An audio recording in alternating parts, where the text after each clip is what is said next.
The Mote in God's Eye by Larry Niven and Jerry Pournelle. DB 91686. Copyright 1974 by Larry Niven and Jerry Pournelle. Read by Doug Tisdale, Jr. This book contains 560 pages. Approximate reading time 18 hours, 45 minutes. This book contains markers allowing direct access to, at Level 1, the Dramatis Personae, Chronology, Prologue, Parts, and Epilogue, and at Level 2, the chapters. Library of Congress Annotation. In the 31st century, humans make initial contact with another intelligent species. Though the aliens seem candid, they may be concealing their true and dangerously cunning nature. Some violence and some strong language. 1974. From the book jacket. Writing separately, Larry Niven and Jerry Pournelle are responsible for a number of science fiction classics, such as the Hugo and Nebula Award-winning Ringworld, Dead of Honor, and The Integral Trees. Together, they have written the critically acclaimed bestsellers Inferno, Footfall, and The Legacy of Herot, among others. The Mote in God's Eye is their acknowledged masterpiece, an epic novel of mankind's first encounter with alien life that transcends the genre. About the authors. Larry Niven is the Hugo and Nebula Award-winning author of such classics as Ringworld, The Integral Trees, and Destiny's Road. He has also collaborated with both Jerry Pournelle and Stephen Barnes on The Legacy of Herot, Beowulf's Children, and the best-selling Dream Park series. He lives in Tarzana, California. Jerry Pournelle, a past winner of the John W. Campbell Award, has collaborated with Niven on numerous bestsellers. A senior contributing editor at the popular computer magazine Byte, he has also written such successful solo novels as Janissaries and Star Swarm. He lives in Studio City, California. Other books by Larry Niven and Jerry Pournelle. The Mote in God's Eye, Oath of Fealty, Lucifer's Hammer, Fallen Angels, with Michael Flynn, The Gripping Hand, The Burning City. Jerry Pournelle, A Step Farther Out, The Strategy of Technology, with Stefan Possany, Falkenberg's Legion, Go Tell the Spartans, with S. Sterling, Price of Mercenaries, Pournelle's Communication Bible. Larry Niven, Endspace, Dream Park, with Stephen Barnes, Playgrounds of the Mind. Burning Tower. To Marilyn and Roberta, who put up with us while we wrote this, and to Lurton and Ginny, who made us do the job over again. Dramatis Personae. Roderick Harold, Lord Blaine, Commander, Imperial Space Navy. Arkley Kelly, Gunner, Imperial Marines, and Blaine Family Retainer. Admiral Sir Vladimir Richard George Plekhanov, Vice Admiral commanding Imperial Navy Forces, New Chicago, and Acting Governor-General, New Chicago. Captain Bruno Chiller, Imperial Space Navy, Master of INSS MacArthur. Commander John Cargill, ISN, First Lieutenant of MacArthur. Commander Jock Sandy Sinclair, ISN, Chief Engineer of MacArthur. Midshipman Horst Staley, ISN, Senior Midshipman aboard INSS MacArthur. Midshipman Jonathan Whitbread, ISN. Kevin Renner, Sailing Master Lieutenant, Imperial Space Navy Reserve. Lady Sandra Little Leonova Bright Fowler, B.A., M.S., Doctoral Candidate in Anthropology, Imperial University of Sparta. His Excellency Horace Hussein Berry, Trader and Magnate, Chairman of the Board, Imperial Autonetics Company, Limited. Midshipman Gavin Potter, ISN. Fleet Admiral Howland Cranston, Commander-in-Chief, His Majesty's Forces Beyond the Coal Sack. His Imperial Highness Richard Stefan Merrill, Viceroy for His Majesty's Dominions Beyond the Coal Sack. Dr. Anthony Horvath, Minister of Science for Trans-Coalsack Sector. Dr. Jacob Buckman, Astrophysicist. Father David Hardy, Chaplain Captain, Imperial Space Navy Reserve. Admiral Lavrenti Kutuzov, Vice Admiral commanding His Majesty's expedition beyond Murchison's Eye. Senator Benjamin Bright Fowler, Majority Leader and member of Privy Council. Dr. Sigmund Horowitz, Professor of Xenobiology, University of New Scotland. Herbert Colvin, one-time Captain of Space Forces of the Republic of Union and one-time Master of Union Cruiser Defiant. Chronology. 1969. Neil Armstrong sets foot on Earth's moon. 1990. Series of treaties between United States and Soviet Union creates the Codominium. 2008. First successful interstellar drive tested. Alderson Drive perfected. 2020. First interstellar colonies. Beginning of Great Exodus. 2040. Codominium Bureau of Relocation begins mass out-system shipment of convicts. Colonization of Sparta and St. Ekaterina. 2079. Sergei Lermontov becomes Grand Admiral of Codominium Space Navy. 2103. Great Patriotic Wars. End of the Codominium. Exodus of the fleet. 2110. Coronation of Lysander I of Sparta. Fleet swears loyalty to the Spartan throne. Marriage of dynasties produces union between Sparta and St. Ekaterina. 2111. Formation wars begin. 2250. Leonidas I proclaims Empire of Man. 2250 to 2600. Empire of Man enforces interstellar peace. 2450. Jasper Murchison explores region beyond the coal sack. Terraforming of New Scotland. 2603. Secession wars begin. Growth of Sauron's Supermen. St. Ekaterina nearly destroyed. 2640. Secession wars continue. Dark Ages in many systems. Effective termination of First Empire. Sauron's Supermen exterminated. 2800. Interstellar trade ceases. Piracy and brigandage. Dark Ages. 2862. Coherent light from the Mote reaches New Scotland. 2870. Effective end of Secession Wars. 2882. Howard Grote Littlemead founds Church of Him on New Scotland. 2902. Coherent light from Mote ends abruptly. 2903. Leonidas IV of Sparta proclaims the Second Empire of Man. The oath of reunion is sworn. 3016. Revolt of New Chicago. 3017. First Contact. And why beholdest thou the mote that is in thy brother's eye, but considerest not the beam that is in thine own eye? Matthew chapter 7, verse 3. The mote in God's eye. Prologue.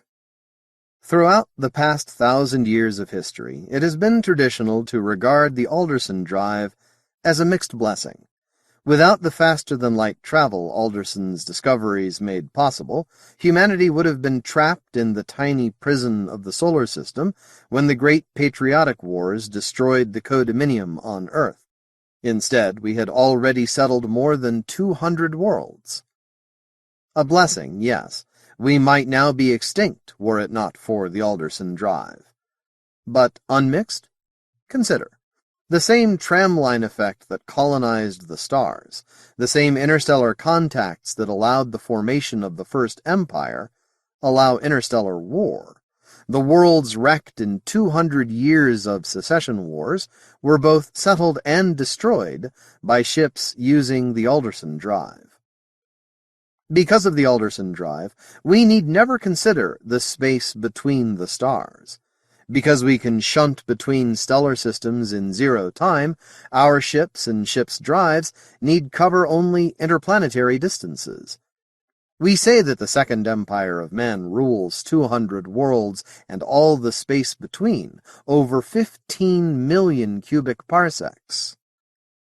Consider the true picture. Think of myriads of tiny bubbles, very sparsely scattered, rising through a vast black sea. We rule some of the bubbles. Of the waters, we know nothing. From a speech delivered by Dr. Anthony Horvath at the Blaine Institute, A.D. 3029. Part 1. The Crazy Eddy Probe. 1. Command. AD 3017. "Admiral's compliments, and you're to come to his office right away," Midshipman Staley announced.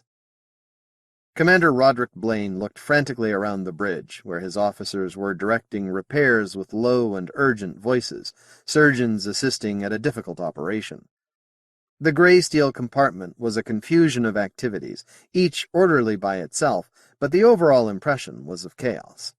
Screens above one helmsman's station showed the planet below and the other ships in orbit near MacArthur, but everywhere else the panel covers had been removed from consoles, test instruments were clipped into their insides, and technicians stood by with color-coded electronic assemblies to replace everything that seemed doubtful. Thumps and whines sounded through the ship as somewhere aft the engineering crew worked on the hull.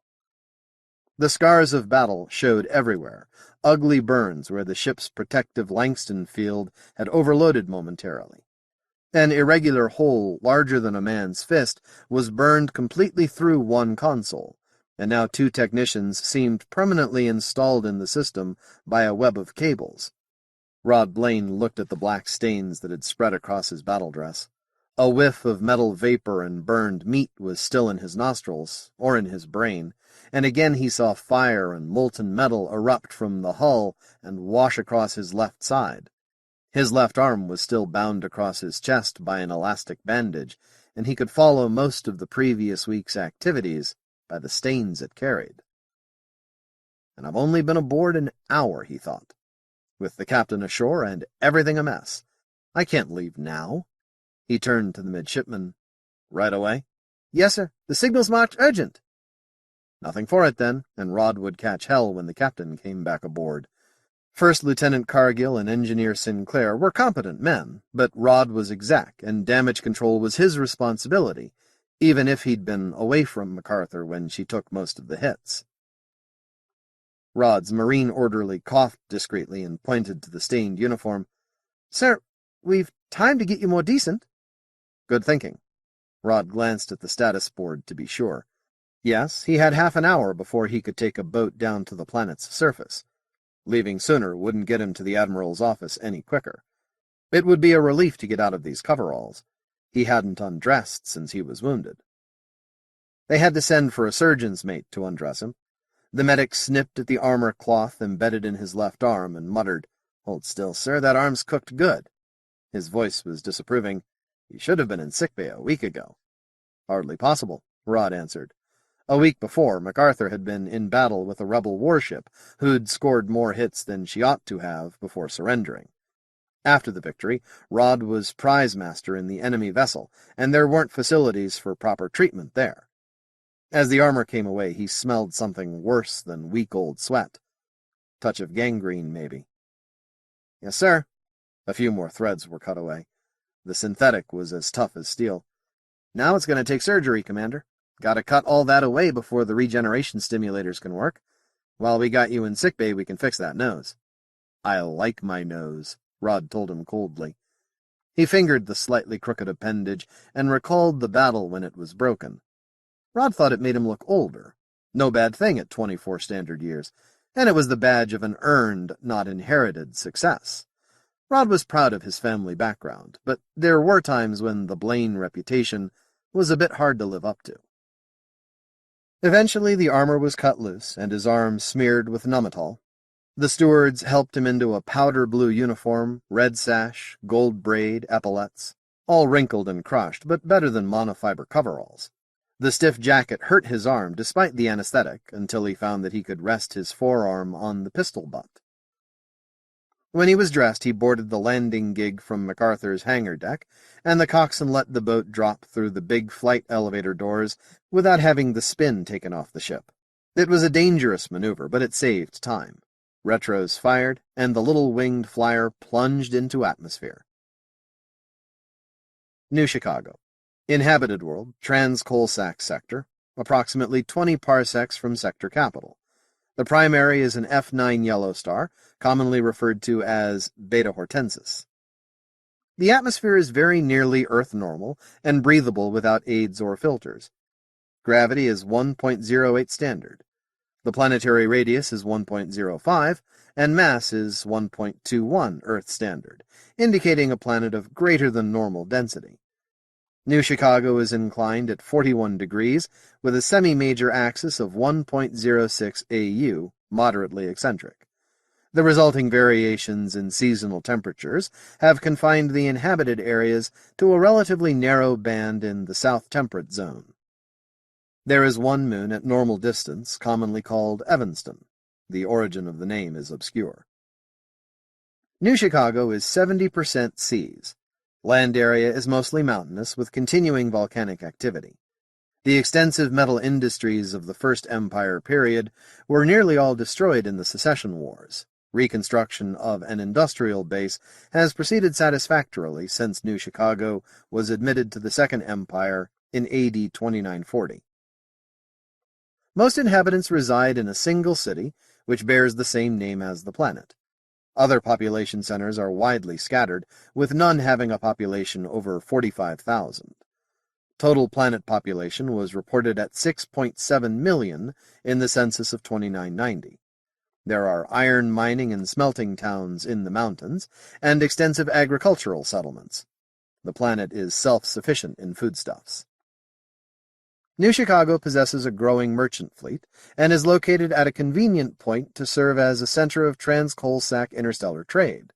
It is governed by a governor-general and a council appointed by the viceroy of trans-Coalsack sector. There is an elected assembly, and 2 delegates have been admitted to the imperial parliament. Rod Blaine scowled at the words flowing across the screen of his pocket computer. The physical data were current, but everything else was obsolete. The rebels had changed even the name of their world, from New Chicago to Dame Liberty. Her government would have to be built all over again. Certainly she'd lose her delegates. She might even lose the right to an elected assembly. He put the instrument away and looked down. They were over mountainous country, and he saw no signs of war. There hadn't been any area bombardments, thank God. It happened sometimes. A city fortress would hold out with the aid of satellite-based planetary defenses.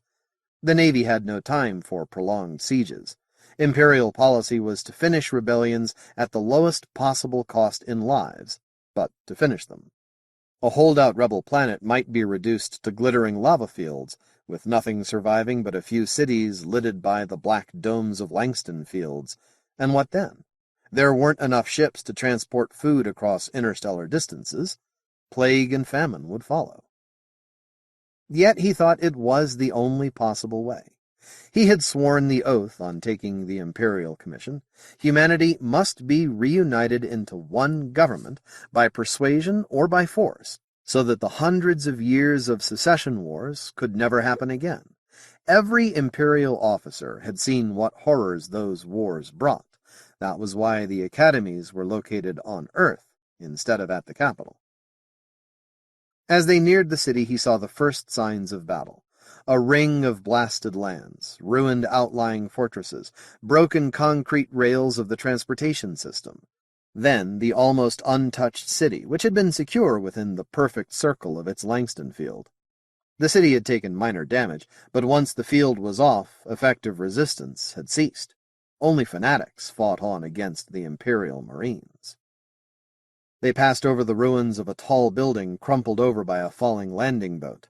Someone must have fired on the Marines, and the pilot hadn't wanted his death to be for nothing. They circled the city, slowing to allow them to approach the landing docks without breaking out all the windows. The buildings were old, most built by hydrocarbon technology, Rod guessed, with strips torn out and replaced by more modern structures. Nothing remained of the First Empire city which had stood here. When they dropped onto the port on top of Government House, Rod saw that slowing hadn't been required. Most city windows were smashed already. Mobs milled in the streets, and the only moving vehicles were military convoys. Some people stood idly, others ran in and out of shops. Gray-coated Imperial Marines stood guard behind electrified riot fences around Government House. The flyer landed. Blaine was rushed down the elevator to the Governor-General's floor. There wasn't a woman in the building, although Imperial government offices usually bristled with them, and Rod missed the girls. He'd been in space a long time. He gave his name to the ramrod-straight Marine at the receptionist's desk and waited. He wasn't looking forward to the coming interview, and spent the time glaring at blank walls. All the decorative paintings, the 3D star map with imperial banners floating above the provinces, all the standard equipment of a governor-general's office on a Class 1 planet were gone, leaving ugly places on the walls. The guard motioned him into the office. Admiral Sir Vladimir Richard George Plekhanov, Vice Admiral of the Black, Knight of St. Michael and St. George, was seated at the Governor-General's desk. There was no sign of His Excellency Mr. Haruna, and for a moment Rod thought the Admiral was alone. Then he noticed Captain Chiller, his immediate superior as Master of MacArthur, standing by the window. All the transparencies had been knocked out, and there were deep scratches in the paneled walls. The displays and furniture were gone. Even the Great Seal, crown and spaceship, eagle, sickle, and hammer, was missing from above the Duralplast desk. There had never in Rod's memory been a Duralplast desk in a Governor-General's office. "Commander Blaine reporting as ordered, sir." Plekhanov absently returned the salute. Chiller didn't look around from the window. Rod stood at stiff attention while the Admiral regarded him with an unchanging expression. Finally, "Good morning, Commander." "Good morning, sir." "Not really. I suppose I haven't seen you since I last visited Cruce's court. How is the Marquis?" "Well, when I was last home, sir." The Admiral nodded and continued to regard Blaine with a critical look. He hasn't changed, Rod thought. An enormously competent man who fought a tendency to fat by exercising in high gravity. The Navy sent Plekhanov when hard fighting was expected. He's never been known to excuse an incompetent officer, and there was a gunroom rumor that he'd had the Crown Prince, now Emperor, stretched over a mess table and whacked with a spatball paddle back when His Highness was serving as a midshipman in Plataea. "I have your report here, Blaine. You had to fight your way to the rebel field generator. You lost a company of Imperial Marines." "Yes, sir." Fanatic rebel guardsmen had defended the generator station, and the battle had been fierce. "And just what the devil were you doing in a ground action?" the Admiral demanded. "Chiller gave you that captured cruiser to escort our assault carrier. Did you have orders to go down with the boats?" "No, sir." "I suppose you think the aristocracy isn't subject to Navy discipline?" "Of course I don't think that, sir." Plekhanov ignored him. "Then there's this deal you made with a rebel leader. What was his name?" Plekhanov glanced at the papers. "Stone. Jonas Stone. Immunity from arrest. Restoration of property. Damn you, do you imagine that every naval officer has authority to make deals with subjects in rebellion? Or do you hold some diplomatic commission I'm not aware of, Commander?" "No, sir." Rod's lips were pressed tightly against his teeth. He wanted to shout, but he didn't. To hell with Navy tradition, he thought. I won the damned war. "But you do have an explanation," the Admiral demanded. "Yes, sir." "Well?" Rod spoke through tightening throat muscles. "Sir, while commanding the prize Defiant, I received a signal from the rebel city. At that time, the city's Langston field was intact. Captain Chiller aboard MacArthur was fully engaged with the satellite planetary defenses, and the main body of the fleet was in general engagement with rebel forces. The message was signed by a rebel leader. Mr. Stone promised to admit Imperial forces into the city on condition that he obtain full immunity from prosecution and restoration of his personal property. He gave a time limit of 1 hour and insisted on a member of the aristocracy as guarantor. If there were anything to his offer, the war would end once the Marines entered the city's field generator house. There being no possibility of consultation with higher authority, I took the landing force down myself and gave Mr. Stone my personal word of honor." Plekhanov frowned. "Your word? As Lord Blaine, not as a Navy officer." "It was the only way he'd discuss it, Admiral." "I see." Plekhanov was thoughtful now. If he disavowed Blaine's word, Rod would be through, in the Navy, in government, everywhere. On the other hand, Admiral Plekhanov would have to explain to the House of Peers. "What made you think this offer was genuine?" "Sir, it was in Imperial code and countersigned by a Navy intelligence officer." "So you risked your ship against the chance of ending the war without destroying the planet?" "Yes, sir." I might point out that Mr. Stone's message described the city prison camp where they were keeping the Imperial officers and citizens. I see. Plekhanov's hands moved in a sudden angry gesture. All right. I've no use for traitors, even one who helps us. But I'll honor your bargain, and that means I have to give official approval to your going down with the landing boats. I don't have to like it, Blaine, and I don't. It was a damn fool stunt. One that worked, Rod thought. He continued to stand at attention, but he felt the knot in his guts loosen. The Admiral grunted. Your father takes stupid chances. Almost got us both killed on Tanith.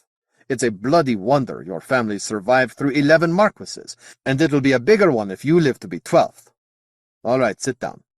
Thank you, sir, Rod said stiffly, his voice coldly polite. The Admiral's face relaxed slightly. Did I ever tell you your father was my commanding officer on Tanith? Plekhanov asked conversationally. No, sir, he did. There was still no warmth in Rod's voice. He was also the best friend I ever had in the Navy, Commander. His influence put me in this seat, and he asked to have you under my command. Yes, sir.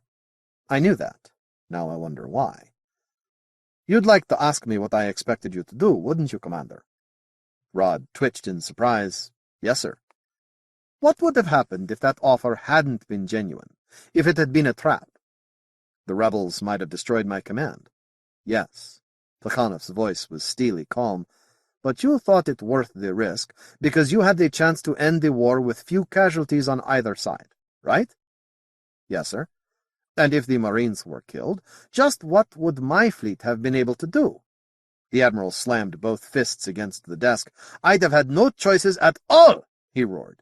Every week I keep this fleet here is another chance for outies to hit one of our planets. There'd have been no time to send for another assault carrier and more Marines. If you'd lost your command, I'd have blasted this planet into the Stone Age, Blaine. Aristocrat or no, don't you ever put anyone in that position again. Do you understand me?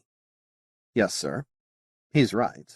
But what good would the Marines have been with the city's field intact? Rod's shoulders slumped. Something. He'd have done something. But what? It turned out well, Plekhanov said coldly. Maybe you were right. Maybe you weren't. You do another stunt like that and I'll have your sword. Is that understood? He lifted a printout of Rod's service career. Is MacArthur ready for space? Sir?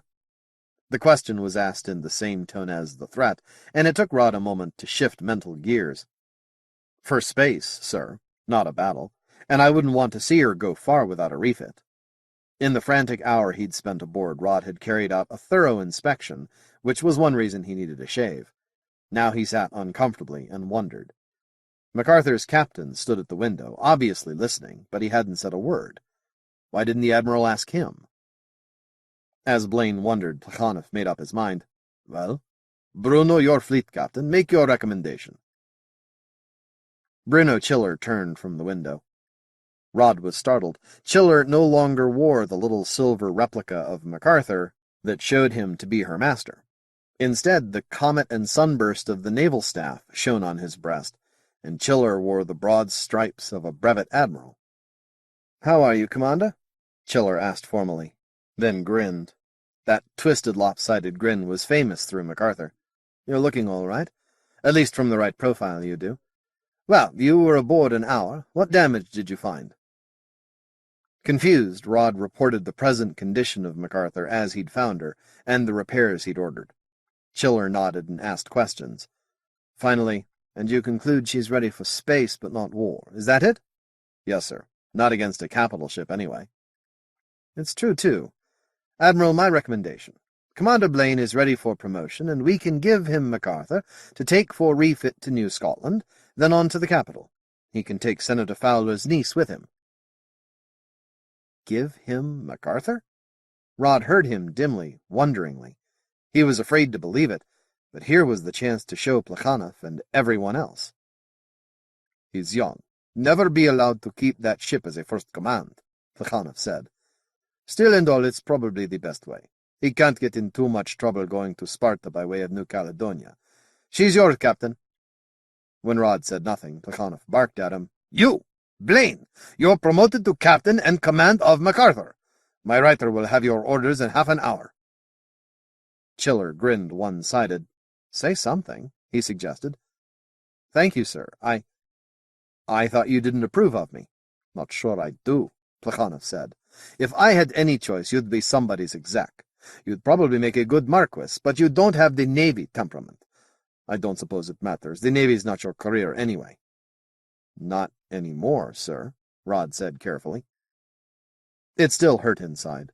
Big George, who filled a room with barbells when he was 12 and was built like a wedge before he was 16, his brother George was dead in a battle halfway across the Empire. Rod would be planning his future, or thinking wistfully about home, and the memory would come as if someone had pricked his soul with a needle. Dead. George? George should have inherited the estates and titles. Rod had wanted nothing more than a Navy career and the chance to become Grand Admiral someday. Now, less than 10 years, and he'd have to take his place in Parliament. You'll have 2 passengers, Chiller said. One you've met. You do know Lady Sandra Bright Fowler, don't you? Senator Fowler's niece. Yes, sir. I hadn't seen her for years, but her uncle dines at Cruce's Court quite often. Then I found her in the prison camp. How is she? Not very good, Chiller said. His grin vanished. We're packing her home, and I don't have to tell you to handle with care. She'll be with you as far as New Scotland, and all the way to the capital if she wants. That's up to her. Your other passenger, though, that's a different matter. Rod looked up attentively. Chiller looked to Plekhanov, got a nod, and continued. His Excellency Trader Horace Hussein Berry, magnate, chairman of the Board of Imperial Autonetics, and something big in the Imperial Traders Association. He stays with you all the way to Sparta, and I mean he stays aboard your ship. Do you understand? Well, not exactly, sir, Rod answered. Plekhanov sniffed. Chiller made it clear enough. We think Berry was behind this rebellion, but there's not enough evidence to put him in preventive detention. He'd appeal to the Emperor. All right, we'll send him to Sparta to make his appeal, as the Navy's guest. But who do I send him with, Blaine? He's worth millions. More. How many men would turn down a whole planet for a bribe? Berry could offer one. Yes, sir, Rod said. And don't look so damned shocked, Plekhanov barked. I haven't accused any of my officers of corruption. But the fact is you're richer than Berry. He can't even tempt you.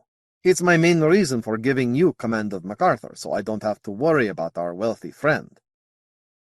I see. Thank you anyway, sir. And I will show you it was no mistake. Plekhanov nodded as if reading Blaine's thoughts. You might make a good Navy officer. Here's your chance. I need Chiller to help govern this planet. The rebels killed the Governor-General. Killed Mr. Haruna? Rod was stunned. He remembered the wrinkled old gentleman, well over 100 when he came to Rod's home. He's an old friend of my father's. He wasn't the only one they killed.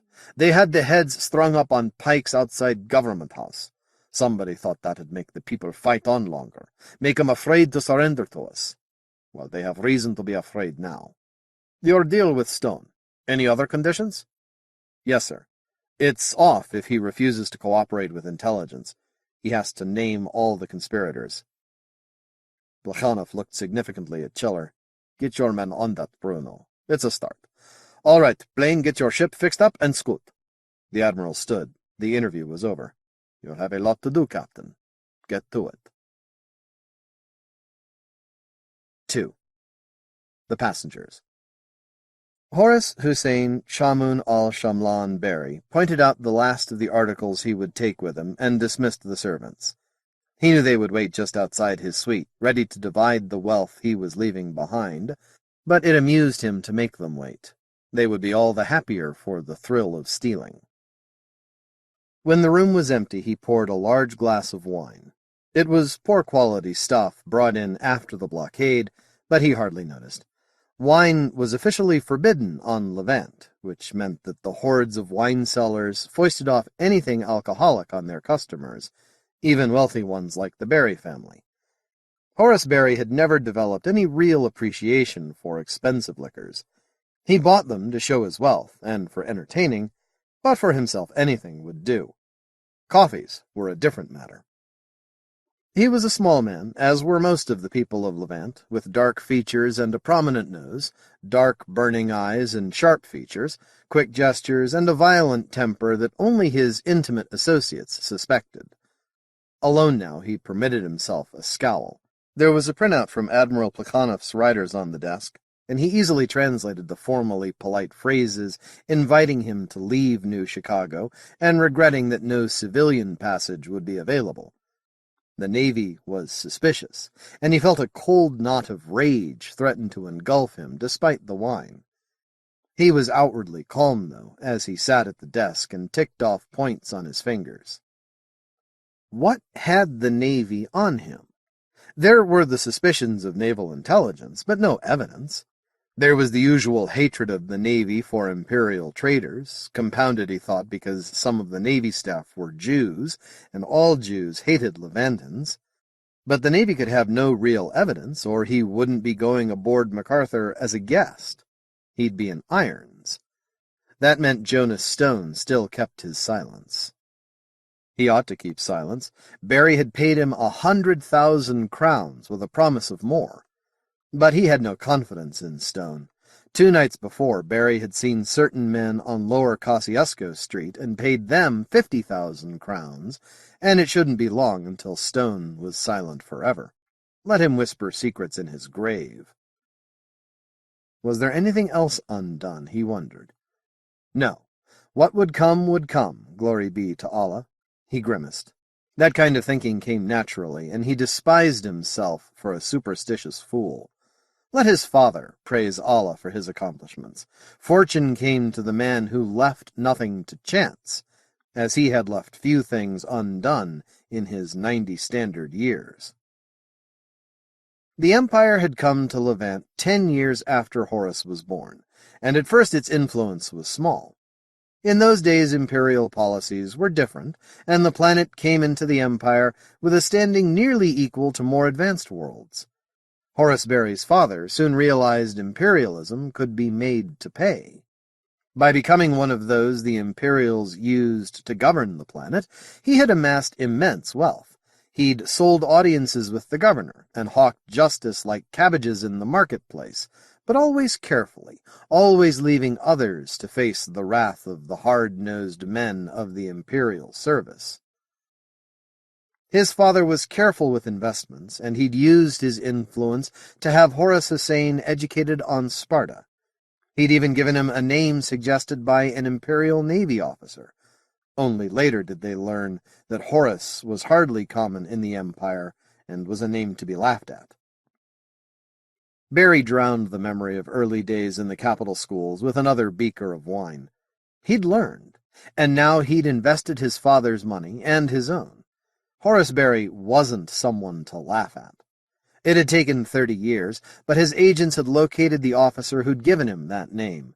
The stereographs of his agony were hidden in Barry's home on Levant. He'd had the last laugh. Now he bought and sold men who laughed at him, as he bought votes in Parliament, bought ships, and had almost bought this planet of New Chicago. And by the prophet, blast, by damn, he'd own it yet. Control of New Chicago would give his family influence here beyond the coal sack, here where the Empire was weak and new planets were found monthly. A man might look to anything. The reverie had helped. Now he summoned his agents, the man who'd guard his interests here, and Nabil, who would accompany him as a servant on the warship. Nabil, a small man, much smaller than Horace, younger than he looked, with a ferret face that could be disguised many ways, and skills with dagger and poison learned on 10 planets. Horace Hussein Barry smiled. So the Imperials would keep him prisoner aboard their warships? So long as there were no ships for Levant, let them. But when they were at a busy port, they might find it harder to do. For 3 days Rod worked on MacArthur. Leaking tankage, burned-out components, all had to be replaced. There were few spares, and MacArthur's crew spent hours in space cannibalizing the Union war fleet hulks in orbit around New Chicago. Slowly, MacArthur was put back into battle-worthy condition. Blaine worked with Jack Cargill, first lieutenant and now exec, and Commander Jock Sinclair, the chief engineer. Like many engineering officers, Sinclair was from New Scotland. His heavy accent was common among Scots throughout space.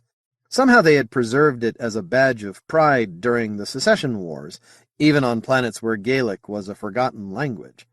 Rod privately suspected that the Scots studied their speech off-duty so they'd be unintelligible to the rest of humanity. Hull plates were welded on, enormous patches of armor stripped from Union warships and sweated into place. Sinclair worked wonders adapting New Chicago equipment for use in MacArthur, until he had built a patchwork of components and spares that hardly matched the ship's original blueprints. The bridge officers worked through the nights trying to explain and describe the changes to the ship's master computer. Cargill and Sinclair nearly came to blows over some of the adaptations, Sinclair maintaining that the important thing was to have the ship ready for space, while the first lieutenant insisted that he'd never be able to direct combat repairs because God himself didn't know what had been done to the ship. "I dinna care to hear such blasphemy," Sinclair was saying as Rod came into range. "And is it nae enough that I ken what we ha' done to her? Not unless you want to be cooked too, you maniac tinker. This morning the wardroom cook couldn't operate the coffee pot. One of your artificers took the microwave heater. Now, by God, you'll bring that back? Aye. We'll strip it out of number 3 tank just as soon as you find me parts for the pump it replaces. Can you no be happy, man? The ship can fight again. Or is coffee more important?" Cargill took a deep breath, then started over. "The ship can fight," he said in what amounted to baby talk, "until somebody makes a hole in her. Then she has to be fixed. Now, suppose I had to repair this," he said, laying a hand on something Rod was almost sure was an air adsorber converter. "The damned thing looks half melted now. How would I know what was damaged? Or if it were damaged at all? Suppose, man, you wouldn't hate trouble as if you didn't fetch yourself with it. Will you stop that? You talk like everybody else when you get excited. That's a damn lie!" But at that point Rod thought it better to step into view. He sent the chief engineer to his end of the ship and Cargill forward. There would be no settling their dispute until MacArthur could be thoroughly refitted in New Scotland's yards. Blaine spent a night in sickbay under orders from the surgeon lieutenant. He came out with his arm immobile in a tremendous padded cast like a pillow grafted on him. He felt mean and preternaturally alert for the next few days, but nobody actually laughed out loud in his hearing. On the 3rd day after taking command, Blaine held ship's inspection. All work was stopped and the ship given spin. Then Blaine and Cargill went over her. Rod was tempted to take advantage of his recent experience as MacArthur's exec. He knew all the places where a lazy executive officer might skimp on the work. But it was his first inspection, the ship only just under repair from battle damage, and Cargill was too good an officer to let something pass that he could possibly have corrected. Blaine took a leisurely tour, checking the important gear, but otherwise letting Cargill guide him. As he did, he mentally resolved not to let this be a precedent. When there was more time, he'd go over the ship and find out everything. A full company of Marines guarded the New Chicago spaceport. Since the city's Langston Field generator had fallen, there had been no resurgence of hostilities. Indeed, most of the populace seemed to welcome the Imperial forces with an exhausted relief more convincing than parades and cheering. But the New Chicago revolt had reached the Empire as a stunning surprise. A resurgence would be no surprise at all. So, Marines patrolled the spaceport and guarded the Imperial boats, and Sally Fowler felt their eyes as she walked with her servants through hot sunlight toward a boat-shaped lifting body. They didn't bother her. She was Senator Fowler's niece. She was used to being stared at. Lovely, one of the guards was thinking, but no expression. You'd think she'd be happy to be out of that stinking prison camp, but she doesn't look it. Perspiration dripped steadily down his ribs, and he thought, she doesn't sweat. She was carved from ice by the finest sculptor that ever lived. The boat was big and 2/3 empty. Sally's eyes took in 2 small dark men, Barry and his servant, and no doubt about which was which, and 4 younger men showing fear, anticipation, and awe. The mark of New Chicago's outback was on them. New recruits, she guessed. She took one of the last seats at the back. She was not in a conversational mood. Adam and Annie looked at her with worried expressions, then took seats across the aisle. They knew. "It's good to be leaving," said Annie. Sally didn't respond. She felt nothing at all. She'd been like this ever since the Marines had burst into the prison camp. There had been good food, and a hot bath, and clean clothes, and the deference of those about her, and none of it had reached her. She'd felt nothing. Those months in the prison camp had burned something out of her. Perhaps permanently, she thought. It bothered her remotely. When Sally Fowler left the Imperial University at Sparta with her master's degree in anthropology, she had persuaded her uncle that instead of graduate school she should travel through the empire, observe newly conquered provinces, and study primitive cultures firsthand. She would even write a book. "After all," she had insisted, "what can I learn here? It's out there beyond the coal sack that I'm needed." She had a mental image of her triumphant return, publications and scholarly articles, winning a place for herself in her profession rather than passively waiting to be married off to some young aristocrat. Sally fully intended to marry, but not until she could start with more than her inheritances. She wanted to be something in her own right, to serve the realm in ways other than bearing its sons to be killed in warships. Surprisingly, her uncle had agreed. If Sally had known more of people instead of academic psychology, she might have realized why. Benjamin Bright Fowler, her father's younger brother, had inherited nothing, had won his place as leader of the Senate by sheer guts and ability. With no children of his own, he thought of his brother's only surviving child as his daughter, and he had seen enough young girls whose only importance was their relatives and their money. Sally and a classmate had left Sparta with Sally's servants, Adam and Annie, headed for the provinces and the study of primitive human cultures that the Navy was forever finding. Some planets had not been visited by starships for 300 years and more, and the wars had so reduced their populations that savagery returned. They were on their way to a primitive colony world with a stopover at New Chicago to change ships when the revolution broke out. Sally's friend Dorothy had been outside the city that day and had never been found. The Union guards of the Committee of Public Safety had dragged Sally from her hotel suite, stripped her of her valuables, and thrown her into the camp. In the first days, the camp was orderly. Imperial nobility, civil servants, and former Imperial soldiers made the camp safer than the streets of New Chicago. But day after day, the aristocrats and government officials were taken from the camp and never seen again, while common criminals were added to the mixture. Adam and Annie found her somehow, and the other inhabitants of her tent were Imperial citizens, not criminals. She had survived first days, then weeks, finally months of imprisonment beneath the endless black night of the city's Langston Field. At first it had been an adventure, frightening, unpleasant, but no worse. Then the rations had been reduced, and reduced again, and the prisoners began to starve. Near the end, the last signs of order had disappeared.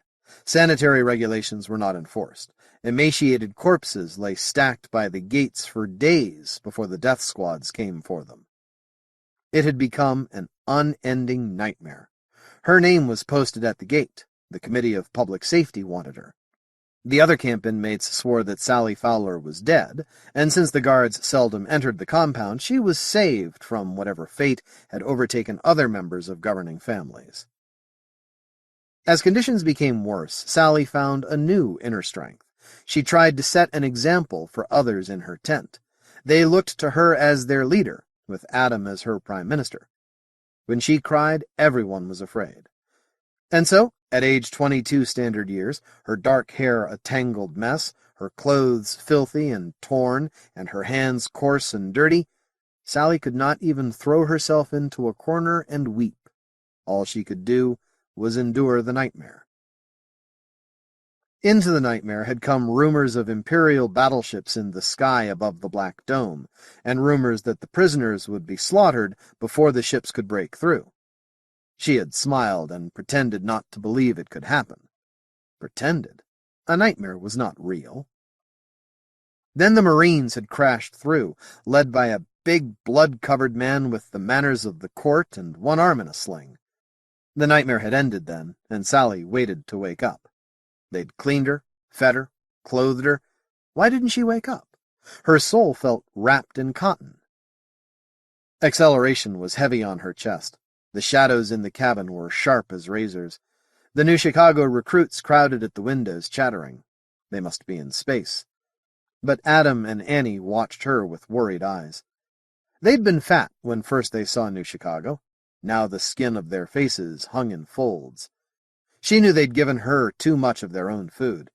Yet they seemed to have survived better than she. I wish I could cry, she thought. I ought to cry. For Dorothy. I keep waiting for them to tell me Dorothy had been found. Nothing.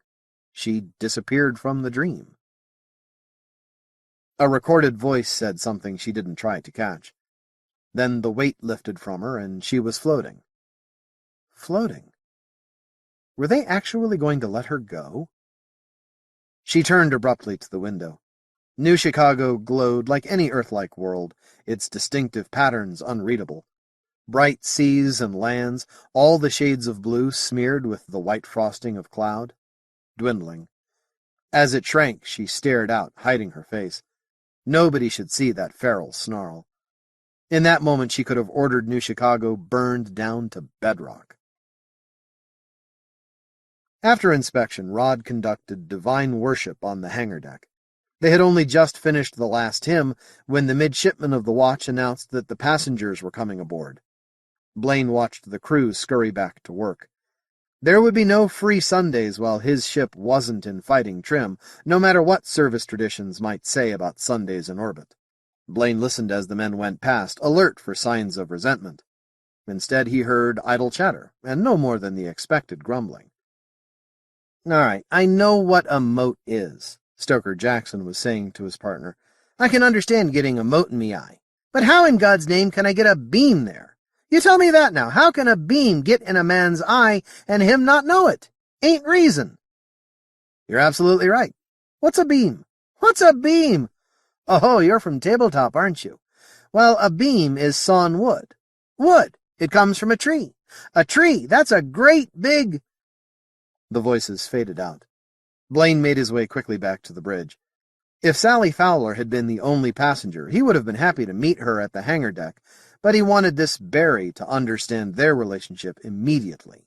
It wouldn't do for him to think the captain of one of His Majesty's warships would go out of his way to greet a traitor. From the bridge, Rod watched the screens as the wedge-shaped craft matched orbit and was winched aboard, drifting into MacArthur between the great rectangular wings of the hangar doors. His hand hovered near the intercom switches. Such operations were tricky. Midshipman Whitbread met the passengers. Barry was first, followed by a small, dark man the trader didn't bother to introduce. Both wore clothing reasonable for space, balloon trousers with tight ankle bands, tunics belted into place, all pockets zipped or velcroed closed. Barry seemed angry. He cursed his servant, and Whitbread thoughtfully recorded the man's comments, intending to run them through the ship's brain later. The midshipman sent the trader forward with a petty officer, but waited for Miss Fowler himself. He'd seen pictures of her. They put Barry in the chaplain's quarters, Sally in the first lieutenant's cabin. The ostensible reason she got the largest quarters was that Annie, her servant, would have to share her cabin. The men servants could be bunked down with the crew, but a woman, even one as old as Annie, couldn't mingle with the men. Spacers off-planet long enough developed new standards of beauty. They'd never bother a senator's niece, but a housekeeper would be something else. It all made sense, and if the first lieutenant's cabin was next to Captain Blaine's quarters, while the chaplain's stateroom was a level down and 3 bulkheads aft, nobody was going to complain. "Passengers aboard, sir," Midshipman Whitbread reported. "Good. Everyone comfortable?" "Well, Miss Fowler is, sir. Petty Officer Allett showed the trader to his cabin. Reasonable." Blaine settled into his command seat. Lady Sandra, no, she preferred Sally, he remembered, hadn't looked too good in the brief moments he'd seen her in the prison camp. The way Whitbread talked, she'd recovered a bit. Rod had wanted to hide when he first recognized her striding out of a tent in the prison camp. He'd been covered with blood and dirt, and then she'd come closer. She'd walked like a lady of the court, but she was gaunt, half-starved, and great dark circles showed under her eyes. And those eyes? Blank. Well, she'd had 2 weeks to come back to life, and she was free of New Chicago forever. "I presume you'll demonstrate acceleration stations for Miss Fowler?" Rod asked. "Yes, sir," Whitbread replied. And null-grav practice, too, he thought. Blaine regarded his midshipman with amusement.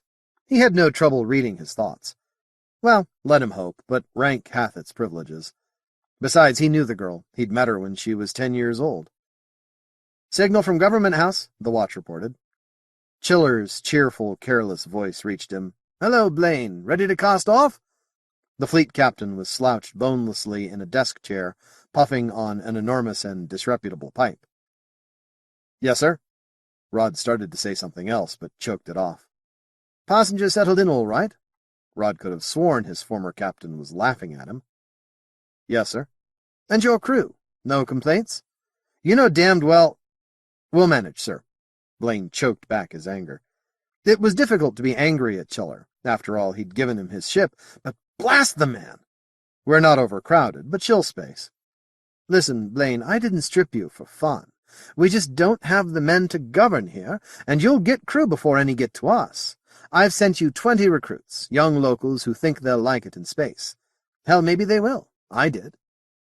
Green men who knew nothing and would have to be shown every job, but the petty officers could take care of that. 20 men would help. Rod felt a little better. Chiller fussed with papers. "And I'll give you back a couple squads of your Marines, though I doubt if you'll find enemies to fight in New Scotland." "Aye, aye, sir. Thank you for leaving me Whitbread and Staley." Except for those two, Chiller and Plekhanov had stripped off every midshipman aboard, and many of the better petty officers as well. But they had left the very best men. There were enough for continuity. The ship lived, although some berths looked as if she'd lost a battle. "You're welcome. She's a good ship, Blaine. Odds are the Admiralty won't let you keep her, but you may get lucky. I've got to govern a planet with my bare hands. There's not even money, only Republic scrip. The rebels took all the Imperial crowns and gave out printed paper. How the blazes are we going to get real money in circulation?" "Yes, sir." As a full captain, Rod was in theory equal in rank to Chiller. A brevet appointment to admiral was for courtesy only, so that captains senior to Chiller could take orders from him as fleet captain without embarrassment. But a naval promotion board had yet to pass on Blaine's admission to post rank, and he was young enough to worry about the coming ordeal. Perhaps in 6 weeks' time he would be a commander again. "One point," said Chiller. "I just said there's no money on the planet, but it's not quite true. We have some very rich men here. One of them is Jonas Stone, the man who let your Marines into the city. He says he was able to hide his money from the rebels. Well, why not? He was one of them. But we've found an ordinary miner dead drunk with a fortune in Imperial crowns. He won't say where he got the money, but we think it was from Barry." "Yes, sir." "So watch His Excellency." "Okay, your dispatches and new crewmen will be aboard within the hour." Chiller glanced at his computer. "Make that 43 minutes. You can boost out as soon as they're aboard." Chiller pocketed the computer and began tamping his pipe. "Give my regards to McPherson at the yards, and keep one thing in mind. If the work on the ship drags, and it will, don't send memos to the Admiral. It only gets McPherson mad, which figures. Instead, bring Jamie aboard and drink scotch with him. You can't put away as much as he can, but trying to do it'll get you more work than a memo." "Yes, sir," Rod said hesitantly. He suddenly realized just how unready he was to command MacArthur. He knew the technical stuff, probably better than Chiller, but the dozens of little tricks that you could learn only through experience. Chiller must have been reading his mind. It was an ability every officer under him had suspected. "Relax, Captain. They won't replace you before you get to the capital, and you'll have had a lot of time aboard Old Mac by then. And don't spend your time burning the board exams either. It won't do you a bit of good." Chiller puffed at the huge pipe and let a thick stream of smoke pour from his mouth. "You've work to do, I won't keep you. But when you get to New Scotland, make a point of looking at the coal sack. There's few sights in the galaxy to equal it. The face of God, some call it." Chiller's image faded, his lopsided smile seeming to remain on the screen like the Cheshire Cat's. 3. Dinner Party. MacArthur accelerated away from New Chicago at 1 standard gravity.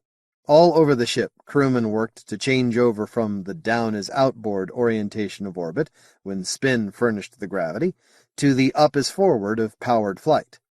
Unlike merchant ships, which often coast long distances from inner planets to the Alderson jump points, warships usually accelerate continuously. 2 days out from New Chicago, Blaine held a dinner party.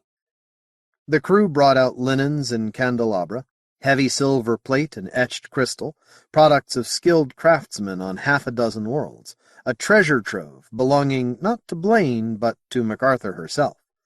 The furniture was all in place, taken from its spin position around the outer bulkheads and remounted on the after bulkheads, except for the big spin table, which was recessed into what was now the cylindrical wardroom wall.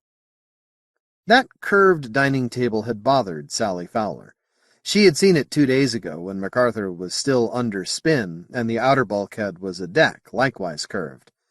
Now Blaine noted her moment of relief as she entered via the stairwell. He remarked its absence in Barry, who was affable, very much at ease, and clearly enjoying himself. He had spent time in space, Blaine decided. Possibly more time than Rod. It was Blaine's first opportunity to meet the passengers formally. As he sat in his place at the head of the table, watching the stewards in spotless dress white bring in the first course, Blaine suppressed a smile. MacArthur had everything except food. "I'm much afraid the dinner's not up to the furnishings," he told Sally, "but we'll see what we find." Kelly and the stewards had conferred with the chief petty officer cook all afternoon, but Rod didn't expect much. There was plenty to eat, of course. Ship's fodder, bioplast, yeast steaks, new Washington corn plant, but Blaine had had no chance to lay in cabin stores for himself on New Chicago, and his own supplies had been destroyed in the battle with the rebel planetary defenses. Captain Chiller had, of course, removed his own personal goods. He'd also managed to take the leading cook and the No. 3 turret gunner who'd served as captain's cook. The first dish was brought in, an enormous platter with a heavy cover that looked like beaten gold. Golden dragons chased each other around the perimeter, while the good fortune hexagrams of the I Ching floated benignly above them. Fashioned on Xanadu, the dish and cover were worth the price of one of MacArthur's gigs. Gunner Kelly stood behind Blaine, imperious in dress whites and scarlet sash, the perfect major domo. It was difficult to recognize him as the man who could make new recruits faint from his chewing out, the sergeant who had led MacArthur's Marines in battle against the Union Guard. Kelly lifted the cover with a practiced flourish. "Magnificent!" Sally exclaimed. If she was only being polite, she carried it off well, and Kelly beamed. A pastry replica of MacArthur and the black-domed fortress she had fought, every detail sculpted more carefully than an art treasure in the imperial palace, lay revealed on the platter. The other dishes were the same, so that if they hid yeast cake and other drab fare, the effect was of a banquet. Rod managed to forget his concern and enjoy the dinner. "And what will you be doing now, my lady?" Sinclair asked. "Have you been to New Scotland before?" "No, I was supposed to be traveling professionally, Commander Sinclair. It wouldn't be flattering to your homeland for me to have visited there, would it?" She smiled, but there were light years of blank space behind her eyes. "And why would nae we be flattered from a visit by you? There's nae place in the Empire that would not think itself honoured." "Thank you, but I'm an anthropologist specializing in primitive cultures. New Scotland is hardly that," she assured him. The accent sparked professional interest. "Do they really talk that way in New Scotland? The man sounds like something from a pre-Empire novel." But she thought that very carefully, not looking at Sinclair as she did. She could sense the engineer's desperate pride. "Well said," Barry applauded. "I seem to have met a number of anthropologists lately. Is it a new specialty?" "Yes. Pity there weren't more of us earlier. We've destroyed all that was good in so many places we've taken into the Empire. We hope never to make those mistakes again." "I suppose it must be something of a shock," said Blaine, "to be brought into the Empire, like it or not, without warning, even if there weren't any other problems. Perhaps you should have stayed on New Chicago. Captain Chiller said he was having trouble governing the place." "I couldn't. She looked moodily down at her plate, then glanced up with a forced smile. "Our first rule is that we must be sympathetic toward the people we study, and I hate that place," she added with venomous sincerity. The emotion felt good. Even hatred was better than emptiness. "Aye," Sinclair agreed. "Anyone would, being kept in prison camp for months." "Worse than that, Commander. Dorothy disappeared. She was the girl I came with. She just vanished." There was a long silence, and Sally was embarrassed. "Please don't let me spoil our party." Blaine was searching for something to say when Whitbread gave him his opportunity. At first, Blaine saw only that the junior midshipman was doing something under the edge of the table. But what? Tugging at the tablecloth, testing its tensile strength. And earlier he'd been looking at the crystal. "Yes, Mr. Whitbread," Rod said. "It's very strong." Whitbread looked up, flushing, but Blaine didn't intend to embarrass the boy. "Tablecloth, silverware, plates, platters, crystal, all have to be fairly durable," he told the company at large. "Mere glassware wouldn't last the first battle. Our crystal is something else. It was cut from the windscreen of a wrecked First Empire re-entry vehicle. Or so I was told. It's certain we can't make such materials any longer. The linen isn't really linen either. It's an artificial fiber, also First Empire. The covers on the platters are crystal iron electroplated onto beaten gold." "It was the crystal I noticed first," Whitbread said diffidently. "So did I, some years ago." Blaine smiled at the middies. They were officers, but they were also teenage boys, and Rod could remember his days in the gunroom. More courses were brought, to mix with shop talk scaled down for laymen, as Kelly orchestrated the dinner. Finally, the table was clear except for coffee and wines. "Mr. Vyse," Blaine said formally. Whitbread, junior to Staley by 3 weeks, raised his glass. "Captain, my lady, His Imperial Majesty." The officers lifted their glasses to their sovereign, as Navy men had done for 2,000 years. "You'll let me show you around my homeland?" Sinclair asked anxiously. "Certainly. Thank you, but I don't know how long we'll be there." Sally looked expectantly to Blaine. "Nor I. We're to put in for a refit, and how long that takes is up to the yards." "Well, if it's not too long, I'll stay with you. Tell me, Commander, is there much traffic from New Scotland to the capital?" "More than from most worlds this side of the Cossack, though that's nae saying a lot. Few ships with decent facilities for carrying passengers. Perhaps Mr. Barry can say more. His liners put into New Scotland."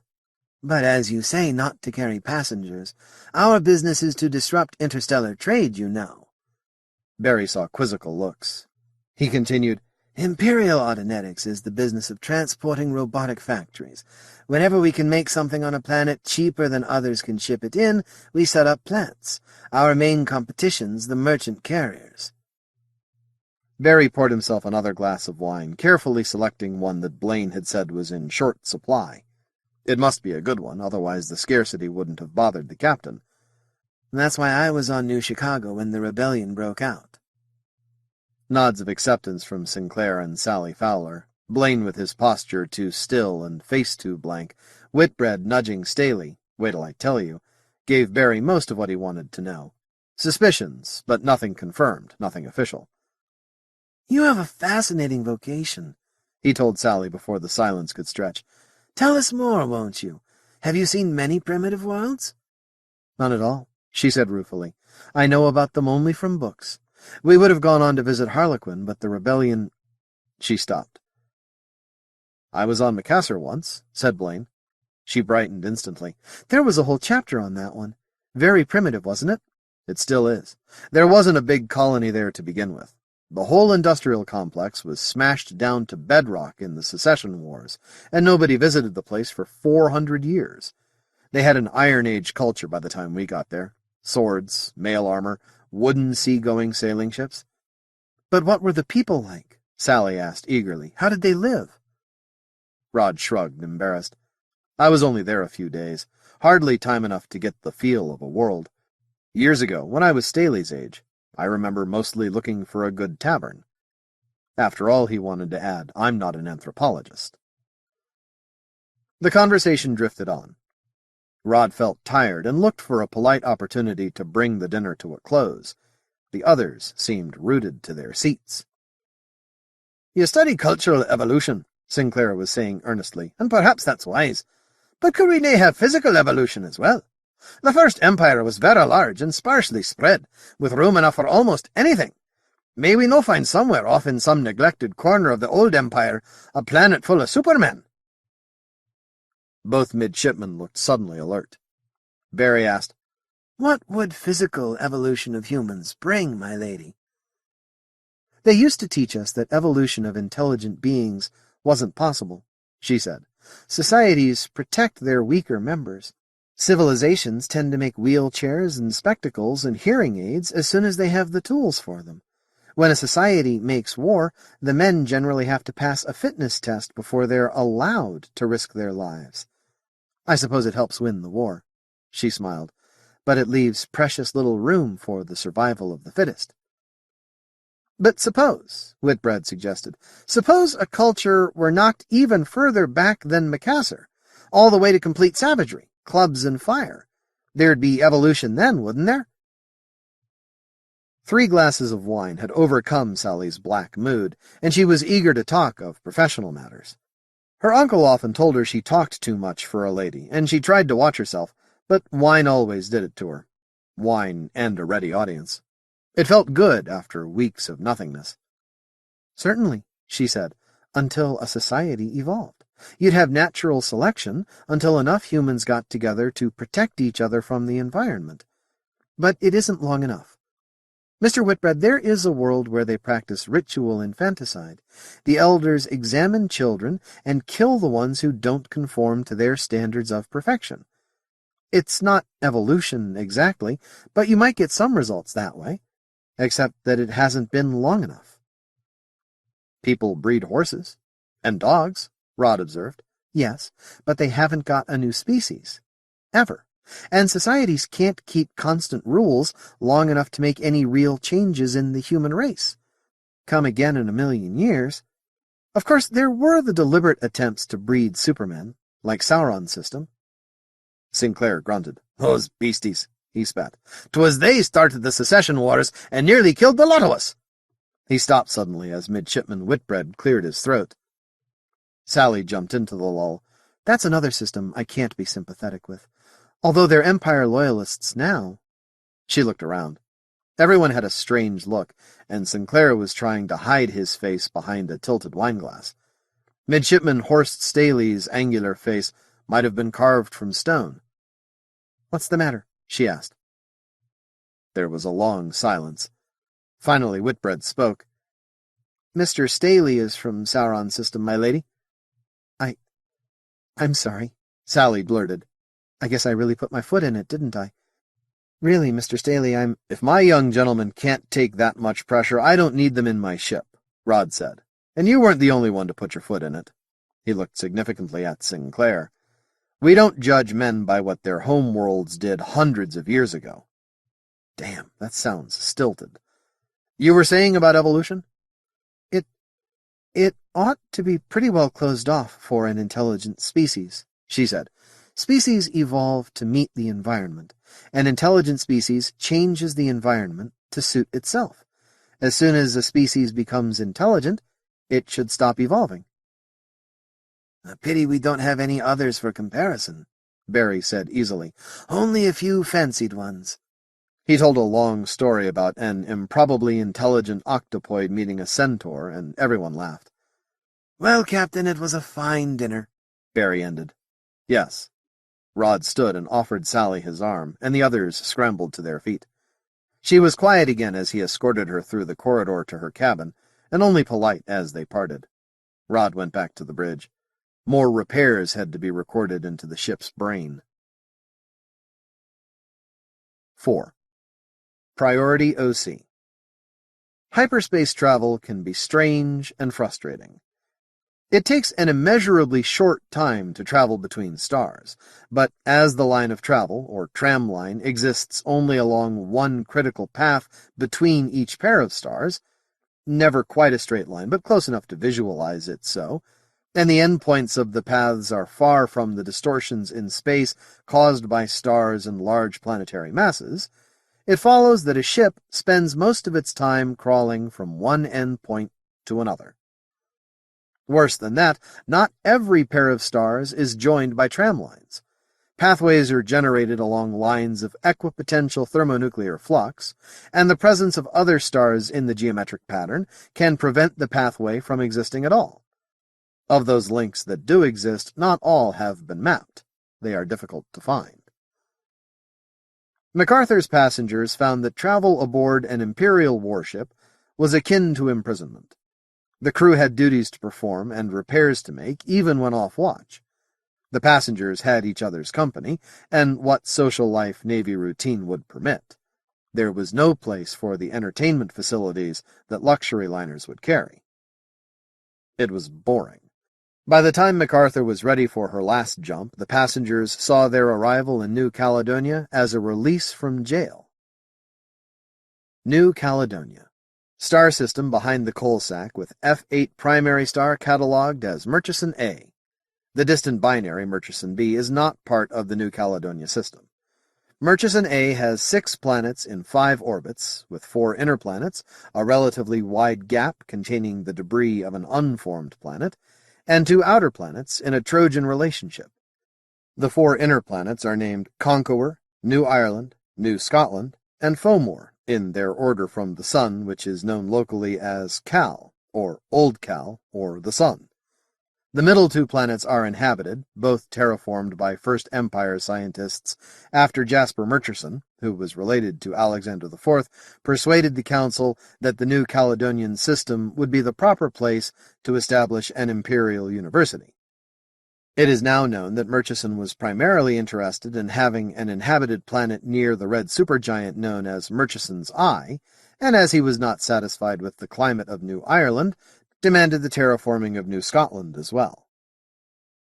Fomor is a relatively small planet with almost no atmosphere and few interesting features. It does, however, possess several fungi which are biologically related to other fungi found in the Trans-Coalsack sector, and their manner of transmission to Fomor has stimulated an endless controversy in the Journal of the Imperial Society of Xenobiologists, since no other life forms native to New Caledonia exist. The 2 outer planets occupy the same orbit and are named Dagda and Mitre, in keeping with the system's Celtic mythological nomenclature. Dagda is a gas giant, and the Empire maintains fuel stations on the planet's 2 moons, Angus and Bridget. Merchant ships are cautioned that Bridget is a Navy base and may not be approached without permission. Mitre is a cold metal ball, extensively mined, and troublesome to cosmologists because its manner of formation does not appear to conform to either of the 2 major contending theories of planetary origin. New Scotland and New Ireland, the only inhabited planets of the system, had extensive atmospheres of water vapor and methane when discovered, but no free oxygen. Biological packages in massive quantities transformed them into habitable worlds at considerable cost. Toward the end of the project, Murchison lost his influence in the Council, but by then the investment was so high that the project was carried on to completion. In less than 100 years of intensive effort, the domed colonies became open colonies, one of the most triumphant accomplishments of the First Empire. Both worlds were partially depopulated during the Secession Wars, with New Ireland joining the rebel forces, while New Scotland remained staunchly loyalist. After interstellar travel was lost in the Trans-Coalsack sector, New Scotland continued the struggle until its rediscovery by the Second Empire. As a consequence, New Scotland is the Trans-Coalsack sector capital. MacArthur shuddered and dropped into existence beyond the orbit of Dagda. For long moments her crew sat at their hyperspace transition stations, disoriented, fighting to overcome the confusion that always follows instantaneous travel. Why? One branch of physics at the Imperial University on Sigismund contends that hyperspace travel requires not zero time, but transfinite time, and that this produces the characteristic confusion of both men and computer equipment. Other theories suggest that the jump produces stretching or shrinking of local space, affecting nerves and computer elements alike, or that not all parts of the ship appear at the same time, or that inertia and mass vary on a subatomic level after transition. No one knows, but the effect is real. Helmsman? Blaine said thickly. His eyes slowly focused on the bridge displays. Aye, aye, sir. The voice was numbed and uncomprehending, but the crewman automatically responded. Set a course for Dagda. Get her moving. Aye, aye. In the early days of hyperspace travel, ships' computers had tried to accelerate immediately after pop-out. It didn't take long to find out that computers were even more confused than men. Now all automatic equipment was turned off for transition. Lights flashed on Blaine's displays as crewmen slowly reactivated MacArthur and checked out their systems. We'll put her down on Bridget, Mr. Renner, Blaine continued. Make your velocity match. Mr. Staley, you will assist the sailing master. Aye, aye, sir. The bridge came back to life. Crewmen stirred and returned to duties. Stewards brought coffee after acceleration and gravity returned. Men left hyperspace stations to return to patrol duties, while MacArthur's artificial eyes scanned space for enemies. The trouble board flashed green as each station reported successful transition. Blaine nodded in satisfaction as he sipped his coffee. It was always like this, and after hundreds of transitions he still felt it. There was something basically wrong with instantaneous travel, something that outraged the senses, something the mind wouldn't accept at a level below thought. The habits of the service carried men through. These, too, were ingrained at a level more basic than intellectual functions. Mr. Whitbread, my compliments to the Chief Yeoman of Signals, and please report us in to Fleet Headquarters on New Scotland. Get our course and speed from Staley, and you can signal the fuel station on Bridget that we're coming in. Inform Fleet of our destination. Aye, aye, sir. Signal in 10 minutes, sir? Yes. Whitbread unbuckled from his command seat behind the captain and walked drunkenly to the helm station. I'll need full engine power for a signal in 10 minutes, Horst. He made his way from the bridge, recovering rapidly. Young men usually did, which was one reason for having young officers in command of the ships. Now hear this, Staley announced. The call sounded through the ship. Now hear this. End of acceleration in 10 minutes. Brief period of free fall in 10 minutes. But why? Blaine heard. He looked up to see Sally Fowler at the bridge entranceway. His invitation to the passengers to come to the bridge when there was no emergency had worked out fine. Barry hardly ever made use of the privilege. Why free fall so soon? She asked. Need the power to make a signal, Blaine answered. At this distance, it'll use up a significant part of our engine power to produce the maser beam. We could overload the engines if we had to, but it's standard to coast for messages if there's no real hurry. Oh. She sat in Whitbread's abandoned chair. Rod swiveled his command seat to face her, wishing again that someone would design a free-fall outfit for girls that didn't cover so much of their legs, or that brief shorts would come back into fashion. Right now skirts were down to calves on Sparta, and the provinces copied the capital. For shipboard wear, the designers produced pantaloon things, comfortable enough but baggy. When do we get to New Scotland? She asked. Depends on how long we stay off Dagda. Sinclair wants to do some outside work while we're dirtside. He took out his pocket computer and wrote quickly with the attached stylus. Let's see. We're about 1.5 billion kilometers from New Scotland. That's, make it 100 hours to turnover. About 200 hours travel time, plus what we spend on Dagda. And the time it takes to get to Dagda, of course. That's not so far, about 20 hours from here. So we'll still be a couple of weeks at least, she said. I thought once we got here we'd... She broke off, laughing. It's silly. Why can't you invent something that lets you jump around in interplanetary space?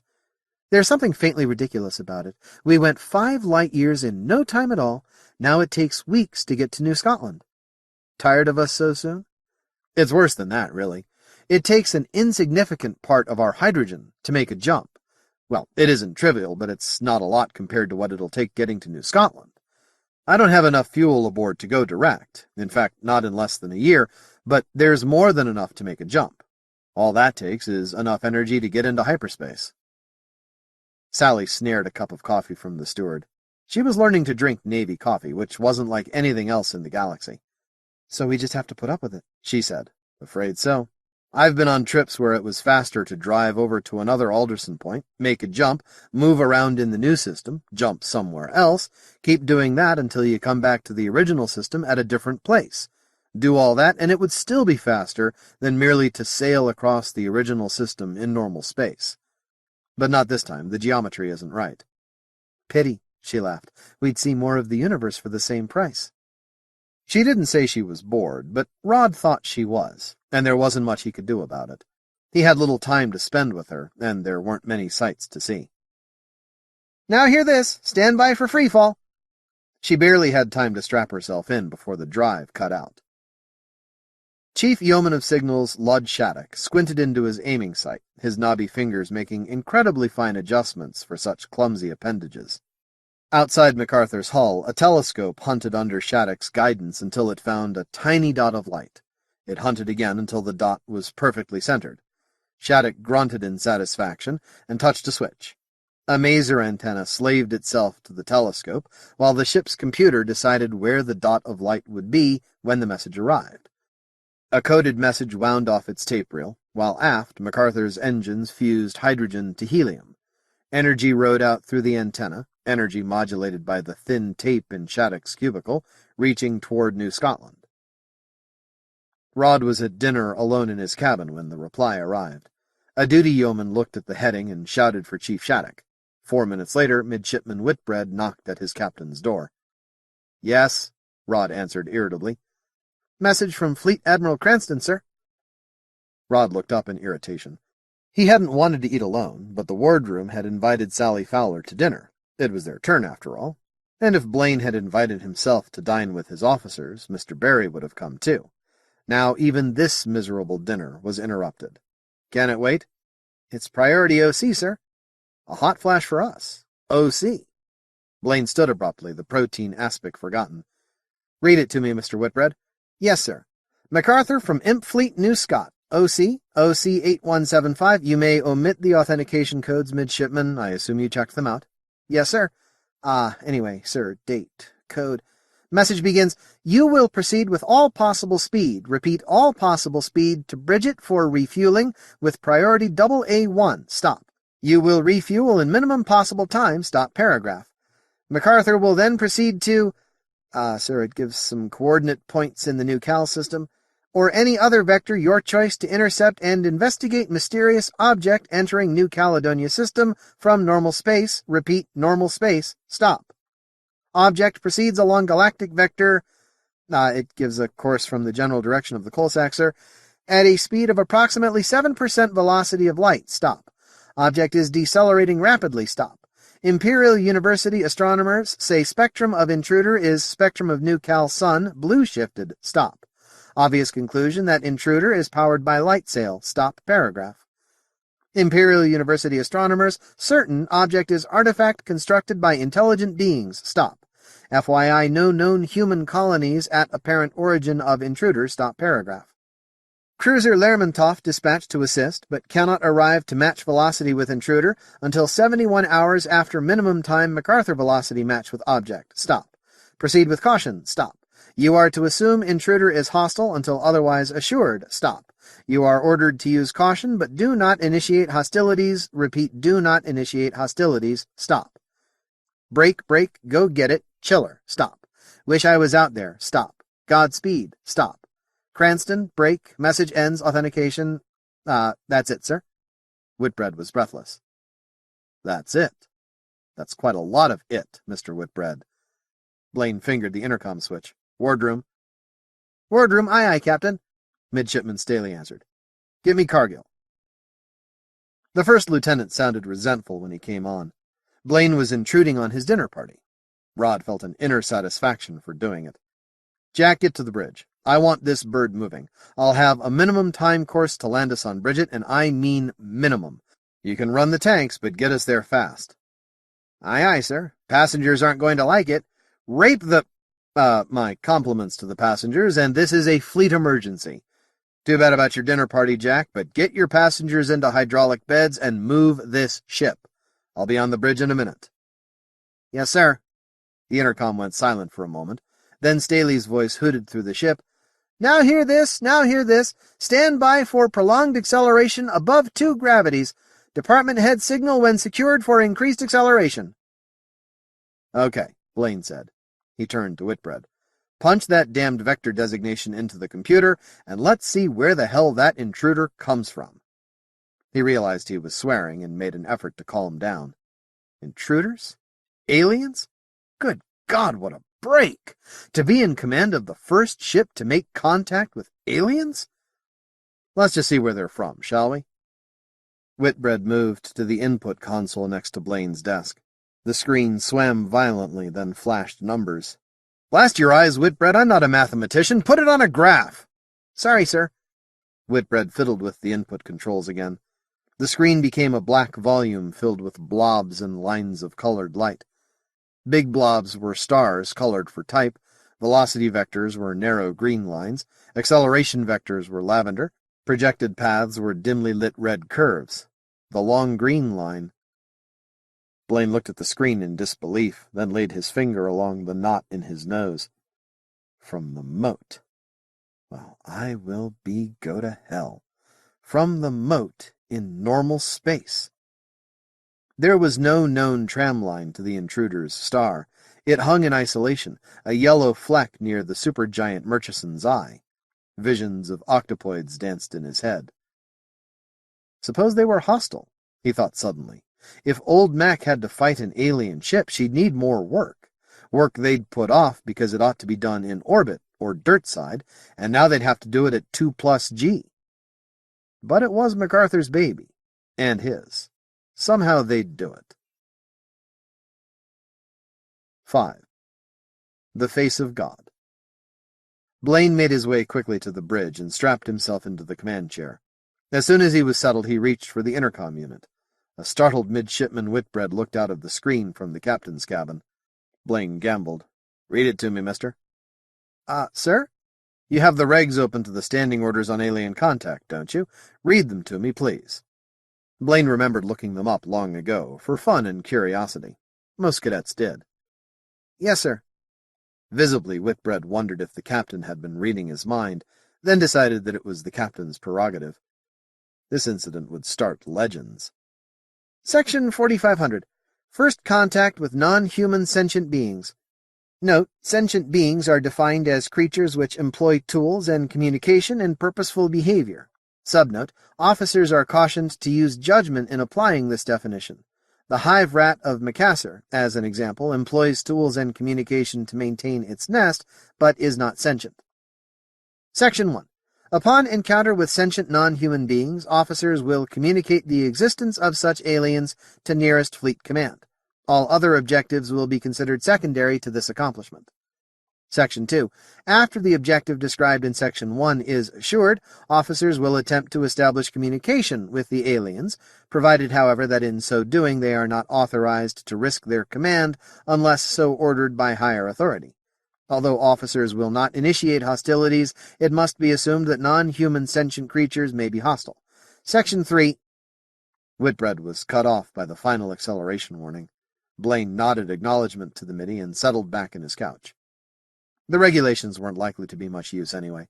They mostly dealt with initial contact without prior warning, and here Fleet Command pretty well knew MacArthur was going out to intercept an alien vessel. Ship's gravity edged upward, slowly enough to give the crew time to adjust, a full minute to rise to 3 gravities. Blaine felt 260 kilos settling into his acceleration couch. Throughout the ship, men would be moving with the wary attention one gives to lifting weights, but it was not a crippling acceleration. Not for a young man. For Barry it would be rough, but the trader would be all right if he stayed in his G-bed. Blaine felt very much at ease in his contoured armchair. It had headrest and fingertip controls, lapboard, power swiveling so that the entire bridge was in view without effort, even a personal relief tube. Warships are designed for long periods of high gravity. Blaine fiddled with his screen controls to produce a 3D graph overhead. He cut in the privacy switch to hide his doodles from the rest of the crew. Around him, the bridge officers attended to their duties. Cargill and Sailing Master Renner huddled together near the astrogation station. Midshipman Staley settled next to the helmsman, ready to assist if needed, but mostly there to learn how to handle the ship. Blaine's long fingers moved over the screen controls. A long green velocity line, a short lavender vector pointing in the opposite direction, with a small white ball between. So, the intruder had come straight from the direction of the moat and was decelerating directly into the new Cal system. And it was somewhat bigger than Earth's moon. A ship-sized object would have been a dimensionless point. A good thing Whitbread hadn't noticed that. There'd be gossip, tales to the crew, panic among the new hands. Blaine felt the metallic taste of fear himself. My God, it was big. But they'd have to have something that big, Rod muttered. 35 light-years through normal space. There never had been a human civilization that could manage such a thing. Still, how did the Admiralty expect him to investigate it, much less intercept it, land on it with Marines? What in Hannigan's hell was a light sail? "Course to Bridget, sir," Sailing Master Renner announced. Blaine snapped up from his reverie and touched his screen controls again. The ship's course appeared on his screen as a pictorial diagram below tables of figures. Rod spoke with effort. Approved. Then he went back to the impossibly large object on his view screen. Suddenly he took out his pocket computer and scribbled madly across its face. Words and numbers flowed across the surface, and he nodded.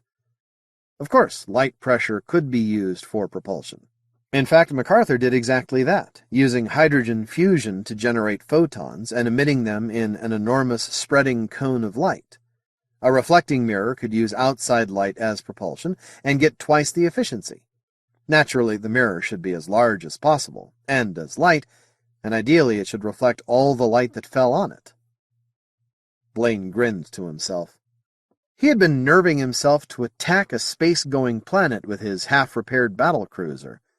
Naturally, the computer had pictured an object that size as a globe. In reality, it was probably a sheet of silvered fabric thousands of kilometers across, attached by adjustable shrouds to the mass that would be the ship proper. In fact, with an albedo of 1, Blaine sketched rapidly, the light sail would need about 8 million square kilometers of area. If circular, it would be about 3,000 clicks across. It was using light for thrust, so Blaine called up the intruder's deceleration, matched it to the total reflected light, divided. So, sail and payload together massed about 450,000 kilograms. That didn't sound dangerous. In fact, it didn't sound like a working spacecraft, not one that could cross 35 light-years in normal space. The alien pilots would go mad with so little room, unless they were tiny, or liked enclosed spaces, or had spent the past several hundred years living in inflated balloons with filmy lightweight walls. No, there was too little known and too much room for speculation. Still, there was nothing better to do. He fingered the knot on his nose. Blaine was about to clear the screens, then thought again and increased the magnification. He stared at the result for a long time, then swore softly. The intruder was heading straight into the sun. MacArthur decelerated at nearly 3 gravities directly into orbit around Bridget. Then she descended into the protective Langston field of the base on the moonlet, a small black dart sinking toward a tremendous black pillow, the two joined by a thread of intense white. Without the field to absorb the energy of thrust, the main drive would have burned enormous craters into the snowball moon. The fueling station crew rushed to their tasks. Liquid hydrogen, electrolyzed from the mushy ice of Bridget and distilled after liquefaction, poured into MacArthur's tankage complexes. At the same time, Sinclair drove his men outside. Crewmen swarmed across the ship to take advantage of low gravity with the ship dirtside. Bosuns screamed at supply masters as Bridget was stripped of spare parts. "Commander Frenzy requests permission to come aboard, sir," the watch officer called. Rod grimaced. "Send him up." He turned back to Sally Fowler, seated demurely in the watch midshipman's seat. "But don't you understand, we'll be accelerating at high Gs all the way to intercept. You know what that feels like now. Besides, it's a dangerous mission." "Pooh. Your orders were to take me to New Scotland," she huffed. "They said nothing about stranding me on a snowball." "Those were general orders. If Chillard'd known we'd have to fight, he'd never have let you aboard. As captain of this ship, it's my decision, and I say I'm not about to take Senator Fowler's niece out to a possible battle." "Oh." She thought for a moment. The direct approach hadn't worked. "Rod, listen, please. You see this as a tremendous adventure, don't you? How do you think I feel? Whether those are aliens or just lost colonists trying to find the Empire again, this is my field. It's what I was trained for, and I'm the only anthropologist aboard. You need me." "We can do without. It's too dangerous." "You're letting Mr. Barry stay aboard?" "Not letting. The Admiralty specifically ordered me to keep him in my ship. I don't have discretion about him, but I do about you and your servants. If it's Adam and Annie you're worried about, we'll leave them here. They couldn't take the acceleration anyway. But I can take anything you can, Captain my Lord Roderick Blaine. I've seen you after a hyperspace jump, dazed, staring around, not knowing what to do, and I was able to leave my cabin and walk up here to the bridge. So don't tell me how helpless I am. Now, are you going to let me stay here, or what? Or nothing, of course. I know I can't threaten you. Please, Rod?" She tried everything, including batting her eyes, and that was too much because Rod burst out laughing. "Commander Frenzy, sir," the Marine sentry outside the bridge companionway announced.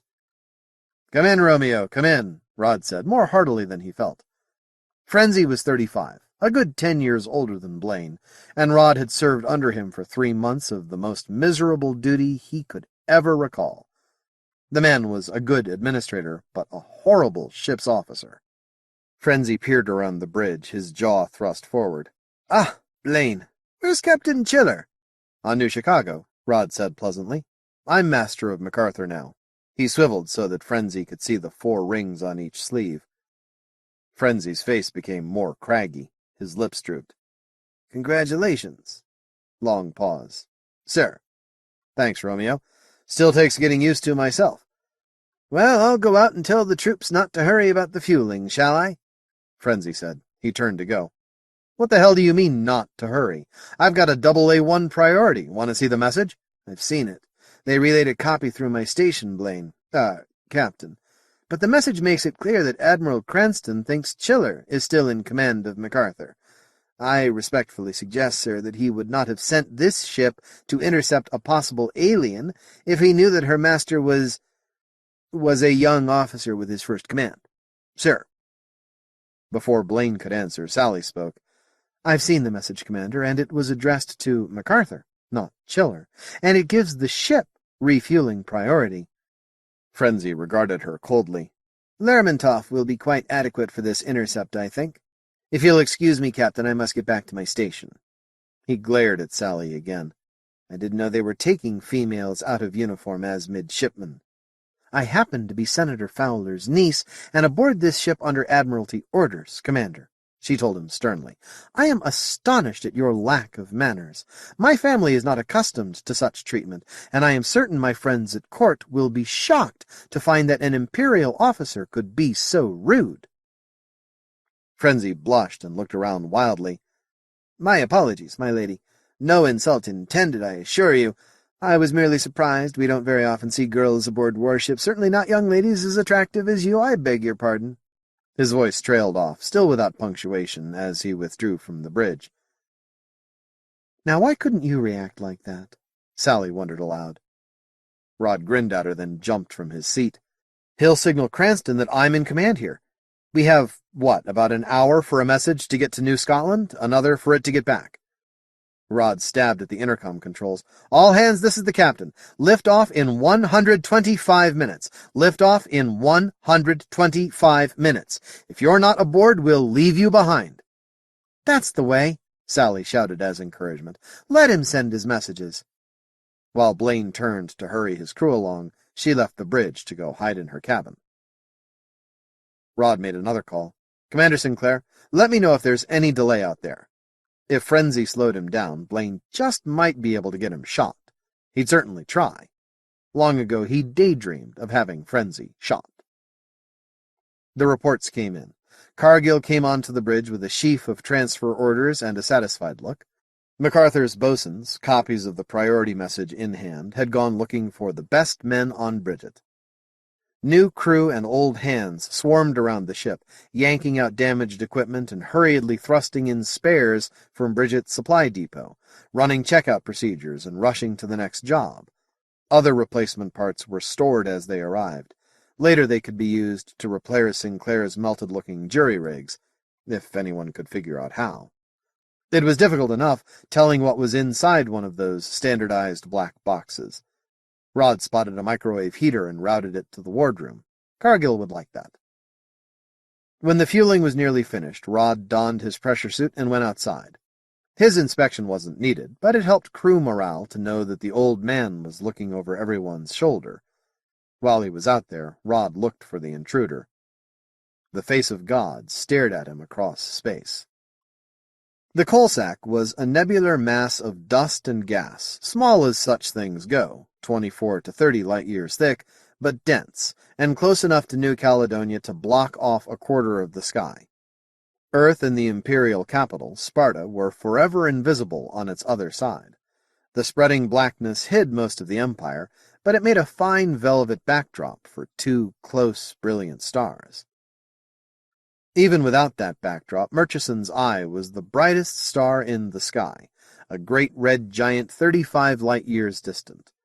The white fleck at one edge was a yellow dwarf companion star, smaller and dimmer and less interesting, the Mote. Here the coal sack had the shape of a hooded man, head and shoulders, and the off-centered red supergiant became a watchful, malevolent eye. The face of God. It was a famous sight throughout the Empire, this extraordinary view of the coal sack from New Cal. But standing here in the cold of space, it was different. In a picture, it looked like the coal sack. Here, it was real.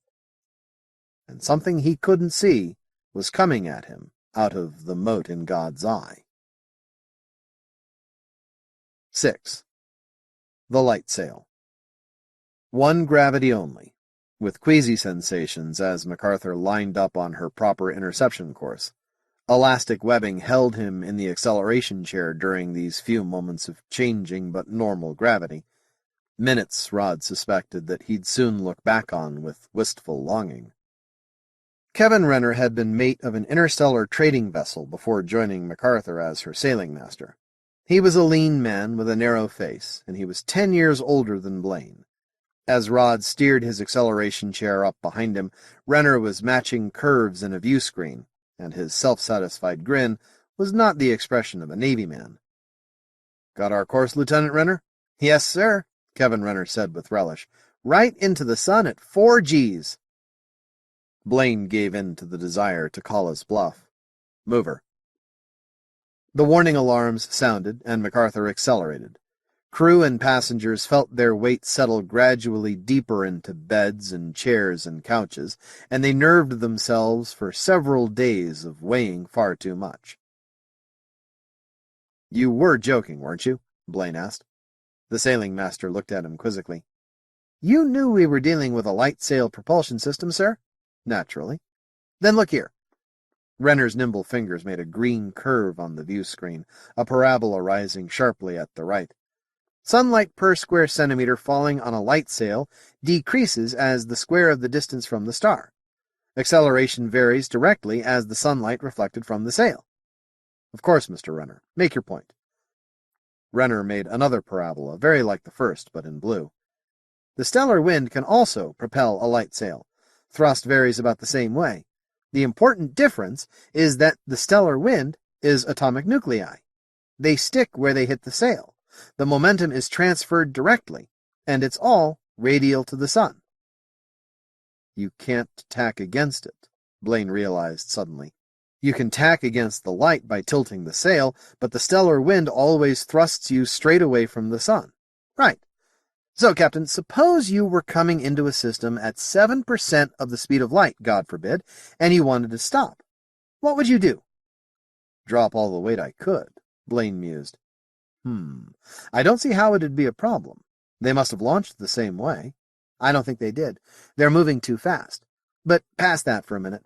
What counts is they're moving too fast to stop unless they get very close to the sun. Very close indeed.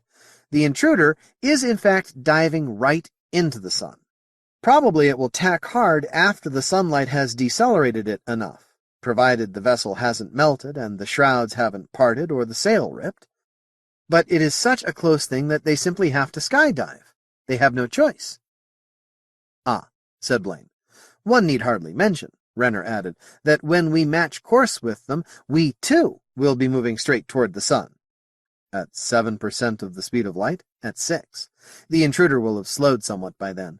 It will take us 125 hours, doing 4 Gs most of the way, slowing somewhat near the end. That's going to be hard on everybody, Blaine said. And suddenly he wondered, belatedly, if Sally Fowler had in fact gotten off. Especially the passengers. Couldn't you give me an easier course?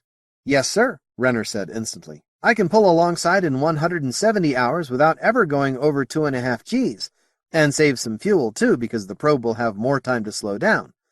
The course we're on now gets us to New Ireland with dry tanks, assuming we take the intruder under tow. Dry tanks. But you liked this course better. Rod was learning to dislike the sailing master and his grin that constantly implied that the captain had forgotten something crucial and obvious. Tell me why, he suggested. It occurred to me the intruder might be hostile. Yes, so? If we were to match courses with him and he disabled the engines, we'd be falling into the sun at 6% of light speed. Right. So you match us up as far from Cal as possible to leave time to do something about it. Yes, sir. Exactly. Right. You're enjoying this, aren't you, Mr. Renner? I wouldn't have missed it for anything, sir. What about you? Carry on, Mr. Renner. Blaine guided his acceleration chair to another screen and began checking the sailing master's course. Presently he pointed out that the sailing master could give them nearly an hour at 1 G just before intercept, thereby giving everyone a chance to recuperate. Renner agreed with idiot enthusiasm and went to work on the change. I can use friends aboard my ship, Captain Chiller used to tell his midshipmen, but I'd sell them all for a competent sailing master. Renner was competent. Renner was also a smartass, but that was a good bargain. Rod would settle for a competent smartass. At 4 gravities, nobody walked, nobody lifted anything. The black box replacements in the hold stayed there while MacArthur ran on Sinclair's makeshifts. Most of the crew worked from their cots, or from mobile chairs, or didn't work at all. In crew sections, they played elaborate word games, or speculated on the coming encounter, or told stories. Half the screens on the ship showed the same thing, a disk like the sun, with Murchison's eye behind it and the coal sack as background. The telltales in Sally's cabin showed oxygen consumption. Rod said words of potent and evil magic under his breath. He almost called her then, but postponed it. He called Barry instead. Barry was in the G-bath, a film of highly elastic mylar over liquid. Only his face and hands showed above the curved surface. His face looked old. It almost showed his true age. Captain, you chose not to put me off on Bridget. Instead, you are taking a civilian into possible combat. Might I ask why? Of course, Mr. Barry.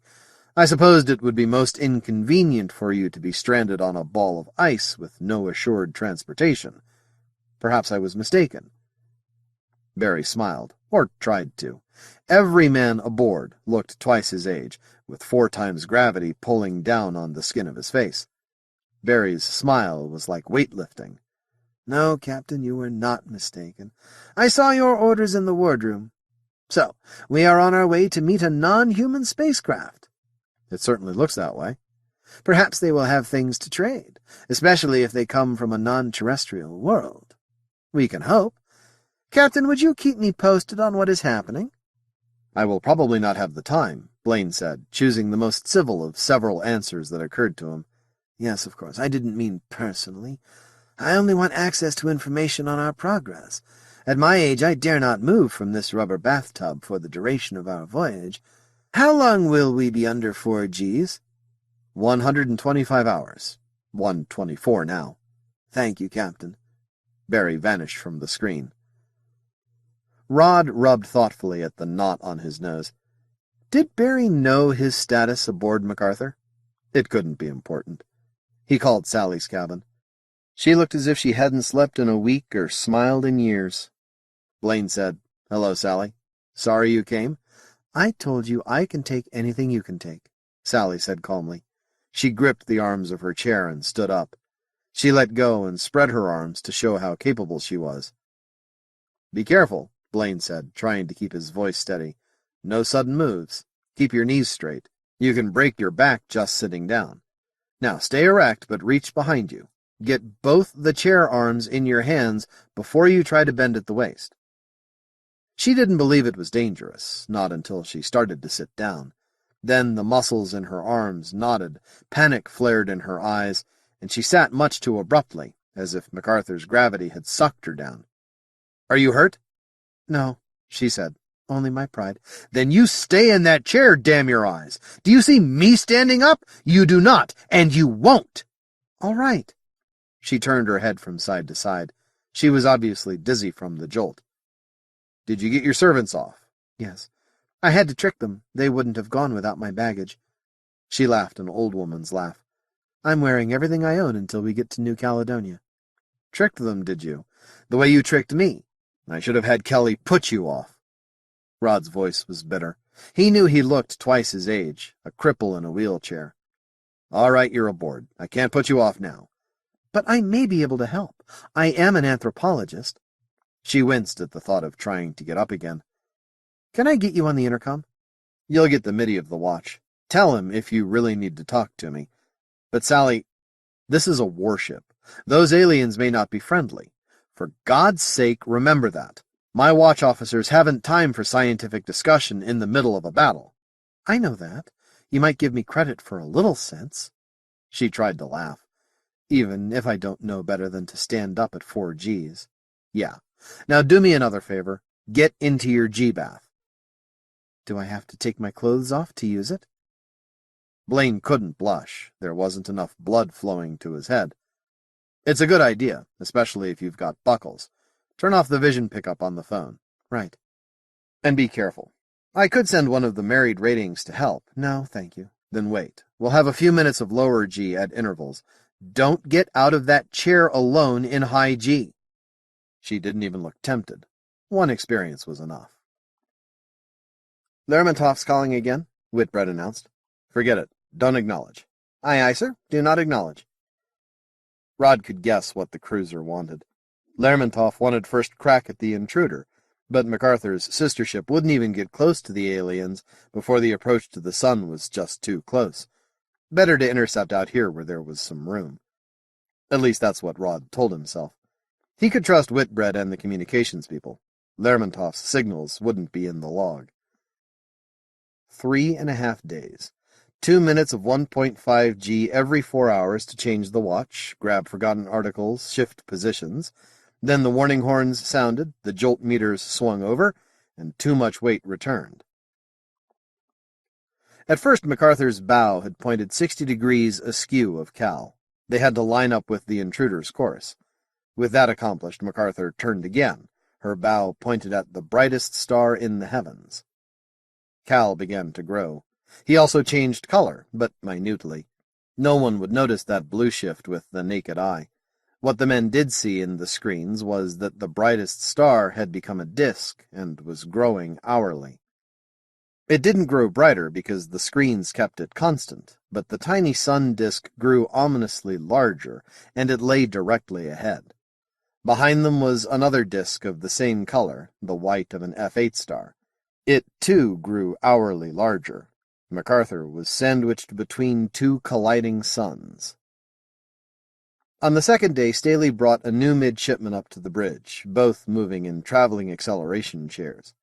Except for a brief interview on Bridget, Rod hadn't met him. Gavin Potter, a 16-year-old boy from New Scotland. Potter was tall for his age. He seemed to hunch in upon himself, as if afraid to be noticed. Blaine thought Potter was merely being shown about the ship. A good idea, since if the intruder turned out hostile, the boy might have to move about MacArthur with total familiarity, possibly in darkness and variable gravity. Staley obviously had more in mind. Blaine realized they were trying to get his attention. "Yes, Mr. Staley?" "This is Midshipman Gavin Potter, sir," Staley said. "He's told me something I think you ought to hear." All right, go ahead. Any diversion from high gravity was welcome. There was a church in our street, sir, in a farm town on New Scotland. Potter's voice was soft and low, and he spoke carefully so that he blotted out all but a ghostly remnant of the brogue that made Sinclair's speech so distinctive. A church, Blaine said encouragingly. Not an Orthodox church, I take it. No, sir. A church of him. There aren't many members. A friend and I snuck inside once for a joke. Did you get caught? I know I'm telling this badly, sir. The thing is, there was a big blow-up of an old hollow of Murchison's eye against the coal sack. The face of God, just like on postcards. Only it was different in this picture. The eye was very much brighter than now, and it was blue-green, not red, with a red dot at one edge. It could have been a portrait, Blaine suggested. He took out his pocket computer and scrawled Church of Him across its face, then punched for information. The box linked with the ship's library, and information began to roll across its face. It says the Church of Him believes that the coal sack, with that one red eye showing, really is the face of God. Couldn't they have retouched it to make the eye more impressive? Rod continued to sound interested, time enough to say something about wasting his time when the middies were through. If they were wasting time. But, said Potter. Sir, said Staley, leaning too far forward in his chair. One at a time. Mr. Staley? I didn't just ask Potter, sir. I checked with Commander Sinclair. He says his grandfather told him the mote was once brighter than Murchison's eye, and bright green. And the way Gavin's describing that hollow, well, sir, stars don't radiate all one color, so all the more reason to think the hollow was retouched. But it is funny with that intruder coming straight out of the moat. Light, Potter said firmly. Light sail! Rod shouted in sudden realization. Good thinking! The whole bridge crew turned to look at the captain. Renner, did you say the intruder is moving faster than it ought to be? Yes, sir, Renner answered from his station across the bridge. If it was launched from a habitable world circling the moat, could it have used a battery of laser cannon? Sure, why not? Renner wheeled over. In fact, you could launch with a small battery, then add more cannon as the vehicle got farther and farther away. You get a terrific advantage that way. If one of the cannon breaks down, you've got it right there in your system to repair it. Like leaving your motorhome, Potter cried, and you still able to use it. Well, there are efficiency problems, depending on how tight the beam can be held, Renner answered. Pity you couldn't use it for braking, too. Have you any reason to believe... Rod left them telling the sailing master about the variations in the moat. For himself, he didn't particularly care. His problem was, what would the intruder do now? It was 20 hours to rendezvous when Renner came to Blaine's post and asked to use the captain's screens. The man apparently could not talk without a view screen connected to a computer. He would be mute with only his voice. Captain, look, he said, and threw a plot of the local stellar region on the screen. The intruder came from here. Whoever launched it fired a laser cannon, or a set of laser cannon, probably a whole mess of them on asteroids with mirrors to focus them, for about 45 years, so the intruder would have a beam to travel on. The beam and the intruder both came straight in from the moat. But there'd be records, Blaine said. Somebody would have seen that the moat was putting out coherent light. Renner shrugged. How good are New Scotland's records? Let's just see. It took only moments to learn that astronomical data from New Scotland were suspect, and no such records were carried in MacArthur's library because of that. Oh well, let's assume you're right. But that's the point. It's not right, Captain, Renner protested. You see, it is possible to turn in interstellar space. What they should have done... The new path left the moat at a slight angle to the first. Again, they coast most of the way. At this point, where the intruder would have been well past New Cal, we charged the ship up to 10 million volts. The background magnetic field of the galaxy gives the ship a half turn, and it's coming toward the New Caledonian system from behind. Meanwhile, whoever is operating the beam has turned it off for 150 years. Now he turns it on again. The probe uses the beam for braking. You sure that magnetic effect would work? It's high school physics. And the interstellar magnetic fields have been well mapped, Captain. Well, then why didn't they use it? I don't know! Renner cried in frustration. "Maybe they just didn't think of it. Maybe they were afraid the lasers wouldn't last. Maybe they didn't trust whoever they left behind to run them. Captain, we just don't know enough about them." "I know that, Renner. Why get in such a sweat about it? If our luck holds, we'll just damn well ask them." A slow, reluctant smile broke across Renner's face. "But that's cheating." "Oh, go get some sleep." Rod woke to the sound of the speakers. "Gravity shift in 10 minutes. Stand by for change to 1 standard gravity in 10 minutes. Blaine smiled. 1 gravity, and felt the smile tighten. 1 hour to match velocities with the intruder. He activated his watch screens to see a blaze of light fore and aft. MacArthur was sandwiched between 2 suns. Now Cal was as large as Sol seen from Venus, but brighter. Cal was a hotter star. The intruder was a smaller disk, but brighter still. The sail was concave. It was effort merely to use the intercom. "Sinclair?" "Engineering. Aye, aye, Captain." Rod was pleased to see that Sinclair was in a hydraulic bed. "How's the field holding, Sandy?" "Very well, Captain. Temperature steady." "Thank you." Rod was pleased. The Langston field absorbed energy. That was its basic function. It absorbed even the kinetic energy of exploding gas or radiation particles, with an efficiency proportional to the cube of the incoming velocities. In battle, the hellish fury of hydrogen torpedoes and the concentrated photon energies of lasers would strike the field and be dispersed, absorbed, contained. As the energy levels increased, the field would begin to glow, its absolute black becoming red, orange, yellow, climbing up the spectrum toward the violet. That was the basic problem of the Langston field. The energy had to be radiated away. If the field overloaded, it would release all the stored energy in a blinding white flash, radiating inward as well as outward. It took ship's power to prevent that, and that power was added to the field's stored energies as well. When the field grew too hot, ships died. Quickly. Normally a warship could get hellishly near a sun without being in mortal danger, her field never growing hotter than the temperature of the star, plus the amounts added to maintain control of the field. Now, with a sun before and another behind, the field could radiate only to the sides, and that had to be controlled, or MacArthur would experience lateral accelerations. The sides were getting narrower, and the suns bigger, and the field hotter. A tinge of red showed on Rod's screens. It wasn't an impending disaster, but it had to be watched. Normal gravity returned. Rod moved quickly to the bridge and nodded to the watch midshipman. "General quarters, battle stations." Alarms hooted through the ship. For 124 hours the intruder had shown no awareness of MacArthur's approach. It showed none now, and it drew steadily closer. The light sail was a vast expanse of uniform white across the aft screens, until Renner found a small black dot. He played with it until he had a large black dot, sharp-edged, whose radar shadow showed it 4,000 kilometers closer to MacArthur than the sail behind it. "That's our target, sir," Renner announced. "They probably put everything in one pod, everything that wasn't part of the sail. One weight at the end of the shrouds to hold the sail steady." "Right. Get us alongside it, Mr. Renner. Mr. Whitbread, my compliments to the Yeoman of Signals, and I want to send messages in clear. As many bands as he can cover, low power." "Yes, sir. Recording."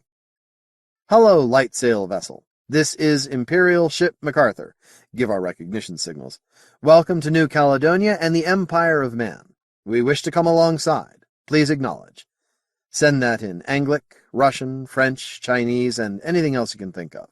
If they're human, there's no telling where they're from. 15 minutes to match. Ship's gravity changed again as Renner began to match velocities and positions with the intruder's cargo pod instead of the sail. Rod took a moment to answer Sally's call. "Make it fast, Sally, if you please. We're under battle conditions." "Yes, Rod, I know. May I come to the bridge?" "Afraid not. All seats occupied." "I'm not surprised.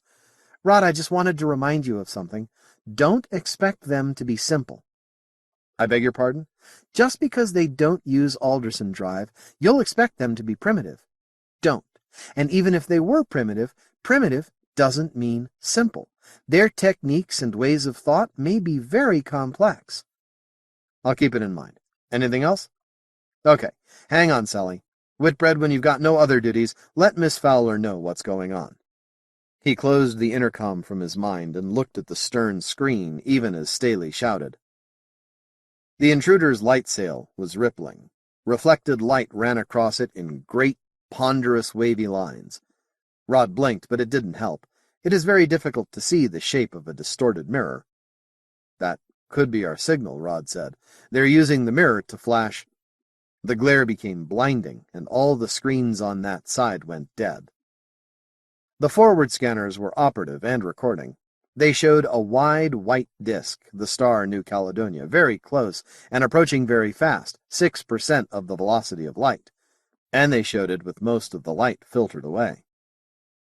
For a moment they also showed several odd black silhouettes against that white background. Nobody noticed in that terrible moment when MacArthur was burned blind, and in the next moment the images were gone.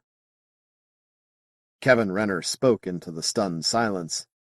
They didn't have to shout, he complained. Thank you, Mr. Renner, Rod said icily. Have you other, perhaps more concrete suggestions? MacArthur was moving in erratic jolts, but the light sail followed her perfectly. Yes, sir, Renner said. We'd do well to leave focus of that mirror. Damage control, Captain, Cargill reported from his station aft. We're getting a lot of energy into the field. Too much and damned fast, with none of it going anywhere. If it were concentrated, it would burn holes in us, but the way it washes across, we can hold maybe 10 minutes. Captain, I'll steer around behind the sail, Renner said. At least we've got sunside scanners, and I can remember where the pod was. Never mind that.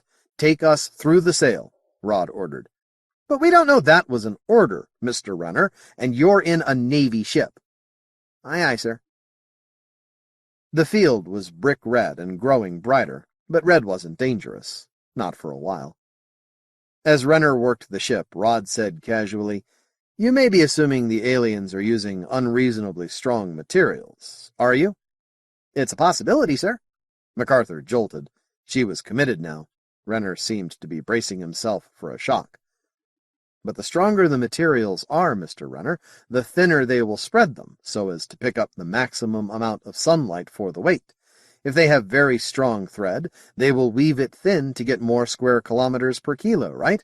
Even if meteors later get a few square kilometers of sail, well, they still made a profit, didn't they? So they'll make it just strong enough. Yes, sir, Renner sang. He was driving at 4 Gs, keeping Cal directly astern. He was grinning like a thief, and he was no longer bracing himself for the crash. Well, I convinced him, Rod thought, and braced himself for the crash. The Langston field was yellow with heat. Then suddenly the sunward scanners showed black except for the green-hot edge of MacArthur's own field, and a ragged, blazing silhouette of white where MacArthur had ripped through the intruder's sail. Hell, we never felt it! Rod laughed. Mr. Renner, how long before we impact the sun? 45 minutes, sir, unless we do something about it. First things first, Mr. Renner. You keep us matched up with the sail, and right here. Rod activated another circuit to reach the gunnery officer. Crawford, put some light on that sail and see if you can find the shroud connections. I want you to cut the pod off that parachute before they fire on us again. Aye, aye, sir. Crawford seemed happy at the prospect. There were 32 shrouds in all, 24 around the edge of the circular fabric mirror, and a ring of 8 nearer the center. Conical distortions in the fabric told where they were. The back of the sail was black. It flashed to vapor under the pinpoint attack of the forward laser batteries. Then the sail was loose, billowing and rippling as it floated toward MacArthur. Again the ship swept through as if the light sail were so many square kilometers of tissue paper. And the intruder's pod was falling loose toward an F-8 sun. 35 minutes to impact, Renner said without being asked. Thank you, Mr. Renner. Commander Cargill, take the con. You will take that pod in tow. And Rod felt a wild internal glee at Renner's astonishment. 7. The Crazy Eddie Probe. But, said Renner, and pointed at Cal's growing image on the bridge screens, Before he could say anything else, MacArthur leaped ahead at 6 Gs. No smooth transition this time. Jolt meters swung wildly as the ship hurtled straight toward the looming sun. "Captain!" Through the roaring blood in his ears, Blaine heard his exec call from the afterbridge. "Captain, how much damage can we sustain?" It was an effort to speak. "Anything that'll get us home," Rod gasped. "Roger." Cargill's orders sounded through the intercom. "Mr. Potter, is hangar deck clear to vacuum? All shuttles stowed?" "Yes, sir." The question was irrelevant under battle conditions, but Cargill was a careful man. "Open the hangar doors," Cargill ordered. "Captain, we might lose the hangar deck hatches." "Rape 'em." "I'm bringing the pod aboard fast. No time to match velocities. We'll take damage." "You have the con, Commander. Carry out your orders." There was a red haze on the bridge. Rod blinked, but it was still there, not in the air, but in his retinas. 6 gravities was too much for sustained effort. If anyone fainted, well, they'd miss all the excitement. "Kelly," Rod barked, "when we turn ship, take the Marines aft and stand by to intercept anything coming out of that pod. And you'd better move fast. Cargill won't hold acceleration." "Aye, aye, sir." 6 gravities, and Kelly's gravel rasp was the same as ever. The pod was 3,000 kilometers ahead, invisible even to the clearest vision, but growing steadily on the bridge screens, steadily but slowly, much too slowly, even as Cal seemed to grow too fast. 4 minutes at 6 gravities. 4 minutes of agony, then the alarms hooted. There was a moment of blessed relief. Kelly's Marines clattered through the ship, diving in the low shifting gravity as MacArthur turned end for end. There wouldn't be acceleration couches back there where the Marines would cover hangar deck. Webbing straps to suspend the men in corridors, others in the hangar space itself hung like flies in a spider web, weapons ready. Ready for what? The alarms sounded, and jolt meters swung again as MacArthur braked toward the pod. Rod turned his screen controls with an effort. There was hangar deck, cold and dark, the fuzzy outline of the inner surface of the ship's defensive field an impossible black. Good, he thought, no significant heat storage. Plenty of capacity to take up the rotational energy of the pod, if it had any, slow down the impact to something that MacArthur might be able to handle. 8 minutes at 6 Gs, the maximum the crew would be able to stand. Then the intruder was no longer ahead as MacArthur turned and fell toward it sidewise. The crushing acceleration ended. Then there was low side thrust as Cargill fired the port batteries to slow their headlong rush to the pod. It was cylindrical, with one rounded end, tumbling through space. As it turned, Rod saw that the other end was jagged with a myriad of projections. 32 projections? But there should have been shrouds trailing from those knobs, and there was nothing. It was moving up to MacArthur far too fast, and it was too big to fit in the hangar deck. The thing was massive, too damn massive, and there was nothing to brake with to the sides but the port batteries. It was here. Hangar deck camera showed the rounded end of the intruder, dull and metallic, pushing through the Langston field, slowing, the rotation stopping, but still it moved relative to MacArthur. The battlecruiser surged sidewise, terribly, throwing the crew against their harness straps, while the rounded end of the pod grew and grew and... Crunch! Rod shook his head to clear it of the red mist which had formed again. "Get us out of here! Mr. Renner, take the con!" Jolt meters swung before the acceleration alarms. Renner must have set up the course in advance and slapped the keys the instant he was given control. Blaine peered at the dials through the crimson mist. Good. Renner wasn't trying anything fancy. Just blast lateral to MacArthur's course and let the sun whip her around. Were they accelerating in the plane of Cal's planets? Be tricky to rendezvous with Lermontov for hydrogen. If they couldn't bring Mac in on this pass, she'd have dry tanks. Fuzzily, Blaine touched display controls and watched as the main computer showed a course plot. Yes, Renner had set it up properly. And fast work, too. Let him do it, Rod thought. Renner's competent, better astrogator than I am. Time to inspect the ship. What happened to her when we took that thing aboard? But all the screens covering that area were blank, cameras burned off or smashed. Outside it wasn't much better. "Fly her blind, Mr. Renner," Blaine ordered. "Cameras would just boil off anyway. Wait until we're moving away from Cal." "Damage report, Skipper." "Go ahead, Commander Cargill." We've got the intruder clamped in with the hangar doors. It's jammed in solid. I don't think we can rattle it around with normal acceleration. I don't have a full report, but that hangar deck will never be the same, sir. Anything major, number one? No, sir. I could give you the whole list. Minor problems, things jarred loose, equipment failed under impact stress, but it boils down to this. If we don't have to fight, we're in good shape. Fine. Now see what you can get me from the Marines. The comm lines to Kelly's station seem to be out. Aye, aye, sir. Somebody would have to move around at 6 Gs to carry out that order, Blaine thought. Hope to God he can do it in a travel chair. A man might just slither along under that strain, but he wouldn't be good for much afterwards. Was it worth it? For probably negative information? But suppose it wasn't negative. Marine Corporal Pietrov reporting to Captain, sir. Thick accent of Saint Ekaterina. No activity from intruder, sir. Cargill here, Captain, another voice added. Yes. Do you need Kelly? Mr. Potter was able to get a line to Pietrov without leaving his scooter, but there's a problem if he has to go further. Pietrov's fine, number one. Good work, Potter. Corporal, can you see Mr. Kelly? Is he all right? The gunners waved at me, sir. He is on duty in number 2 airlock. Good. Report any activity by intruder immediately, Corporal. Blaine switched off as the warning horns sounded again. 50 kilos lifted from his chest as the ship's acceleration eased. Tricky thing, this, he thought. Got to balance between getting too close to Cal and cooking the crew, and just killing everybody from the G-stress. At his station forward, one of the helmsmen leaned against the padding of his couch. His partner leaned against him to touch helmets. For an instant they cut their mics, while Quartermaster's mate First Class Orantes spoke to his partner. My brother wanted me to help him with his wet ranch on Aphrodite, and I thought it was too goddamn dangerous, so I joined the flipping Navy. Commander Sinclair, have we enough energy for a report to fleet? Aye, Skipper. The engines hold very well indeed. Yon object is nae so massive as we thought, and we've hydrogen to spare. Good. Blaine called the communications room to send out his report. Intruder aboard. Cylinder, ratio of axes 4-to-1. Uniform metallic in appearance, but close inspection impossible until acceleration eases off.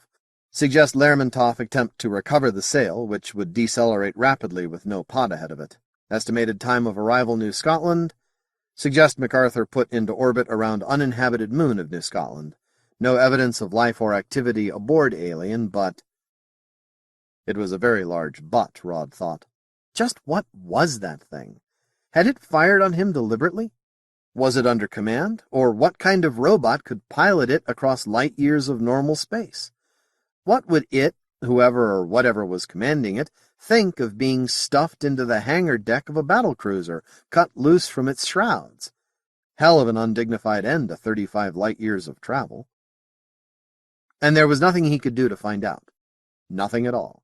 MacArthur's situation wasn't so critical. Renner had her well under control, but neither Blaine nor Cargill could leave his station, and he wasn't about to send junior officers to investigate that thing. Is it over? Sally's voice was plaintive. Is everything all right? Yes. Rod shuddered involuntarily as he thought of what might have happened. Yes, it's aboard, and we've seen nothing about it other than its size. It won't answer signals. Now, why did he feel a little twinge of satisfaction because she'd just have to wait like the rest of them? MacArthur plunged on, whipping around Cal so close that there was a measurable drag from the corona, but Renner's astrogation was perfect, and the field held nicely. They waited. At 2 gravities, Rod could leave the bridge. He stood with an effort, transferred to a scooter, and started aft. The elevators let him down as he moved through the ship, and he stopped at each deck to note the alert crewmen still at their posts, despite being at general quarters too long. MacArthur had to be the best ship in the Navy, and he'd keep her that way. When he reached Kelly's position at the airlock to hangar deck, there was still nothing new. "You can see there's hatches or something there, sir," Kelly said. He pointed with a flash. As the light flicked up the alien craft, Rod saw the ruins of his boats crushed against the steel decks. "And it's done nothing?" "Not one thing, Captain. It come in, whapped against the decks, like to throw me into a bulkhead. That thing didn't come in fast, but she came down hard. Then, nothing. My files, me, the middies who keep swarming around here, none of us seen a thing, Cap'n." "Just as well," Rod muttered. He took out his own light and played it on the enormous cylinder. The upper half vanished into the uniform black of the field. His light swept across a row of conical knobs, each a meter in diameter and 3 times that in length. He searched, but there was nothing there. No tag ends of the shrouds which ought to be hanging from them, no visible opening in the knob through which the shroud could have been reeled. Nothing. Keep watching it, Kelly. I want continuous surveillance. Captain Rod Blaine went back to the bridge with no more information than he'd had before, and sat staring at his screens. Unconsciously, his hand moved to rub the bridge of his nose. Just what in God's name had he caught? 8. The Alien. Blaine stood rigidly at attention before the massive desk. Fleet Admiral Howland Cranston, Commander-in-Chief of His Majesty's forces beyond the coal sack, glared across a rose-teak desk whose exquisite carvings would have fascinated Rod if he'd been at liberty to examine them. The Admiral fingered a thick sheaf of papers. "Know what these are, Captain?" "No, sir."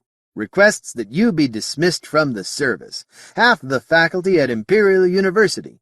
Couple of padres from the church and 1 bishop. Secretary of the Humanity League. Every bleeding heart this side of the coal sack wants your scalp." "Yes, sir." There didn't seem to be anything else to say. Rod stood at stiff attention, waiting for it to be over. What would his father think? Would anyone understand? Cranston glared again. There was no expression in his eyes at all. His undress uniform was shapeless.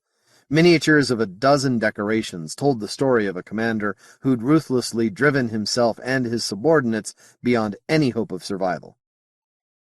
"The man who fired on the first alien contact the human race ever made," Cranston said coldly.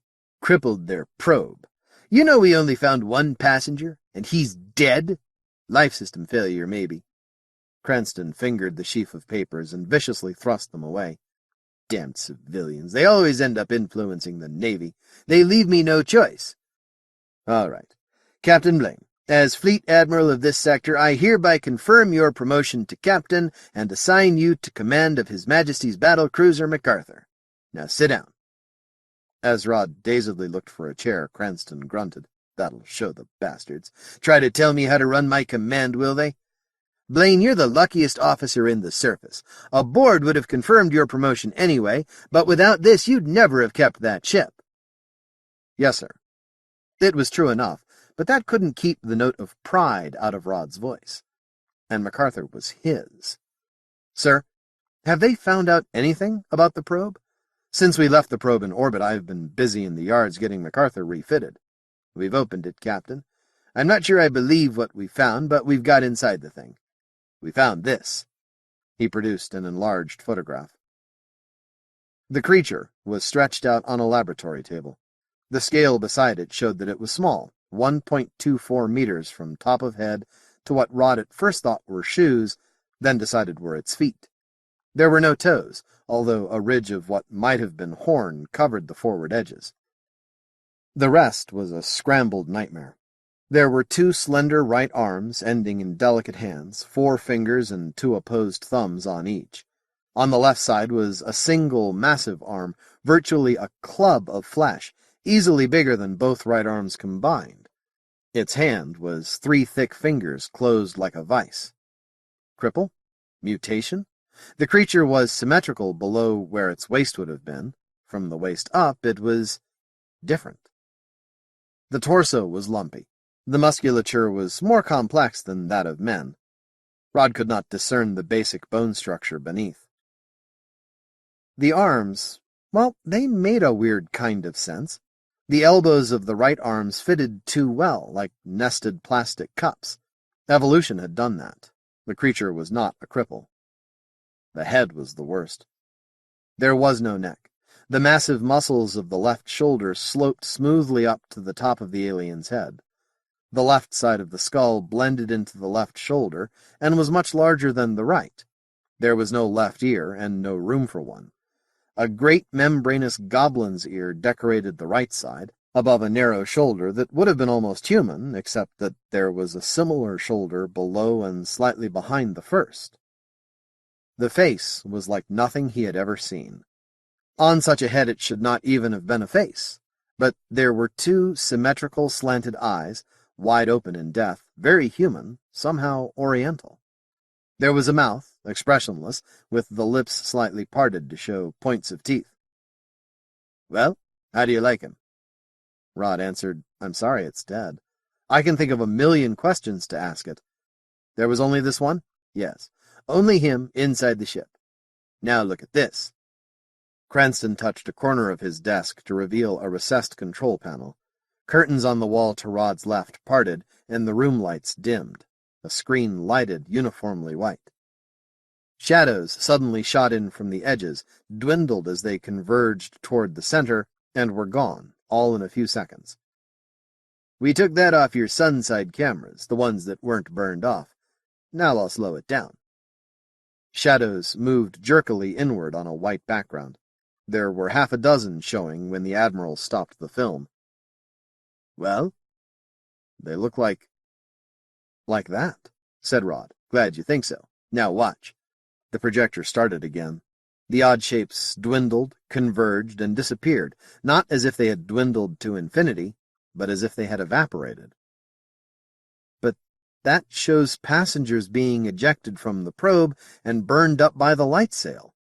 What sense does that make?" "It doesn't. And you can find 40 explanations out at the university. Picture's not too clear, anyway. Notice how distorted they were? Different sizes, different shapes. No way to tell if they were alive. One of the anthropologist types thinks they were statues of gods thrown out to protect them from profanation. He's about sold that theory to the rest of them, except for those who say the pictures were flawed film, or mirages from the Langston field, or fakes." "Yes, sir." That didn't need comment, and Blaine made none. He returned to his seat and examined the photograph again. 1,000,000 questions. If only the pilot were not dead. After a long time, the Admiral grunted. "Yeah. Here's a copy of the report on what we found in the probe. Take it somewhere and study it. You've got an appointment with the Viceroy tomorrow afternoon, and he'll expect you to know something. Your anthropologist helped write that report. You can discuss it with her if you want. Later on, you can go look at the probe. We're bringing it down today." Cranston chuckled at Blaine's surprised look. "Curious about why you're getting this stuff? You'll find out. His Highness has plans, and you're going to be part of them. We'll let you know." Rod saluted and left in bewilderment, the top-secret report clutched under his arm. The report was mostly questions. Most of the probe's internal equipment was junk, fused and melted clutters of plastic blocks, remains of integrated circuitry, odd strips of conducting and semiconducting materials jumbled together in no rational order. There was no trace of the shroud lines, no gear for reeling them in, no apertures in the 32 projections at one end of the probe. If the shrouds were all one molecule, it might explain why they were missing. They would have come apart, changed chemically when Blaine's cannon cut them. But how had they controlled the sail? Could the shrouds somehow be made to contract and relax like a muscle? An odd idea, but some of the intact mechanisms were just as odd. There was no standardization of parts in the probe. 2 widgets intended to do almost the same job could be subtly different or wildly different. Braces and mountings seemed hand-carved. The probe was as much a sculpture as a machine. Blaine read that, shook his head, and called Sally. Presently she joined him in his cabin. "Yes, I wrote that," she said. "It seems to be true. Every nut and bolt in that probe was designed separately.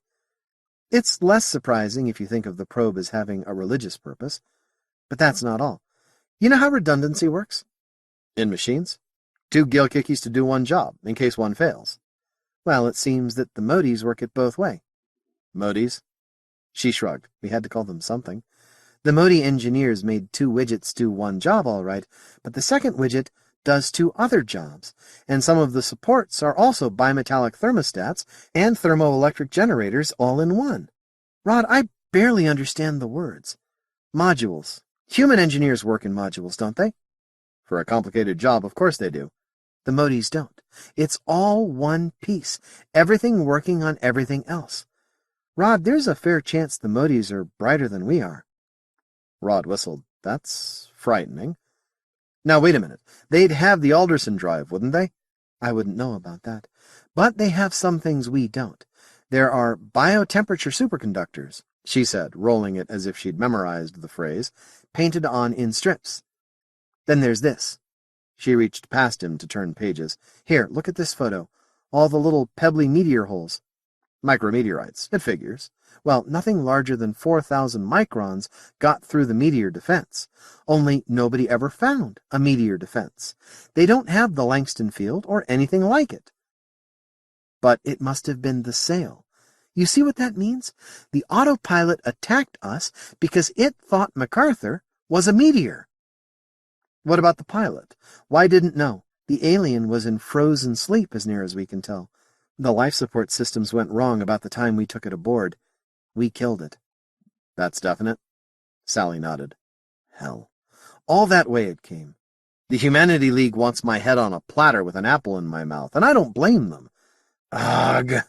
A sound of pain. Stop it, Sally said softly. Sorry. Where do we go from here? The autopsy. It fills half the report. She turned pages, and Rod winced. Sally Fowler had a stronger stomach than most ladies of the court.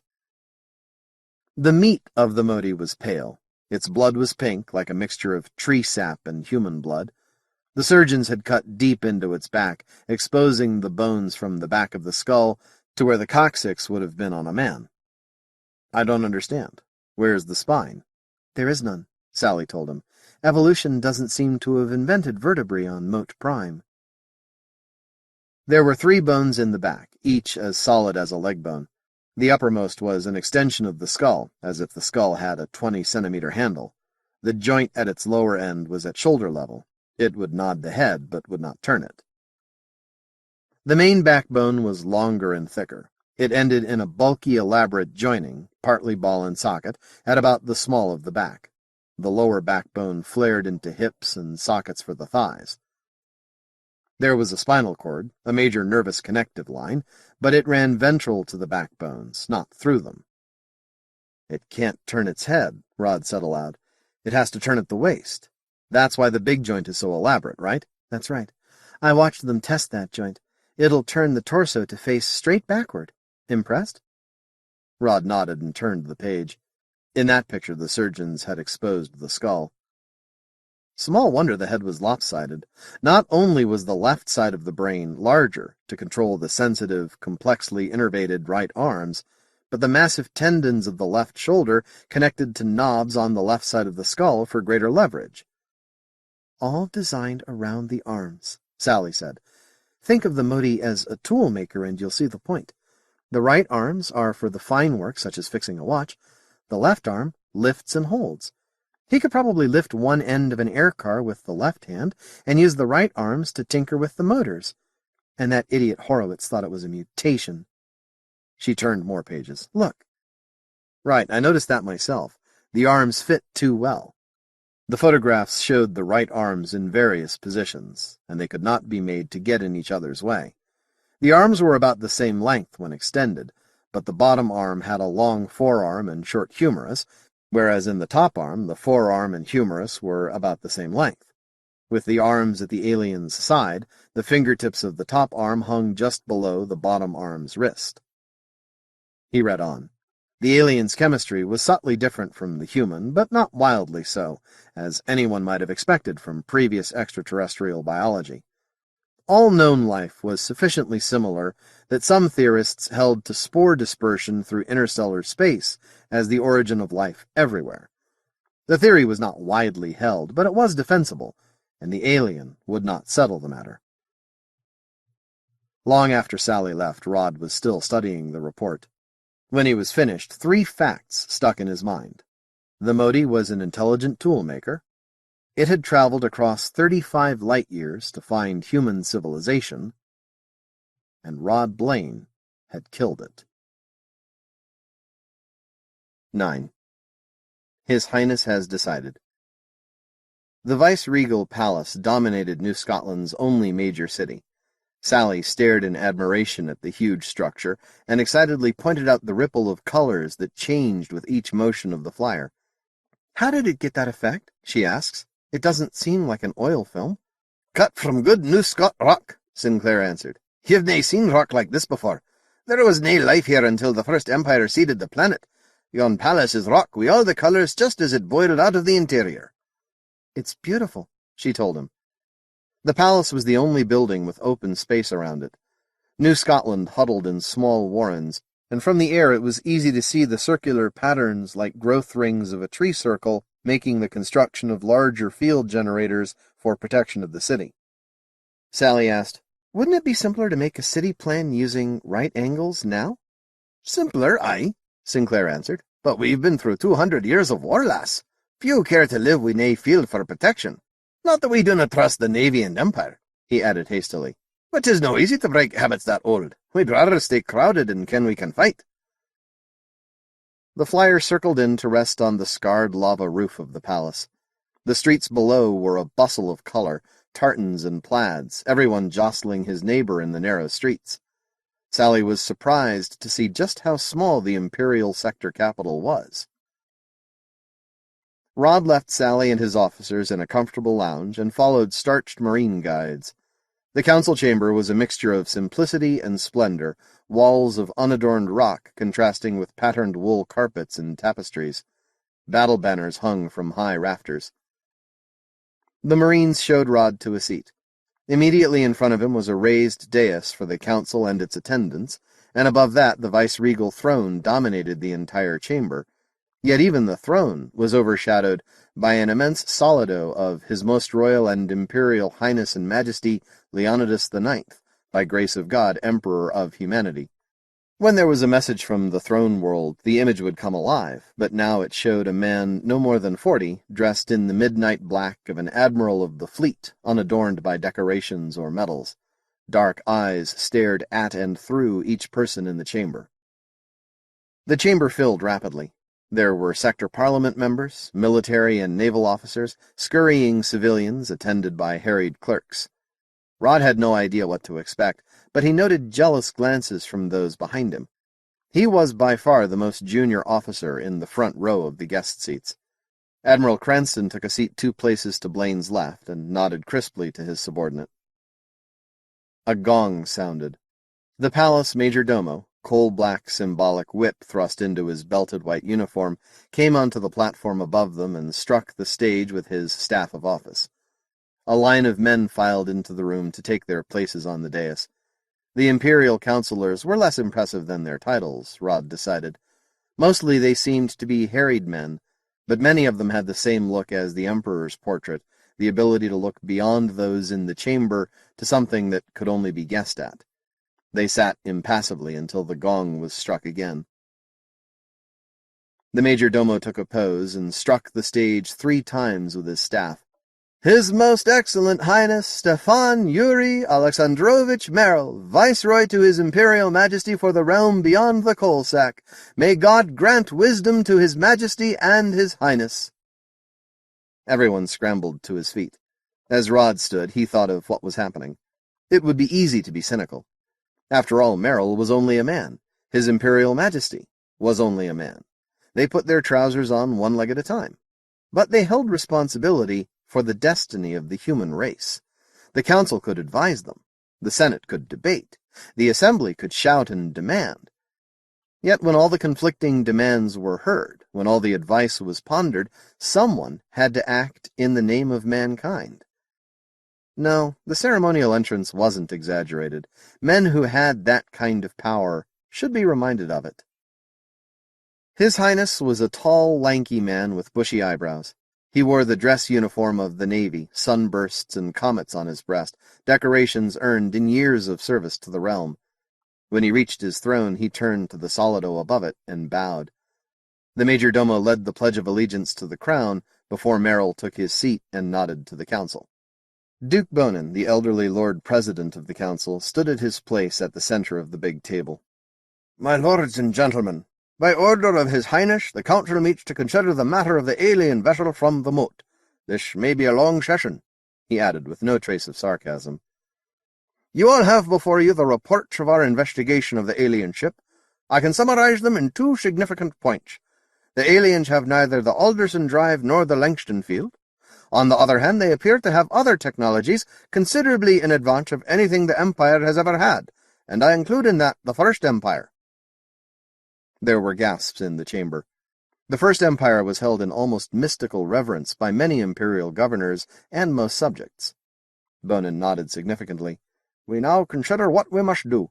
His Excellency Sir Traffin Geary, Sector Minister for External Affairs." Sir Traffin was nearly as tall as the Viceroy, but the resemblance ended there. Instead of His Highness' trim athletic figure, Sir Traffin was shaped like a barrel. "Your Highness, my lords and gentlemen, we have sent a courier to Sparta, and another will be dispatched within the week. This probe was slower than light, and launched well over 100 years ago. We need do nothing about it for a few months. I propose that we make preparations here for an expedition to the Mote, but otherwise wait for instructions from His Majesty." Geary jutted his underlip truculently as he looked around the council chamber. "I suspect this comes as a surprise to many of you who know my temperament, but I think it wise to give this matter extended thought. Our decision may affect the destiny of the human race." There were murmurs of approval. The President nodded to the man at his left. "My Lord Richard MacDonald Armstrong, Sector Minister of War." In contrast to the bulk of Sir Traffin, the War Minister was almost diminutive, his features small to match his body, not finely chiseled, so that there was an impression of softness in the face. Only the eyes were hard, with a look to match those of the portrait above him. "I full well understand the views of Sir Traffin," Armstrong began. "I do not care for this responsibility. It is great comfort to us to know that on Sparta the wisest men of the race will backstop our failures and mistakes." Not much New Scot to his accent, Rod thought, only a trace, but the man was obviously a native. Wonder if they can all talk like the rest of us when they have to. "But we may not have the time," Armstrong said softly. "Consider. 113 years ago, as best our records show, the mote glowed so brightly that it outshone Murchison's eye. Then one day it went out. That would no doubt be when the probe was ready to turn end for end and begin deceleration into our system. The lasers that launched that thing had been on a long time. The builders have had 150 years at least to develop new technology. Think of that, my lords. In 150 years, men on Earth went from wind-powered warships to a landing on Earth's moon, from gunpowder to hydrogen fusion, to a level of technology which might have built that probe, and in no more than 150 years after that, had the Alderson Drive, the field, 10 interstellar colonies, and the co-dominium. 50 years later, the fleet left Earth to found the First Empire. This is what 150 years can be to a growing race, my lords, and that's what we're faced with, else they'd have been here before." "I say we can't afford to wait!" The old man's voice lashed out to fill the chamber. "Wait for word from Sparta? With all respect to His Majesty's advisers, what can they tell us that we won't know better than they? By the time they can reply, we'll have sent more reports. Perhaps things will have changed here, and their instructions will make no sense. God's teeth, it's better to make our own mistakes." "Your recommendation?" the council president asked dryly. "I have already ordered Admiral Cranston to assemble all the warships we can spare from occupation and patrol duties. I have sent to His Majesty a most urgent request that additional forces be assigned to this sector. Now I propose that a naval expedition go to the Mote and find out what's happening there, while the yards convert enough vessels to be sure that we can destroy the alien homeworlds if necessary." There were gasps in the chamber. One of the council members rose hurriedly to demand recognition. "Dr. Anthony Horvath, Minister of Science," the President announced. "Your Highness, my lords, I am speechless," Horvath began. "Would to God you were," Admiral Cranston muttered at his seat to Rod's left. Horvath was an elderly, carefully dressed man with precise gestures and every word spoken just so, as if he intended to say just that and no more. He spoke quietly, but every word carried through the room perfectly. "My lords, there is nothing threatening about this probe. It carried only one passenger, and it has had no opportunity to report to those who sent it." Horvath looked significantly at Admiral Cranston. "We have seen absolutely no signs that the aliens have faster-than-light technology, nor the slightest hint of danger, yet my Lord Armstrong speaks of assembling the fleet. He acts as if all humanity were threatened by one dead alien and a light sail. Now I ask you, is this reasonable?" "What is your proposal, Dr. Horvath?" the President asked. "Send an expedition, yes. I agree with Minister Armstrong that it would be pointless to expect the throne to issue detailed instructions from that great distance in time. Send a Navy ship if it makes everyone more comfortable, but staff it with scientists, Foreign Office personnel, representatives of the merchant class. Go in peace as they came in peace. Don't treat these aliens as if they were outie pirates. There won't ever be an opportunity like this again, my lords. The first contact between humans and intelligent aliens. Oh, we'll find other sentient species, but we'll never find a first one again. What we do here will be in our history forever. Do not make a blot on that page." "Thank you, Dr. Horvath," the President said. "Are there other comments?" There were. Everyone spoke at once until order was established at last. "Gentlemen, we must have a decision," Duke Bonin said. "What is the advice you wish to offer His Highness? Do we send an expedition to the Mote or no?" That was settled quickly. The military and science groups easily outnumbered Sir Traffin's supporters. Ships would be sent as soon as feasible. "Excellent," Bonin nodded. "And perhaps the character of the expedition. Shall it be naval or civil?" The major domo struck the stage with his staff. Every head turned toward the high throne, where Merrill had sat impassively through the debate. "I thank the Council, but I shall need no advice concerning this final matter," the Viceroy said. "Since the question concerns the safety of the realm, there can be no problem of sector prerogatives involved." The stately address was spoiled as Merrill ran his fingers through his hair. He dropped his hand hurriedly to his lap as he realized what he was doing. A thin smile came to his face. "Although I suspect the Council's advice might be the same as my own. Sir Traffin, would your group favor a purely scientific expedition?" "No, Your Highness." "And I think we need not ask my Lord Minister of War for his opinion. Dr. Horvath's group would be outvoted in any event. As planning an expedition of this nature requires something less than the full Council, I will see Dr. Horvath, Sir Traffin, my Lord Armstrong, and Admiral Cranston in my office immediately. Admiral is the officer you spoke of here?" "Yes, Your Highness. Bring him with you." Merrill stood and strode from the throne so quickly that the major domo had no chance to do his ceremonial office. Belatedly, he struck the stage with his staff and faced the imperial portrait. "It is His Highness' pleasure that this council be dismissed. May God grant wisdom to His Highness. God save the Emperor." As the others left the chamber, Admiral Cranston took Rod's arm and led him through a small door by the stage. "What did you think of all this?" Cranston asked. "Orderly. I've been in council meetings on Sparta where I thought they'd come to blows. Old Bonin knows how to run a meeting." "Yeah. You understand this political crap, don't you? Better than I do, anyway. You may be a better choice than I thought." "Choice for what, sir?" "Isn't it pretty obvious, Captain? His Nibs and I decided last night. You're going to take MacArthur to the Mote."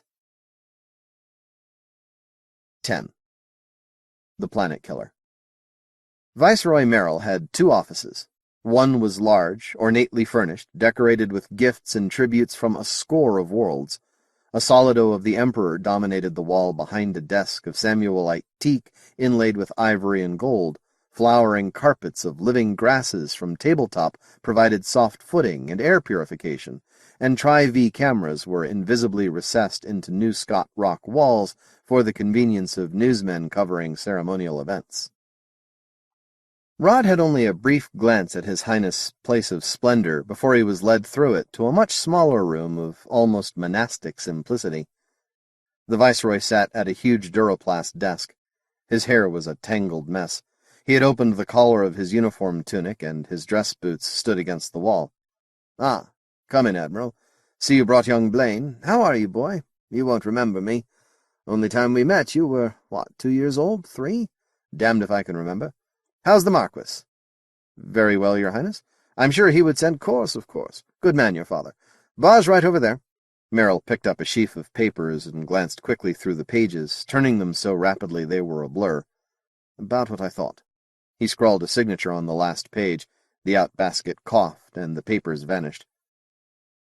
"Perhaps I should introduce Captain Blaine to—" Admiral Cranston began. Of course, careless of me. Dr. Horvath, Minister Armstrong, Sir Traffin, Captain Blaine MacArthur. Marquis of Cruces boy, you know." "MacArthur," Dr. Horvath said it contemptuously. "I see. If your Highness will excuse me, I can't think why you'd want him here." "Can't, eh?" Merrill asked. "Use some logic, Doctor. You know what the meeting's about, right?" "I can't say I care for the conclusion I get, Your Highness, and I still see no reason why this militaristic fanatic should be part of planning an expedition of such vast importance." "Is this a complaint against one of my officers, sir?" Admiral Cranston snapped. "If so, may I ask you—" "That will do," Merrill drawled. He tossed another thick packet of papers into the outbasket and thoughtfully watched it vanish.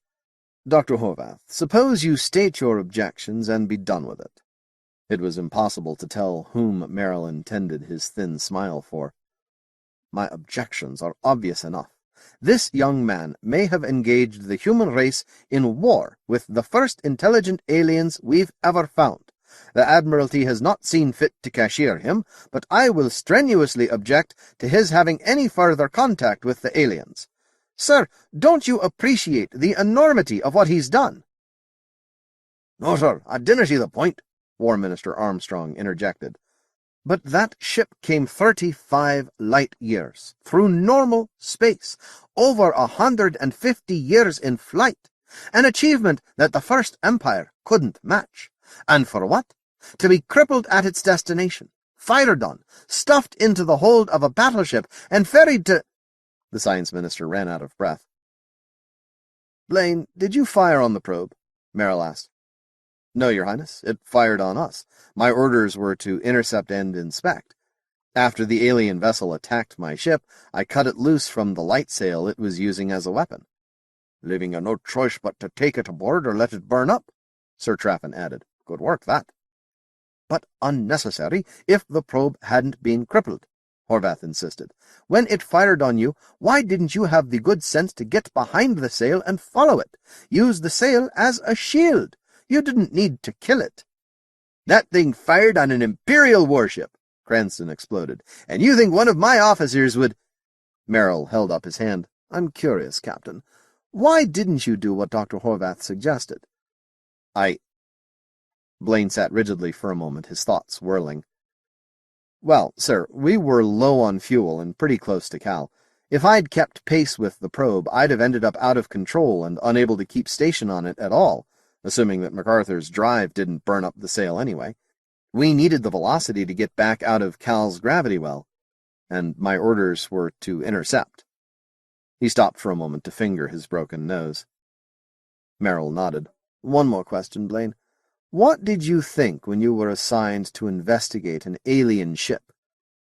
"I was excited at the chance of meeting them, sir." "Gentlemen, he doesn't sound like an unreasoning xenophobe to me. But when his ship was attacked, he defended her. Dr. Horvath, had he actually fired on the probe itself, which was surely the easiest way to see that it didn't damage his ship, I would personally see that he was dismissed as unfit to serve His Majesty in any capacity whatever. Instead, he carefully cut the probe loose from its weapon, and at great risk to his own ship, took it aboard. I like that combination, gentlemen." He turned to Armstrong. "Dickie, will you tell them what we've decided about the expedition?" "Yes, Your Highness." The War Minister cleared his throat. 2 ships, the Imperial battleship Lenin and the battlecruiser MacArthur. MacArthur will be modified to suit Dr. Horvath's requirements and will carry the civilian personnel of this expedition. That is to include scientists, merchants, foreign office people, and the missionary contingent His Reverence demands, in addition to a naval crew.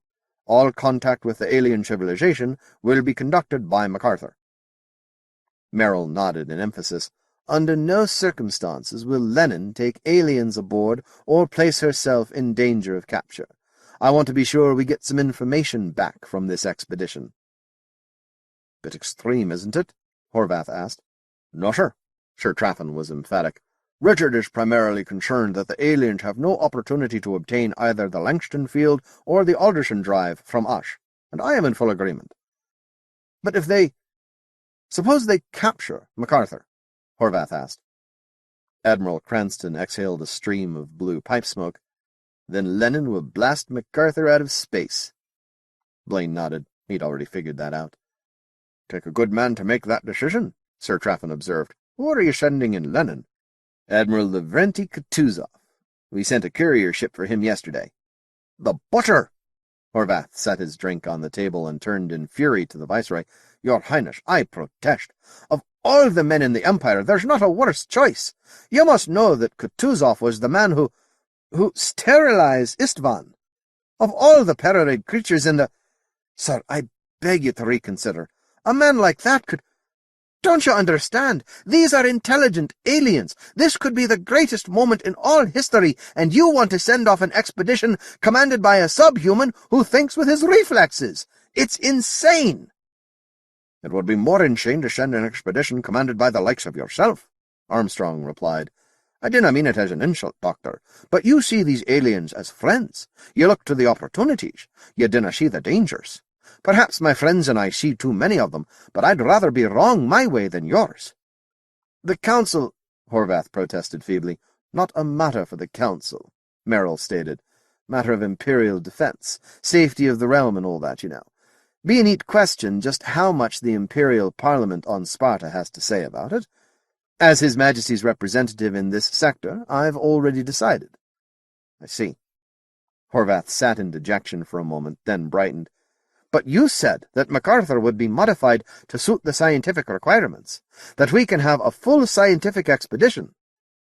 Merrill nodded. "Yes. Hope we won't have anything for Kutuzov to do. Up to your people to see to it he doesn't have to take action. Just there as a precaution." Blaine cleared his throat carefully. "Speak up, laddie," Armstrong said. "I was wondering about my passengers, sir." Of course," Merrill answered. "Senator Fowler's niece and that trader fellow. Think they'd want to go along?" "I know Sally, Miss Fowler, will," Rod answered. "She's turned down 2 chances to get to Sparta, and she's been going to Admiralty headquarters every day." "Anthropology student," Merrill murmured. "If she wants to go, let her. Won't do any harm to show the Humanity League we aren't sending a punitive expedition, and I can't think of a better way to make that obvious. Good politics. What about this Barry fellow?" "I don't know, sir." "See if he wants to go," Merrill said. "Admiral, you haven't got a suitable ship headed for the capital, have you?" "Nothing I'd want to trust that man in," Cranston answered. "You saw Plekhanov's report?" "Yes." "Well, Dr. Horvath wanted to take traders. I'd think His Excellency would welcome the opportunity to be there. Just tell him one of his competitors could be invited. Ought to do it, eh? Never saw a merchant yet who wouldn't go through hell to get an edge on the competition." "When will we leave, sir?" Rod asked. Merrill shrugged. "Up to Horvath's people. Lots of work to do, I expect. Lennon ought to be here in a month. It'll pick up Kutuzov on the way. Don't see why you can't go as soon after that as you think MacArthur is ready." 11. The Church of Him. At 150 kilometers an hour, the monorail car moved with a subdued hissing sound. The Saturday crowd of passengers seemed to be enjoying themselves in a quiet way. They did little talking. In one clump near the back, a man was sharing a flask around. Even this group wasn't noisy. They only smiled more. A few well-behaved children at window seats craned their necks to see out, pointed, and asked questions in incomprehensible dialect. Kevin Renner behaved in much the same fashion. He leaned sideways with his head against the clear plastic window, the better to see an alien world. His lean face bore an uncomplicated smile. Staley was on the aisle, apparently sitting at attention. Potter sat between them. The 3 were not on leave. They were off duty and could be recalled via their pocket computers. Artificers at the New Scotland Yards were busy scraping the boats off the walls of MacArthur's hangar deck and making other, more extensive repairs under Sinclair's supervision. Sinclair might need Potter in particular at any moment, and Potter was their native guide. Perhaps Staley was remembering this, but his rigid posture was no sign of discomfort. He was enjoying himself. He always sat that way. Potter was doing most of the talking and all the pointing. "Those twin volcanoes, do you see them, Mr. Renner? Do you see yon box-like structures near the peak of each one? They're atmosphere control. When yon volcanoes belch gas, the maintenance posts fire jets of tailored algae into the airstream. Without them, our atmosphere would soon be foul again. You couldn't have kept them going during the secession wars. How did you manage? Badly. The landscape was marked by queer, sharp lines. Here there was the green patchwork quilt of cultivated fields, there a lifeless landscape, almost lunar but for the softening of erosion. It was strange to see a broad river meandering unconcerned from cultivation to desert. There were no weeds. Nothing grew wild. The forest grove they were passing now had the same sharp borders and orderly arrangement as the broad strips of flower beds they had passed earlier. "You've been on New Scotland for 300 years, said Renner. "Why is it still like this? I'd think there'd be topsoil by now, and scattered seeds. Some of the land would have gone wild. How often does it happen that cultivated land turns to wildlife on a colony world? For our history, the people has spread faster than the topsoil." Potter suddenly sat up straight. "Look ahead. We're coming into Quentin's patch." The car slowed smoothly. Doors swung up, and a handful of passengers filtered out. The Navy men moved away, with Potter in the lead. Potter was almost skipping. This was his hometown. Renner stopped suddenly. "Look! You can see Murchison's eye in daylight." It was true. The star was high in the east, a red spark just visible against blue sky. "Can't make out the face of God, though." Heads turned to look at the Navy man. Potter spoke softly. "Mr. Renner, you must not call it the face of God on this world." "Huh? Why not? A hymnist would call it the face of Him. They do not refer directly to their God. A good church member does not believe that it is anything but the coal sack." "They call it the face of God everywhere else, good church member or not. Elsewhere in the Empire there are no hymnists. If you'll walk this way, we should reach the Church of Him before dark." Quentin's Patch was a small village surrounded by wheat fields. The walkway was a broad stream of basalt with a ripple to its surface, as if it were a convenient lava flow.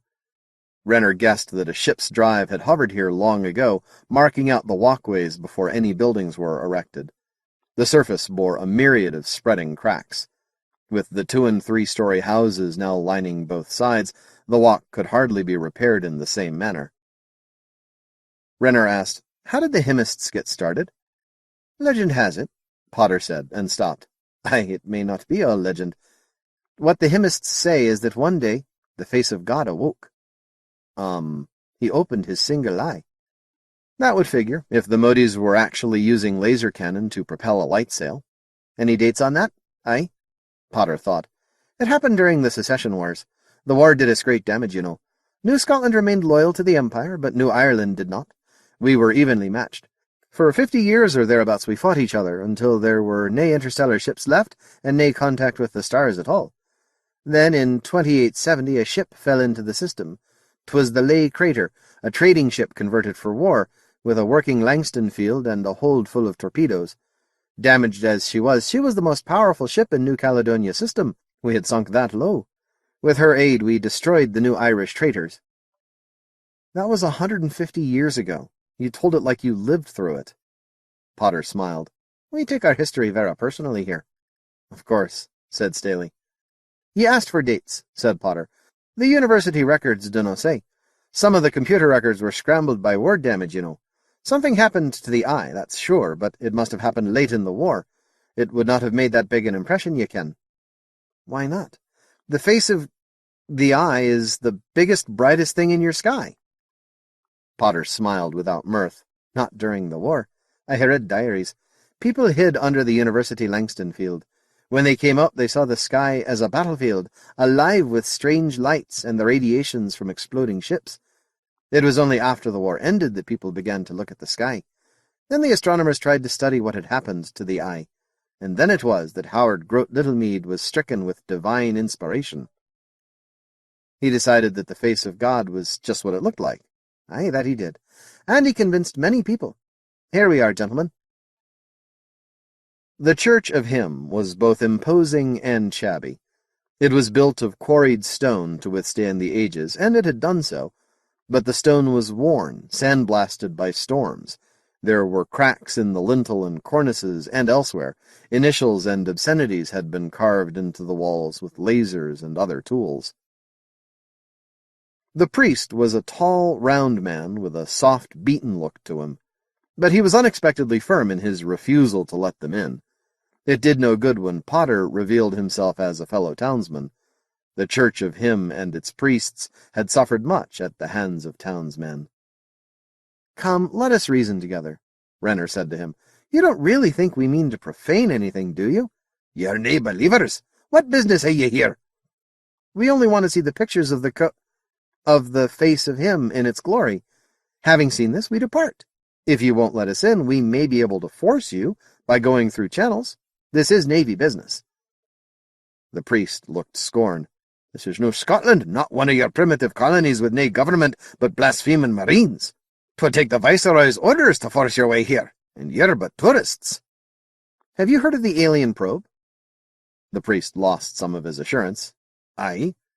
We believe it was launched by laser cannon from the Mote." The priest was nonplussed. Then he laughed long and loud.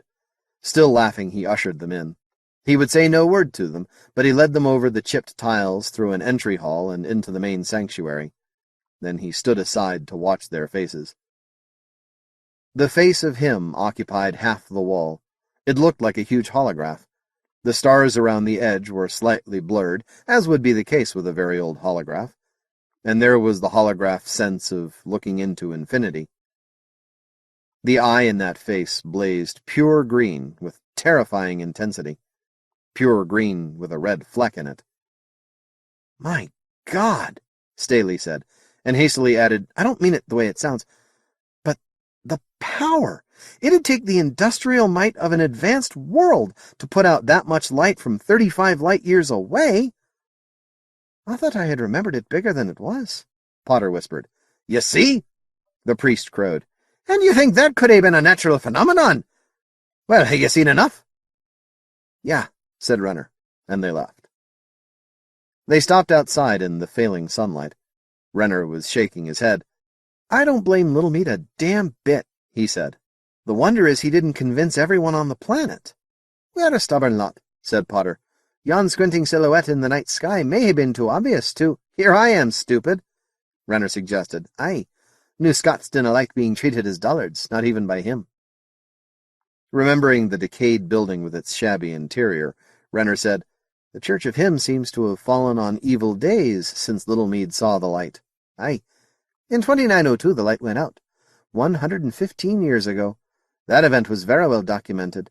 'Twas the end of astronomy here until the Empire returned." "Did the mote go out suddenly?" Potter shrugged. "None know. It must ha' happened around the other side of the world, you see. You must ha' noticed that civilization here is but a spreading patch on a barren world, Mr. Renner. When the coal-sack rose that night, it rose like a blinded man. To the Hymnists it must ha' seemed that God had gone to sleep again." "Rough on them?" "Howard Groat Littlemead took an overdose of sleeping pills. The Hymnists say he hastened to meet his God." "Possibly to demand an explanation," said Renner. "You're very quiet, Mr. Staley." Horst looked up, grim-faced. "They can build laser cannon that fill the sky, and we're taking a military expedition there." 12. Descent into Hell. It was just possible to assemble everyone on hangar deck. The closed launching hatch doors, repaired but obviously so, were the only open space large enough for the ship's company and the scientific personnel to gather, and it was crowded even there. The hangar compartment was stuffed with gear, extra landing craft, the longboat and the cutter, crated scientific equipment, ship's stores, and other crates whose purpose even Blaine didn't know. Dr. Horvath's people insisted on carrying nearly every scientific instrument used in their specialties on the chance that it might be useful. The Navy could hardly argue with them, since there were no precedents for an expedition of this kind. Now the huge space was packed to overflowing. Viceroy Merrill, Minister Armstrong, Admiral Cranston, Cardinal Randolph, and a host of lesser officials stood confusedly about, while Rod hoped that his officers had been able to complete preparations for the ship's departure. The last days had been a blur of unavoidable activities, mostly social, with little time for the important work of preparing his ship. Now, waiting for the final ceremonies, Rod wished he'd got out of capital social life and stayed aboard his ship like a hermit. For the next year or so, he'd be under the command of Admiral Kutuzov, and he suspected that the admiral was not wholly pleased with his subordinate ship commander. The Russian was conspicuously absent from the ceremonies on MacArthur's hangar doors. No one had missed him. Kutuzov was a massive, burly man with a heavy sense of humor. He looked like something out of a textbook of Russian history, and talked the same way. This was partially due to his upbringing on St. Ekaterina, but mostly through his own choice. Kutuzov spent hours studying ancient Russian customs, and adopted many of them as part of the image he projected. His flagship bridge was decorated with icons. A samovar of tea bubbled in his cabin, and his Marines were trained in what Kutuzov hoped were fair imitations of Cossack dances. Navy opinion on the man was universal: highly competent, rigidly faithful to any orders given him, and so lacking in human compassion that everyone felt uncomfortable around him. Because the Navy and Parliament officially approved of Kutuzov's action in ordering the destruction of a rebel planet, the Imperial Council had determined that the drastic measure had prevented the revolt of an entire sector, Kutuzov was invited to all social functions, but no one was disappointed when he refused his invitations. "The main problem is yon loony Russian customs," Sinclair had offered when MacArthur's officers were discussing their new admiral. "No different from the Scots," First Lieutenant Cargill had observed. "At least he doesn't try to make us all understand Russian. He speaks Anglic well enough." "Is that meant to say we Scots dinna speak Anglic?" Sinclair demanded. "I'll let you guess." But then Cargill thought better of it. "Of course not, Sandy. Sometimes when you get excited I can't understand you, but here, have a drink." That, thought Rod, had been something to see, Cargill trying his best to be friendly with Sinclair. Of course, the reason was obvious. With the ship in New Scotland's yards under the attention of Yardmaster Macpherson's crews, Cargill was at pains not to irritate the chief engineer. He might end up with his cabin removed, or worse. Viceroy Merrill was saying something. Rod snapped out of his reverie and strained to listen in the confused babble of sounds. "I said I really don't see the point to all this, Captain. Could have had all this ceremony on the ground, except for your blessing, your reverence." "Ships have left New Scotland without my attentions before," the Cardinal mused. "Not perhaps on a mission quite so perplexing to the Church as this one. Well, that will be young Hardy's problem now." He indicated the expedition chaplain. David Hardy was nearly twice Blaine's age, and his nominal equal in rank, so that the Cardinal's reference had to be relative. "Well, are we ready?" "Yes, Your Eminence." Blaine nodded to Kelly. "Ship's company, attend! Shut!" The babble stilled, trailing off rather than being cut off, as it would if there weren't civilians aboard. The Cardinal took a thin stole from his pocket, kissed the hem, and placed it over his neck. Chaplain Hardy handed him the silver pail and Asperger, a wand with a hollow ball at the end. Cardinal Randolph dipped the wand in the pail and shook water toward the assembled officers and crew. "Thou shalt purge me, and I shall be clean. Thou shalt wash me, and I shall be whiter than snow. Glory be to the Father, the Son, and the Holy Ghost. As it was in the beginning, is now, and ever shall be, worlds without end. Amen." Rod found himself responding automatically. Did he believe in all that? Or was it only good for discipline? He couldn't decide, but he was glad the Cardinal had come. MacArthur might need all the benefits she could get. The official party boarded an atmosphere flyer as warning horns sounded. MacArthur's crew scrambled to leave hangar deck, and Rod stepped into an airlock chamber. Pumps whined to empty the hangar space of air, then the great double doors opened. Meanwhile, MacArthur lost her spin as the central flywheels whirred. With only naval people aboard, an atmosphere craft might be launched through the doors under spin, dropping in the curved, relative to MacArthur, trajectory induced by the Coriolis effect. But with the Viceroy and the Cardinal lifting out, that was out of the question. The landing craft lifted gently at 150 centimeters per second until it was clear of the hangar doors. "Close and seal," Rod ordered crisply. "Stand by for acceleration." He turned and launched himself in null gravity toward his bridge.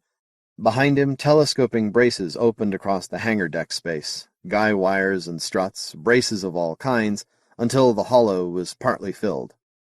The design of a warship's hangar space is an intricate specialty, since spotting boats may have to be launched at a moment's notice, yet the vast empty space needs to be braced against possible disaster. Now, with the extra boats of Horvath's scientists in addition to the full complement of MacArthur's own, hangar deck was a maze of ships, braces, and crates. The rest of the ship was as crowded. In place of the usual orderly activities brought on by acceleration warning, MacArthur's corridors were boiling with personnel. Some of the scientists were half in battle armor, having confused acceleration warning with battle stations. Others stood in critical passageways, blocking traffic and unable to decide where to go. Petty officers screamed at them, unable to curse the civilians and also unable to do anything else. Rod finally arrived at the bridge, while behind him officers and bosuns shamefacedly worked to clear the passageways and report ready for acceleration. Privately, Blaine couldn't blame his crew for being unable to control the scientists, but he could hardly ignore the situation. Moreover, if he excused his staff, they would have no control over the civilians. He couldn't really threaten the science minister and his people with anything, but if he were hard enough on his own crew, the scientists might cooperate in order to spare the spacers. It was a theory worth trying, he thought. As he glanced at a TV monitor showing 2 Marines and 4 civilian lab technicians in a tangle against the after messroom bulkhead, Rod silently cursed and hoped it would work. Something had to. "Signal from flag, sir. Keep station on Red Pines." "Acknowledge, Mr. Potter. Mr. Renner, take the con and follow the number 3 tanker." "Aye, aye, sir." Renner grinned. "And so we're off. Pity the regulations don't provide for champagne at a time like this." "I'd think you'd have your hands full, Mr. Renner. Admiral Kutuzov insists we keep what he calls a proper formation." "Yes, sir. I discussed that with Lennon's sailing master last night." "Oh." Rod settled back in his command chair. It would be a difficult trip, he thought. All those scientists aboard. Dr. Horvath had insisted on coming himself, and he was going to be a problem. The ship was so swarming with civilians that most of MacArthur's officers were doubled up in cabins already too small. Junior lieutenants slung hammocks in the gunroom with midshipmen. Marines were packed into recreation quarters so that their barracks rooms could be stuffed with scientific gear. Rod was beginning to wish that Horvath had won his argument with Cranston. The scientist had wanted to take an assault carrier with its enormous bunk spaces. The Admiralty had put a stop to that. The expedition would consist of ships able to defend themselves, and those only. The tankers would accompany the fleet to Murchison's Eye, but they weren't coming to the Mote. In deference to the civilians, the trip was at 1.2 G. Rod suffered through innumerable dinner parties, mediated arguments between scientists and crew, and fended off attempts by Dr. Buckman, the astrophysicist, to monopolize Sally's time. First jump was routine. The transfer point to Murchison's Eye was well located. New Caledonia was a magnificent white point source in the moment before MacArthur jumped. Then Murchison's Eye was a wide red glare the size of a baseball held at arm's length. The fleet moved inward. Gavin Potter had traded hammocks with Horst Staley. It had cost him a week's labor doing 2 men's laundry, but it had been worth it. Staley's hammock had a viewport. Naturally, the port was beneath the hammock, in the cylindrical spin floor of the gunroom. Potter lay face down in the hammock to look through the webbing, a gentle smile on his long face. Whitbread was face up in his own hammock directly across the spin floor from Potter. He had been watching Potter for several minutes before he spoke. "Mr. Potter." The new Scot turned only his head. "Yes, Mr. Whitbread." Whitbread continued to watch him, contemplatively, with his arms folded behind his head. He was quite aware that Potter's infatuation with Murchison's Eye was none of his damned business. Incomprehensible, Potter remained polite. How much needling would he take? Entertaining things were happening aboard MacArthur, but there was no way for midshipmen to get to them. An off-duty middy must make his own entertainment. "Potter, I seem to remember you were transferred aboard Old Mac on Dagda just before we went to pick up the probe." Whitbread's voice was a carrying one. Horst Staley, who was also off-duty, turned over in what had been Potter's bunk and gave them his attention. Whitbread noticed without seeming to. Potter turned and blinked. Yes, Mr. Whitbread, that's right. Well, somebody has to tell you, and I don't suppose anyone else has thought of it. Your first shipboard mission involved diving right into an F8 sun. I hope it hasn't given you a bad impression of the service. Not at all. I found it exciting, Potter said courteously. The point is, diving straight into a sun is a rare thing in the service. It doesn't happen every trip. I thought someone ought to tell you. But, Mr. Whitbread, are we no about to do exactly that? Huh? Whitbread hadn't expected that. No ship of the First Empire ever found a transfer point from Murchison's Eye to the Mote. They may not have wanted it badly, but we can assume they tried somewhat, Potter said seriously. Now, I have had very little experience in space, but I am not uneducated, Mr. Whitbread. Murchison's Eye is a red supergiant, a big empty star, as big as the orbit of Saturn in Solar System. It seems reasonable that the Alderson point to the Mote is within yon star, if it exists, does it not? Horst Staley rose up on an elbow. I think he's right. It would explain why nobody ever plotted the transfer point. They all knew where it was, but nobody wanted to go look. Yes, of course he's right, Whitbread said in disgust. And that's just where we're going. Whee! Here we go again. Exactly, said Potter, and smiling gently he turned on his face again.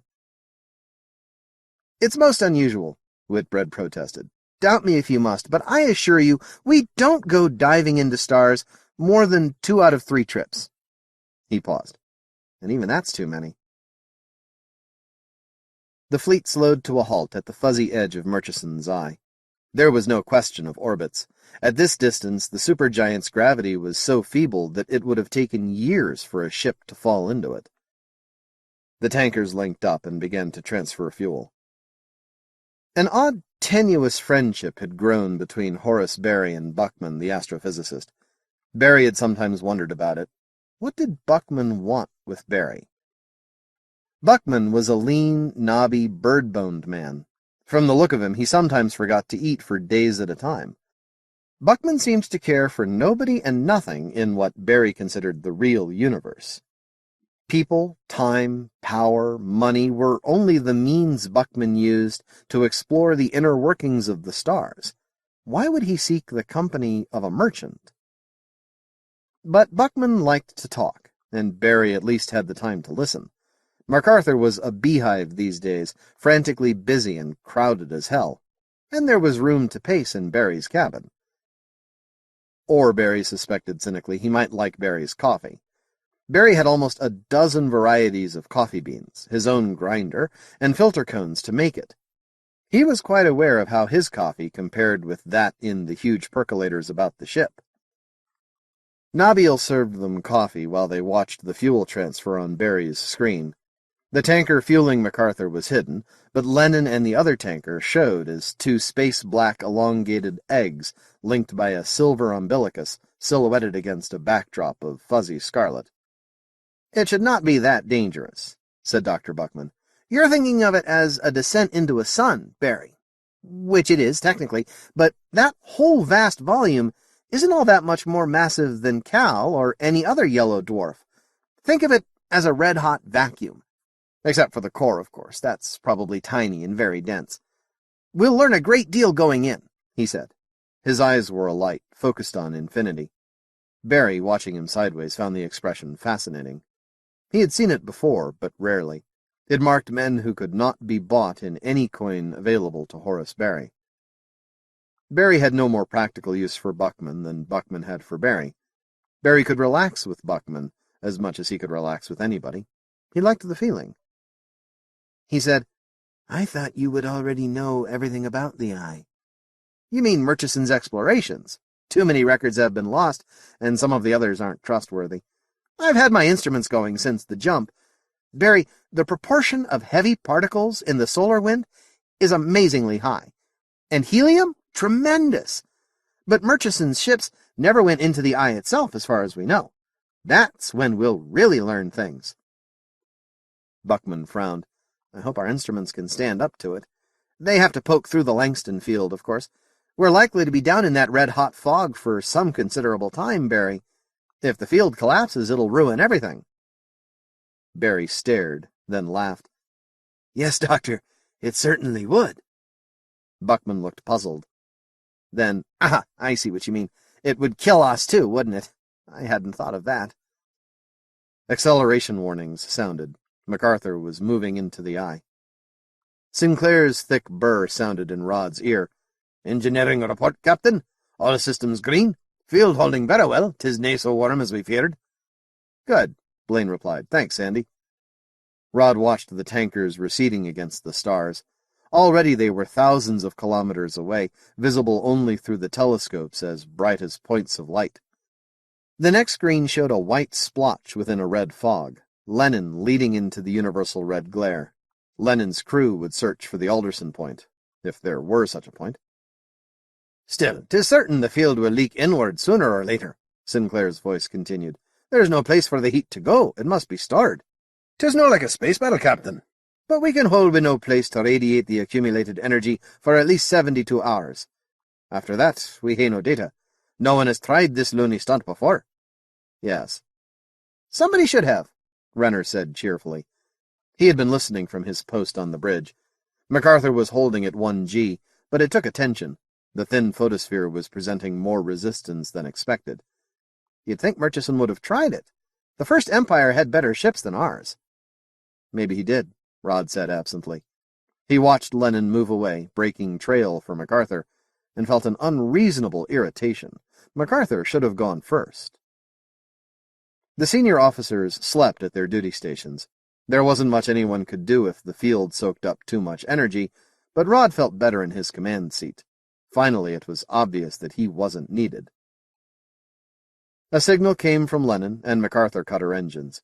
Warning horns sounded, and she came under spin until other hoots signaled the end of unpleasant changes in gravity. Crew and passengers climbed out of safety rigging. "Dismiss the watch below," Rod ordered. Renner stood and stretched elaborately. "That's that, Captain. Of course we'll have to slow down as the photosphere gets thicker, but that's all right. The friction slows us down anyway." He looked at his screens and asked questions with swiftly moving fingers. "It's not as thick as, say, an atmosphere out there, but it's a lot thicker than a solar wind." Blaine could see that for himself. Lennon was still ahead, at the outer limit of detection, and her engines were off. She was a black splinter in the screens, her outlines blurred by 4,000 kilometers of red-hot fog. The eye thickened around them. Rod stayed on the bridge another hour, then persuaded himself that he was being unfair. "Mr. Renner?" "Yes, sir?" "You can go off watch now. Let Mr. Crawford take her." "Aye, aye, sir." Renner headed for his cabin. He'd reached the conclusion that he wasn't needed on the bridge 58 minutes before. Now for a hot shower and some sleep in his bunk instead of the conning chair. The companionway to his cabin was jammed as usual. Kevin Renner was pushing his way through with single-minded determination when someone lurched hard against him. "Damn it!" "Excuse me," he snarled. He watched the miscreant regain his feet by hanging onto the lapels of Renner's uniform. "Dr. Horvath, isn't it?" "My apologies." The science minister stepped back and brushed at himself ineffectually. "I haven't gotten used to spin gravity yet. None of us have. It's the Coriolis effect that throws us off." "No, it's the elbows," Renner said. He regained his habitual grin. "There are 6 times as many elbows as people aboard this ship, Doctor. I've been counting." "Very funny, Mr. Renner, isn't it?" "Sailing Master Renner." "Renner, this crowding bothers my personnel as much as yours. If we could stay out of your way, we would, but we can't. The data on the eye have to be collected. We may never have such a chance again." "I know, Doctor, and I sympathize. Now, if you'll—" Visions of hot water and clean bedding receded as Horvath clutched at his lapels again. "Just a moment, please." Horvath seemed to be making up his mind about something. "Mr. Renner, you were aboard MacArthur when she captured the alien probe, weren't you?" "Oh, boy, I sure was." "I'd like to talk to you." "Now? But, Doctor, the ship may need my attention at any moment. I consider it urgent." "But we're cruising through the photosphere of a star, as you may have noticed. And I haven't had a hot shower in 3 days, as you may also have noticed." Renner took a second look at Horvath's expression and gave up. "All right, Doctor. Only let's get out of the passageway." Horvath's cabin was as cramped as anything on board, except that it had walls. More than half of MacArthur's crew would have considered those walls an undeserved luxury. Horvath apparently did not, from the look of disgust and the muttered apologies as they entered the cabin. He lifted the bunk into the bulkhead and dropped 2 chairs from the opposite wall. "Sit down, Renner. There are things about that interception that have been bothering me. I hope I can get an unbiased view from you. You're not a regular Navy man." The sailing master did not bother to deny it. He had been mate on a merchant ship before, and would skipper one when he left the Navy with his increased experience, and he could hardly wait to return to the merchant service. "So," said Horvath, and sat down on the very edge of the fold-out chair. "Renner, was it absolutely necessary to attack the probe?" Renner started to laugh. Horvath took it, though he looked as if he had eaten a bad oyster. "All right," said Renner, "I shouldn't have laughed. You weren't there. Did you know the probe was diving into Cal for maximum deceleration?" "Certainly, and I appreciate that you were too. But was it really that dangerous?" "Dr. Horvath, the captain surprised me twice. Utterly. When the probe attacked, I was trying to take us around the edge of the sail before we were cooked. Maybe I'd have gotten us away in time, and maybe not. But the captain took us through the sail. It was brilliant. It was something I should have thought of, and I happen to think the man's a genius. He's also a suicidal maniac." "What?" On Renner's face was retrospective dread. He should never have tried to pick up the probe. We'd lost too much time. We were about to ram a star. I wouldn't have believed we could pick up the damned thing so fast. Blaine did that himself. No, he gave the job to Cargill, who's better at tight high-grav maneuvers than anybody else aboard. That's the point, Doctor. The captain picked the best man for the job and got out of the way. And you would have run for it, forthrightly and without embarrassment. But he picked it up. Well, Horvath seemed to taste something bad, but he also fired on it. The first it shot first. That was a meteor defense. So what? Horvath clamped his lips. All right, Doctor, try this. Suppose you left your car on a hill with the brakes off and the wheels turned the wrong way, and suppose it rolled down the hill and killed 4 people. What's your ethical position? Terrible. Make your point, Renner. The Moties are at least as intelligent as we are. Granted? Okay. They built a meteor defense. They had an obligation to see to it that it did not fire on neutral spacecraft. Horvath sat there for what seemed a long time, while Kevin Renner thought about the limited capacity of the hot water tanks in officers' country. That bad taste expression was natural to Horvath, Renner saw. The lines in his face fell into it naturally and readily. Finally, the science minister said, "Thank you, Mr. Renner." "You're welcome." Renner stood. An alarm sounded. "Oh, Lord, that's me." Renner dashed for the bridge. They were deep within the eye, deep enough that the thin star stuff around them showed yellow. The field indicators showed yellow too, but with a tinge of green. All this Renner saw as he glanced around at 6 screens on the bridge. He looked at the plots on his own screens, and he did not see the battleship. "Lennon's jumped?" "Right," Midshipman Whitbread said. "We're next, sir." The red-haired middy's grin seemed to meet at the back of his head. Blaine sailed into the bridge without touching the companionway sides. "Take the con, Mr. Renner. The plot ought to be at your station now." "Aye, aye, sir." Renner turned to Whitbread. "I relieve you." His fingers danced across the input keys. Then he hit a line of buttons even as the new data flowed onto his screen. Alarms went off in rapid succession. Jump stations, battle stations, heavy acceleration warning. MacArthur prepared herself for the unknown. Part 2. The Crazy Eddie Point. 13. Look around you. She was the first to find the intruders.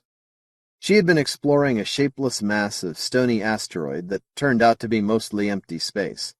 Some earlier culture had carved out rooms and nooks and tankages and storage chambers, then fused the detritus into more rooms and chambers until the mass was a stone beehive.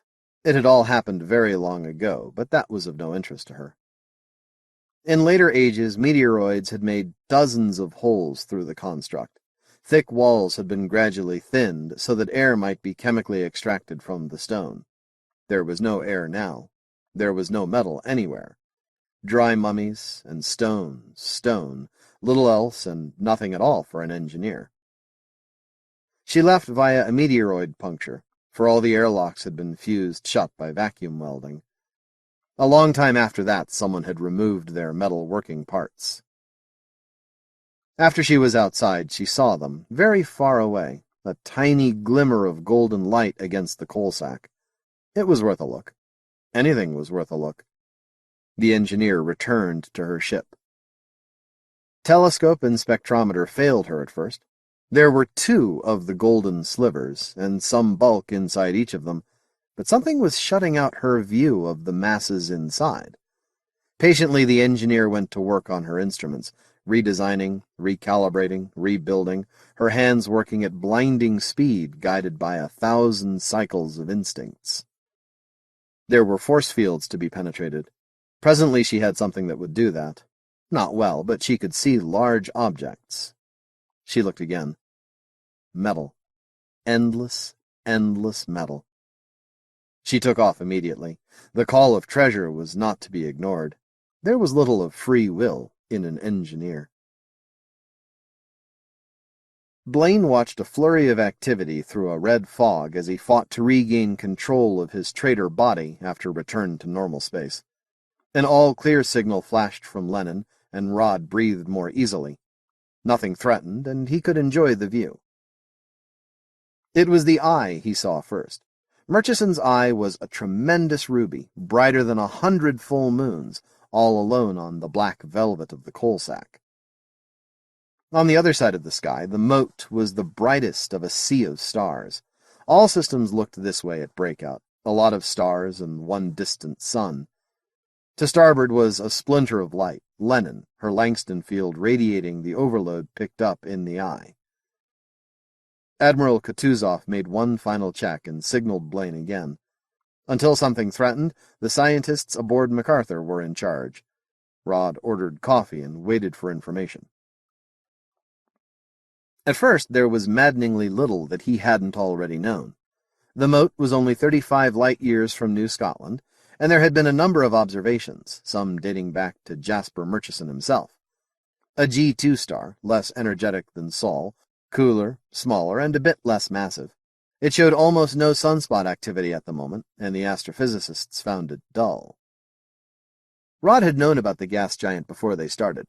Early astronomers had deduced it from perturbations in the mote's orbit around the eye. They knew the gas giant planet's mass, and they found it almost where they expected, 70 degrees around from them.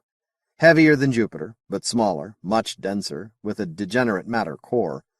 While the scientists worked, the Navy men plotted courses to the gas giant, in case one or the other warship should need to refuel.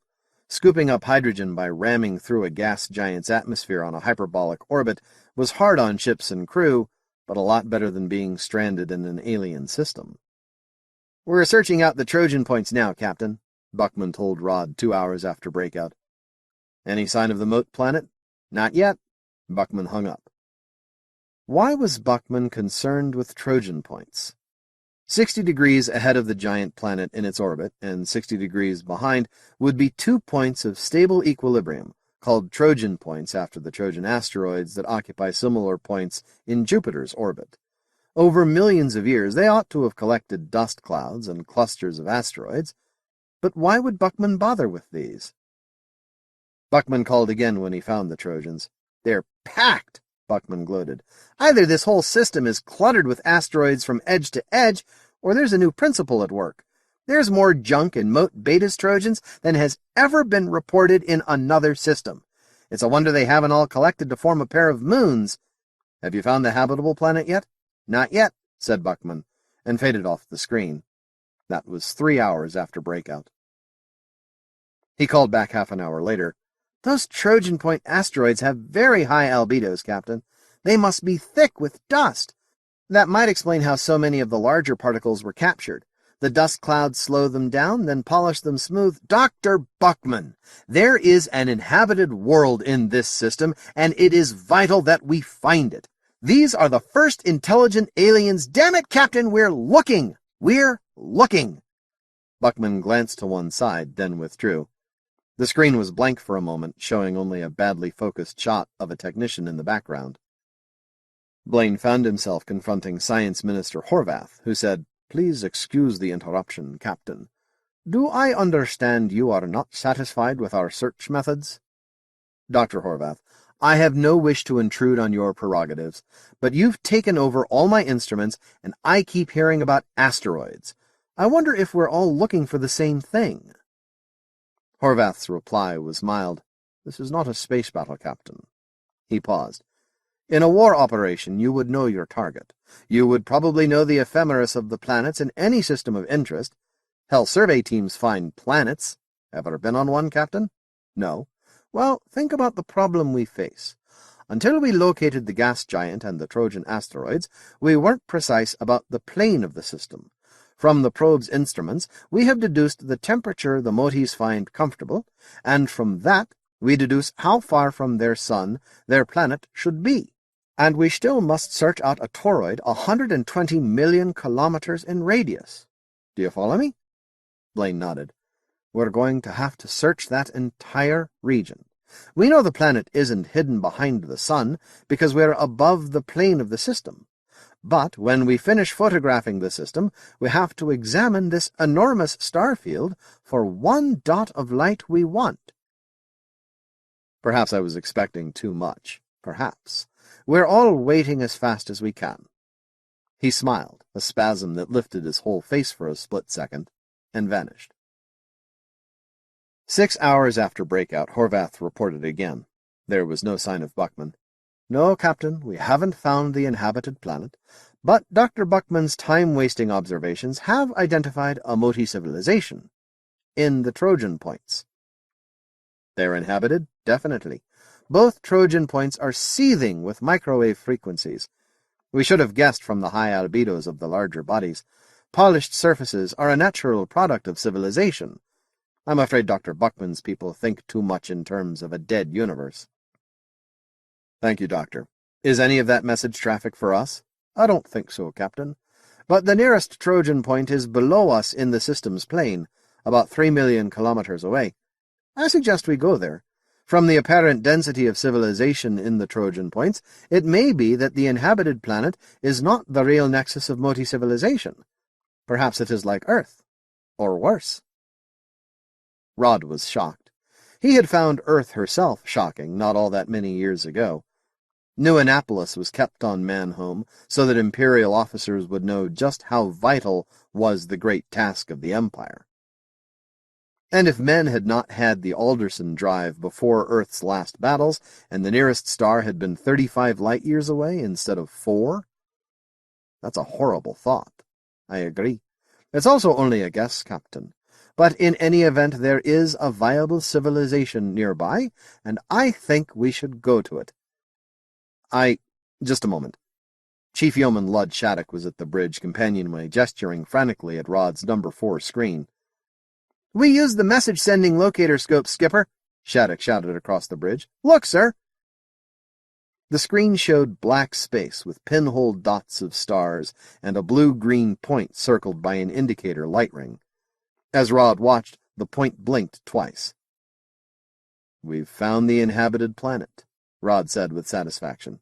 He couldn't resist. "We beat you to it, Doctor."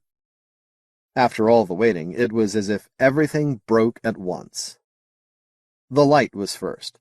There might have been an Earth-like world behind it. There probably was, for it was in the donut locus Horvath was searching. But the light hid whatever was behind it, and it wasn't surprising that the communications people had found it first. Watching for signals was their job.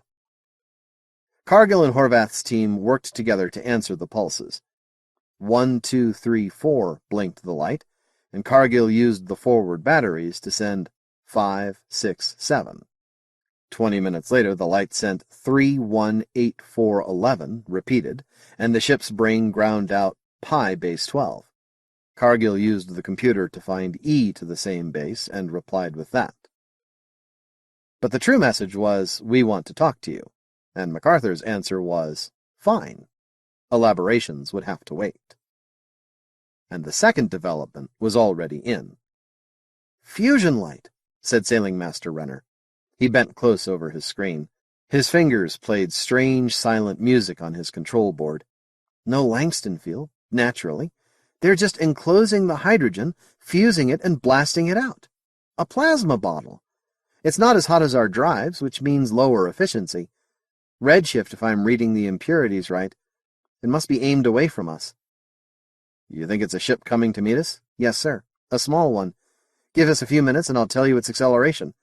Meanwhile, we assume an acceleration of 1g. Renner's fingers had been tapping all the while.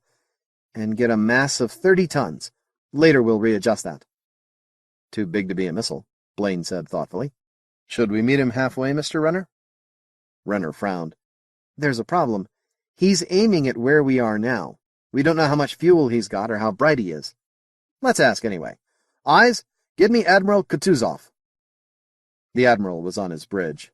Blurs out of focus behind him showed activity aboard Lenin.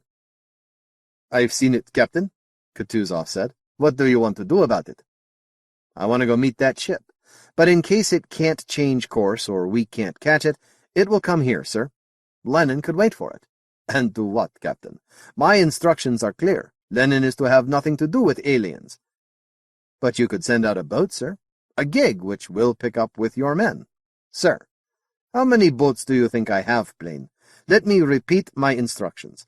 Lenin is here to protect secret of Alderson Drive and Langston Field. To accomplish task, we will not only not communicate with aliens, we will not communicate with you when message might be intercepted. Yes, sir. Blaine stared at the burly man on the screen. Didn't he have a shred of curiosity? Nobody could be that much of a machine. Or could he? We'll go to the alien ship, sir. Dr. Horvath wants to, anyway. Very good, Captain. Carry on. Yes, sir. Rod cut off the screen with relief, then turned to Renner. Let's go make first contact with an alien, Mr. Renner. I think you just did that, said Renner. He glanced nervously at the screens to be sure the Admiral was gone. Horace Barry was just leaving his cabin, on the theory that he might be less bored somewhere else, when Buckman's head popped out of a companionway. Barry changed his mind at once. Dr. Buckman, may I offer you coffee? Protuberant eyes turned, blinked, focused. What? Oh. Yes, thank you, Barry. It might wake me. There's been so much to do. I can only stay a moment. Buckman dropped into Barry's guest chair, limp as a physician's display skeleton. His eyes were red, his eyelids drooped at half-mast. His breathing was too loud. The stringy muscle tissue along his bare arm drooped. Barry wondered what an autopsy would show if Buckman were to die at this moment. Exhaustion, malnutrition, or both? Barry made a difficult decision. Nabil, some coffee. With cream, sugar, and brandy for Dr. Buckman. Now, Barry, I'm afraid that during working hours... Oh, well. Thank you, Nabil. Buckman sipped, then gulped. Ah, that's good. Thank you, Barry. That ought to wake me. You seemed to need it. Normally I would never adulterate good coffee with distilled spirits. Dr. Buckman, have you been eating? I don't remember. You haven't. Nabil, food for our guest, quickly. Barry, we're so busy I really haven't time. There's a whole solar system to explore, not to mention the jobs for the Navy. Tracing neutrino emissions, tracking that damned light. Doctor, if you were to die at this moment, many of your notes would never be written down, would they? Buckman smiled. So theatrical, Barry. But I suppose I can spare a few minutes. All we're doing now is waiting for that signal light to go off. A signal from the Mote planet? From Mote Prime, yes. At least it came from the right place. But we can't see the planet until they turn off the laser. And they won't. They talk, and for what? What can they tell us if we don't speak a common language? After all, Doctor, how can they tell us anything until they teach us their language? I presume that's what they're trying to do now. Isn't anyone working on that? Buckman gave a feral snarl. Horvath has all the instruments feeding information to Hardy and the linguists, can't get any decent observations of the coal sack, and no one's ever been this close to it before. His look softened. But we can study the Trojan asteroids. Buckman's eye took on that look, the focus on infinity. There are too many of them, and not enough dust. I was wrong, Barry. There's not enough dust to capture so many rocks, or to polish them either. The Moties probably did the polishing. They must be all through those rocks. The neutrino emissions are fantastic. But how did so many rocks get captured? Neutrino emissions. That means a fusion technology. Buckman smiled, one of a high order. Thinking of trade possibilities? Of course. Why else would I be here? And I would be here even if the Navy had not made it clear that the alternative was a formal arrest. But Buckman wouldn't know that. Only Blaine did. The higher their civilization, the more they'll have to trade. And the harder they'd be to cheat, but Buckman wouldn't be interested in such things. Buckman complained, "We could move so much faster if the Navy didn't use our telescopes, and Horvath lets them!" "Ah, good." Nabil entered, pushing a tray. Buckman ate like a starved rat. Between mouthfuls, he said, "Not that all the Navy's projects are totally without interest. The alien ship—" "Ship? There's a ship coming to meet us. Didn't you know?" "No." "Well, its point of departure is a large stony asteroid well outside the main cluster. The point is it's very light. It must have a very odd shape, unless there are gas bubbles all through the rock, which would mean—" Barry laughed outright. "Doctor, surely an alien spacecraft is more interesting than a stony meteorite?" Buckman looked startled. "Why?" The slivers turned red, then black. Clearly the things were cooling, but how had they become hot in the first place? The engineer had stopped wondering about that when one of the slivers came toward her. There were power sources inside the metal bulks. And they were self-motivated. What were they? Engineers? Or masters? Or senseless machinery?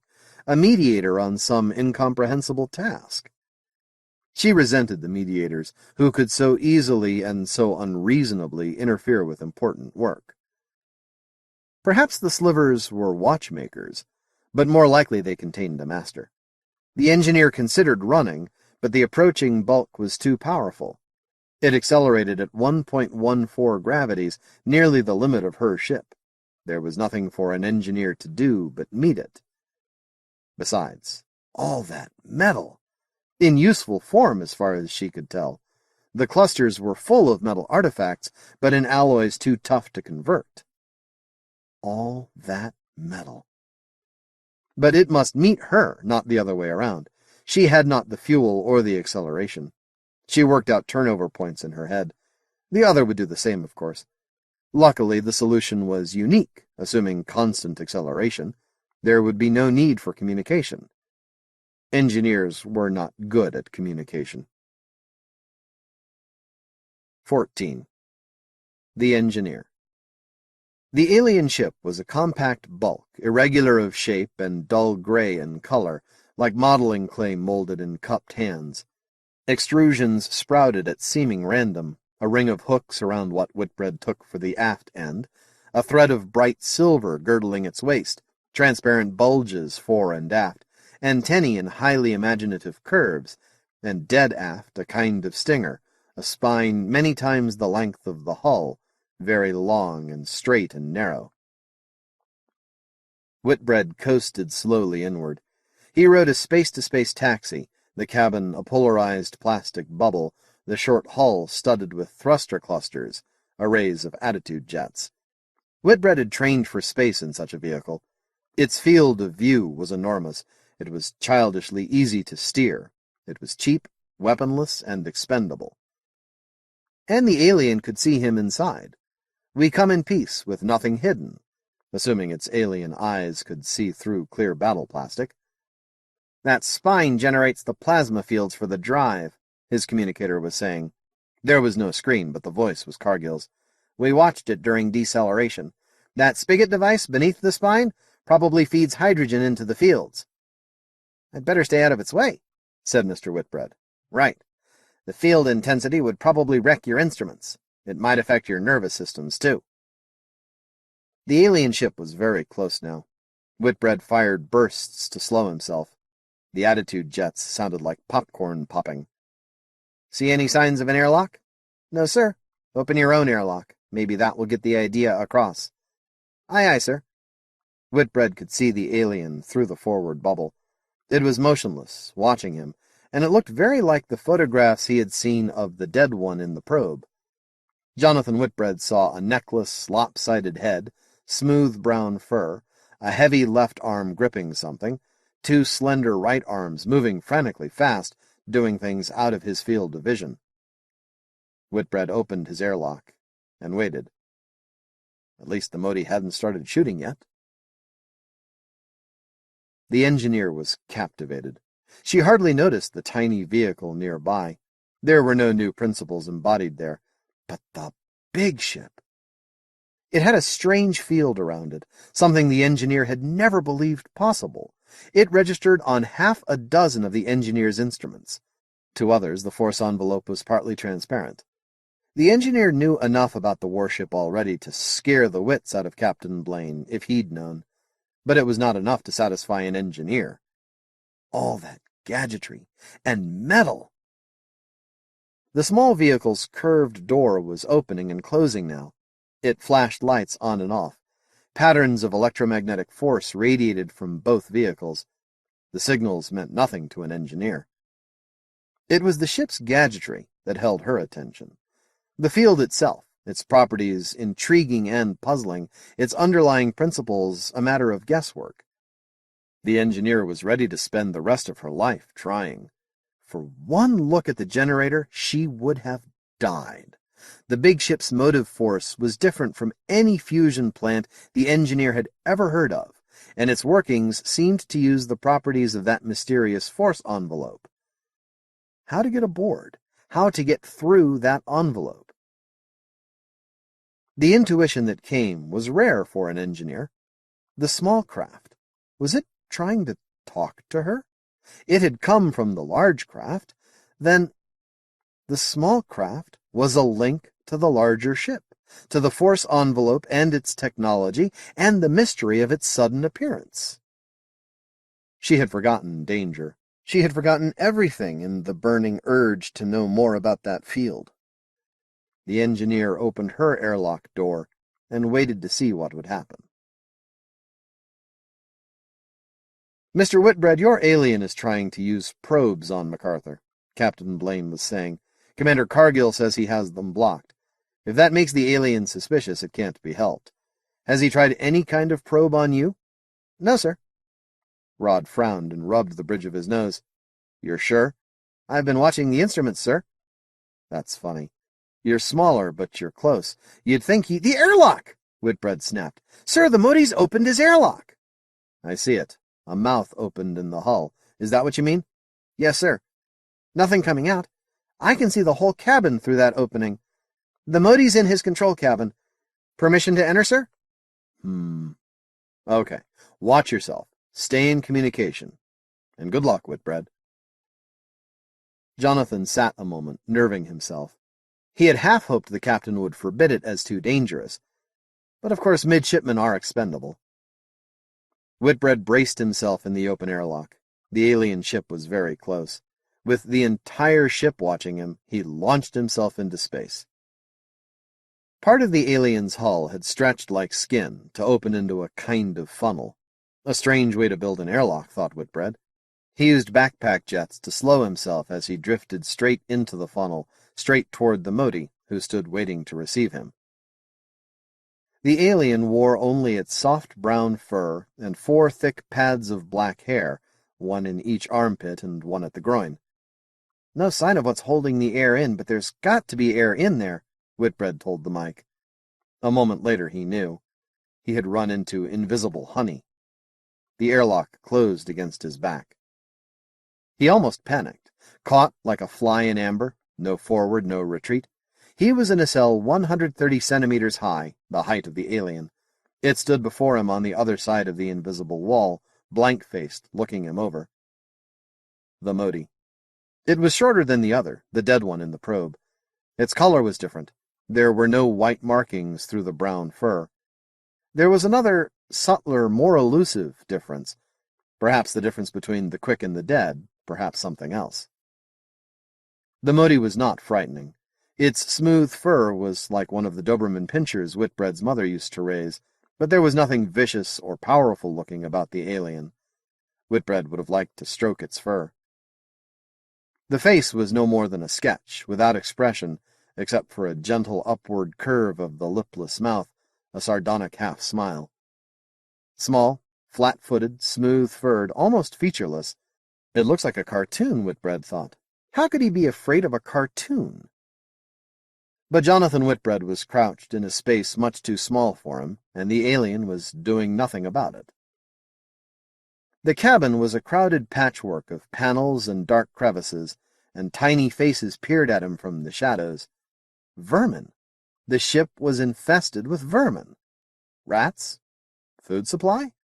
The Motie did not seem disturbed as one flashed into the open, then another, more dancing from cover to cover, crowding close to see the intruder. They were big things, much bigger than rats, much smaller than men. They peered from the corners, curious but timid. One dodged close, and Whitbread got a good look. What he saw made him gasp. It was a tiny Motie. It was a difficult time for the engineer. The intruder's entry should have answered questions, but it only raised more. What was it? Big, big-headed, symmetrical as an animal, but equipped with its own vehicle like an engineer or a master. There had never been a class like this. Would it obey or command? Could the hands be as clumsy as they looked? Mutation? Monster? Sport? What was it for? Its mouth was moving now. It must be speaking into a communications device. That was no help. Even messengers used language. Engineers were not equipped to make such decisions, but one could always wait for more data. Engineers had endless patience. "There's air," Whitbread reported. He watched the telltales that showed in a mirror just above his eye level. "Did I mention that? I wouldn't want to try breathing it. Normal pressure, oxygen around 18%, CO2 about 2%, enough helium to register, and helium? That's odd. Just how much?" Whitbread switched over to a more sensitive scale and waited for the analyzer to work. "Around 1%, just under." "Anything else?" "Poisons. SO2, carbon monoxide, nitrous oxides, ketones, alcohols, and some other stuff that doesn't read out with this suit. The light blinks yellow." "Wouldn't kill you fast, then. You could breathe it a while and still get help in time to save your lungs." "That's what I thought," Whitbread said uneasily. He began loosening the dogs holding down his faceplate. "What does that mean, Whitbread?" "Nothing, sir." Jonathan had been doubled over far too long. Every joint and muscle screamed for surcease. He had run out of things to describe in the alien cabin, and the thrice-damned Motie just stood there in its sandals and its faint smile, watching. "Whitbread?" Whitbread took a deep breath and held it. He lifted the faceplate against slight pressure, looked the alien in the eye, and screamed all in one breath, "Will you, for God's sake, turn off that damned force field?" and snapped the faceplate down. The alien turned to his control board and moved something. The soft barrier in front of Whitbread vanished. Whitbread took 2 steps forward. He straightened up a half-inch at a time, feeling the pain and hearing the creaking of unused joints. He had been crouched in that cramped space for an hour and a half, examined by half a dozen twisted brownies and one bland, patient alien. He hurt. He had trapped cabin air under his faceplate. The stink caught at his throat so that he stopped breathing. Then self-consciously he sniffed at it, in case anyone wanted to know what it was. He smelled animals and machines, ozone, gasoline, hot oil, halitosis, old sweat socks burning, glue, and things he had never smelled before. It was unbelievably rich, and his suit was removing it, thank God. He asked, "Did you hear me yell?" "Yes, and so did everyone in this ship," said Cargill's voice. "I don't think there's a man aboard who isn't following you, unless it's Buckman. Any results?" "He turned off the force field. Right away. He was just waiting for me to remind him. And I'm in the cabin now. I told you about the repairs? It's all repairs, all handmade, even the control panels. But it's all well done, nothing actually in the way, for a Motie, that is. Me, I'm too big, I don't dare move." "The little ones have all disappeared?" "No, there's one peeping out of a corner. The big one is waiting to see what I do. I wish he'd stop that. See if he'll come back to the ship with you. I'll try, sir. The alien had understood him before, or seemed to, but it did not understand him now. Whitbread thought furiously. Sign language? His eye fell on something that had to be a Motie pressure suit. He pulled it from its rack, noting its lightness. No weaponry, no armor. He handed it to the alien, then pointed to MacArthur beyond the bubble. The alien began dressing at once. In literally seconds, it was in full gear, in a suit that, inflated, looked like 10 beach balls glued together. Only the gauntlets were more than simple inflated spheres. It took a transparent plastic sack from the wall and reached suddenly to capture one of the 1/3 meter high miniatures. He stuffed it into the sack head first, while the miniature wriggled, then turned to Whitbread and rushed at the middy with lightning speed. It had reached behind Whitbread with 2 right hands and was already moving away when Whitbread reacted, a violent and involuntary yip. "Whitbread, what's happening? Answer me!" Another voice in the background of Whitbread's suit said crisply, "Marines, stand by." "Nothing, Commander Cargill. It's all right. No attack, I mean. I think the alien's ready to go. No, it isn't. It's got 2 of the parasites in a plastic sack, and it's inflating the sack from an air spigot. One of the little beasts was on my back. I never felt it. Now the alien's making something. I don't understand what's keeping it. It knows we want to go to MacArthur. It put on a pressure suit." "What's it doing?" "It's got the cover off the control panel. It's rewiring things. A moment ago it was squeezing silver toothpaste in a ribbon along the printed circuitry. I'm only telling you what it looks like, of course." "Yipe! Whitbread!" The midshipman was caught in a hurricane. Arms and legs flailing, he snatched frantically for something, anything solid. He was scraped along the side of the airlock, reached and found nothing to grasp. Then night and stars whirled past him. "The Motie opened the airlock," he reported. "No warning. I'm outside, in space." His hands used attitude jets to stop his tumbling. "I think he let all the breathing air out. There's a great fog of ice crystals around me, and... Oh, Lord, it's the Motie! No, it isn't. It's not wearing a pressure suit. There goes another one." "They must be the little ones," Cargill said. "Right. He's killed all the parasites. He probably has to do it every so often to clear them out. He doesn't know how long he'll be aboard MacArthur, and he doesn't want them running wild. So he's evacuated the ship." "He should have warned you." "Damn right he should." "Excuse me, sir." "Are you all right, Whitbread?" A new voice, the captain's. "Yes, sir. I'm approaching the alien's ship. Ah, here he comes now. He's jumping for the taxi." Whitbread stopped his approach and turned to watch the Motie. The alien sailed through space like a cluster of beach balls, but graceful. Within a transparent balloon fixed to its torso, 2 small spidery figures gestured wildly. The alien paid them no attention. "A perfect jump," Whitbread muttered. "Unless he's cutting it a bit fine. Jesus!" The alien was still decelerating as it flew through the taxi door, dead-centered, so that it never touched the edges. "He must be awfully sure of his balance." "Whitbread, is that alien inside your vehicle, without you?" Whitbread winced at the bite in the captain's voice. "Yes, sir. I'm going after him." "See you do, mister." The alien was at the pilot's station, studying the controls intensely. Suddenly it reached out and began to turn the quick fasteners at the panel's edge. Whitbread yelped and rushed up to grab the alien's shoulder. It paid no attention. Whitbread put his helmet against the alien's. "Leave that to hell alone!" he shouted. Then he gestured to the passenger's saddle. The alien rose slowly, turned, and straddled the saddle. It didn't fit there. Whitbread took the controls gratefully and began to maneuver the taxi toward MacArthur. He brought the taxi to a stop just beyond the neat hole Sinclair had opened in MacArthur's field. The alien ship was out of sight around the bulk of the warship. Hangar deck was below, and the midshipman yearned to take the gig through under her own power to demonstrate his ability to the watching alien, but he knew better. They waited. Suited spacers came up from the hangar deck. Cables trailed behind them. The spacers waved. Whitbread waved back, and seconds later Sinclair started the winches to tug the gig down into MacArthur. As they passed the hangar doors, More cables were made fast to the top side of the gig. These pulled taut, slowing the taxi as the great hangar doors began to close. The Motie was watching, its entire body swiveling from side to side, reminding Whitbread of an owl he had once seen in a zoo on Sparta. Amazingly, the tiny creatures in the alien's bag were also watching. They aped the larger alien. Finally they were at rest, and Whitbread gestured toward the airlock.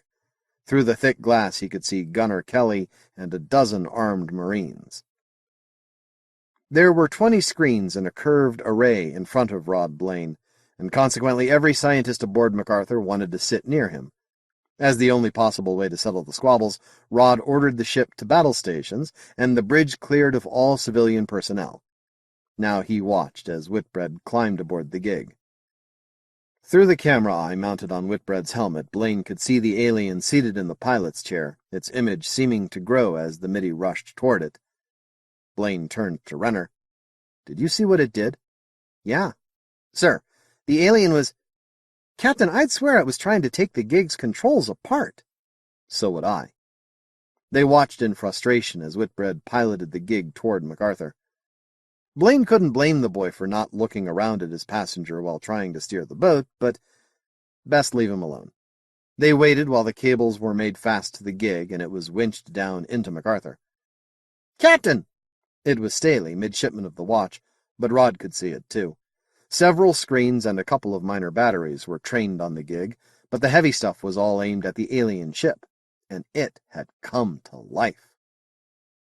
A streamer of blue light glowed at the stern of the alien craft. The color of Cherenkov radiation, it flowed parallel to the slender silver spine at the tail. Suddenly there was a line of intense white light beside it. "Your ship's under way, Captain," Sinclair reported. "God damn it to hell!" His own screens showed the same thing, also that the ship's batteries were tracking the alien craft. "Permission to fire?" the gunnery officer asked. "No!" But what was the thing up to, Rod wondered.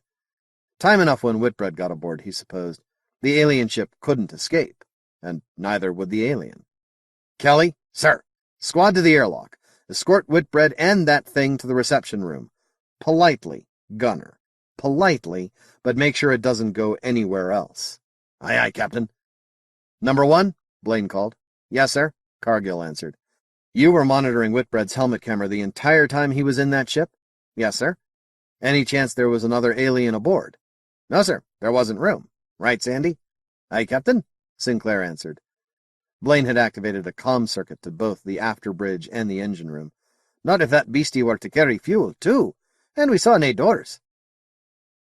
"There wasn't any airlock door either until it opened," Rod reminded him.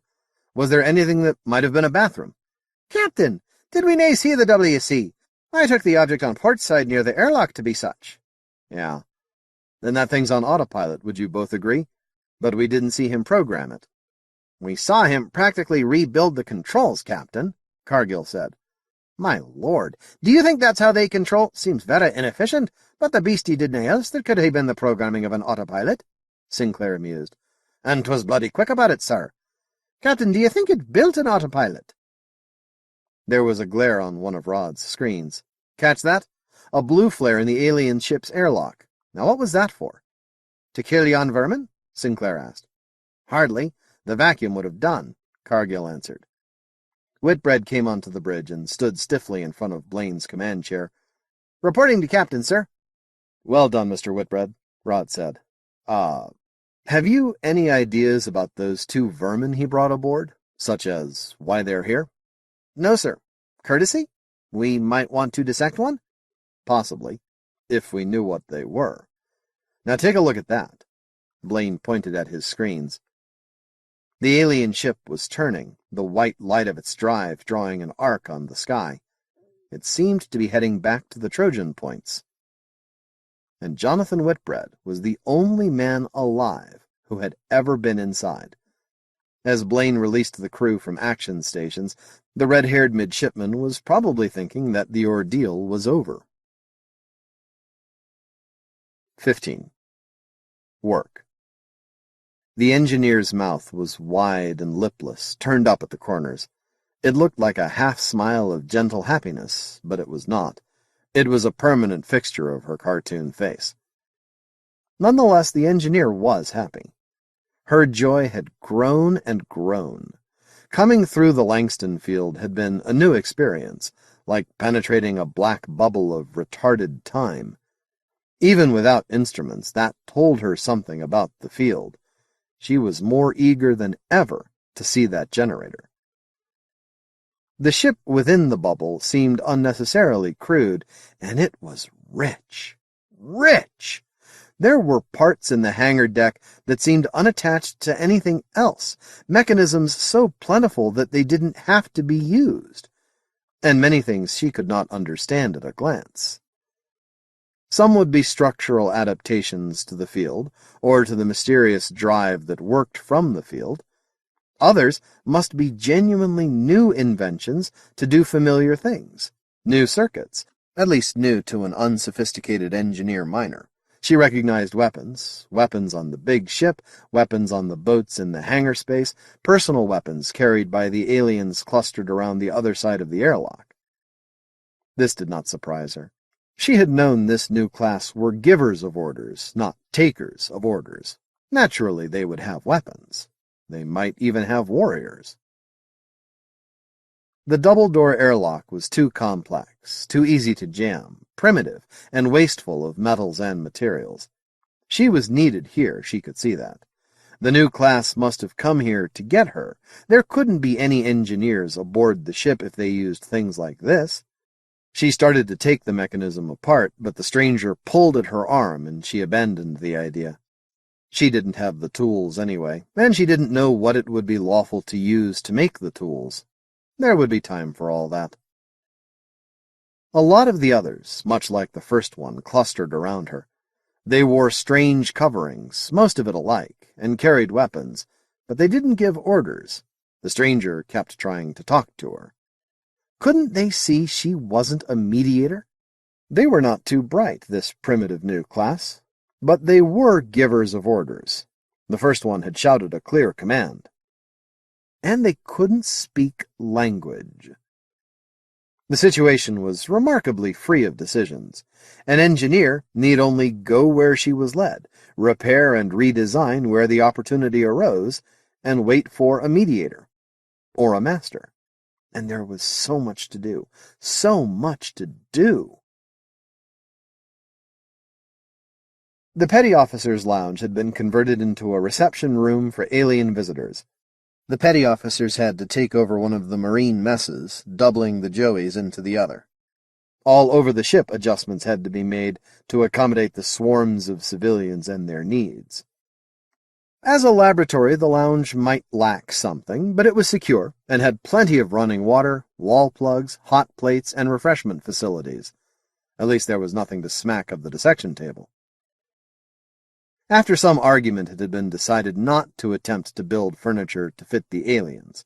Anything they built would only accommodate the passenger aboard the probe, and that seemed absurd. There were plenty of TV pickups, so that although only a few key personnel were allowed in the lounge, nearly everyone aboard the ship could watch.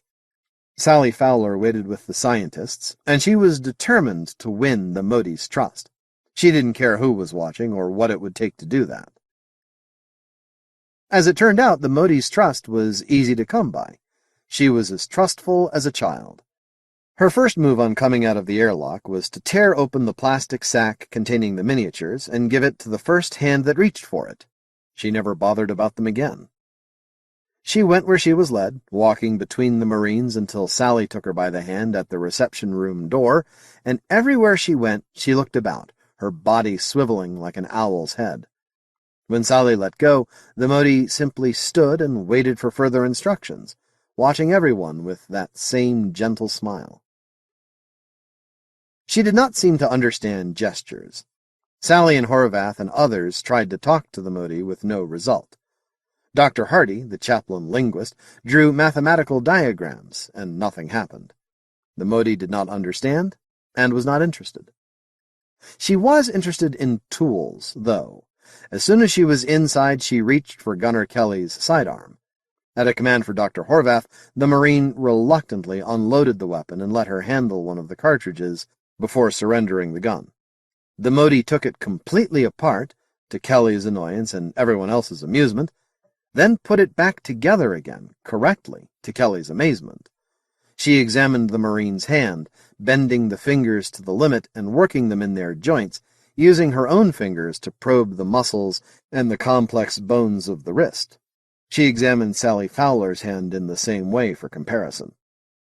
The Motie took tools from her belt and began to work on the grip of the pistol, building it up with plastic squeezed from a tube. "The little ones are female," one of the biologists announced, "like the big one." "A female asteroid miner," Sally said. Her eyes took on a faraway look. "If they use females in a hazardous job like that, they're going to have a culture a lot different from the Empire's." She regarded the Motie speculatively. The alien smiled back. "We would be better occupied in learning what it eats," Horvath mused.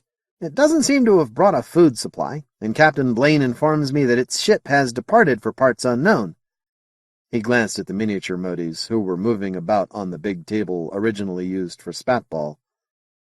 "Unless those are a food supply."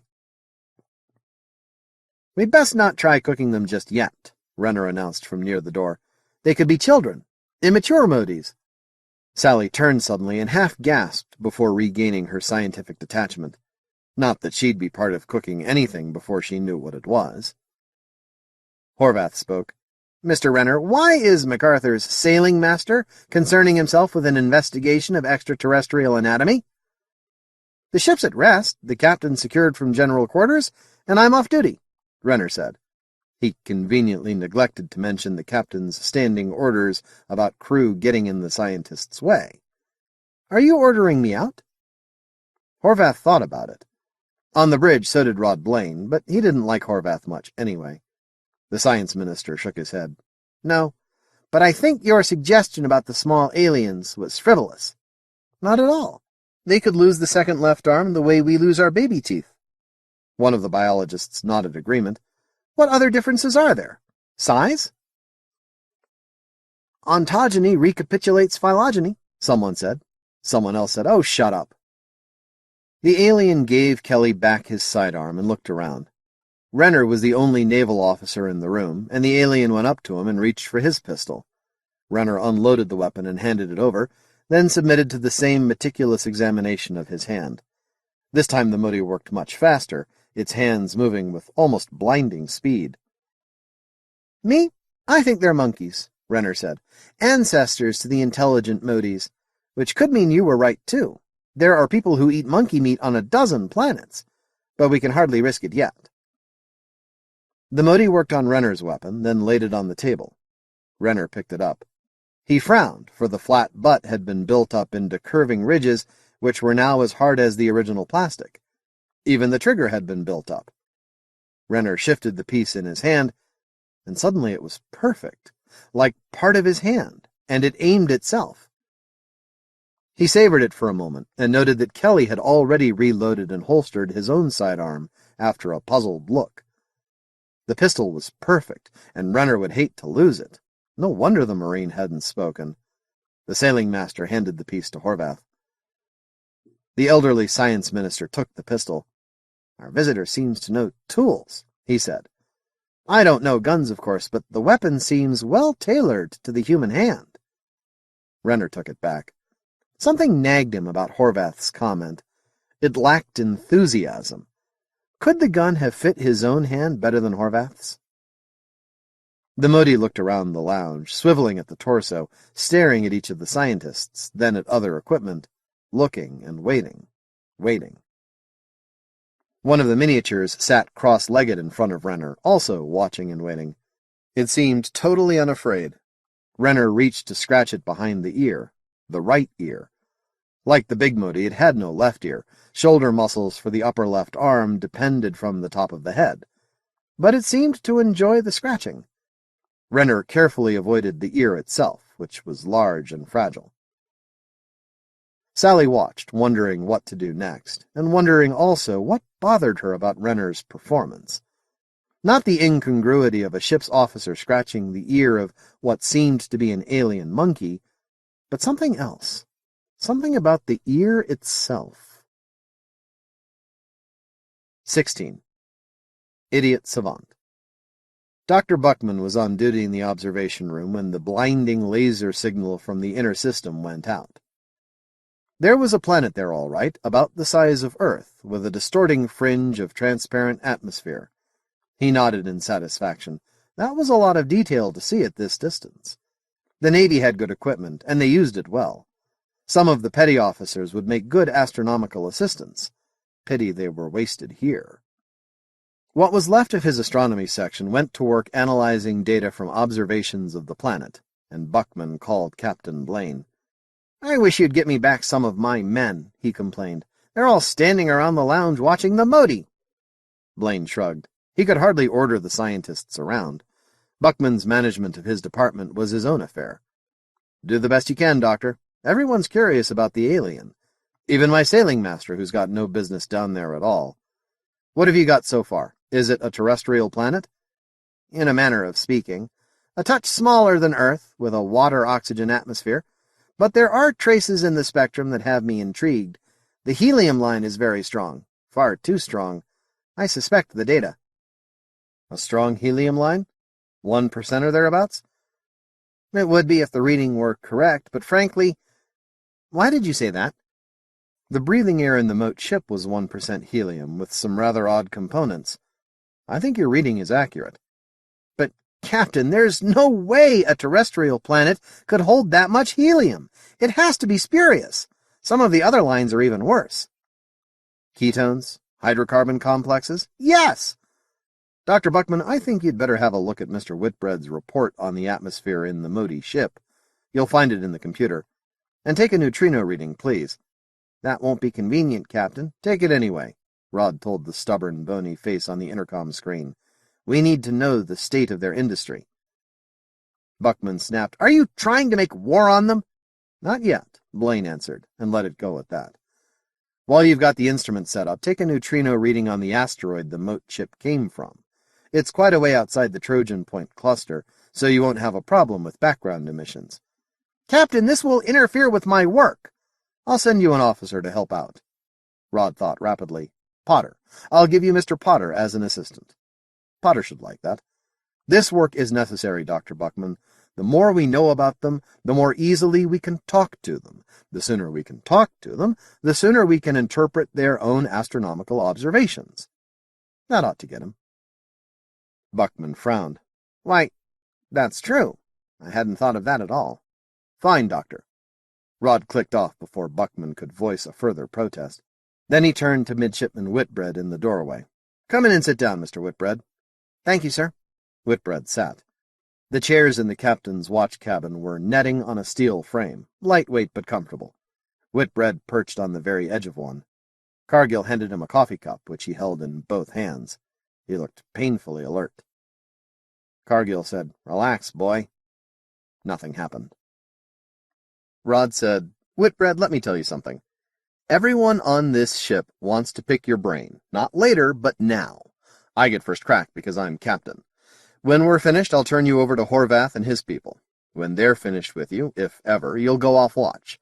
You'll think then that you're about to get some sleep, but no. The gunroom will want the whole story. They'll be coming off watch at staggered intervals, so you'll have to repeat everything half a dozen times. Are you getting the picture?" Whitbread was dismayed, as he ought to have been. "Right then. Set your coffee down on the niche. Good. Now, slide back until your spine touches the chair back. Now relax, damn it. Close your eyes." For a wonder, Whitbread did. After a moment, he smiled blissfully. "I've got the recorder off," Blaine told him, which wasn't true. "We'll get your formal report later. What I want now is facts, impressions, anything you want to say. My immediate problem is whether to stop that Motie ship." "Can we? Still, sir?" Blaine glanced at Cargill. The first lieutenant nodded. "It's only half an hour away. We could stop at any time in the next couple of days. No protective field, remember? And the hull looked to be flimsy enough through your helmet camera. 2 minutes from the forward batteries would vaporize the whole ship, no sweat." "Or," Blaine said, "we could catch up with it, knock out its drive, and take it in tow. The chief engineer would give a year's salary to take that electromagnetic fusion system apart. So would the Imperial Traders Association. That thing's perfect for asteroid mining. I'd vote against that, Whitbread said with his eyes closed. If this were a democracy. Sir? It isn't, and the Admiral's inclined to grab that Motie ship. So are some of the scientists, but Horvath's against it. Why are you? It would be the first hostile act, sir. I'd avoid that right up until the Moties tried to destroy MacArthur. Whitbread opened his eyes. Even then, wouldn't the field scare them off? We're in their home system, Captain, and we did come to see if we could get along with them. At least I think we did, sir. Cargill chuckled. Sounds just like Dr. Horvath, doesn't he, Skipper? Besides, sir, what is the Motie ship doing that might interfere with us? Going home alone, probably with a message? I don't think there was a message, sir. He didn't do anything that might have been writing, and he didn't talk at all. She, Blaine told him. The biologists say the Motie is female. Both of the little ones are, too, and one is pregnant. Pregnant. Should I have noticed that, sir? Blaine grinned. What would you have looked for? And where? You didn't even notice that all the little ones have 4 arms each. 4? Never mind that, Mr. Whitbread. You saw no messages, but then you didn't know the Motie was programming or building an autopilot until the ship took off. And an empty ship is a message all by itself. We ready for visitors, Jack? Cargill nodded. And if we're not, you can bet Lennon is. Don't count on too much help from Lennon, number 1. Kutuzov thinks it might be interesting to see what kind of account of herself MacArthur could give against the Moties. He might not do anything but watch, then run for home. That doesn't sound much like the Admiral, sir, Cargill protested. It sounds like him if you'd overheard the fight he had with Dr. Horvath. Our Minister of Science keeps telling the Admiral to keep out of the way, and Kutuzov is about to take him at his word. Blaine turned to his midshipman. You don't have to spread this around the gunroom either, Whitbread. No, sir. Now, while we've got the time, let's see what you can remember about that Motie ship. Blaine touched controls, and several views of the alien craft appeared on his wall screens. This is what the computer knows so far, Rod explained. We've mapped some of the interior already. There was no shielding from our probes, nothing to hide, but that doesn't make it all that easy to understand. Blaine took up a light pointer. These areas held liquid hydrogen. Now, there was heavy machinery here. Did you see any of it? No, sir, but that back panel looked as if it would roll up. Good. Blaine nodded, and Cargill sketched it in with the screen stylus. Like that? The first lieutenant asked. Fine. He touched the record button. Now, we know there was quite a lot of hydrogen fuel hidden away, and that drive of theirs ionizes, heats, and enriches the hydrogen with hot carbon vapor. It takes a lot of machinery to do that. Where was it? Sir, shouldn't the chief engineer be here? He should be here, Mr. Whitbread. Unfortunately, there are about 10 things happening at once on this ship, and Commander Sinclair is needed elsewhere. He'll get his chance at you soon enough. Jack, let's not forget the Motie design philosophy. We keep looking for separate mechanisms to do each job, but on that probe everything did 4 or 5 overlapping things at once, so to speak. It could be we're looking for too much machinery. Yes, sir. But, Captain, no matter how you slice it, that ship had to perform a minimum number of functions. Had to. And we can't find equipment enough for half of them. Not with our technology, anyway, Blaine said thoughtfully. Then he grinned, a young man's broad and impertinent grin. We may be looking for a combination microwave oven, fuel ionizer, and sauna. Okay, now, the alien herself. Your impressions, Whitbread. Is it that intelligent? She didn't understand anything I said, except that one time when I screamed, "Turn off the force field." She understood that right away. Otherwise, nothing. You've edited that a bit, lad, Cargill said, but never mind. What do you think, boy? Does the alien understand Anglic? Is she faking? I don't know. She didn't even understand my gestures, except once. That was when I handed her her own suit, and that's a pretty pointed hint, sir. She may simply be stupid, Rod said. She's an asteroid miner, Captain, Cargill said slowly. That's fairly certain. At least that's an asteroid miner's ship. The hooks and clamps at the stern have to be for hanging on durable cargo, like ore and air-bearing rock. So? Blaine prompted. I've known some asteroid miners, Skipper. They tend to be stubborn, independent, self-reliant to the point of eccentricity, and close-mouthed. They'll trust each other with their lives, but not with their women or property. And they forget how to talk out there. At least it seems that way. They both looked hopefully at Whitbread, who said, I don't know, sir. I just don't know. She's not stupid. You should have seen her hands moving around in the guts of the instrument panel, rewiring, making new circuits, recalibrating half a dozen things at once, it looked like. Maybe our sign language just doesn't work. I don't know why. Rod pushed a finger along the knot in his nose. It might be surprising if it did work, he said thoughtfully. And this is one example of a completely alien race. If we were aliens and picked up an asteroid miner, what conclusions would we draw about the Empire? Blaine filled his coffee cup, then Whitbread's. Well, Horvath's team is more likely to come up with something than we are. They have the Motie to work with. Sally Fowler watched the Motie with a feeling of deep frustration. I can't decide whether she's stupid or I am. Did you see what happened when I drew her a diagram of the Pythagorean theorem? Uh-huh. Renner's grin was no help at all. She took your pocket computer apart and put it back together again. She didn't draw anything. She's stupid in some ways, though, he said more seriously. Meaning no insult to our eminently trustworthy selves, she's too damned trusting. Maybe she's low on survival instincts. Sally nodded and watched the Motie at work. She's a genius at building things, Renner said, but she doesn't understand language, gestures, or pictures. Could the bloody alien be a genius and a moron at the same time? Idiot savant, Sally murmured. It happens with humans, but it's quite rare. Imbecile children with the ability to extract cube roots and do logarithms in their heads. Mathematical whizzes who can't buckle their shoes. It's a difference in perceptions. Horvath had been engaged in a more thorough study of the small Moties. One has to learn that a picture is a picture. Your drawings. Good God, what's it doing now? Someone screamed in the companionway. Ostensibly, Cargill was delivering Whitbread to the scientists. Actually, he had no doubt that Whitbread could have found his way to the wardroom where they had brought the Moties, while artificers built a cage for the miniatures in the petty officers' lounge. But Jack Cargill was curious. Halfway through the companionway, he caught his first sight of the alien. It was disassembling the wardroom coffee maker, an act of malice made all the more diabolical by the innocence of her smile. She cringed away at Cargill's yell, and the first lieutenant saw that it was too late. Tiny screws and parts were scattered across the table. The alien had broken the percolator tube, possibly to analyze the soldering technique.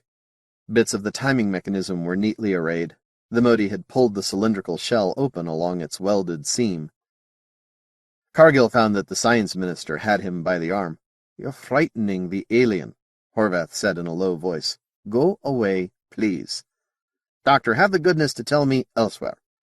Horvath propelled him to the other end of the room. Cargill glimpsed the miniature aliens squatting on the games table, surrounded by members of the life sciences group and by samples from the galley.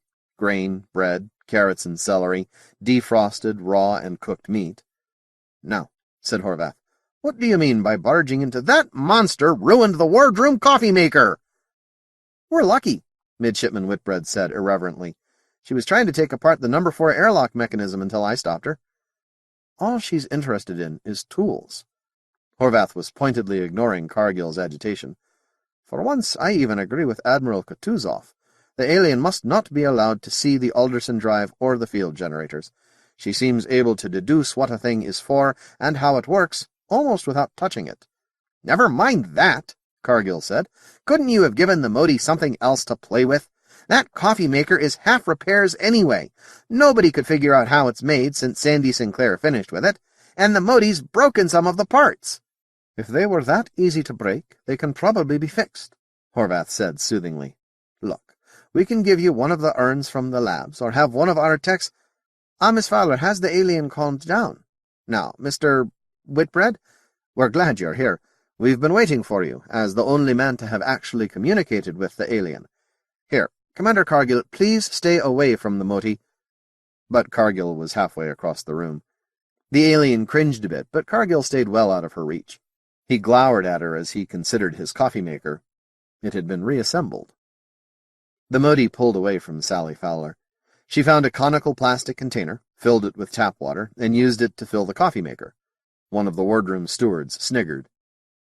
The Motie poured in 2 containers of water, inserted the grounds basket, and waited. The amused steward looked to Cargill, who nodded. The mess boy dug out the tin of ground coffee, used the measuring spoon, and started the urn. The alien watched closely all the while. So did one of the miniatures, despite the distraction of a biologist waving a carrot in her face. "It did that before. Watched me make the coffee, sir," the steward said. "Thought it might want some, but the scientists didn't offer it none." "We may have a god-awful mess here in a minute, Ernie. Stand by to clean up." Cargill turned to Sally. "How good is that monster at putting things together again?" "Quite good," Sally told him. "She fixed my pocket computer." The percolator bubbled, and the water in the indicator tube turned brown. Cargill hesitantly poured a cup and tasted. "Why, that's all right," he said. He handed the cup to the Motie. She tasted the black, bitter brew, squalled, and threw the cup at the bulkhead. Sally led Whitbread into the wardroom pantry. "You made the Motie understand you. How?" "It was only that once," Whitbread said. "I've been wondering if I made a mistake. Could she have decided to let me loose about the time I opened my helmet and screamed?" Sally scowled. "She just stands there. She doesn't even seem to know we're trying to talk to her, and she never tries to talk back." She dropped her voice, muttering mostly to herself. "It is a basic characteristic of intelligent species that they attempt to communicate. Whitbread, what's your first name?" Whitbread was startled. "Jonathan, my lady." "All right, Jonathan. I'm Sally. As man to woman, Jonathan, what in blazes am I doing wrong? Why won't she try to talk to me?" "Well, Sally," Whitbread said tentatively. He liked the taste of the name, and she wasn't more than a couple of years older than he was. "Sally, I could think of 6 reasons. Maybe she reads minds. What would that have to do with she wouldn't know about language, would she? What you're trying to teach wouldn't make sense. Maybe she can only read our minds when we're screaming mad like I was." "Or Commander Cargill was," Sally said thoughtfully. "She did move away from the coffee maker, but not for long. No, I don't believe it." "Neither do I. I think she's lying." "Lying? Playing dumb. She doesn't know what to tell us, so she tells us nothing. Plays for time. She is interested in our machinery. This gives her time to learn about it." Sally nodded slowly. "One of the biologists had the same idea, that she's waiting for instructions and learning as much as she can until they come. Jonathan, how would we catch her at it?" "I don't think we do," Whitbread said slowly. "How would you catch an intelligent mouse playing dumb if you'd never seen a mouse and neither had anyone else? Blazes. Well, we'll just have to keep on trying." She frowned, thinking of the Motie's performance with the coffee maker, then gave Whitbread a long, thoughtful look. "You're exhausted. Go get some sleep. There's nothing you need to tell us right away, is there?" "No." Whitbread yawned. There was a scampering sound behind him, and they both turned quickly, but there was nothing there. "Speaking of mice," Whitbread said, "how can they live on a steel ship?" Sally asked. Whitbread shrugged. "They come aboard with the food supplies, even in personal gear. Once in a while we evacuate portions of the ship, move the crew around, and open up to space to control them, but we never get them all. This trip, with all the extra personnel aboard, we haven't even been able to do that." "Interesting," Sally nodded. "Mice can live almost anywhere humans can. You know, there are probably as many mice in the galaxy as people. We've carried them to nearly every planet. Jonathan, are the miniatures mice?" Whitbread shrugged. "She certainly didn't care about them. Killed all but 2. But why bring 2 aboard? And a randomly selected 2 at that." Sally nodded again. "We watched her catch them." She laughed suddenly. "And Mr. Renner was wondering if they were baby Moties. Get to sleep, Jonathan. We'll see you in 10 hours or so." 17. Mr. Crawford's Eviction. Midshipman Jonathan Whitbread reached his hammock much sooner than he had expected. He sagged blissfully into the netting and closed his eyes, and opened one, feeling other eyes upon him. "Yes, Mr. Potter," he sighed. "Mr. Whitbread, I would be obliged if you would talk to Mr. Staley." It was not what he expected. Whitbread opened his other eye. Something's upset him. You know how he is. He won't complain. He'd rather die. But he walks around like a robot, hardly speaks to anyone except politely. He eats alone. You've known him longer than I have. I thought you might find out why." "All right, Potter, I'll try." When I wake up." He closed his eyes. Potter was still there. "In 8 hours, Potter? It can't be that urgent." In another part of MacArthur, Sailing Master Renner tossed fitfully in a stateroom not much larger than his bunk. It was the third lieutenant's berth, but 2 scientists had Renner's cabin, and the third had moved in with a Marine officer. Renner sat up suddenly in the darkness, his mind hunting for something that might have been a dream. Then he turned on the light and fumbled with the unfamiliar intercom panel. The rating who answered showed remarkable self-control. He didn't scream or anything. "Get me Miss Sally Fowler," Renner said. The rating did without comment. Must be a robot, Renner thought. He knew how he looked. Sally was not asleep. She and Dr. Horvath had just finished installing the Motie in the gunnery officer's cabin. Her face and voice as she said, "Yes, Mr. Renner," somehow informed Renner that he looked like a cross between a man and a mole, a remarkable feat of nonverbal communication. Renner skipped it. "I remembered something. Have you got your pocket computer?" "Certainly." She took it out to show him. "Please test it for me." Her face a puzzled mask, Sally drew letters on the face of the flat box, wiped them, scrawled a simple problem, then a complex one that would require the ship's computer to help. Then she called up an arbitrary personal data file from ship's memory. "It works all right." Renner's voice was thick with sleep. "Am I crazy, or did we watch the Motie take that thing apart and put it back together again?" "Certainly. She did the same with your gun." "But a pocket computer?" Renner stared.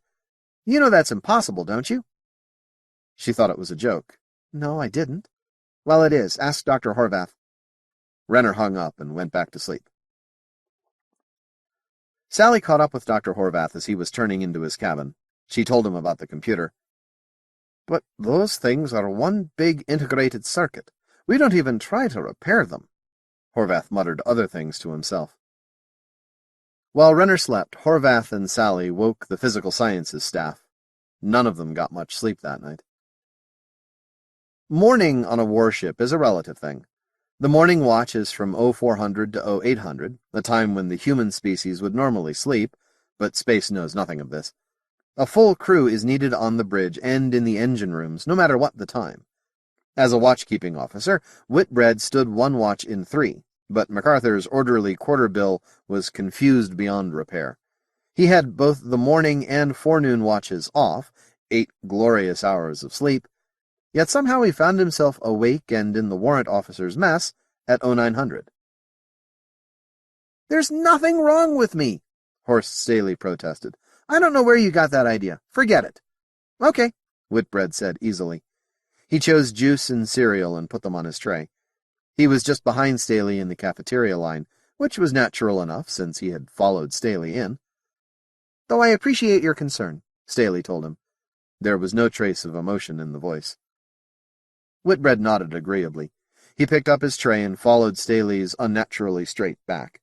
Predictably, Staley chose an empty table. Whitbread joined him. In the Empire were numerous worlds where the dominant races were white Caucasian. On such worlds, the pictures on Navy enlistment posters always looked like Horst Staley. His jaw was square, his eyes icy blue. His face was all planes and angles, bilaterally symmetrical and without expression. His back was straight, his shoulders broad, his belly was flat and hard and ridged with muscle. He contrasted sharply with Whitbread, who would fight a weight problem all his life, and was at least slightly rounded everywhere. They ate in silence, a long breakfast. Finally, too casually, Staley asked, as if he had to ask, "How went your mission?" Whitbread was ready. "Rugged. The worst hour and a half the Motie spent staring at me. Look." Whitbread stood. He twisted his head sideways and let his knees sag and shoulders slump to fit him into an invisible coffin 130 centimeters high. "Like this, for an hour and a half." He sat down again. "Torture, I tell you. I kept wishing they'd picked you." Staley flushed. "I did volunteer." Bullseye. "It was my turn. You were the one who accepted Defiant's surrender back off New Chicago, and let that maniac steal my bomb." Whitbread put his fork down. "Oh? You didn't know? Of course not. Think Blaine would spread it all over the ship? You did come back a bit shaken after that mission. We wondered why. Now you know. Some jackass tried to renege. Defiance captain wouldn't let him, but he might have." Staley rubbed his hands together painfully hard. "He snatched the bomb away from me, and I let him. I'd have given anything for the chance to—" Staley stood up suddenly, but Whitbread was quick enough to catch him by the arm. "Sit down," he said. "I can tell you why you weren't picked. I suppose you can read the captain's mind?" They kept their voices low by tacit consent. MacArthur's interior partitions were all sound-absorbent anyway, and their voices were very clear, if soft. "Second-guessing officers is good practice for a middy," said Whitbread. "Why then? Was it because of the bomb?" "Indirectly. You'd have been tempted to prove yourself. But even without that, you're too much the hero, Horst. Perfect physical shape, good lungs. Ever meet an admiral with a soft voice? Utter dedication and no sense of humor." "I do too have a sense of humor." "No, you don't." "I don't. Not a trace.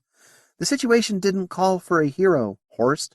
It called for someone who didn't mind being made ridiculous in a good cause." "You're kidding." "Damn, I never know when you're kidding. Now would be a poor time. I'm not making fun of you, Horst. Listen, I shouldn't have to explain this. You watched it all, didn't you? Sally told me I was on all the intercom screens, live, in color, and 3D. "You were." Staley smiled briefly. "We should have had a view of your face, especially when you started swearing. We got no warning at all. The view jumped a bit, then you screamed at the alien, and everybody cracked up." "What would you have done?" "Not that. I don't know. Followed orders, I guess." The icy eyes narrowed. "I wouldn't have tried to shoot my way out if that's what you're thinking."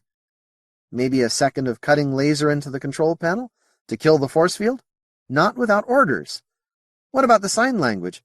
I spent some time making gestures, hoping the alien would understand me, but it never did." "We couldn't see that. What about it?"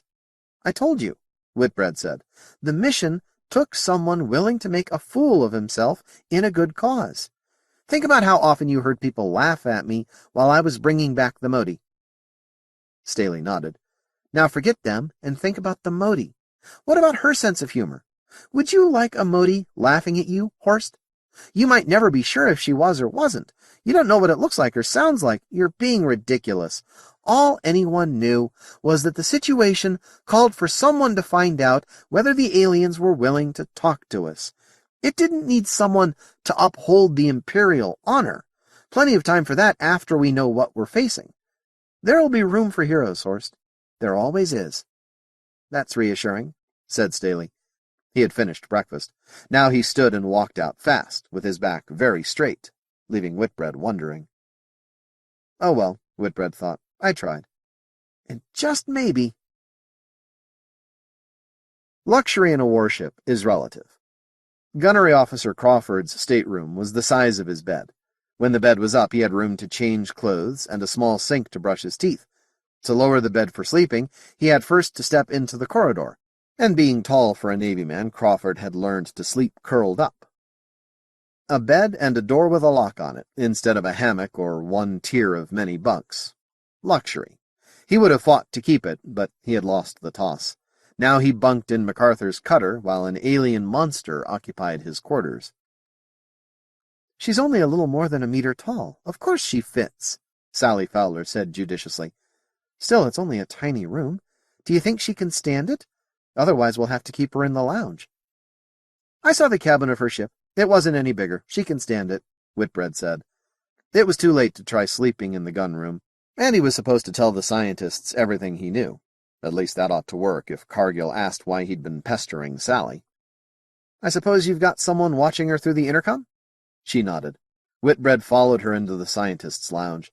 Part of the room had been screened off with wire netting, and the two miniatures were in there. One was nibbling at a head of cabbage, using 4 arms to hold it to her chest.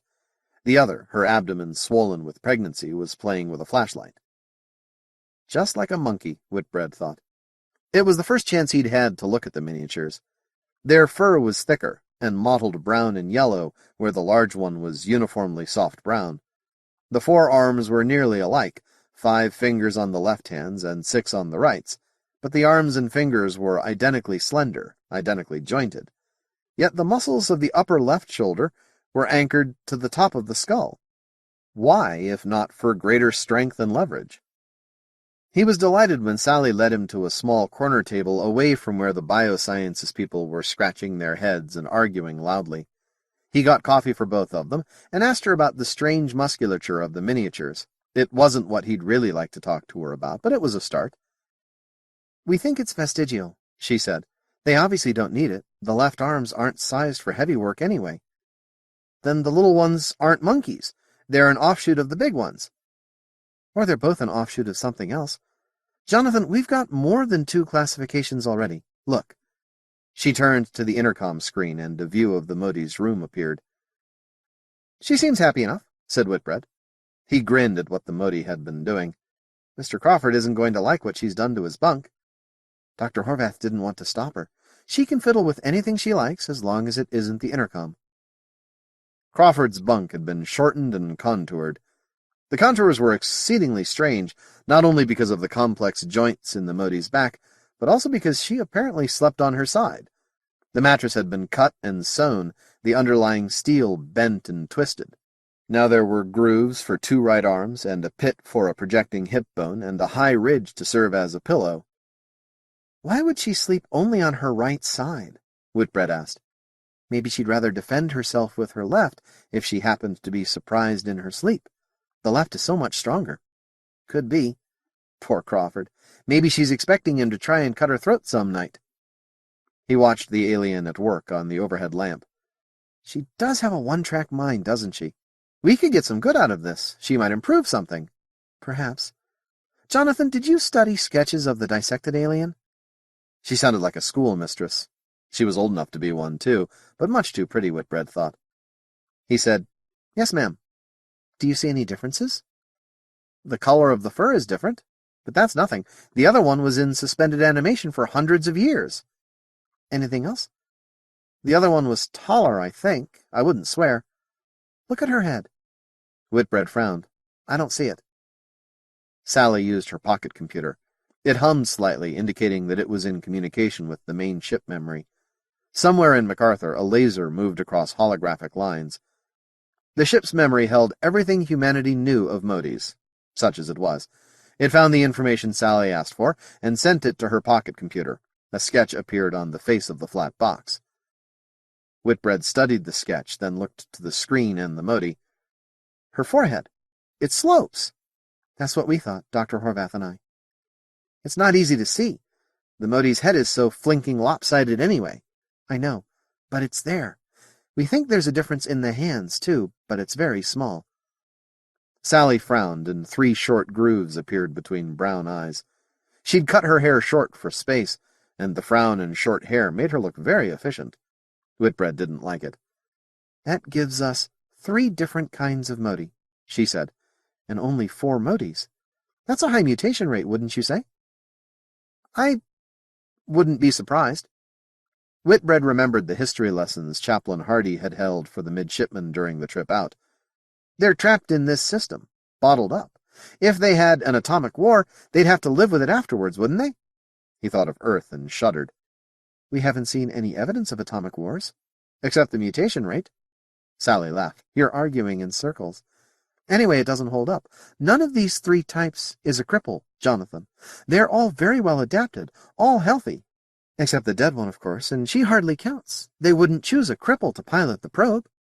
"No. So what's the answer?" "You saw them first, Jonathan. Call the one in the probe Type A. What was the relationship between types B and C?" "I don't know. But you saw them together. It didn't make sense. The little ones stayed out of the big one's way at first, and the big one let them alone. Then I signaled the big one that I wanted her to go with me to MacArthur. She forthwith picked the first 2 little ones that came to hand, made sure they were safe, and killed the rest without warning." Whitbread paused, thinking of the whirlwind that had blown him out the Motie ship airlock. "So you tell me, what are the little ones? Pets? Children? But she killed them. Vermin? Why save 2 of them? Food animals? Have you tried that?" Sally grimaced. It was almost a snarl, remarkable on her pretty face, an expression she would never have worn on any social occasion. "Tried what? Fricassee one of the little beasts and offer it to the big one? Be reasonable." The alien in Crawford's room poured a handful of some kind of seed and ate it. "Popcorn," said Sally. We tried it on the little ones first. Maybe that's what they were for, food testers. Maybe. She eats cabbage, too. Well, she won't starve, but she may die of vitamin deficiencies. All we can do is watch and wait. I suppose we'll go to the aliens' home planet pretty soon. In the meantime, Jonathan, you're the only man who's seen the Motie ship. Was the pilot seat contoured? I only got a glimpse of it through your helmet camera. It was contoured. In fact, it fitted her like a glove. I noticed something else. The control board ran along the right side of the seat, for right hands only. He remembered a great deal about the mining ship, as it turned out. It kept him in Lady Sally's enjoyable company until he had to go on watch, but none of it was particularly useful. Whitbread had no sooner taken his station on the bridge than Dr. Buckman called for the captain. "A ship, Blaine," Buckman said. "From the inhabitable world, Mote Prime. We didn't find it because it was hidden by that damned laser signal." Blaine nodded. His own screens had shown the Motie ship 9 minutes before. Chief Shattuck's crew wasn't about to let civilians keep a better watch than the Navy. "It will reach us in about 81 hours, Buckman said. "It's accelerating at 0.87 Gs, which is the surface gravity of Mote Prime by some odd coincidence. It's spitting neutrinos. In general, it behaves like the first ship, except that it's far more massive. I'll let you know if we get anything else." "Fine. Keep an eye on it, Doctor." Blaine nodded, and Whitbread cut the circuit. The captain turned to his exec. "Let's compare what we know with Buckman's file number 1. "Aye, aye, sir." Cargill toyed with the computer controls for a few minutes. "Captain?" "Yes?" "Look at the starting time. That alien ship got underway in not much more than an hour after we broke out." Blaine whistled to himself. "Are you sure? That gives 10 minutes to detect us, another 10 for us to see them, and 40 minutes to get ready and launch. Jack, what kind of ship launches in 40 minutes? Cargill frowned. "None I ever heard of. The Navy could do it, keep a ship with a full crew on ready alert." "Precisely. I think that's a warship coming at us, number 1. You'd better tell the Admiral, then Horvath. Whitbread, get me Buckman." "Yes?" The astrophysicist looked harried. "Doctor, I need everything your people can get about that Motie ship. Now. And would you give some thought to their rather strange acceleration?" Buckman studied the numbers Blaine sent down to his screen. "This seems straightforward enough. They launched from Mote Prime, or a closely orbiting moon, 40 minutes after we arrived. What's the problem?" "If they launched that fast, it's almost certainly a warship. We'd like to believe otherwise." Buckman was annoyed. "Believe what you like, but you'll ruin the math, Captain. Either they launched in 40 minutes, or... Well, you could start the Motie vehicle something over 2 million kilometers this side of Mote Prime. That would give them more time, but I don't believe it." "No more do I. I want you to satisfy yourself about this, Dr. Buckman. What could we assume that would give them more time to launch?" "Let me see. I'm not used to thinking in terms of rocketry, you know. Gravitational accelerations are more my field, if you'll pardon the pun." Buckman's eyes went curiously blank. For a moment he looked like an idiot. "You'd have to assume a period of coasting, and a much higher acceleration in the launching mechanism. Much higher." "How long to coast?" "Several hours for every hour you want to give them to make up their minds." "Captain, I don't understand your problem. Why can't they have launched a scientific survey ship in 40 minutes? Why assume a warship? After all, MacArthur is both, and it took you an unreasonably long time to launch. I was ready days early." Blaine turned him off. "I'll break his scrawny neck," he told himself. "They'll court-martial me, but I'll claim justifiable homicide. I'll subpoena everyone who knew him. They're bound to let me off." He touched keys. "Number 1, what have you got?" "They launched that ship in 40 minutes. "Which makes it a warship." "So the Admiral thinks, sir." Dr. Horvath wasn't convinced. "Neither am I, but we'll want to be ready for them. And we'll want to know more about Moties than Horvath's people are learning from our passenger. Number 1, I want you to take the cutter and get over to that asteroid the Motie came from. There's no sign of activity there, so it should be safe enough. And I want to know just what the Motie was doing there.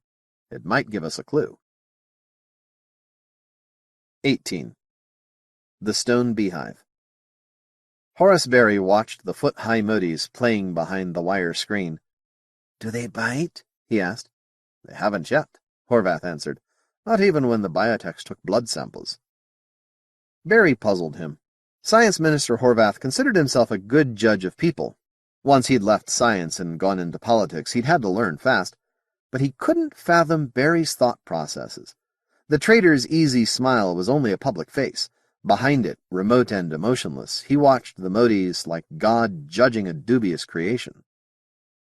Barry was thinking, my, but they're ugly. What a shame. They'd be useless as house pets unless... He checked himself and stepped forward to reach through a gap in the netting large enough for an arm, but not a Motie. Behind the ear, Horvath suggested.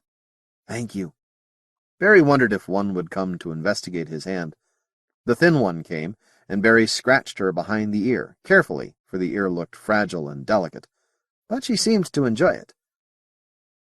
They'd make terrible pets, Barry thought, but they'd sell for thousands each.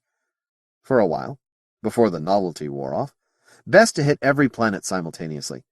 If they breed in captivity, and if we can keep them fed, and if I sell out before people stop buying... Allaby! She took my watch. They love tools. You may have noticed that flashlight we gave them.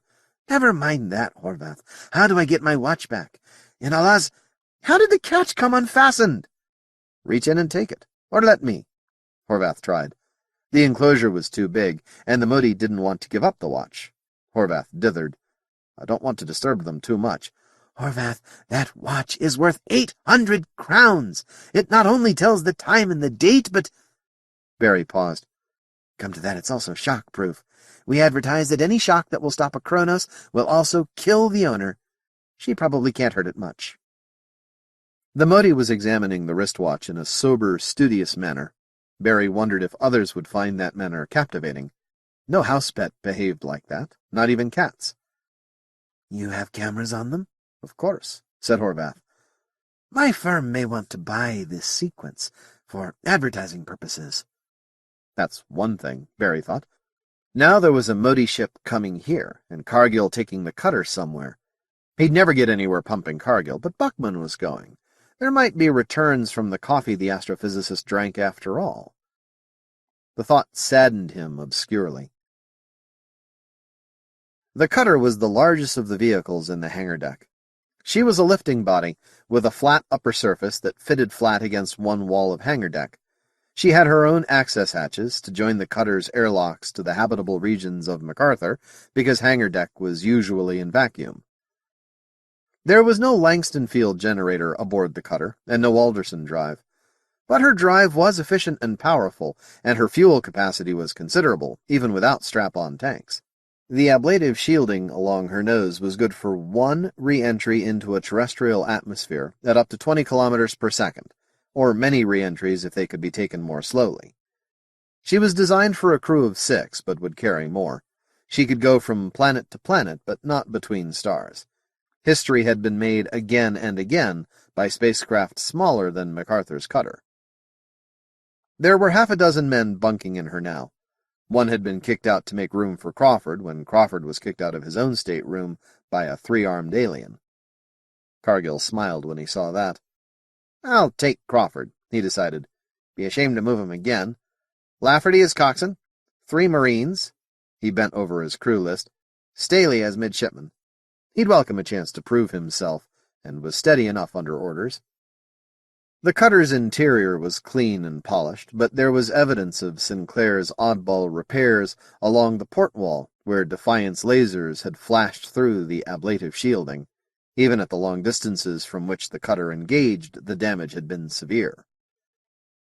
Cargill spread his things out in the only enclosed cabin space and reviewed his flight plan options. Over that distance they could go at 3 Gs all the way. In practice it might be 1 G over and 5 back. Just because the rock didn't have a fusion plant didn't mean it was uninhabited. Jack Cargill remembered the speed with which the Motie had rebuilt his big percolator, without even knowing what coffee was supposed to taste like. Could they be beyond fusion? He left his gear and put on a pressure suit, a skin-tight woven garment that was just porous enough to allow sweat to pass. It was a self-regulating temperature control, and with the tightly woven fabric to assist, his own skin was able to stand up to space. The helmet attached to a seal at the collar. In combat, heavy armor would go over the whole mess, but this was good enough for inspections. From the outside, there was no evidence of damage or repair. Part of the heat shield hung below the cutter's nose like a great shovel blade, exposing the control room blister, windows, and the snout of the cutter's main armament, a laser cannon. In battle, the cutter's first duty was to make observations and reports. Sometimes she'd try to sneak in on a torpedo run on a blinded enemy warship. Against Motie ships with no field, that cannon would be more than enough. Cargill inspected the cutter's weapons with more than usual thoroughness. Already he feared the Moties. In this he was almost alone, but he would not be so forever.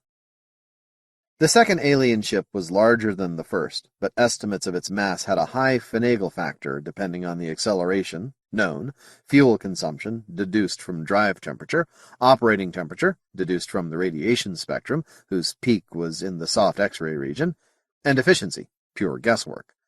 When it was all folded together, the mass seemed much too small, about right for a 3-man ship. But they aren't men, Renner pointed out. 4 Moties weigh as much as 2 men, but they don't need as much room. We don't know what they're carrying for equipment, or armament, or shielding. Thin walls don't seem to scare them, and that lets them build bigger cabins. All right, Rod cut him off. If you don't know, just say so. I don't know. Thank you, Rod said patiently. Is there anything you are sure of? Oddly enough, there is, sir. Acceleration. It's been constant to 3 significant figures since we spotted the ship. Now that's odd, Renner said. Normally, you fool with the drive to keep it running at peak. You correct minor errors in course. And if you leave it alone, there's still variation. To keep the acceleration that constant, they must be constantly fiddling with it. Rod rubbed the bridge of his nose. It's a signal. They're telling us exactly where they're going. Yes, sir. Right here. They're saying to wait for them. Renner wore that strange, fierce grin. Oh, we know something else, Captain. The ship's cross-sectional profile has decreased since we sighted it. Probably they've ditched some fuel tanks. How did you get that? Don't you have to have the target transit the sun? Usually, yes. Here it blocks the coal sack. There's enough light bouncing off the coal sack to give us a good estimate of that ship's cross-sectional area. Haven't you noticed the colors in the coal sack, Captain? No. Blaine rubbed at his nose again. Throwaway fuel tanks doesn't make them sound like a warship, does it? But it's no guarantee. All it really tells us is that they're in a hurry. Staley and Buckman occupied the rear seats in the cutter's triangular control cabin. As the cutter pulled away at 1G, Staley watched MacArthur's field close behind them. Against the black of the coal sack, the battlecruiser seemed to go invisible. There was nothing to look at but the sky. Half that sky was coal sack, starless except for a hot pink point several degrees in from the edge. It was as if the universe ended here, like a wall, Horst thought. Look at it, said Buckman, and Horst jumped. There are people on New Scotland who call it the face of God. Superstitious idiots. Right, said Horst. Superstitions were silly. From here it doesn't look at all like a man, and it's 10 times as magnificent. I wish my sister's husband could see it. He belongs to the Church of Him. Horst nodded in the semi-darkness. From any of the known human worlds, the coal sack was a black hole in the sky. One would expect it to be black here, but now that Horst's eyes were adjusting, he saw traces of red glowing within the coal sack. Now the nebular material showed like layer after layer of gauzy curtains, or like blood spreading in water. The longer he looked, the deeper he could see into it. Eddies and whorls and flow patterns showed light years deep in the vacuum-thin dust and gas. Imagine me stuck with a hymnist for a brother-in-law.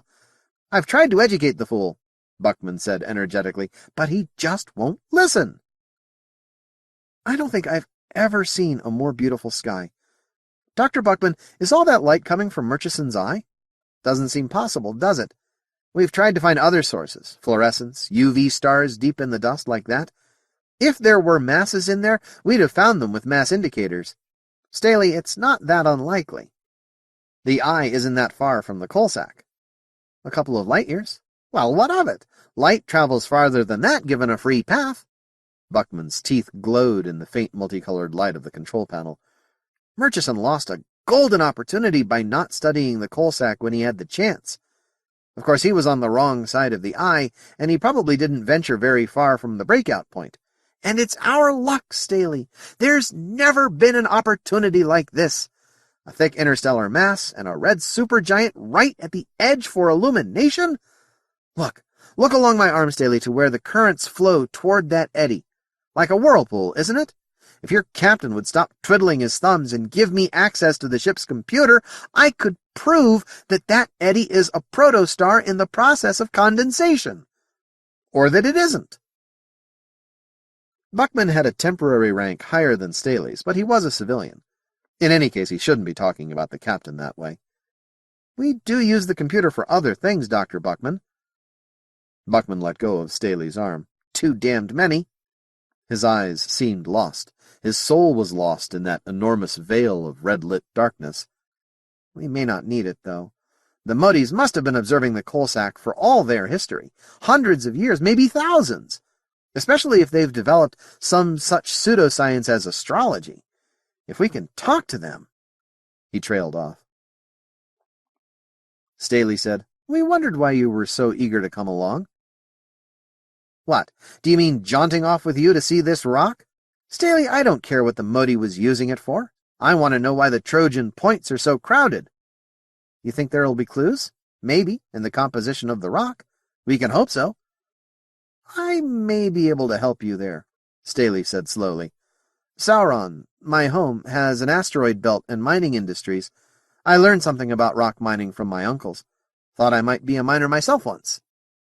He stopped abruptly, expecting Buckman to bring up an unpleasant subject. Buckman said, "I wonder what the captain expects to find there." "He told me that.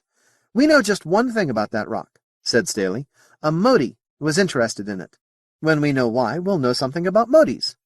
"Not very much," Buckman growled. Staley relaxed. Either Buckman didn't know why Sauron was infamous, or... No. Tactful? Buckman? Not hardly. The Motie pup was born 5 hours after MacArthur's cutter left for the asteroid. The birth was remarkably dog-like, considering the mother's distant relationship to dogs, and there was only one pup, about the size of a rat. The lounge was very popular that day, as crew and officers and scientists and even the chaplain found an excuse to drop by. "Look how much smaller the lower left arm is," said Sally. "We were right, Jonathan.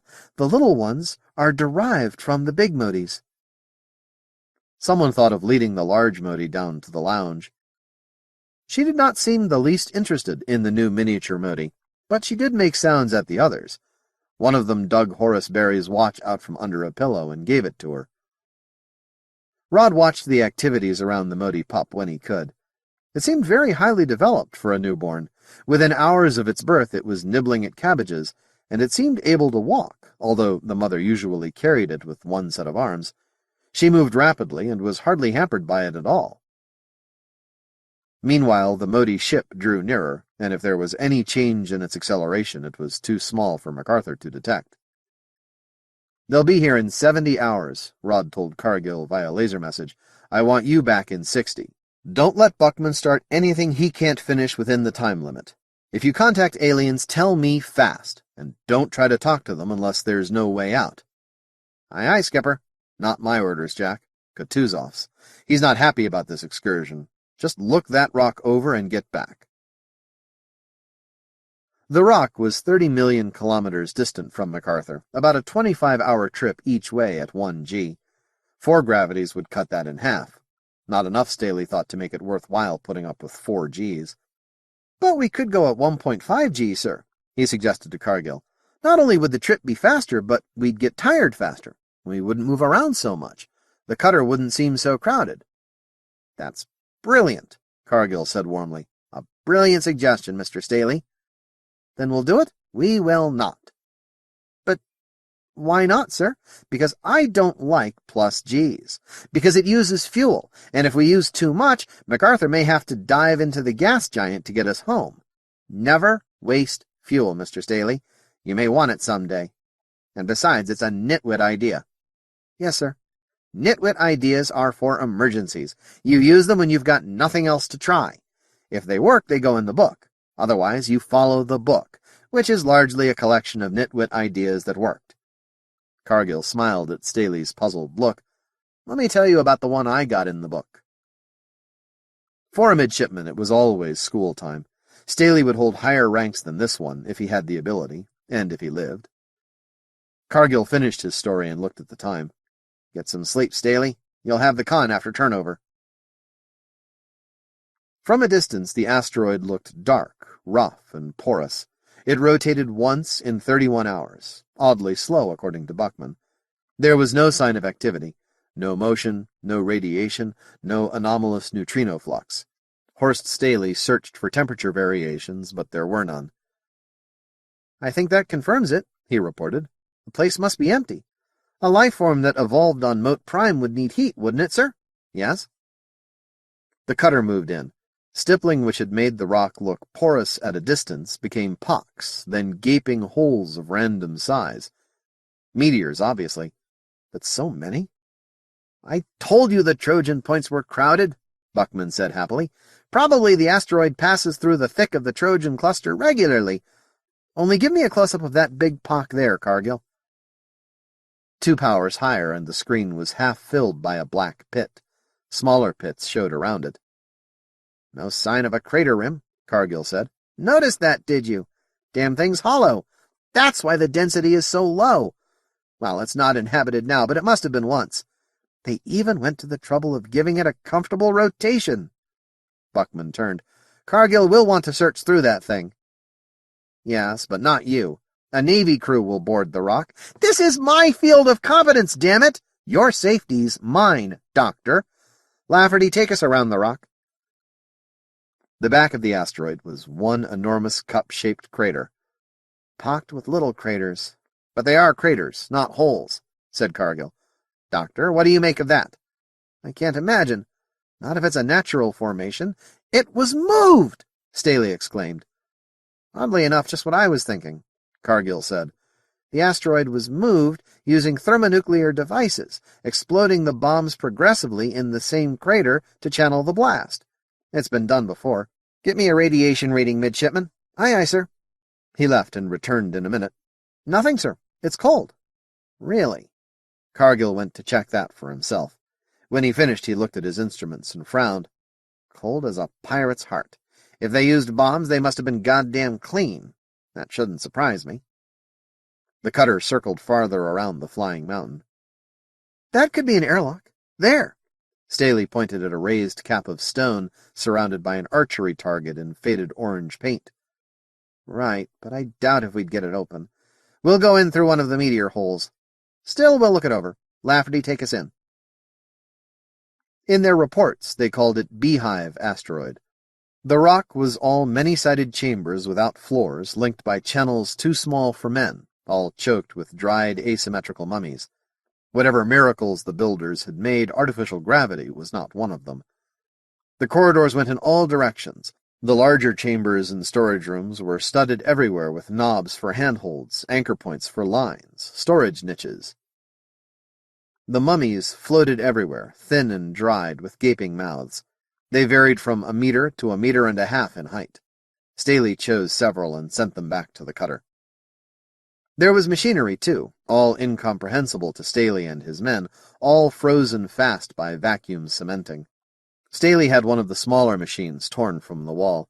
He chose it for strangeness, not potential use. None of the machines was complete. No metal, Staley reported. Stone flywheels and things that look like they might be integrated circuits. Ceramics with impurities, that kind of thing. But very little metal, sir. They moved on at random. Eventually they reached a central chamber. It was gigantic, and so was the machine that dominated it. Cables that might have been power superconductors led from the wreck, convincing Staley that this was the asteroid's power source, but it showed no trace of radiation.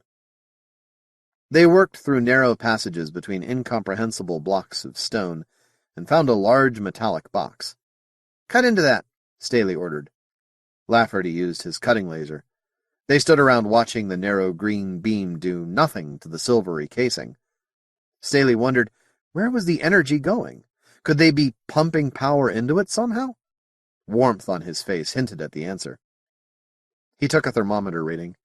The casing was just less than red hot all over. When Lafferty turned off the laser, the casing cooled rapidly, but it maintained the same temperature at every point. A superconductor of heat. Staley whistled into his suit mic and wondered if he could find a smaller sample. Then he tried using pliers on the casing, and it bent like tin. A strip came away in the pliers. They tore sheets off with their gauntleted hands. It was impossible to map the beehive with its tight, curving corridors. It was hard to tell where they were, but they marked their paths as they went and used proton beam instruments to measure distances through walls. The corridor walls were eggshell thin throughout the interior. They were not much thicker outside. Beehive Asteroid could not have been a safe place to live. But the wall beneath the crater was many meters thick. Radiation, Staley thought. There must have been residual radiation. Otherwise they would have carved this wall out the way they did all the others, to make room for themselves. There must have been a wild population explosion here. And then something killed them all off. And now there was no radiation at all. How long ago did it all happen? The place was covered with small meteor holes, scores of holes in the walls. How long? Staley looked speculatively at the small, heavy Motie artifact Lafferty and Soule were manhandling through the corridors. Vacuum cementing, and the wandering of elementary particles across an interface. That might tell MacArthur's civilian scientists just how long Beehive Asteroid had been abandoned, but already he knew one thing. It was old. 19. Channel 2's popularity. Chaplain David Hardy watched the miniatures only through the intercom because that way he wasn't involved in the endless speculations on what Moties were. It was a question of scientific interest to Horvath and his people, but to Chaplain Hardy there was more than intellectual curiosity at stake. It was his job to determine if Moties were human. Horvath's scientists only wondered if they were intelligent. The one question preceded the other, of course. It was unlikely that God had created beings with souls and no intelligence, but it was quite possible that he had created intelligent beings with no souls, or beings whose salvation was brought about by ways entirely different from those of mankind. They might even be a form of angel, although an unlikelier-looking set of angels would be hard to imagine. Hardy grinned at the thought and went back to his study of the miniatures. The big Motie was asleep. The miniatures weren't doing anything interesting at the moment either. It wasn't necessary for Hardy to watch them continuously. Everything was holographed anyway, and as MacArthur's linguist, Hardy would be informed if anything happened. He was already certain the miniatures were neither intelligent nor human. He sighed deeply. What is man, that thou art mindful of him, O Lord? And why is it my problem to know what place Moties have in thy plan? Well, that at least was straightforward. Second-guessing God is an old, old game. On paper, he was the best man for the job, certainly the best man in Trans-Colsack sector. Hardy had been 15 years a priest and 12 years a Navy chaplain, but he was only beginning to think of it as his profession. At age 35, he had been a full professor at the Imperial University on Sparta, an expert in ancient and modern human languages and the esoteric art called linguistic archaeology. Dr. David Hardy had been happy enough tracing the origins of recently discovered colonies lost for centuries. By studying their languages and their words for common objects, he could tell what part of space the original colonists had come from. Usually he could pinpoint the planet and even the city. He liked everything about the university except the students. He had not been particularly religious until his wife was killed in a landing boat crash. Then, and he was not sure even yet how it happened, the bishop had come to see him, and Hardy had looked long and searchingly at his life, and entered a seminary. His first assignment after ordination had been a disastrous tour as chaplain to students. It hadn't worked, and he could see that he was not cut out for a parish priest. The Navy needed chaplains, and could always use linguists. Now, at age 52, he sat in front of an intercom screen watching four-armed monsters playing with cabbages. A Latin crossword puzzle lay on the desk at his left hand, and Hardy played idly with it. Domine non blank sum... Dignis, of course. Hardy chuckled to himself. Precisely what he had said when the Cardinal gave him the assignment of accompanying the Mote expedition. Lord, I am not worthy. None of us is, Hardy, the Cardinal had said. But then we're not worthy of the priesthood either, and that's more presumption than going out to look at aliens. Yes, my lord. He looked at the crossword puzzle again. It was more interesting than the aliens at the moment. Rod Blaine would not have agreed, but then the captain didn't get as many chances to watch the playful little creatures as the chaplain did. There was work to do, but for now it could be neglected. His cabin intercom buzzed insistently, and the miniatures vanished to be replaced by the smooth, round face of his clerk. "Dr. Horvath insists on speaking with you." "Put him on," said Rod. As usual, Horvath's manner was a study in formal cordiality. Horvath must be getting used to getting along with men he could not allow himself to dislike.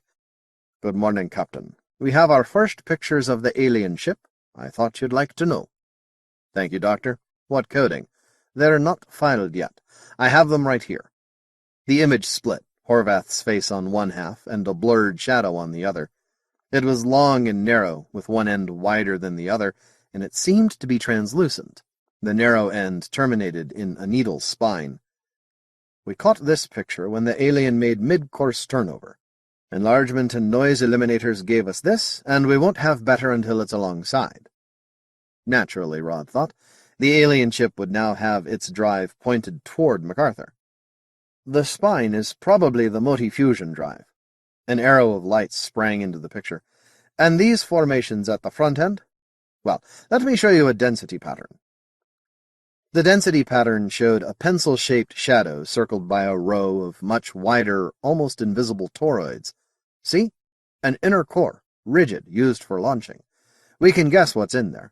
The fusion motor, the air and water regeneration chamber for the crew. We've assumed that this section was launched via linear accelerator at high thrust. And the rings? Inflatable fuel tanks, we think. Some of them are empty now, as you can see. They may have been kept as living space. Others were undoubtedly ditched. Uh-huh. Rod studied the silhouette while Horvath watched him from the other side of the screen.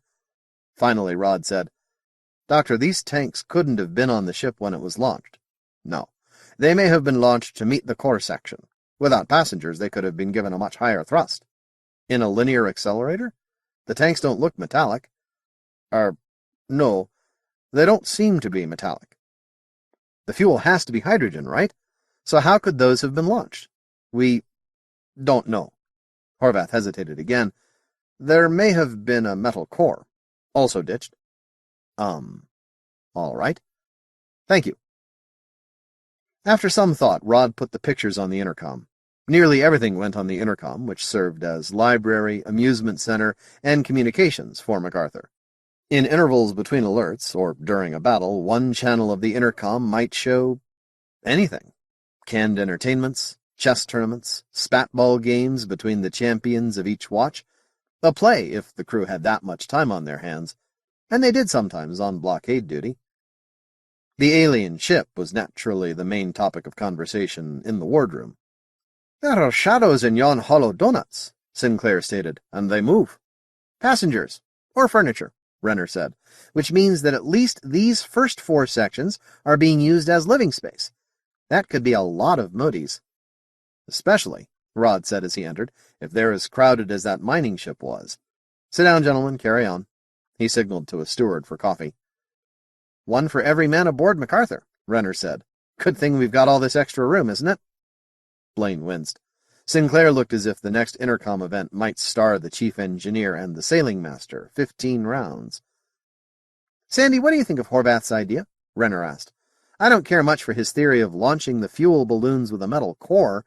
Wouldn't metal shells around the tanks be better? More structural support.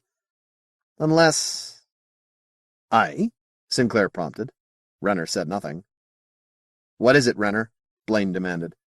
"Never mind, sir. It was a real blue sky thought. I should learn to discipline my mind." "Spill it, Mr. Renner." Renner was new to the Navy, but he was learning to recognize that tone. "Yes, sir. It occurred to me that hydrogen is metallic at the right temperature and pressure. If those tanks were really pressurized, the hydrogen would carry a current, but it would take the kind of pressures you'd find at the core of a gas giant planet." "Renner, you don't really think—" "No, of course not, Captain. It was just a thought." Renner's oddball idea bothered Sandy Sinclair well into the next watch. Engineer officers normally stand no watches on the bridge, but Sinclair's artificers had just finished an overhaul of the bridge life support systems, and Sinclair wanted to test them. Rather than keep another watch officer in armor while the bridge was exposed to vacuum, Sandy took the watch himself. His repairs worked perfectly, as they always did. Now, his armor stripped off, Sinclair relaxed in the command chair watching the Moties. The Motie program had tremendous popularity throughout the ship, with attention divided between the big Motie in Crawford's stateroom and the miniatures. The big Motie had just finished rebuilding the lamp in her quarters. Now it gave a redder, more diffused light, and she was cutting away at the length of Crawford's bunk to give herself nearly a square meter of working space. Sinclair admired the Motie's work. She was deft, as sure of herself as anyone Sinclair had ever seen. Let the scientists debate, Sandy thought. That beastie was intelligent. On Channel 2, the miniatures played. People watched them even more than the big Motie, and Barry, watching everyone watch the little Moties, smiled to himself. Channel 2 caught Sinclair's eye, and he looked away from the big Motie, then suddenly sat bolt upright. The miniatures were having sexual intercourse. "Get that off the intercom!" Sinclair ordered. The signal rating looked pained, but switched the screen so that Channel 2 went blank. Moments later, Renner came onto the bridge. "What's the matter with the intercom, Sandy?" he asked. "There is nothing wrong with the intercom," Sinclair said stiffly. "There is, too. Channel 2 is blank." "Aye, Mr. Renner. 'Tis blank at my orders." Sinclair looked uncomfortable. Renner grinned. "And who did you think would object to the, program?" he asked. "Man, we will nae show dirty pictures aboard this ship, and with a chaplain aboard, not to mention the lady." The lady in question had been watching Channel 2 also, and when it faded, Sally Fowler put down her fork and left the mess room. Beyond that point, she practically ran, ignoring the looks of those she passed. She was puffing when she reached the lounge, where the miniature Moties were still in flagranti delicto. She stood beside the cage and watched them for almost a minute. Then she said, not to anyone in particular, "The last time anyone looked, those two were both female." Nobody said anything. "They change sex!" she exclaimed. "I'll bet it's pregnancy that triggers it.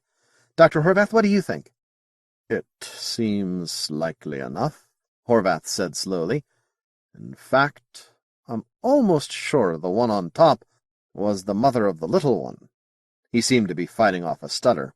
Definitely he was blushing. "Oh, good heavens," said Sally. It had only just occurred to her what she must have looked like. Hurrying out of the mess room the moment the scene went off the intercom, arriving out of breath. The trans-Colsack cultures had almost universally developed intense prudery within their cultures, and she was an imperial lady, hurrying to see two aliens make love, so to speak. She wanted to shout, to explain. "It's important. This change of sex, it must hold for all the Moties. It will affect their lifestyles, their personalities, their history. It shows that young Moties become nearly independent at fantastically low ages. Was the pup weaned already, or did the mother, now male, secrete milk even after the sex change? This will affect everything about the Moties. Everything. It's crucial. That's why I hurried." Instead, she left. Abruptly. 20. Night Watch. For a wonder, the gunroom was quiet. With 3 junior lieutenants crammed in among 6 middies, it was usually a scene of chaos. Potter sighed thankfully to see that everyone was asleep, except Jonathan Whitbread. Despite his banter, Whitbread was one of Potter's friends aboard MacArthur. "How's astronomy?" Whitbread asked softly. The older midshipman was sprawled in his hammock. "Hand me a bulb of beer, will you, Gavin?" Potter got one for himself, too. "It's a madhouse down there, Jonathan. I thought it would be better once they found Mote Prime, but it isn't." Mapping a planet's no more than routine for the Navy," Whitbread told him. "It might be routine for the Navy, but this is my first deep space cruise. They have me doing most of the work while they discuss new theories I can't understand. I suppose you'd say it's good training?" "It's good training. Thank you." Potter gulped beer. "It doesn't get any more fun, either. What have you got so far?" "Quite a bit. There is one moon, so getting the mass was straightforward. Surface gravity about 800 centimeters per second square. 0.87 standard. Just what the Motie probe's accelerating. No surprises there." "But there are in the atmosphere," Potter said eagerly, "and we've mapped the civilization centers. Neutrinos, roiled air columns above fusion plants, electromagnetics. They're everywhere, on every continent, and even out into the seas. That planet's crowded." Potter said it in awe. He was used to the sparseness of New Scotland. "We've got a map, too. They were just finishing the globe when I left. Would you like to see it?" "Sure." Whitbread unsnapped from his web hammock. They climbed down 2 decks to scientist country. Most of the civilians worked in the relatively high gravity areas near the outer surface of MacArthur, but bunked nearer the ship's core. The 120-centimeter globe was set up in a small lounge used by the astronomy section. During action stations, the compartment would be occupied by damage control parties and used for emergency repair assemblies. Now it was empty. A chime announced 3 bells in the last watch. The planet was mapped completely except for the South Pole, and the globe indicated the planet's axial tilt. MacArthur's light-amplifying telescopes had given a picture much like any Earth-type planet, deep and varied blues smeared with white frosting, red deserts, and white tips of mountains. The films had been taken at various times and many wavelengths so that the cloud covers didn't obscure too much of the surface. Industrial centers marked in gold dotted the planet. Whitbread studied it carefully while Potter poured coffee from Dr. Buckman's Dewar flask. Buckman, for some reason, always had the best coffee in the ship, at least the best that Moties had access to. "Mr. Potter, why do I get the feeling that it looks like Mars?" "I wouldn't know, Mr. Whitbread. What's a Mars?" "Sol 4. Haven't you ever been to New Annapolis?" "I'm Transcolsac, remember." Whitbread nodded. "You'll get there, though. But I guess they skip part of the training for colonial recruits. It's a pity. Maybe the captain can arrange it for you. The fun thing is that last training mission, when they make you calculate an emergency minimum fuel landing on Mars, and then do it with sealed tanks. You have to use the atmosphere to brake, and since there isn't very damned much of it, you almost have to graze the ground to get any benefit." "That sounds like fun, Mr. Whitbread. A pity I have a dentist appointment that day." Whitbread continued to stare at the globe while they sipped coffee. "It bothers me, Gavin. It really does. Let's go ask somebody." "Commander Cargill is still out at the Beehive." As First Lieutenant, Cargill was officially in charge of midshipman training. He was also patient with the youngsters when many other officers were not. "Maybe somebody will still be up," Whitbread suggested. They went forward toward the bridge and saw Renner with flecks of soap on his chin. They did not hear him cursing because he now had to share a head with 9 other officers. Whitbread explained his problem. "And it looks like Mars, Mr. Renner, but I don't know why." "Beats me," Renner said. "I've never been anywhere near Sol." There was no reason for merchant ships to go closer to Sol than the orbit of Neptune, although, as the original home of humanity, Sol was centrally located as a transfer point to other and more valuable systems. "Never heard anything good about Mars, either. Why is it important?" "I don't know. It probably isn't. But you seem to think it is." Whitbread didn't answer. "There's something peculiar about Mote Prime, though. It looks like any random world in the Empire, except... Or is it just because I know it's covered with alien monsters? Tell you what, I'm due for a glass of wine with the captain in 5 minutes. Just let me get my tunic and you come along. We'll ask him." Renner darted into his stateroom before Whitbread and Potter could protest. Potter looked at his companion accusingly. Now what kind of trouble had he gotten them into? Renner led them down the ladders into the high-gravity tower where the captain's patrol cabin was. A bored Marine sat at the desk outside Blaine's quarters. Whitbread recognized him. Reputedly, Sergeant Maloney's vacuum still, located somewhere forward of the port torpedo room, made the best Irish mist in the fleet. Maloney strove for quality, not quantity. "Sure, bring the middies in," Blaine said. "There's not much to do until the cutter gets back. Come in, gentlemen. Wine, coffee, or something stronger?"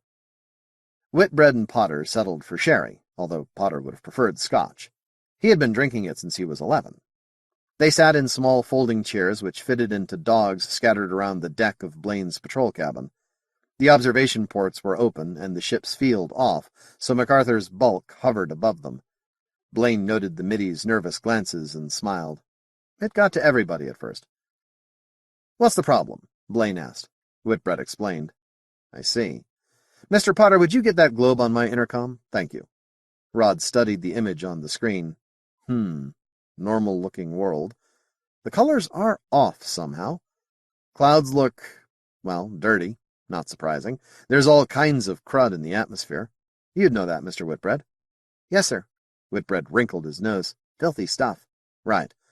But it's the helium that's driving Buckman up the bulkhead. I wonder if he's figured it out yet. He's had several days." "Damn it, Whitbread, it does look like Mars. But why?" Whitbread shrugged. By now he was sorry he'd raised the subject. "It's hard to see the contours. It always is." Absently, Rod carried his coffee and Irish mist over to the intercom screen. Officially, he didn't know where the Irish mist came from. Kelly and his Marines always saw that the captain had plenty, though. Chiller had liked Slivovitz, and that had strained Maloney's ingenuity to the breaking point. Blaine traced the outline of a small sea. You can't tell land from sea, but the clouds always look like permanent formations. He traced it again. That sea's almost a circle. "Yeah, so's this one." Renner traced a faint ring of islands, much larger than the sea Blaine had studied. "And this, you can only see part of the arc." This was on land, an arc of low hills. "They're all circles," Blaine announced, "just like Mars." "That's it. Mars has been circling through Sol's asteroid belt for 4 billion years. But there aren't that many asteroids in this system, and they're all in the Trojan points." "Sir, aren't most of the circles a bit small for that?" Potter asked. "So they are, Mr. Potter, so they are." "But what would it mean?" Whitbread said aloud. He meant it mostly for himself. "Another mystery for Buckman," Blaine said. "He'll love it. Now, let's use the time more constructively. I'm glad you brought the young gentleman, Mr. Renner. I don't suppose you both play bridge." They did, as it happened, but Whitbread had a string of bad luck. He lost nearly a full day's pay. The game was ended by the return of the cutter. Cargill came immediately to the captain's quarters to tell about the expedition. He had brought information, a pair of incomprehensible Motie mechanisms now being offloaded in hangar deck, and a torn sheet of gold metallic stuff which he carried himself with thick gloves. Blaine thanked Renner and the middies for the game, and they took the thinly veiled hint, although Whitbread would have liked to stay. "I'm for my bunk," Potter announced. "Unless—" "Yes?" Whitbread prompted. "Would it may be a bonny sight if Mr. Crawford were to see his stateroom now?" Potter asked mischievously. A slow grin spread across Jonathan Whitbread's plump features. "It would indeed, Mr. Potter. It would indeed. Let's hurry." It was worth it. The midshipmen weren't alone in the debriefing rooms off hangar deck when a signal rating, prompted by Whitbread, tuned in the stateroom. Crawford didn't disappoint them. He would have committed xenocide, the first such crime in human history, if he hadn't been restrained by his friends. He raved so much that the captain heard about it, and as a result Crawford went directly from patrol to standing the next watch. Buckman collected Potter and scurried to the astronomy lab, sure that the young middy had created chaos. He was pleasantly surprised at the work accomplished. He was also pleased with the coffee waiting for him. That flask was always full, and Buckman had come to expect it. He knew that it was somehow the work of Horace Barry. Within half an hour of the cutter's arrival, Barry knew of the sheet of golden metal. Now that was something odd, and potentially quite valuable. The ancient-looking Motie machines might be equally so, if he could only get access to the cutter's computer. But Nabil's skills didn't include that one. Ultimately, there would be coffee and conversation with Buckman, but that could wait. And tomorrow the Motie ship would arrive. No question about it, this was going to be a very valuable expedition, and the Navy thought they were punishing him by keeping him away from his business. True, there would be no growth without Barry to supervise it and drive his underlings on, but it wouldn't suffer much either, And now, with what he would learn here, Imperial Autonetics might become the most powerful firm in the Imperial Traders Association. If the Navy thought the ITA made trouble for them now, wait until it was controlled by Horace Barry. He smiled slyly to himself. Nabil, seeing his master's smile, hunched nervously and tried to be inconspicuous. Below, in hangar deck, Whitbread was put to work along with everyone else who had wandered there. Cargill had brought back a number of items from the Stone Beehive, and they had to be uncrated. Whitbread was ingenious enough to volunteer to assist Sally before Cargill gave him another job. They unloaded skeletons and mummies for the anthropology lab. There were doll-sized miniatures, very fragile, that matched the live miniatures in the petty officer's lounge. Other skeletons, which Staley said were very numerous in the Beehive, matched the Motie miner now bunked in Crawford's stateroom. "Ha!" cried Sally. They were unpacking still another mummy. "Huh?" Whitbread asked. "This one, Jonathan. It matches the one in the Motie probe. Or does it? The forehead slope is wrong. But of course they'd pick the most intelligent person they could find as emissary to New Caledonia. This is a first contact with aliens for them, too." There was a small-headed mummy, only a meter long, with large, fragile hands. The long fingers on all three hands were broken. There was a dry hand which Cargill had found floating free, different from anything yet found, the bones strong and straight and thick, the joints large. Arthritis? Sally wondered. They packed it carefully away and went on to the next box, the remains of a foot which had also been floating free. It had a small, sharp thorn on the heel, and the front of the foot was as hard as a horse's hoof, quite sharp and pointed, unlike the other Motie foot structures. "Mutations?" Sally said. She turned to Midshipman Staley, who had also been drafted for striking the cargo below. "You say the radiation was all gone?" "It was dead cold, Sally," said Staley. "But it must have been a hell of radiation at one time." Sally shivered. "I wonder just how much time we're talking about. Thousands of years? It would depend on how clean those bombs they used to propel the asteroid were." "There was no way of telling," Staley answered. "But that place felt old, Sally. Old, old. The most ancient thing I can compare it to is the Great Pyramid on Earth. It felt older than that."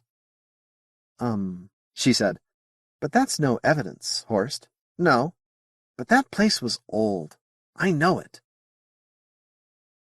Analysis of the finds would have to wait. Just unloading and storing took them well into the first watch, and everyone was tired. It was 01:30, 3 bells in the first watch, when Sally went to her cabin and Staley to the gunroom. Jonathan Whitbread was left alone. He had drunk too much coffee in the captain's cabin, and he was not tired. He could sleep later. In fact, he would have to, since the Motie ship would pull alongside MacArthur during the forenoon watch, but that was 9 hours away, and Whitbread was young. MacArthur's corridors glowed with half the lights of the ship's day. They were nearly empty, with the stateroom doors all closed.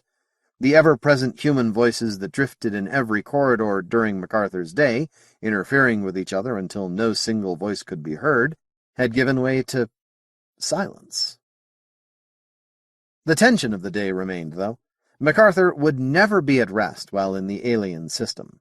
And out there, invisible, her screens up and her crew standing double watches, was the great cylindrical bulk of Lenin. Whitbread thought of the huge laser cannon on the battleship. Many would be trained on MacArthur right now. Whitbread loved night watches. There was room to breathe and room to be alone. There was company, too. Crewmen on watch, late-working scientists. Only this time everyone seemed to be asleep. Oh well, he could watch the miniatures on the intercom, have a final drink, read a little, and go to sleep. The nice thing about the first watch was that there would be unoccupied labs to sit in. The intercom screen was blank when he dialed the Moties. Whitbread scowled for a second, then grinned and strolled off toward the petty officer's lounge. Be it admitted, Whitbread was expecting to find 2 miniature Moties engaged in sexual congress.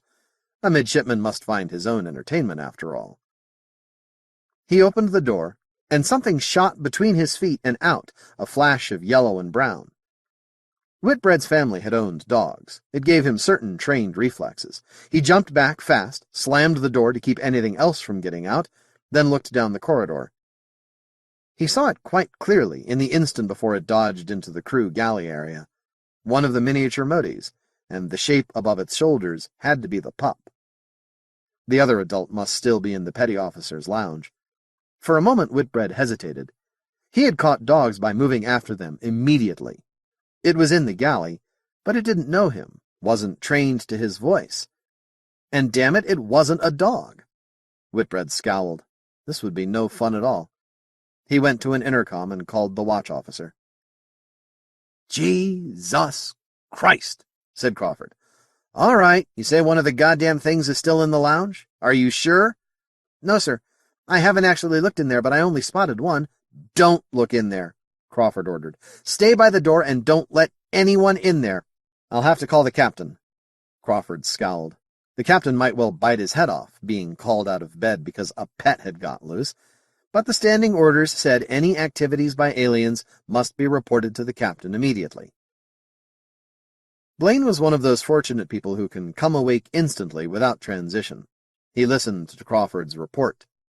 "All right, Crawford, get a couple of Marines to relieve Whitbread and tell the midshipman to stand by. I'll want his story. Turn out another squad of Marines and wake up the cooks. Have them search the galley." He closed his eyes to think. "Keep the lounge sealed until Dr. Horvath gets down there." He switched off the intercom.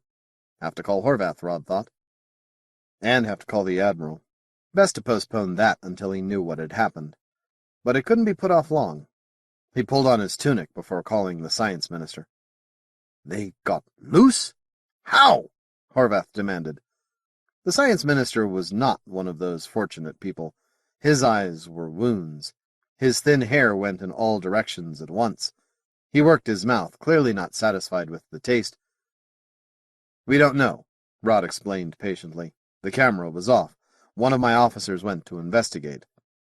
"That'll do for the scientists, anyway. Damned if I'm going to let a bunch of civilians roast the kid. If he's got lumps coming, I'll give 'em myself. Doctor, we'll save time if you'll come down to the lounge area immediately." The corridor outside the lounge was crowded.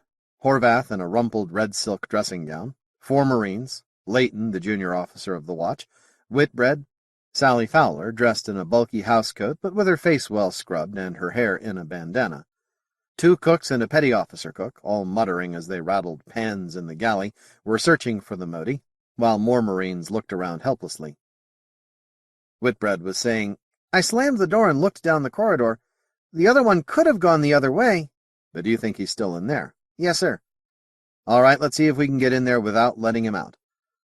Do they bite, Captain?" a Marine corporal asked. "We could issue the men some gauntlets." "That won't be necessary," Horvath assured them. "They have never bitten anyone." "Yes, sir," the corporal said. One of his men muttered, "They said that about hive rats, too," but no one paid any attention. 6 men and a woman formed a semicircle around Horvath as he prepared to open the door. They were tense, grim, the armed Marines ready for anything. For the first time, Rod felt a wild urge to laugh. He choked it down. But that poor tiny beast. Horvath went through the door quickly. Nothing came out. They waited. "All right," the science minister called. "I can see it. Come on in, one at a time. It's under the table." The miniature watched them slide through the door one by one and surround it. If it were waiting for an opening, it never saw one. When the door was shut and 7 men and a woman ringed its refuge, it surrendered. Sally cradled it in her arms. "Poor little thing," she crooned. The Motie looked around, obviously frightened. Whitbread examined what was left of the camera. It had shorted out somehow. The short had maintained itself long enough for metal and plastic to fuse and drip, leaving a stench not yet removed by MacArthur's air plant. The wire netting just behind the camera had melted too, leaving a large hole. Blaine came over to examine the wreckage. "Sally," Rod asked, "could they have been intelligent enough to plan this?" "No," said Sally and Horvath forcefully in chorus. "The brain's too small," Dr. Horvath amplified. "Ah," Whitbread said to himself. But he did not forget that the camera had been inside the netting. 2 communications division artificers were summoned to patch the hole. They welded new netting over it, and Sally put the miniature back in its cage. The artificers brought in another video camera, which they mounted outside the netting. No one made any comment. The search went on through the watch. No one found the female and the pup. They tried getting the big Motie to help, but she obviously didn't understand or wasn't interested. Finally, Blaine went back to his cabin to sleep for a couple of hours. When he woke, the miniatures were still missing. "We could set the ferrets after them," Cargill suggested at breakfast in the wardroom. A leading torpedo man kept a pair of the cat-sized rodents and used them to keep the forecastle clear of mice and rats. The ferrets were extremely efficient at that. "They'd kill the Moties," Sally protested. "They aren't dangerous. Certainly no more dangerous than rats. We can't kill them." "If we don't find them pretty soon, the Admiral's going to kill me," Rod growled, but he gave in. The search continued, and Blaine went to the bridge. "Get me the Admiral," he told Staley. "Aye, aye, sir." The midshipman spoke into the comm circuit. A few moments later, Admiral Kutuzov's craggy, bearded features came onto the screen. The Admiral was on his bridge, drinking tea from a glass. Now that Rod thought of it, he had never spoken to Kutuzov when he wasn't on the bridge. When did he sleep? Blaine reported the missing Moties. "You still have no idea what these miniatures are, Captain?" Kutuzov demanded. "No, sir. There are several theories. The most popular is that they're related to the Moties the same way that monkeys are related to humanity." "That is interesting, Captain.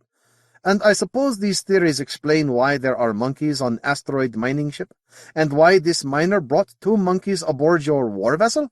I have not noticed that we carry monkeys, Captain Blaine." "No, sir." "The Motie probe arrives in 3 hours," Kutuzov muttered, "and the miniatures escaped last night. This timing is interesting, Captain. I think those miniatures are spies." "Spies, sir?" "Spies. You are told they are not intelligent. Perhaps true, but could they memorize? That does not seem to me impossible. You have told me of mechanical abilities of large alien. It ordered miniatures to return that trader's watch.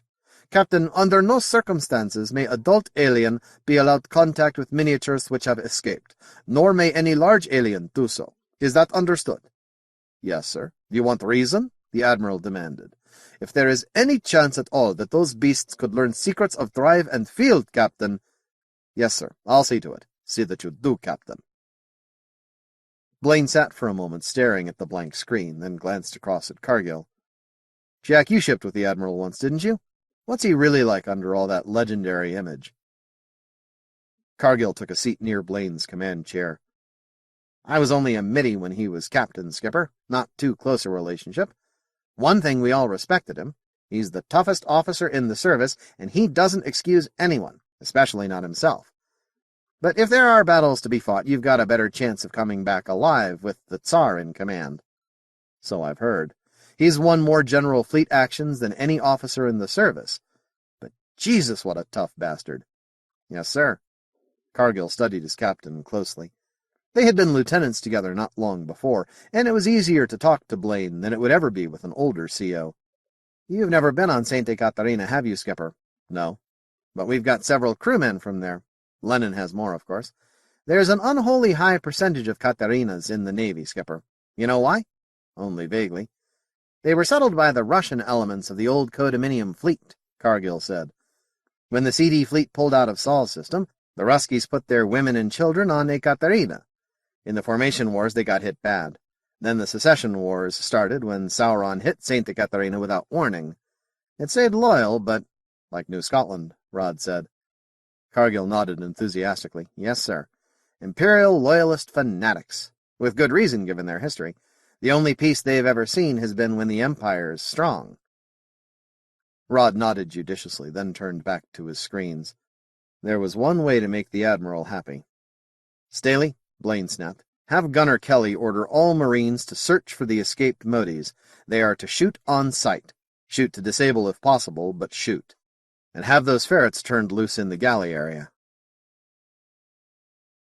21. The Ambassadors. As the Motie ship made its final approach, all details of its construction remained hidden by the flaring drive. MacArthur watched with screens up and charged. 100 kilometers away, Lenin watched too. "Battle stations, Mr. Staley," Blaine ordered softly. Staley grasped the large red handle which now pointed to Condition 2 and moved it all the way clockwise.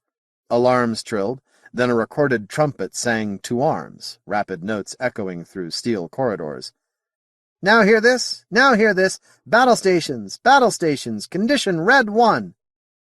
Officers and crew rushed to action stations. Gun crews, talkers, torpedo men, marines. Ship fitters and cooks and storekeepers became damage control men. Surgeons' mates manned emergency aid stations throughout the ship, all quickly, all silently.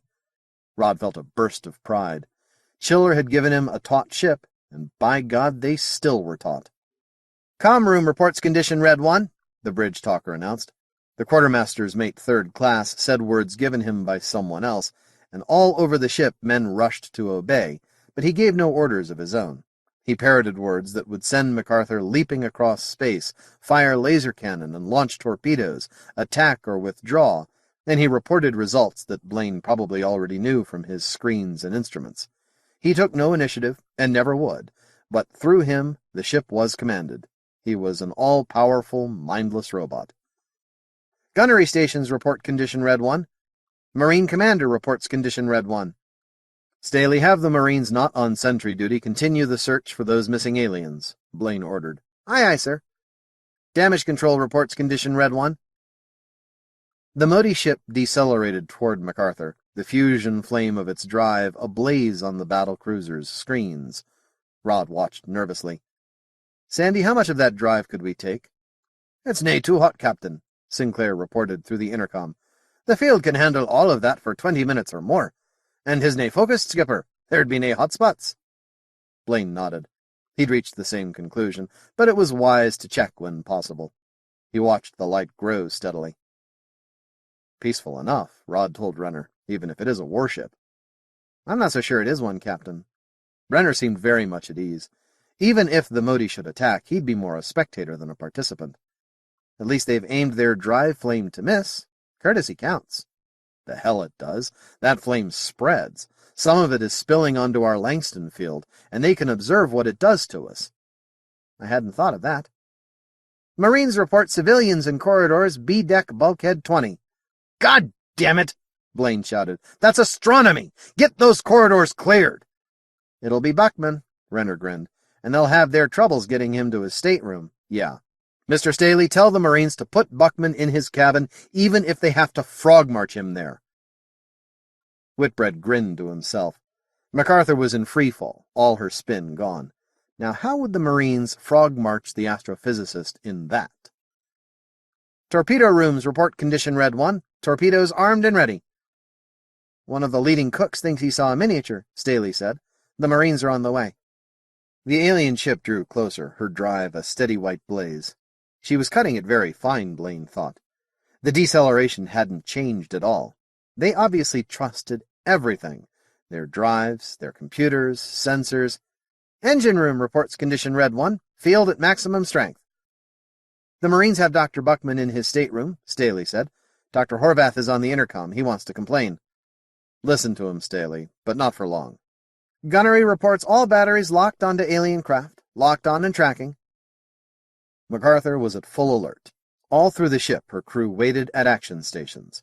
All non-essential equipment located near the ship's hull had been sent below. The tower containing Blaine's patrol cabin stuck out of the battle cruiser's hull like an afterthought.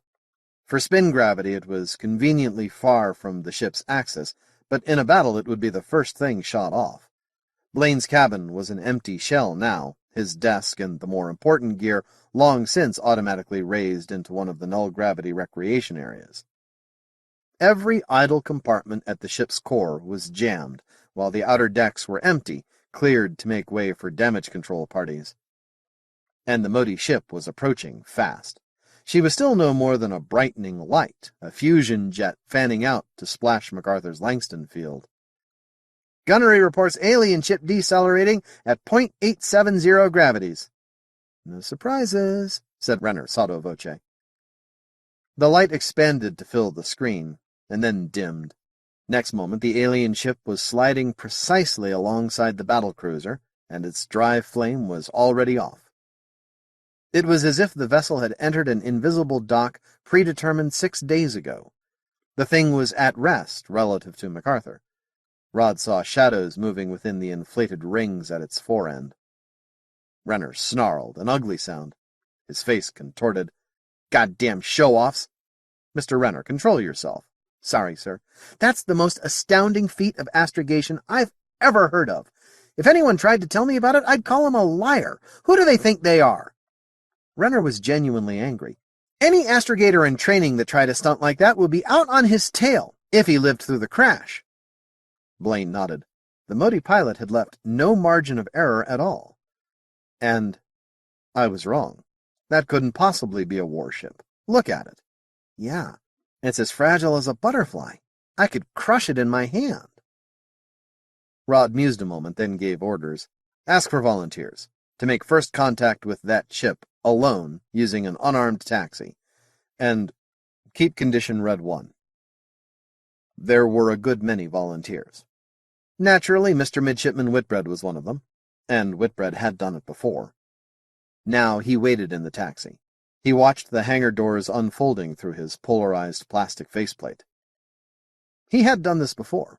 The Motie miner hadn't killed him, had she? The black rippled. Sudden stars showed through a gap in the Langston field. "That's big enough," Cargill's voice said in his right ear. "You may launch, Mr. Whitbread. On your way. And Godspeed." Whitbread fired thruster clusters. The taxi rose, floated through the opening into starry space and the distant glare of Murchison's eye. Behind him the Langston field closed. Whitbread was sealed outside. MacArthur was a sharply bounded region of supernatural blackness. Whitbread circled it at leisure. The mote flashed bright over the black rim, followed by the alien ship. Whitbread took his time. The ship grew slowly. Its core was as slender as a spear. Functional markings showed along its sides. Hatch covers, instrument ports, antennae, no way to tell. A single black square fin jutted from near the midpoint, possibly a radiator surface. Within the broad translucent donuts that circled the forend, he could see moving shapes. They showed clearly enough to arouse horror, vaguely human shadows twisted out of true. 4 toroids, and shadows within them all. Whitbread reported, "They're using all their fuel tanks for living space. They can't expect to get home without our help."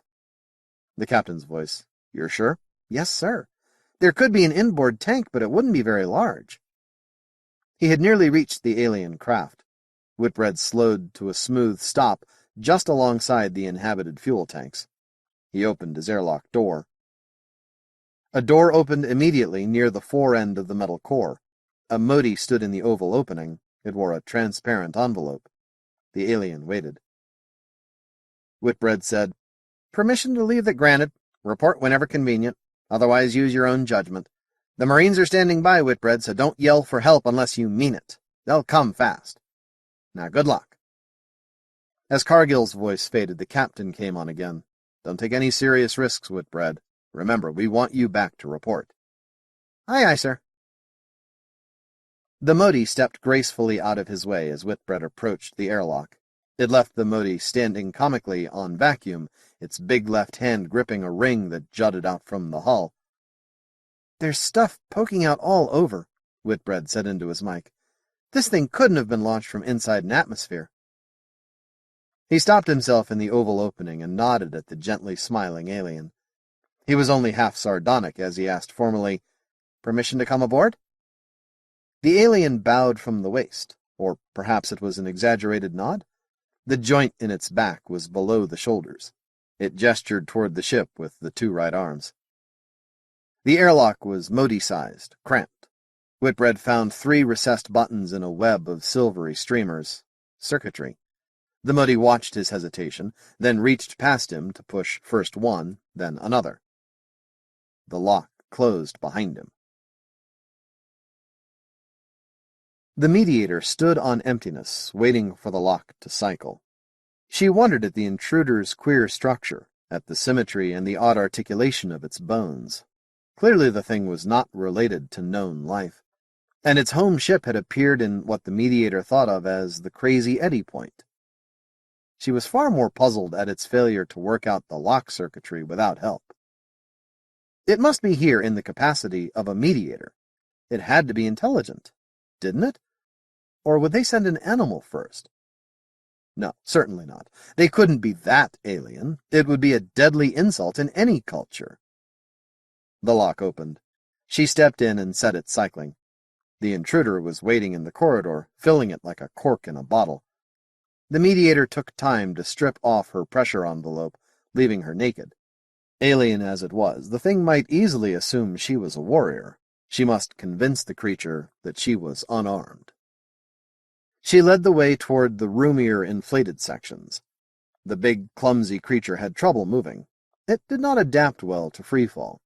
It stopped to peer through window panels into sections of the ship, and examined mechanisms the Browns had installed in the corridor. Why would an intelligent being do that? The mediator would have liked to tow the creature, but it might take that as an attack. She must avoid that at all costs. For the present, she would treat it as a master. There was an acceleration chamber, 26 twisted bunks stacked in 3 columns, all similar in appearance to Crawford's transformed bunk, yet they were not quite identical either. The Motie moved ahead of him, graceful as a dolphin. Its short pelt was a random pattern of curved brown and white stripes, punctuated by 4 patches of thick white fur at the groin and armpits. Whitbread found it beautiful. Now it had stopped to wait for him. Impatiently, Whitbread thought. He tried not to think about how thoroughly he was trapped. The corridor was unlighted and claustrophobically narrow. He looked into a line of tanks connected by pumps, possibly a cooling system for hydrogen fuel. It would connect to that single black fin outside. Light flashed on the Motie. It was a big opening, big enough even for Whitbread. Beyond, dim sunlight, like the light beneath a thunderstorm. Whitbread followed the Motie into what had to be one of the toroids. He was immediately surrounded by aliens. They were all identical. That seemingly random pattern of brown and white was repeated on every one of them. At least a dozen smiling, lopsided faces ringed him at a polite distance. They chattered to each other in quick, squeaky voices. The chattering stopped suddenly.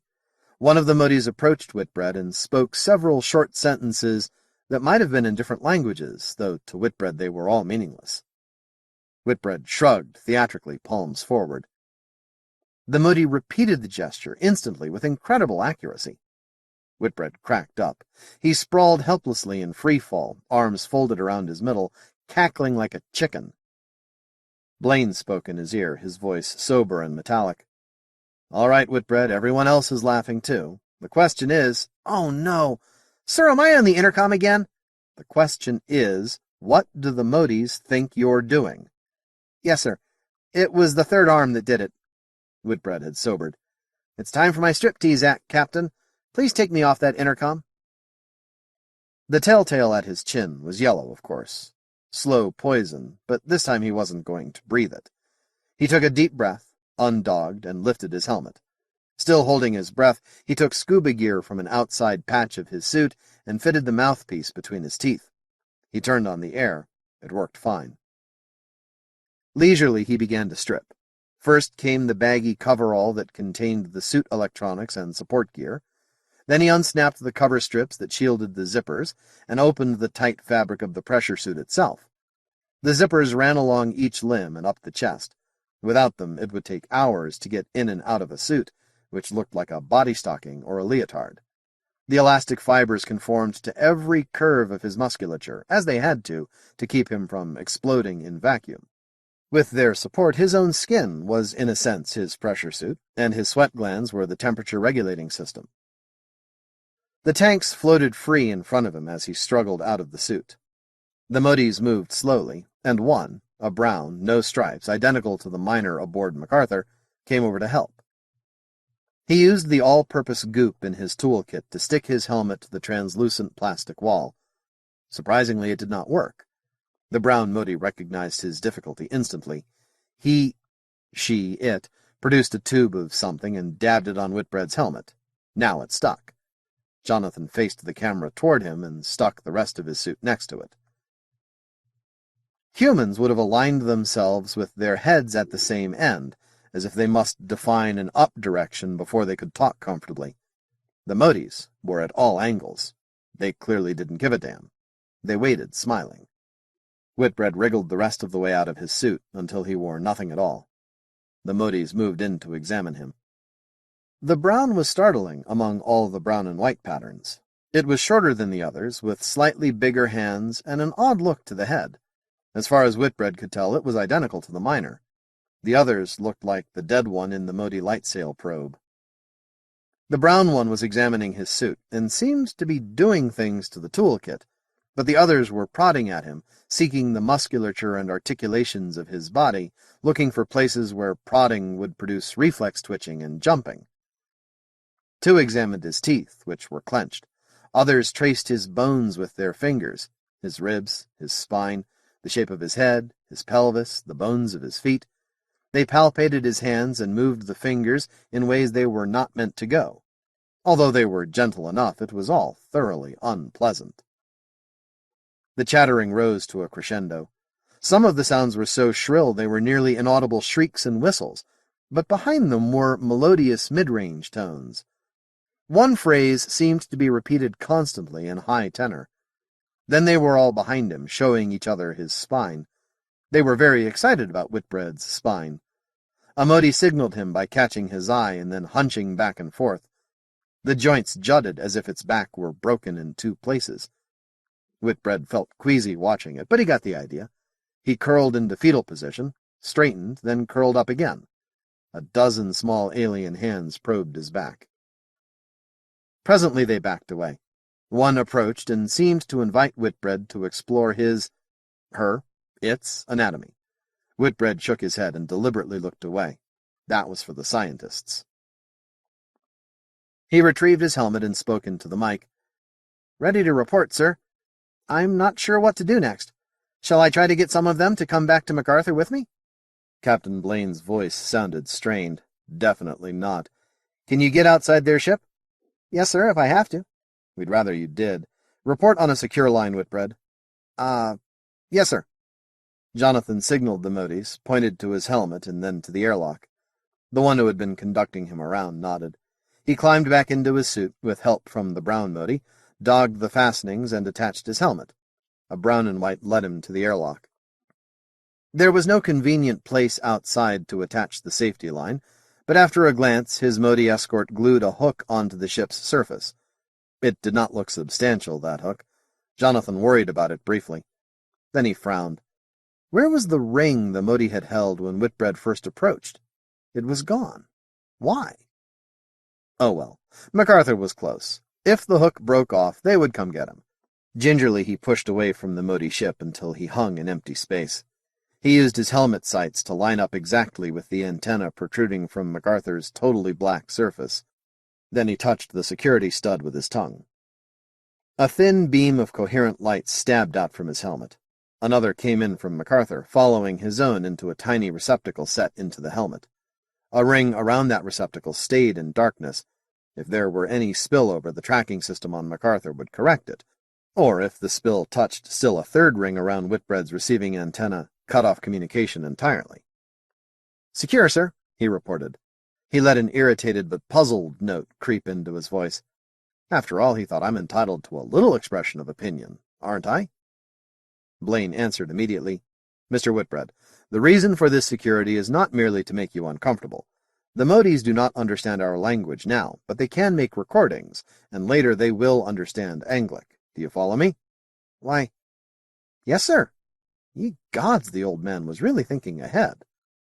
"Now, Mr. Whitbread, we cannot allow any Motie aboard MacArthur until we have disposed of the problem of the miniatures, and we will do nothing to let the Moties know we have such a problem. Is that understood?" "Yes, sir." "Excellent. I am sending a boatload of scientists your way, now that you've broken the ground, so to speak. By the way, well done. Before I send the others, have you further comments?"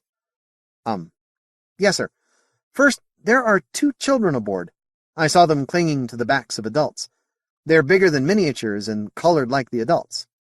More evidence of peaceful intent, Blaine said. What else? Well, I didn't get a chance to count them, but it looks like 23 brown and whites and 2 brown asteroid miner types. Both of the children were with the Browns. I've been wondering why. Eventually we'll be able to ask them. All right, Whitbread, we'll send over the scientists. They'll have the cutter. Renner, you on? Yes, sir. Work out a course. I want MacArthur 50 kilometers from the Motie ship. I don't know what the Moties will do when we move, but the cutter will be over there first. You're moving the ship, sir? Renner asked incredulously. Whitbread wanted to cheer, but restrained himself. Yes. Nobody said anything for a long moment. All right, Blaine capitulated. I'll explain. The Admiral is very concerned about the miniatures. He thinks they might be able to talk about the ship. We've orders to see that the escaped miniatures have no chance to communicate with an adult Motie, and 1 click is just a bit close. There was more silence. That's all, gentlemen. Thank you, Mr. Whitbread, Rod said. Mr. Staley informed Dr. Hardy that he can get aboard the cutter any time. Well, you're on, Chaplain Hardy thought to himself. He was a round, vague man, with dreamy eyes and red hair just beginning to turn gray.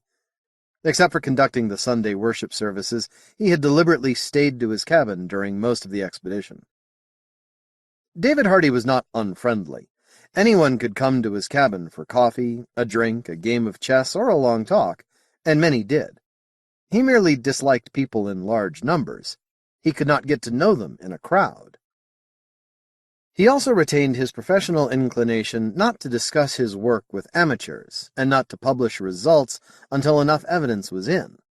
That, he told himself, would be impossible now. And what were the aliens? Certainly they were intelligent. Certainly they were sentient. And certainly they had a place in the divine scheme of the universe. But what? Crewmen moved Hardy's equipment aboard the cutter. A tape library, several stacks of children's books, reference works, not many. The cutter's computer would be able to draw on the ship's library, but David still liked books, impractical as they were. There was other equipment. 2 display screens with sound transducers, pitch referencers, electronic filters to shape speech sounds, raise or lower pitch, change timbre and phase. He had tried to stow the gear himself, but First Lieutenant Cargill had talked him out of it.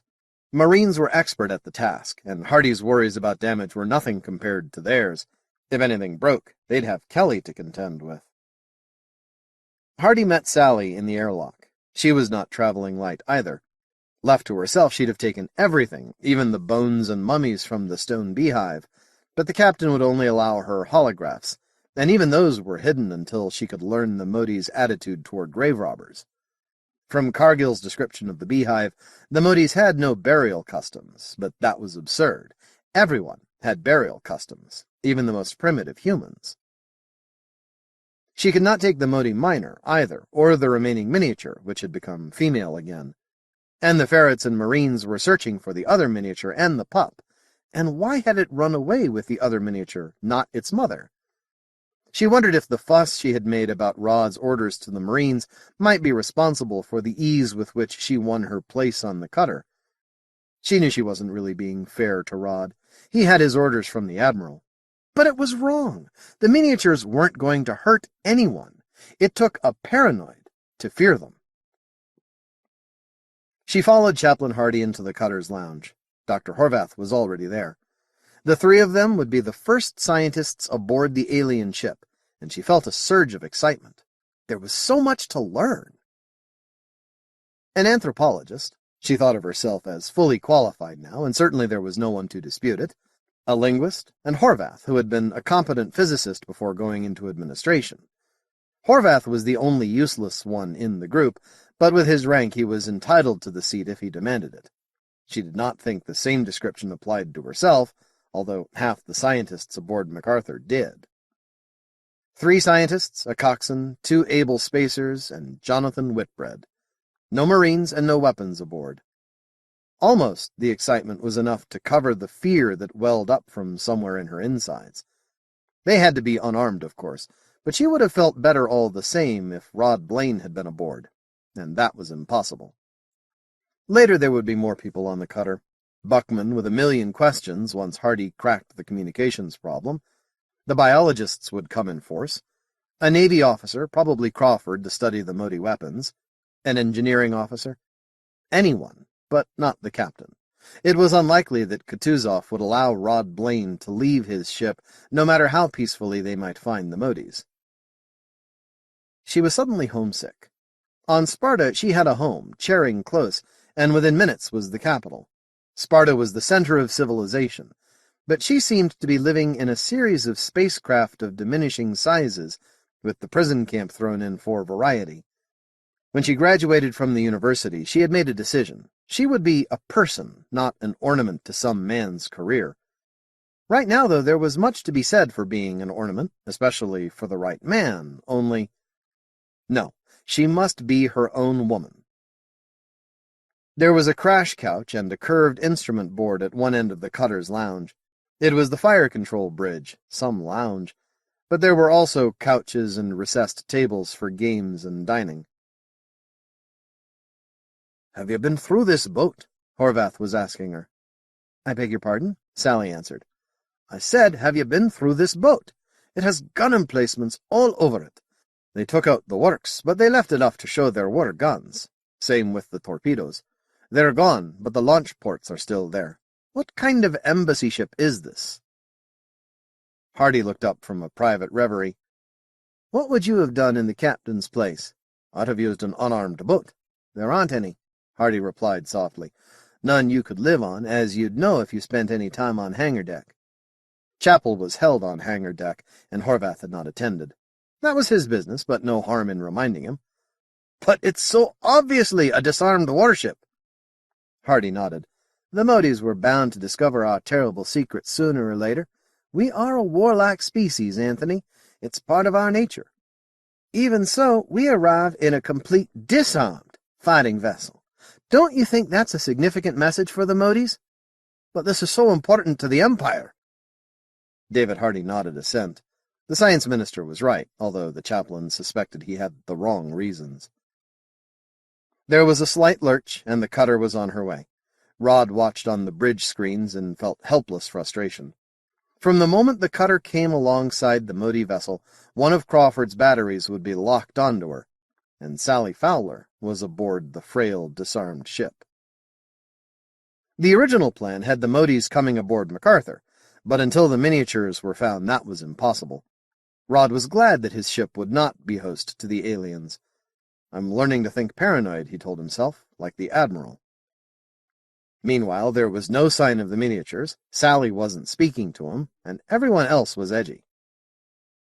"Ready to take over, Captain?" Renner said. "I relieve you, sir." "Right. Carry on, sailing master." Acceleration alarms rang, and MacArthur moved smoothly away from the alien vessel, and away from the cutter, and Sally. 22. Word games. The shower. A plastic bag of soapy water with a young man in it, the neck of the bag sealed tight around the man's neck. Whitbread used a long-handled brush to scratch himself everywhere he itched, which was everywhere. There was pleasure in the pulling and stretching of muscles. It was so flinking small in the Motie ship, so claustrophobic cramped. When he was clean, he joined the others in the lounge.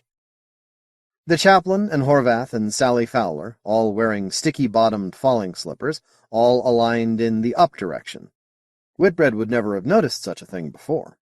He said, "Science Minister Horvath, I am to place myself under your orders for the time being." "Very well, Mr. Whitbread." Horvath trailed off. He seemed worried and preoccupied. They all did. The chaplain spoke with effort. "You see, none of us really knows what to do next. We've never contacted aliens before." "They're friendly. They wanted to talk," said Whitbread. "Good. Good, but it leaves me entirely on the hook." The chaplain's laugh was all nerves. "What was it like, Whitbread?" He tried to tell them. Cramped until you got to the plastic toroids. Fragile. No point in trying to tell the Moties apart, except the browns were somehow different from the brown and whites. "They're unarmed," he told them. "I spent 3 hours exploring that ship. There's no place aboard that they could be hiding big weapons." Did you get the impression they were guiding you away from anything?" "No." "You don't sound very certain," Horvath said sharply. "Oh, it isn't that, sir. I was just remembering the tool room. We wound up in a room that was all tools, walls and floor and ceiling. A couple of walls had simple things on them, hand drills, rip saws with odd handles, screws and a screwdriver, things I could recognize. I saw nails and what I think was a hammer with a big flat head. It all looked like a hobby shop in somebody's basement. But there were some really complex things in there, too, things I couldn't figure at all." The alien ship floated just outside the forward window. Inhuman shadows moved within it. Sally was watching them, too. But Horvath said dryly, "You were saying that the aliens were not hurting you." "I don't think they led me away from anything. I'm sure I was led to that tool room. I don't know why, but I think it was an intelligence test. If it was, I flunked." Chaplain Hardy said, "The only Motie we've questioned so far doesn't understand the simplest gestures. Now you tell me that these Moties have been giving you intelligence tests and interpreting gestures. Amazingly quick to understand them, in fact. Yes, sir. They're different. You saw the pictures." Hardy wound a strand of his thinning red hair around a knobby finger and tugged gently. "From your helmet camera. Yes, Jonathan. I think we're dealing with two kinds of Moties. One is an idiot savant and doesn't talk. The other talks," he finished lamely. He caught himself playing with his hair and smoothed it back into place. "I hope I can learn to talk back." They're all dreading it, Whitbread realized, especially Sally, and even Chaplain Hardy, who never gets upset about anything, all dreading that first move. Horvath said, "Any other impressions?" "I keep thinking that ship was designed for freefall. There are sticky strips all over, inflated furniture likewise, and there are short passages joining the toroids as wide as the toroids themselves. Under acceleration, they'd be like open trap doors with no way around them." "That's strange," Horvath mused. "The ship was under acceleration until 4 hours ago." "Exactly, sir. The joins must be new." The thought hit Whitbread suddenly. Those joins must be new. "But that tells us even more," Chaplain Hardy said quietly. "And you say the furniture is at all angles. We all saw that the Moties didn't care how they were oriented when they spoke to you, as if they were peculiarly adapted to freefall, as if they evolved there." "But that's impossible," Sally protested. "Impossible, but—" "You're right, Dr. Hardy. Humans always orient themselves. Even the old Marines who've been in space all their lives. But nobody can evolve in free-fall." "An old enough race could," Hardy said. "And there are the non-symmetric arms. Evolutionary advancement? It would be well to keep the theory in mind when we talk to the Moties." "If we can talk to them," he added to himself. "They went crazy over my backbone," Whitbread said, "as if they'd never seen one." He stopped. "I don't know whether you were told. I stripped for them. It seemed only fair that they know what they're dealing with." He couldn't look at Sally. "I'm not laughing," she said. "I'm going to have to do the same thing." Whitbread's head snapped up. "What?" Sally chose her words with care. Remember provincial mores, she told herself. She did not look up from the deck. "Whatever Captain Blaine and Admiral Kutuzov choose to hide from the Moties, the existence of two human sexes isn't one of them. They're entitled to know how we're made, and I'm the only woman aboard MacArthur." "But you're Senator Fowler's niece!" She did smile at that. "We won't tell them." She stood up immediately. "Cox and Lafferty will be going now." She turned back, very much the imperial lady, even to her stance, which gave no sign that she was in freefall. "Jonathan, thank you for your concern. Chaplain, you may join me as soon as I call." And she went. A long time later, Whitbread said, "I wondered what was making everyone so nervous." And Horvath, looking straight ahead, said, "She insisted." Sally called the cutter when she arrived. The same Motie who had greeted Whitbread, or an identical one, bowed her aboard in a courtly fashion. A camera on the taxi picked that up, and caused the chaplain to lean forward sharply. "That half-nod is very like you, Whitbread. He's an excellent mimic." Sally called again minutes later, by voice alone. She was in one of the toroids. There are Moties all around me. A lot of them are carrying instruments, hand-sized. Jonathan, most of them didn't have anything in their hands. These instruments, what do they look like? Well, one looks like a camera that's been half taken apart, and another has a screen like an oscilloscope screen. Pause. Well, here goes. Fowler out. Click. For 20 minutes they knew nothing of Sally Fowler. 3 men fidgeted, their eyes riveted to a blank intercom screen. When she finally called, her voice was brisk. "All right, gentlemen, you may come over now." "I'm on." Hardy unstrapped and floated in a slow arc to the cutter airlock. His voice, too, was brisk with relief. The waiting was ended. There was the usual bustle of bridge activities around Rod, scientists looking at the main view screens, quartermasters securing from MacArthur's 50-kilometer move. To keep occupied, Rod was having Midshipman Staley run through a simulated marine assault on the Motie ship. All purely theoretical, of course, but it did help keep Rod from brooding about what was happening aboard the alien vessel. The call from Horvath was a welcome distraction, and Rod was ebulliently cordial as he answered. "Hello, Doctor. How are things going?" Horvath was almost smiling. "Very well, thank you, Captain. Dr. Hardy is on his way to join Lady Shalley. I sent your man Whitbread along." "Good." Rod felt tension pain where it had settled above and between his shoulder blades. So Sally had got through that. "Captain, Mr. Whitbread mentioned a tool room aboard the alien ship. He believes that he was being tested for his tool-using ability. It strikes me that the Moties may be judging us all on that ability." "Well, they might. Making and using tools is a basic yes, Captain, but none of us are tool makers. We have a linguist, an anthropologist, an administrator, me, and some Navy warriors. The joke is on us, Captain. We spent too much consideration on learning about Moties, none on impressing them with our intelligence." Blaine considered that.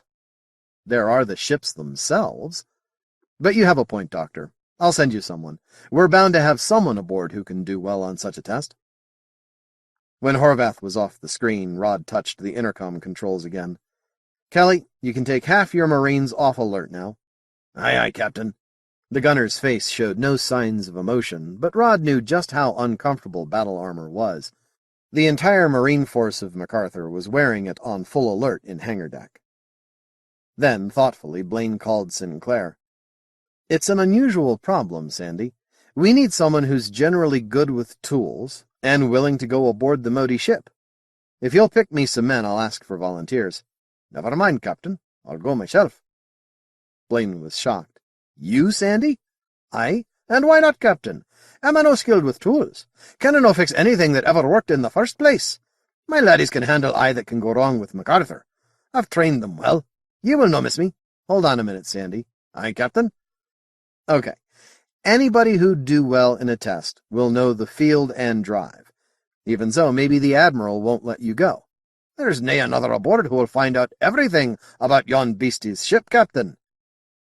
"Yeah. Okay, get the surgeon's approval. And give me a name. Whom shall I send if you can't go?" "Send Jax, then. Or Lee Batson, or any of my lads but Thumbs Menshikov." "Menshikov. Isn't he the artificer who saved 6 men trapped in the after-torpedo room during the battle with Defiant?" "Aye, Captain. He's also the laddie who fixed your shower 2 weeks before that battle." "Oh. Well, thanks, Sandy." He rang off and looked around the bridge. There was really very little for him to do. The screens showed the Motie ship in the center of MacArthur's main battery fire pattern. His ship was safe enough from anything the alien vessel could do, but now Sally would be joined by Hardy and Whitbread. He turned to Staley. "That last was very good. Now work out a rescue plan assuming that only half the Marines are on ready alert." Sally heard the activity as Hardy and Whitbread were conducted aboard the Motie ship, but she barely glanced around when they appeared. She had taken the time to dress properly, but grudged the necessity, and in the dim and filtered mote light she was running her hands over the body of a brown and white, bending her elbow and shoulder joints and tracing the muscles, all the while dictating a running monologue into her throat mic. "I conclude they are another subspecies, but closely related to the browns, perhaps closely enough to breed true.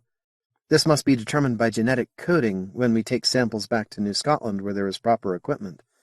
Perhaps the Moties know, but we should be careful about what we ask until we determine what taboos exist among Moties. There is obviously no sex discrimination such as exists in the Empire.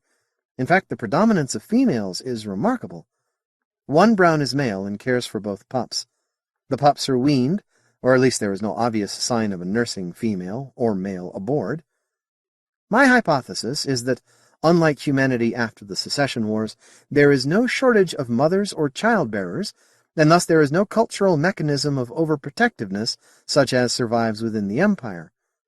I have no theory of why there are no pups among the brown and whites, although it is possible that the immature Moties I observe are the issue of brown and whites, and the browns serve as child trainers.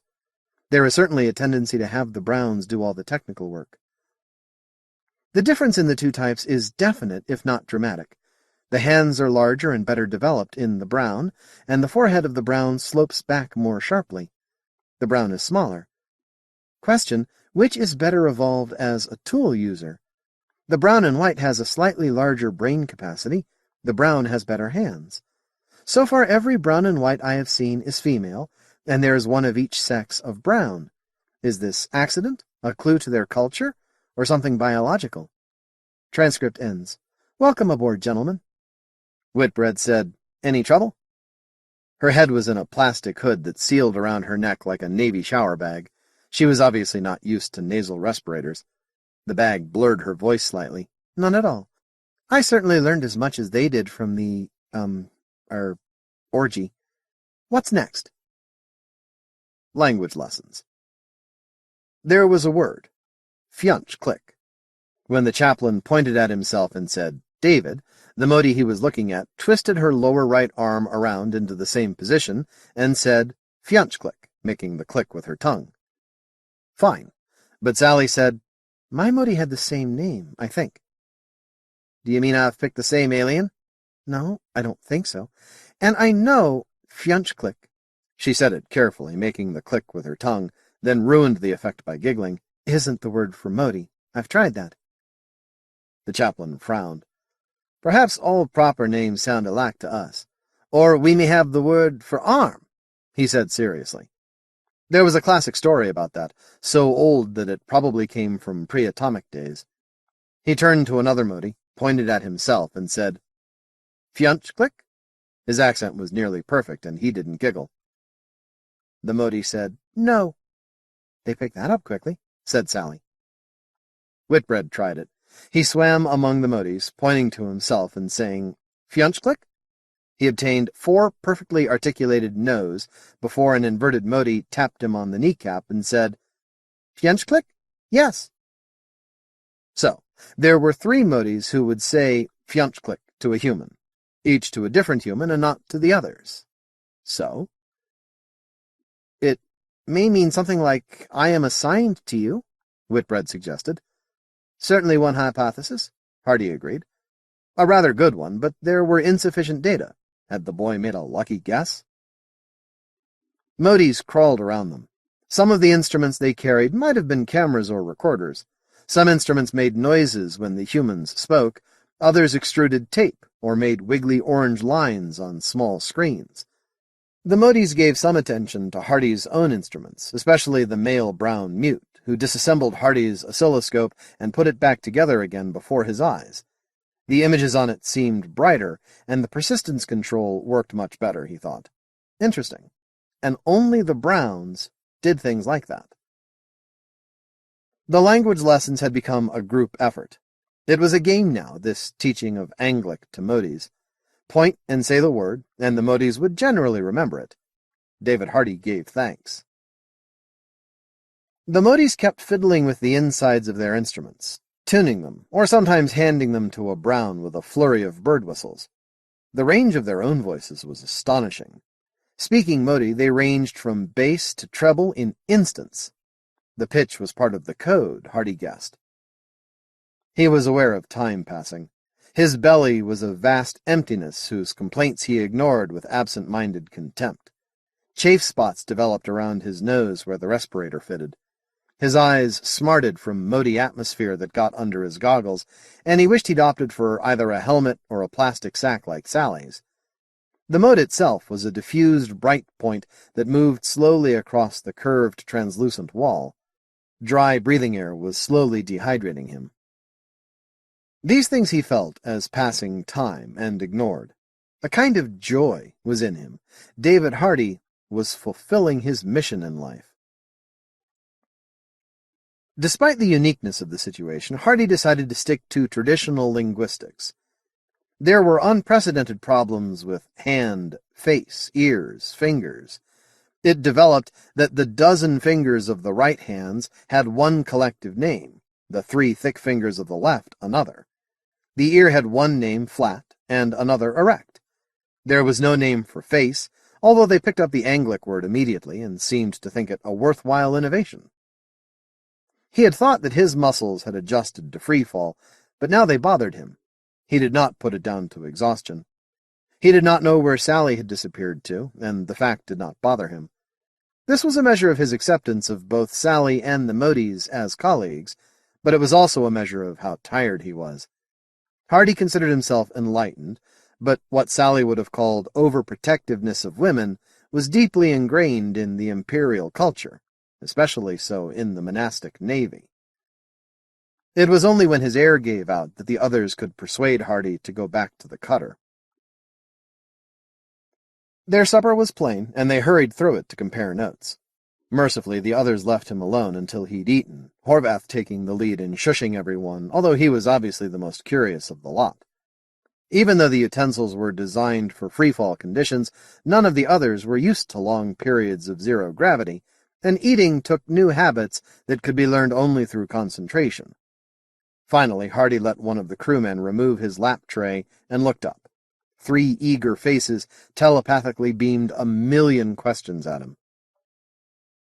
"They learn Anglic well enough," David said. "I wish I could say the same for my own progress." "They work at it," Whitbread wondered. "When you give them a word, they keep using it over and over, trying it out in sentences, trying it out on everything around whatever you showed them. I never saw anything like it." "That's because you didn't watch Dr. Hardy very long," Sally said. "We were taught that technique in school, but I'm not very good at it."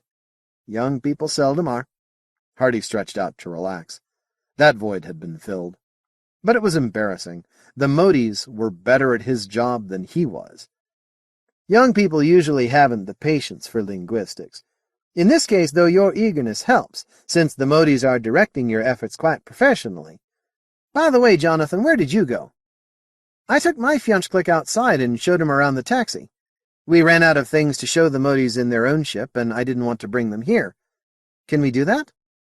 Certainly, Horvath smiled. I've spoken to Captain Blaine, and he leaves it to our judgment. As he says, there's nothing secret on the cutter. However, I'd like there to be something a little special. Some ceremony, wouldn't you think? After all, except for the asteroid miner, the Moties have never visited a human ship. Hardy shrugged. They make little enough of our coming aboard their craft. You want to remember, though, unless the whole Motie race is fantastically gifted at languages, a hypothesis I reject, they've had their special ceremony before they lifted off their planet. They've put language specialists aboard. I wouldn't be surprised to discover that our fiancés are the Motie equivalent of full professors. Whitbread shook his head. The others looked at him, and finally he spoke. He was rather proud of having worked out a technique to let a junior officer interrupt the others. Sir, that ship left the Mote planet only hours, maybe less than 1 hour, after MacArthur appeared in their system. How would they have time to gather specialists? I hadn't known that, Hardy said slowly. But these must be specialists of some kind. What use would such fantastic linguistic abilities be among the general population? And fantastic is not too strong a word. Still and all, we've managed to puzzle them slightly, or did the rest of you notice? The tool room? Sally asked. I guess that's what you'd call it, although I don't think I'd have figured it out if Jonathan hadn't given me the clue first. They took me there just after I left you, Dr. Hardy, and they didn't seem puzzled to me. I noticed you stayed a lot longer than I did, though. What did you do there? David asked. Why, nothing. I looked at all the gadgetry. The whole place was covered with junk. By the way, those wall clamps weren't substantial enough to take real gravity, I'm sure of that. They must have built that room after they got here. But anyway, since there wasn't anything I could understand, I didn't pay much attention to the place." Hardy folded his hands in an attitude of prayer, then looked up, embarrassed. He'd got into that habit long before he entered the priesthood, and somehow he could never break himself of it, but it indicated concentration, not reverence. "You did nothing, and they were not curious about it." He thought furiously for long seconds. "Yet I asked the names of the equipment, and spent quite a long time there, and my fiancé clique seemed very surprised. I could be misinterpreting the emotion, but I really think my interest in the tools unsettled them."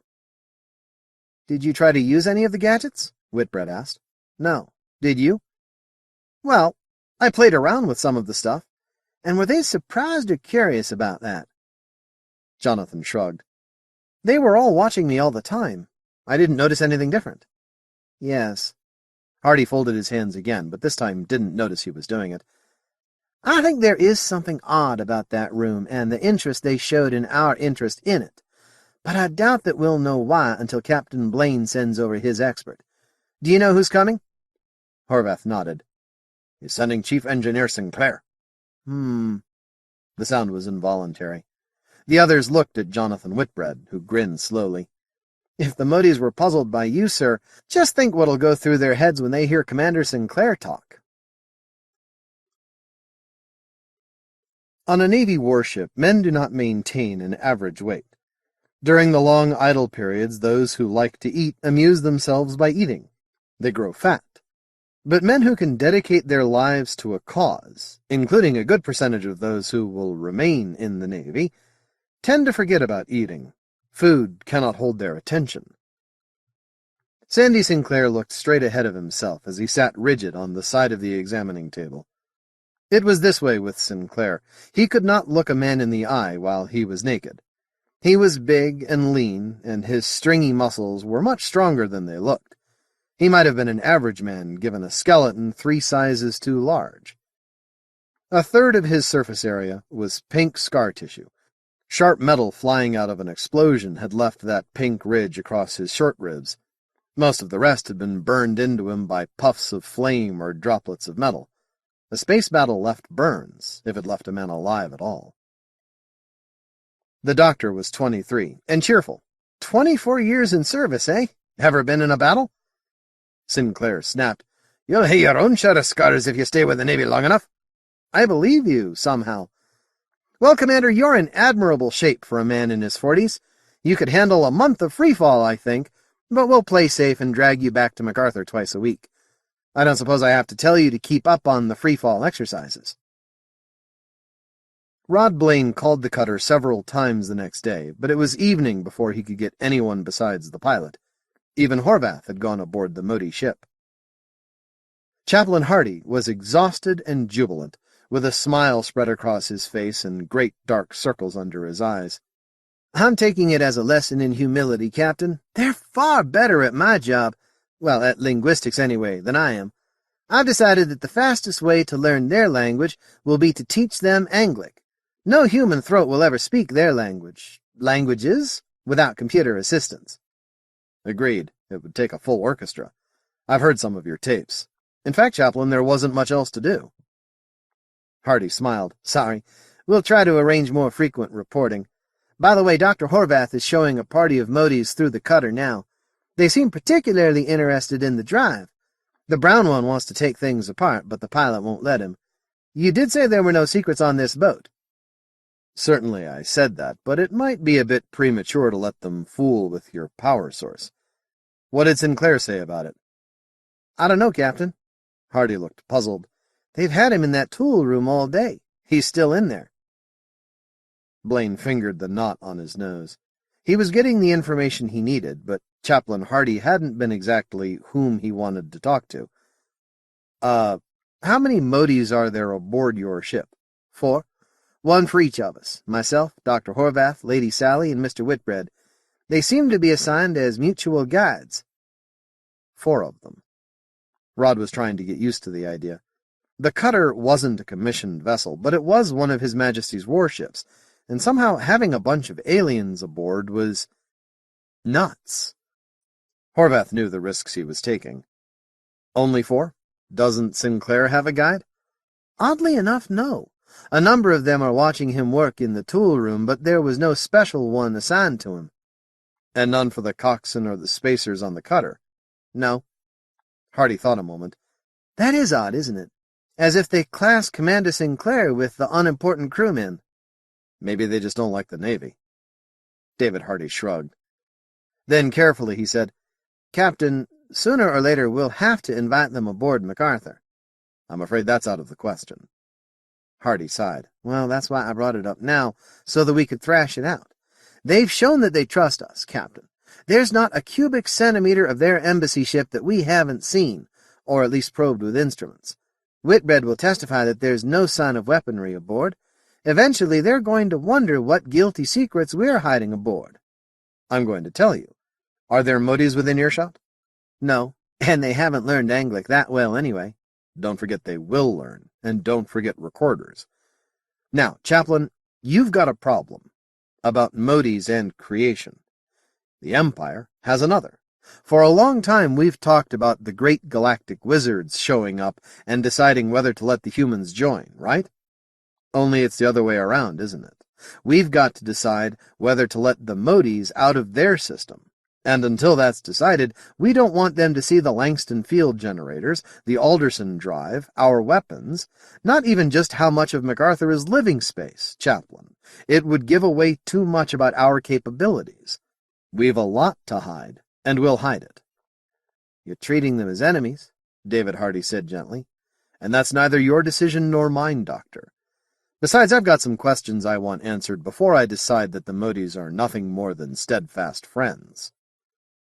Rod let his gaze go past the chaplain, and his eyes focused a long way off. I'm not sorry it's not my decision, he thought, but ultimately they're going to ask me, as future Marquis of Crucis, if nothing else. He had known the subject would come up, and would again, and he was ready. First, why did they send us a ship from Mote Prime? Why not from the Trojan cluster? It's much closer. I'll ask them when I can. Second, why 4 Moties?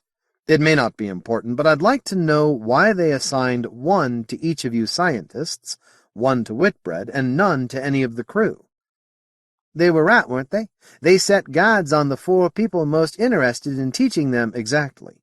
How did they know? Just for example, how could they have known Dr. Horvath would be aboard? And the third question is, what are they building now? All right, Captain. Hardy looked unhappy, not angry. He was and would be harder to refuse than Horvath, partly because he was Rod's confessor. And the subject would come up again. Rod was sure of that. 23. Eliza Crossing the Ice. During the weeks that followed, MacArthur was a bustle of activity. Every scientist worked overtime after each data transmission from the cutter, and every one of them wanted Navy assistance immediately. There was also the problem of the escaped miniatures, but this had settled to a game, with MacArthur losing. In the mess room, it was even money that they were both dead, but no bodies were found. It worried Rod Blaine, but there was nothing he could do. He also allowed the Marines to stand watches in normal uniform. There were no threats to the cutter, and it was ridiculous to keep a dozen men uncomfortable in battle armor. Instead, he doubled the watch-keeping surveillance around MacArthur, but no one, or no thing, tried to approach, escape, or send messages. Meanwhile, the biologists went wild over clues to Motie psychology and physiology. The astronomy section continued to map Mote Prime. Buckman dithered whenever anyone else used the astronomical gear, and Blaine tried to keep his overcrowded ship running smoothly. His appreciation of Horvath grew every time he had to mediate a dispute between scientists. There was more activity aboard the cutter. Commander Sinclair had gone aboard and been immediately taken to the Motie ship. 3 days passed before a brown and white began following Sinclair around, and it was a peculiarly quiet Motie. It did seem interested in the cutter's machinery, unlike the others who had assigned themselves to a human. Sinclair and his Fionchclick spent long hours aboard the alien ship, poking into corners, examining everything. "The lad was right about the tool room," Sinclair told Blaine during one of his daily reports. It's like the nonverbal intelligence test Bupers worked up for new recruits. There are things wrong with some of the tools, and 'tis my task to put them right. Wrong how? Sinclair chuckled, remembering. He had some difficulty explaining the joke to Blaine. The hammer with the big flat head would hit a thumb every time. It needed to be trimmed. The laser heated too fast, and that was a tricky one. It had generated the wrong frequency of light. Sinclair fixed it by doubling the frequency. Somehow. He also learned more about compact lasers than he'd ever known before. There were other tests like that. They're good, Captain. It took ingenuity to come up with some of the testing gadgets without giving away more than they did. But they kinda keep me from learning about their ship. Captain, I already can enough to redesign the ship's boats to be more efficient, or make millions of crowns designing miner ships. Retiring when we go back, Sandy? Rod asked, but he grinned widely to show he didn't mean it. In the second week, Rod Blaine also acquired a Fjumsklick. He was both dismayed and flattered. The Motie looked like all the others, brown and white markings, a gentle smile in a lopsided face, just high enough above the deck that Rod could have patted her on the head, if he'd ever seen the Motie face to face, which he never would. Each time he called the cutter, she was there, always eager to see Blaine and talk to him. Each time he called, her Anglic was better. They would exchange a few words, and that was that. He didn't have time for a Fjumsklick, or a need for one either. Learning Motie language wasn't his job. From the progress made, it wasn't anyone's job, and he only saw her through a phone link. What use was a guide he would never meet? They seem to think you're important, was Hardy's deadpan answer. It was something to think about while he presided over his madhouse of a ship, and the alien didn't complain at all. The month's flurry of activity hardly affected Horace Barry. He received no news at all from the cutter, and had nothing to contribute to the scientific work on the ship. Alert to rumors, which were always helpful, he waited for news to filter down through the grapevine, but not very much did. Communications with the cutter seemed to stop with the bridge, and he had no real friends among the scientists other than Buckman. Blaine had given up putting everything on the intercom. For the first time since he left New Chicago, Barry felt imprisoned. It bothered him more than it should have, although he was introspective enough to know why. All his life, he had tried to control his environment as far as he could reach, around a world, across light years of space and decades of time, or throughout a Navy battle cruiser. The crew treated him as a guest, but not as a master, and anywhere he was not master, he was a prisoner. He was losing money, too. Somewhere in the restricted sections of MacArthur, beyond the reach of all but the highest-ranking scientists, physicists were studying the golden stuff from the Stone Beehive. It took weeks of effort to pick up the rumor that it was a superconductor of heat. That would be priceless stuff, and he knew he must obtain a sample. He even knew how it might be done, but forced himself to idleness. Not yet. The time to steal his sample would be just before MacArthur docked in New Scotland. Ships would be waiting there despite the cost, not only a ship openly acknowledging him as owner, but at least one other. Meanwhile, listen, find out, know what else he should have when he left MacArthur. He had several reports on the Stone Beehive to cross-check against each other. He even tried to gain information from Buckman, but the results were more amusing than profitable. "Oh, forget the Stone Beehive," Buckman had exclaimed. "It was moved into place. It's no damned use at all. The Beehive's got nothing to do with the formation of the Trojan point clusters, and the Moties have messed up the internal structure to the point where you can't tell anything about the original rock." So, the Moties could and did make superconductors of heat, and there were always the little Moties. He enjoyed the search for the escaped miniatures. Naturally, most of the Navy personnel were silently rooting for the underdog, the fleeing miniature and the child, Eliza Crossing the Ice. And the miniature was winning. Food disappeared from odd places, staterooms, lounges, everywhere but the kitchen itself. The ferrets could find no scent. How could the miniatures have made truce with the ferrets, Barry wondered. Certainly the aliens were alien. Yet the ferrets had had no trouble scenting them the first night. Barry enjoyed the hunt, but he took the lesson. A miniature was harder to catch than to keep. If he expected to sell many as pets, he had better sell them in foolproof cages.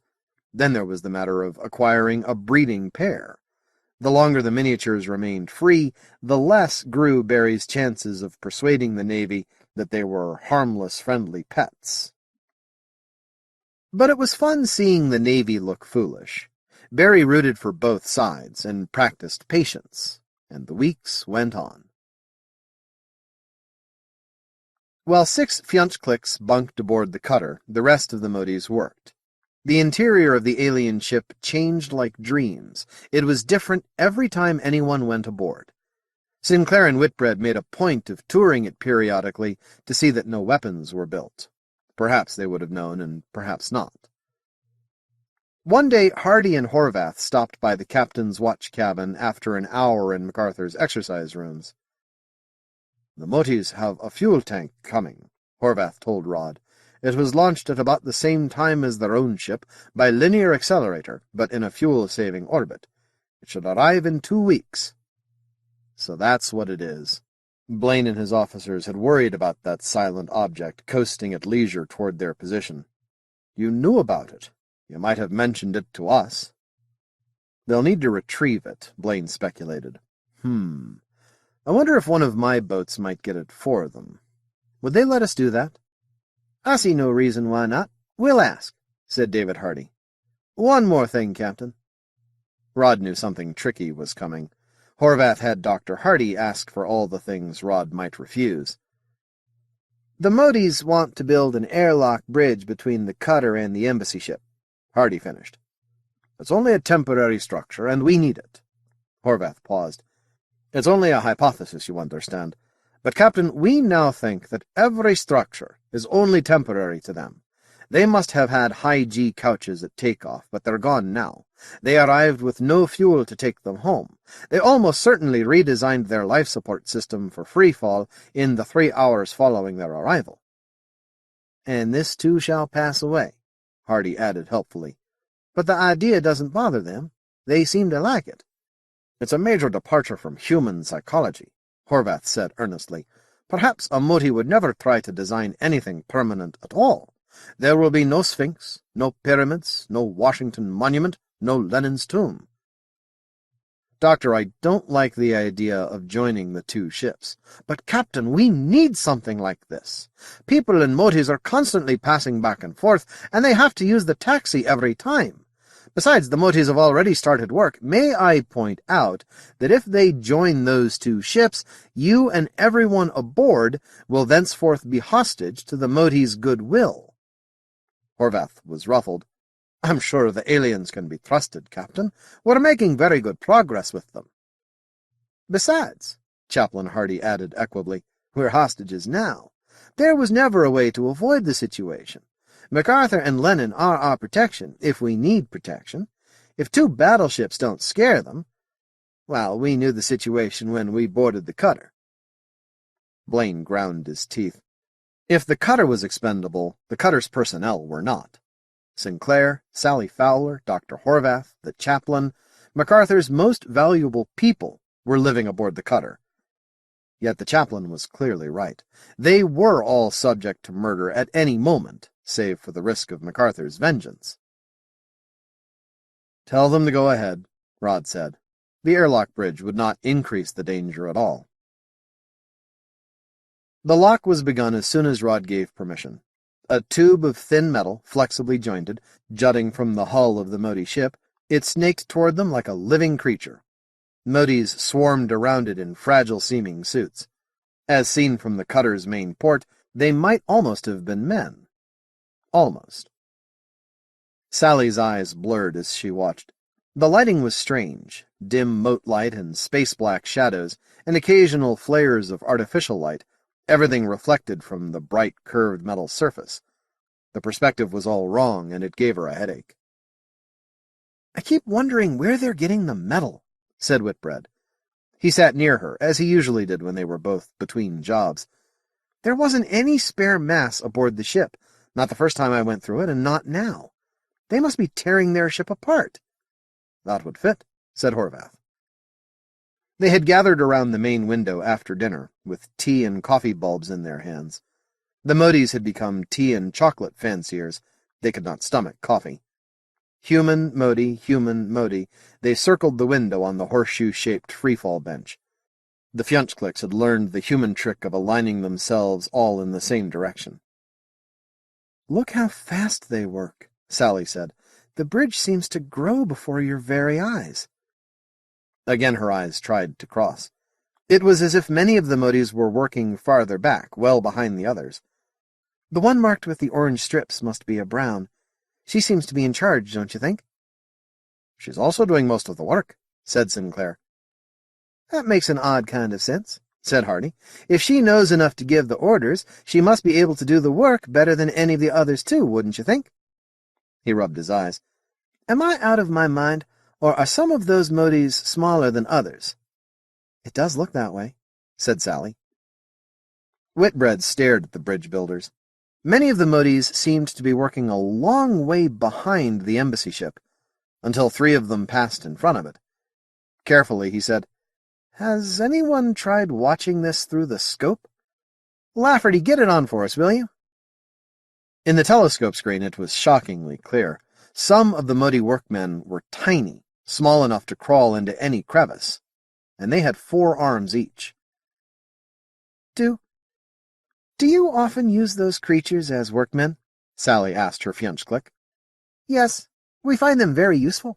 Are there not equal creatures in your ships?" The alien seemed surprised. Of all the Moties, Sally's gave the impression of being most often surprised at the humans. "Do you think Rod will be worried?" "But what are they?" Sally demanded. She ignored the question the Motie had asked. "They are workers," the Motie answered. "Useful animals. You are surprised because they are small? Yours are large, then?" Yes," Sally answered absently. She looked to the others. "I think I'd like to go see these animals close up. Anyone want to come along?" But Whitbread was already getting into his suit, and so were the others. "Fjonchklik," said the alien. "God almighty!" Blaine exploded. "Have they got you answering the phones now?" The alien spoke slowly, with care for enunciation.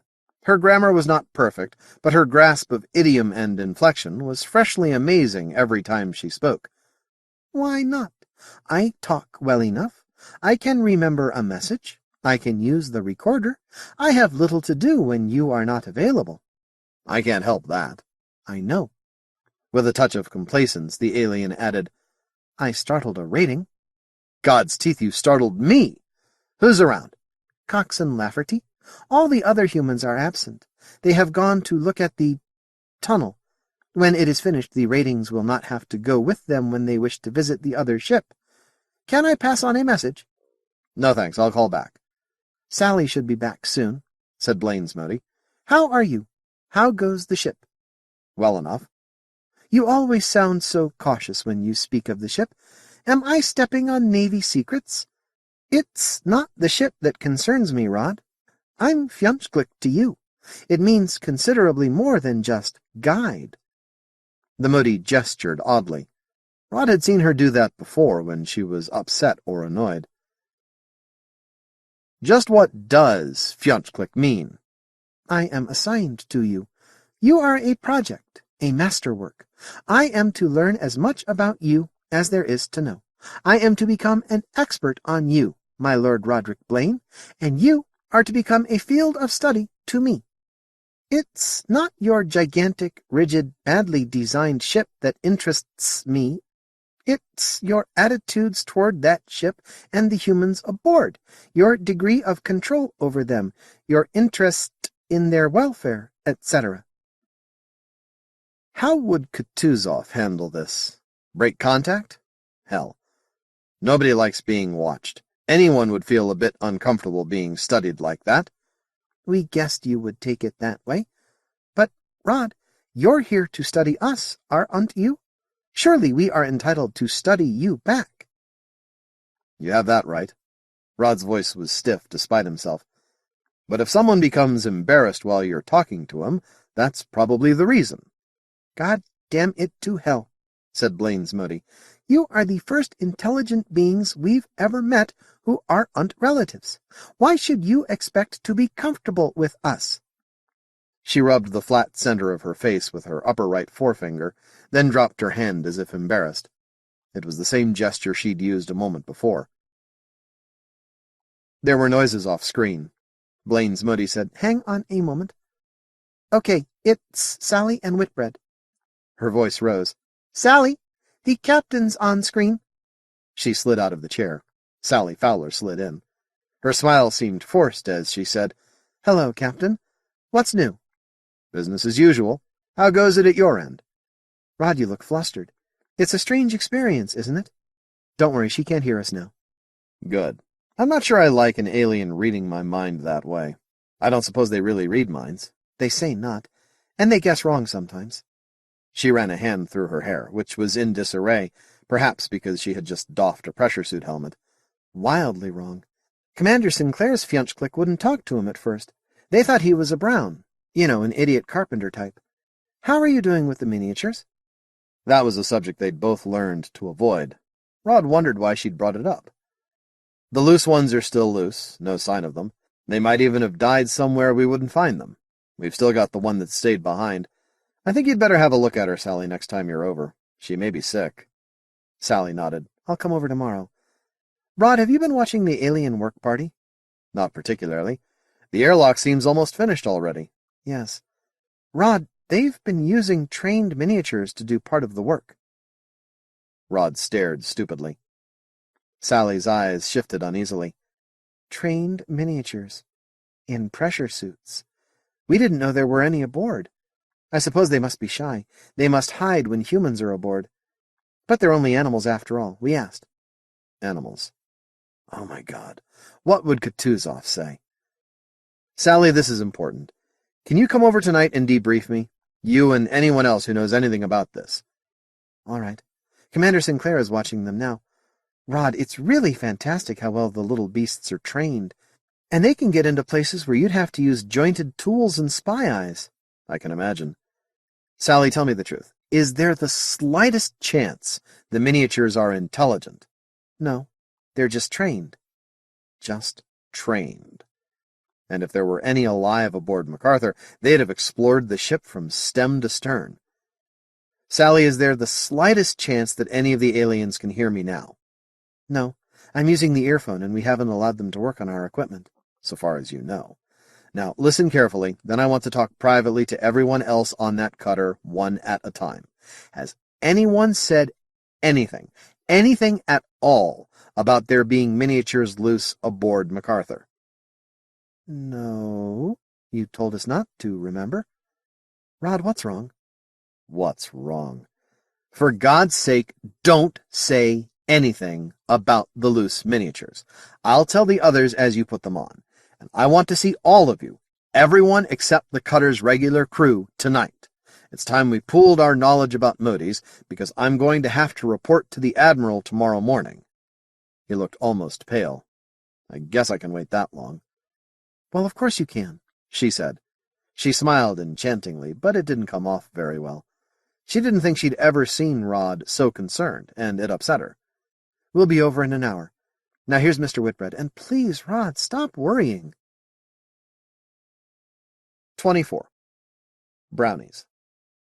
MacArthur's wardroom was crowded. All the seats at the main table were taken by officers and scientists, and there were others around the periphery. At one bulkhead, the communications people had installed a large screen, while the mess stewards got in the artificer's way as they delivered coffee to the assembled company. Everyone chattered, carefree, except Sally.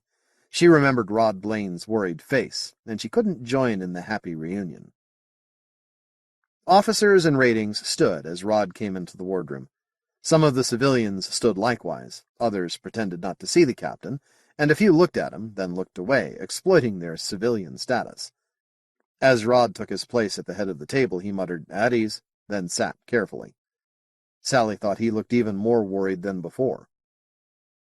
Kelly. "Sir, is this room secure?" "As near as we can make it, sir. 4 files outside, and I looked into the ductworks." What is this? Horvath demanded. Just who do you think you are guarding against? Everyone and everything not here, Doctor. Rod looked at the science minister with eyes that showed both command and pleading. I must tell you that everything discussed here will be classified top secret. Do each and all of you waive the reading of the Imperial regulations on disclosure of classified information? There was muttered assent. The cheery mood of the group had suddenly vanished. Any dissents? Let the record show there were none. Dr. Horvath, I am given to understand that 3 hours ago you discovered that the miniatures are highly trained animals capable of technical work performed under command. Is that correct? Yes.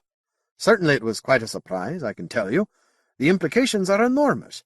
If we can learn to direct them, they would be fabulous additions to our capabilities. Rod nodded absently. Is there any chance that we could have known that earlier? Did anyone know it? Anyone at all? There was a confused babble, but no one answered. Rod said, carefully and clearly, "Let the record show there was no one." "What is this record you keep speaking of?" Horvath demanded. "And why are you concerned about it?" Dr. Horvath, this conversation will be recorded and duly witnessed because it may be evidence in a court-martial. Quite possibly mine. Is that clear enough? What? Good heavens! Sally gasped. Court-martial? You? Why? The charge would be high treason, Rod said. I see most of my officers aren't surprised. My lady, gentlemen, we have strict orders from the Viceroy himself to do nothing to compromise any Imperial military technology, and in particular to protect the Langston Field and Alderson Drive from Motie inspection. In the past weeks, animals capable of learning that technology, and quite possibly of passing it on to other Moties, have roamed my ship at will. Now do you understand? I see. Horvath showed no signs of alarm, but his face grew thoughtful. And you have secured this room. Do you really believe the miniatures can understand what we say? Rod shrugged. I think it possible they can memorize conversations and repeat them. But are the miniatures still alive? Kelly? Sir, there haven't been any signs of them for weeks. No raids on food stores. Ferrets haven't turned up a thing but a bloody lot of mice. I think the beasties are dead, Captain. Blaine rubbed his nose, then quickly drew his hand away. Gunner, have you ever heard of Brownies aboard this ship? Kelly's face showed no surprise. In fact, it showed nothing. Brownies, Captain? Rod, have you lost your mind? Sally blurted. Everyone was looking at her, and some of them didn't seem friendly. Oh boy, she thought, I've stuck my foot in it. Some of them know what he's talking about. Oh boy. I said Brownies, Gunner. Have you ever heard of them? Well, not officially, Captain. I will say some of the spacers seem lately to believe in the little people. Couldn't see any harm in it myself. But Kelly looked confused. He had heard of this, and he hadn't reported it, and now the captain, his captain, might be in trouble over it. Anyone else? Rod demanded. Sir? Rod had to strain to see who was speaking. Midshipman Potter was near the far wall, almost hidden by two biologists. Yes, Mr. Potter? Some of the men in my watch section, Captain. They say that if you leave some food, grains, cereals, mess leftovers, anything at all, in the corridors or under your bunk, along with something that needs fixing, it gets fixed. Potter looked uncomfortable. It was obvious he thought he was reporting nonsense. One of the men called them Brownies. I thought it a joke.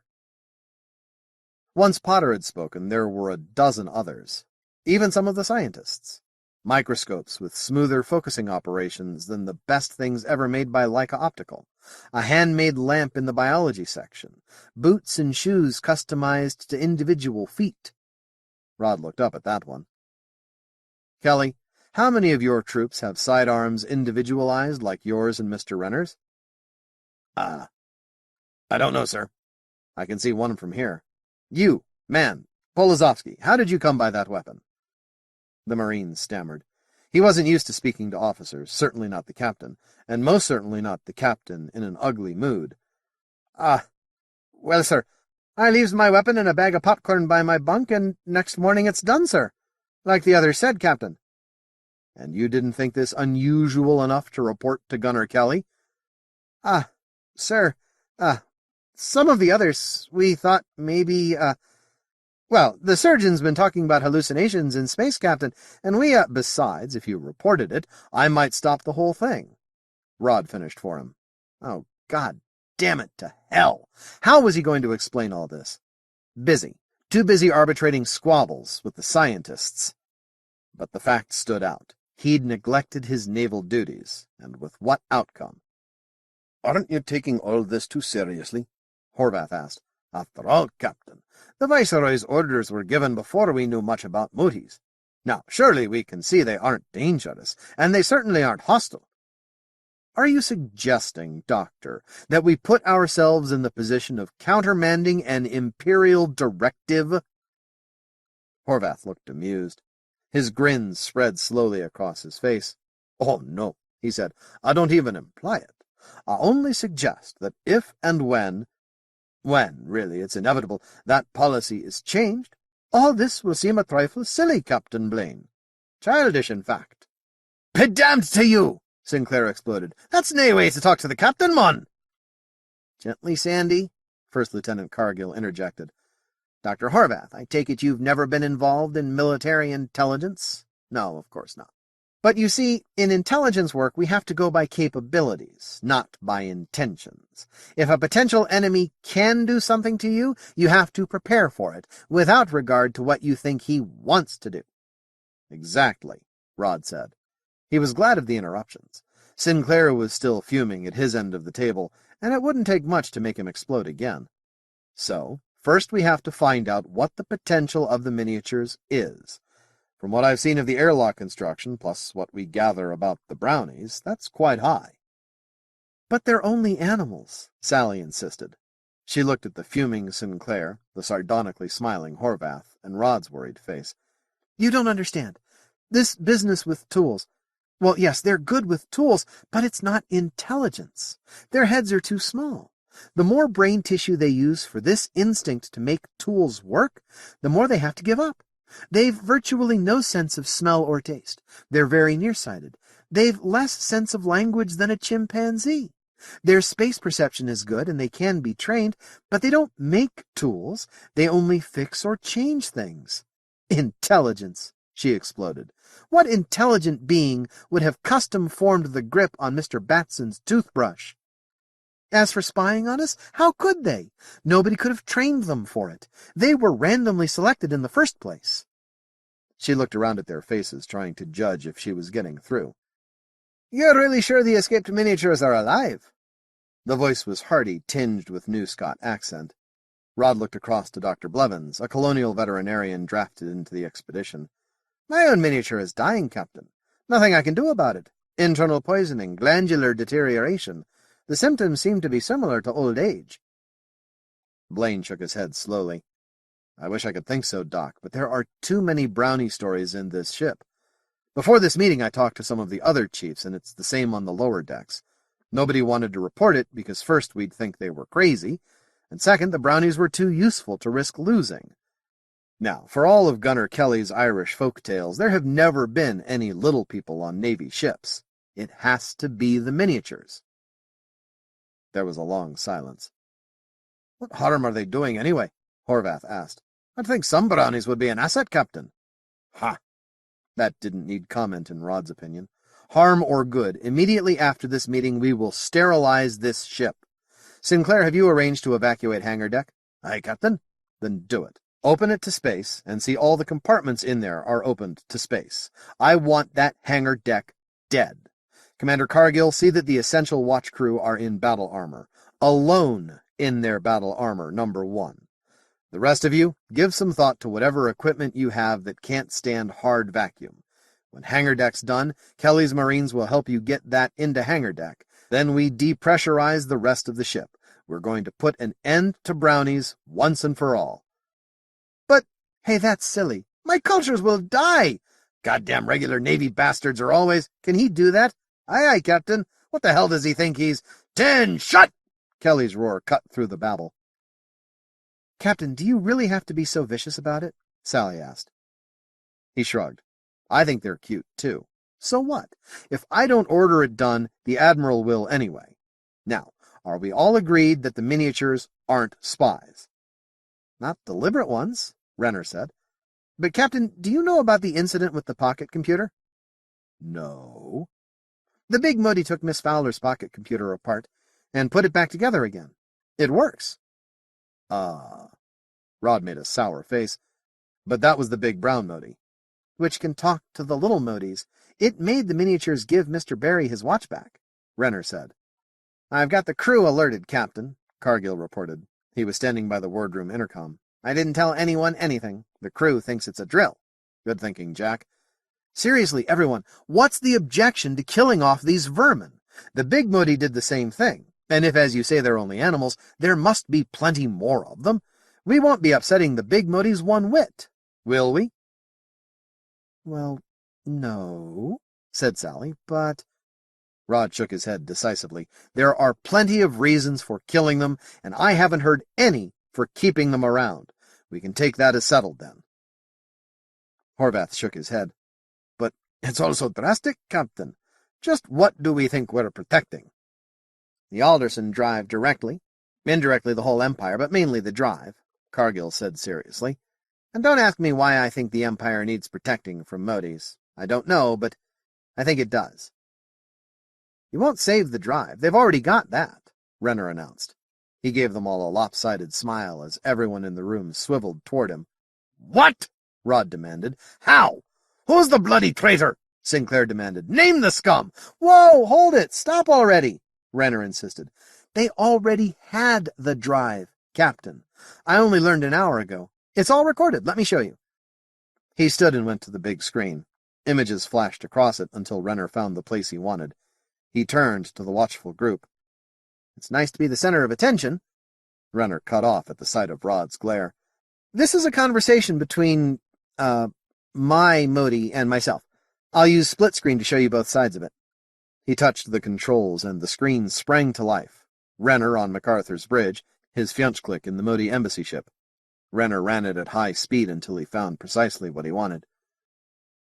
"You might have come from anywhere," said Renner's Motie, "though it seems more likely that you came from a nearby star, such as— well, I can point to it." Stellar images showed on a screen behind the Motie, screens within screens. She pointed with the upper right arm. The star was New Caledonia. "We know that you have an instantaneous drive because of where you appeared." Renner's image sat forward. "Where we appeared?" "Yes, you appeared precisely in the—" Renner's Motie seemed to search for a word. Visibly she gave up. "Renner, I must tell you of a creature of legend." "Say on." Renner's image dialed for coffee. Coffee and stories, they went together. "We will call him Crazy Eddie, if you like. He is like me, sometimes, and he is a Brown, an idiot savant tinker, sometimes. Always he does the wrong things for excellent reasons. He does the same things over and over, and they always bring disaster, and he never learns." There were small sounds of whispering in MacArthur's wardroom.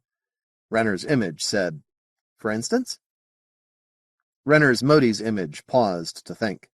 It said, "When a city has grown so overlarge and crowded that it is in immediate danger of collapse, when food and clean water flow into the city at a rate just sufficient to feed every mouth, and every hand must work constantly to keep it that way, when all transportation is involved in moving vital supplies and none is left over to move people out of the city should the need arise, then it is that Crazy Eddie leads the movers of garbage out on strike for better working conditions." There was considerable laughter in the wardroom. Renner's image grinned and said, "I think I know the gentleman. Go on." "There is the Crazy Eddie Drive. It makes ships vanish." "Great. Theoretically, it should be an instantaneous drive, a key to throw the universe wide open. In practice, it makes ships vanish forever.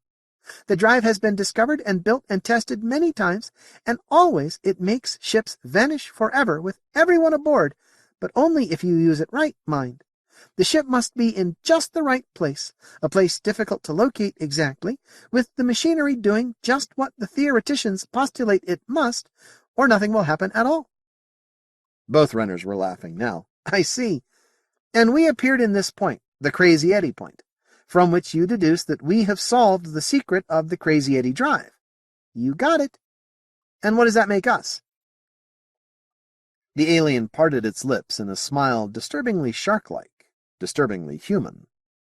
Renner gave them a good look at that smile before he turned it off. There was a long silence, then Sinclair spoke. "Well, that's plain enough, is it not? They ken the Alderson Drive, but not the Langston Field." "Why do you say that, Commander Sinclair?" Horvath asked. Everyone tried to explain it to him at once, but the chief engineer's burr easily carried through the babble. "Yon beastie's ships vanish, but only at the correct place, aye? So they ken the drive, but they never see the ships back home, because they come into normal space in yon red star. 'Tis plain as a pikestaff."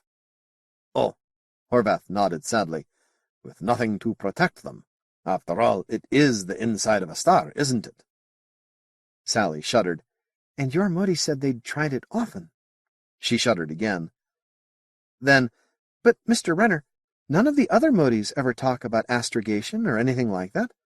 Mine told me about Crazy Eddie as if he were around only in primitive times, a lost legend." "And mine spoke of Crazy Eddie as an engineer always using tomorrow's capital to fix today's problems," Sinclair blurted. "Anyone else?" Rod prompted.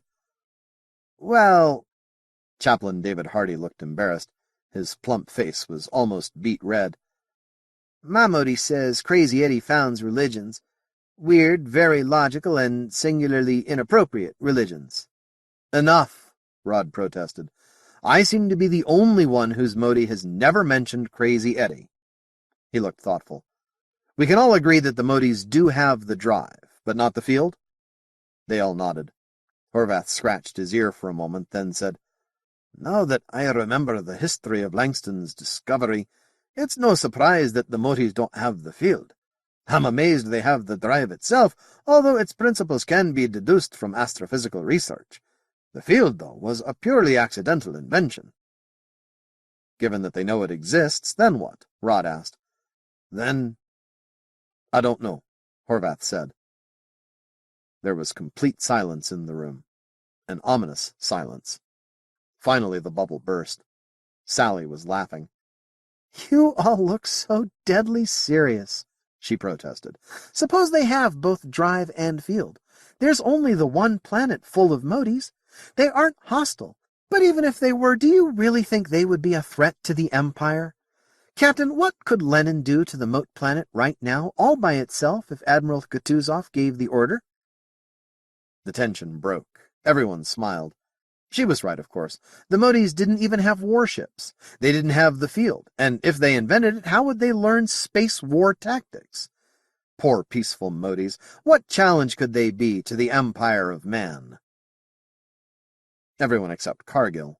He wasn't smiling at all, as he said quite seriously, "I just don't know, my lady, and I really wish I did." Horace Barry was not invited to the conference, although he knew of it. Now, while it was still going on, a Marine guard came to his cabin and politely but very firmly ushered him out of it. The guard would not say where he was taking Barry, and after a while it was obvious he did not know. "The gunner, he says to stay with you and be ready to take you where the rest of them is, Mr. Barry." Barry slyly examined the man. What would this one do for 100,000 crowns? But then it wasn't necessary. Not at the moment. Surely Blaine wasn't going to have him shot. For a moment Barry was frightened. Could they have made Stone talk back on New Chicago? By Allah, no one was safe. Absurd. Even if Stone had told everything, there were and could be no messages to MacArthur from the Empire. They were as effectively sealed off as the Moties. "You are to stay with me. Does your officer say where I am to go?" "Not right now, Mr. Barry." "Then take me to Dr. Buckman's laboratory. Why not? We will both be more comfortable." The private thought about it. "Okay, come on." Barry found his friend in an ugly mood. "Pack everything that can't stand hard vacuum," Buckman was muttering. "Get everything that can ready for it. No reason, just do it." He poked at gadgetry. He had already packed a good deal in boxes and big plastic bags. Barry's own tension may have showed. Senseless orders, a guard outside the door. He was feeling like a prisoner again. It took him quite a while to calm Buckman down. Finally, the astrophysicist slumped into a chair and lifted a cup of coffee. "Haven't seen you much," he said. "Been busy?" "There is really very little for me to do in this ship. Few tell me anything," Barry said equably, and that took self-control. "Why must you be ready for hard vacuum here?" "Ha! I don't know. Just do it. Try to call the captain, he's in conference. Try to complain to Horvath, and he's in conference. If they aren't available when you need them, just what use are they anyway?" Sounds came through from the corridor outside. Heavy things were being moved. What could it be about? Sometimes they evacuated ships to get rid of rats. That was it. They were killing off the miniatures. Allah be praised he had acted in time. Barry smiled widely in relief. He had a better idea of the value of the miniatures since the night he had left a box of baklava next to the open faceplate of his personal pressure suit. He'd almost lost it all. To Buckman he said, "How did you make out in the Trojan Point asteroids?" Buckman looked startled. Then he laughed. "Barry, I haven't thought about that problem in a month. We've been studying the coal sack." "Ah." "We've found a mass in there, probably a protostar, "And an infrared source.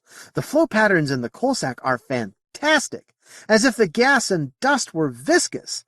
Of course, it's the magnetic fields that make it act like that. We're learning wonderful things about the dynamics of a dust cloud.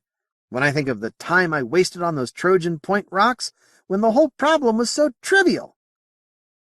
"Well, go on, Buckman. Don't leave me hanging."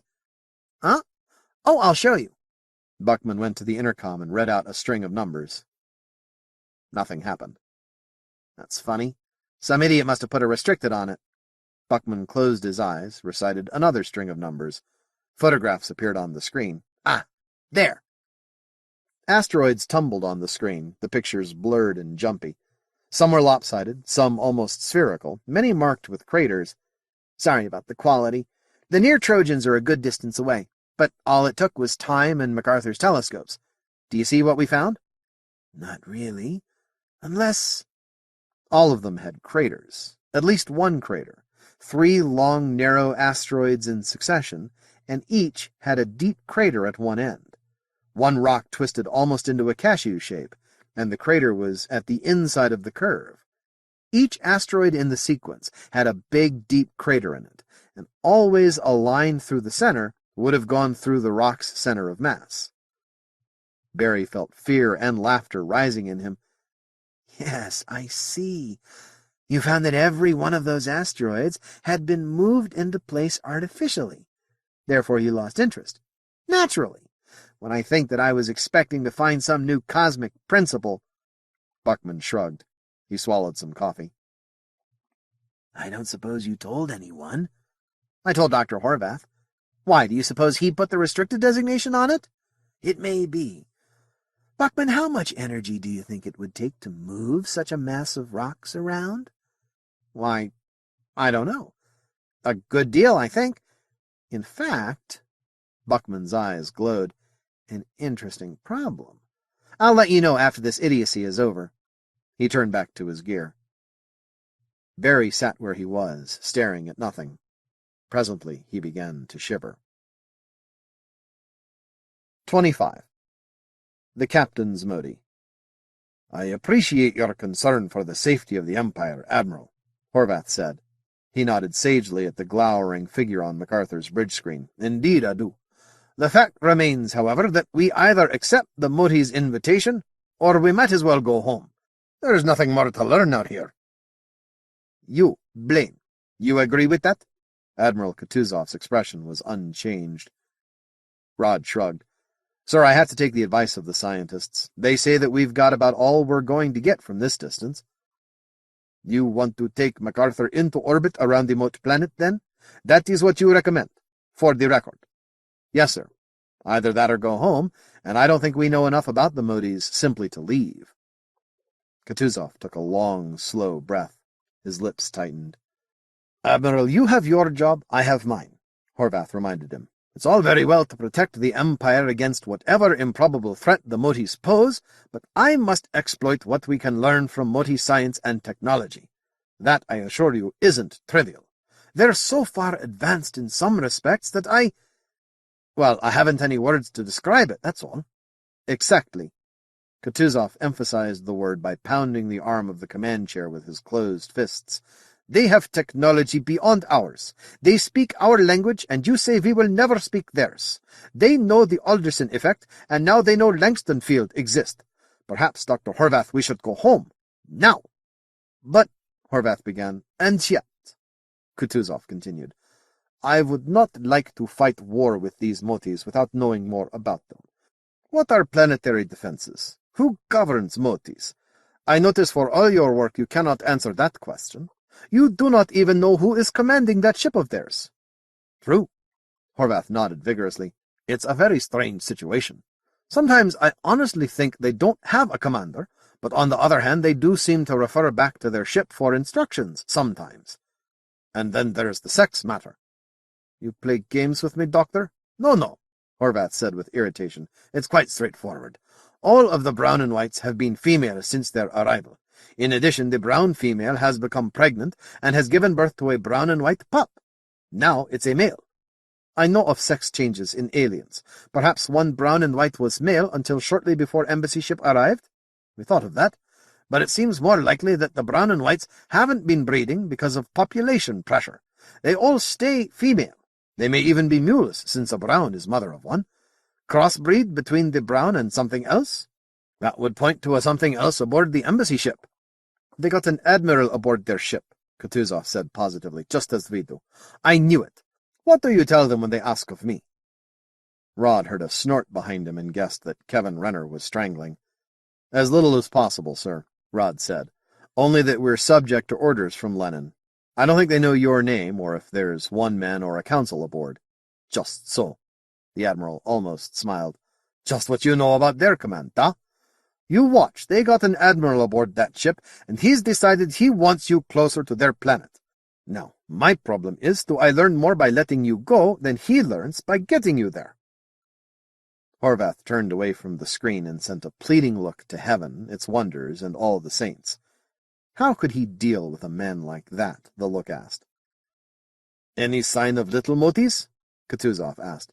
Have you still Brownies aboard His Imperial Majesty's General-Class Battlecruiser MacArthur? Rod shuddered at the heavy sarcasm. No, sir. We evacuated hangar deck and opened everything in it to space. Then I put all MacArthur's passengers and crew into hangar deck and opened up the ship.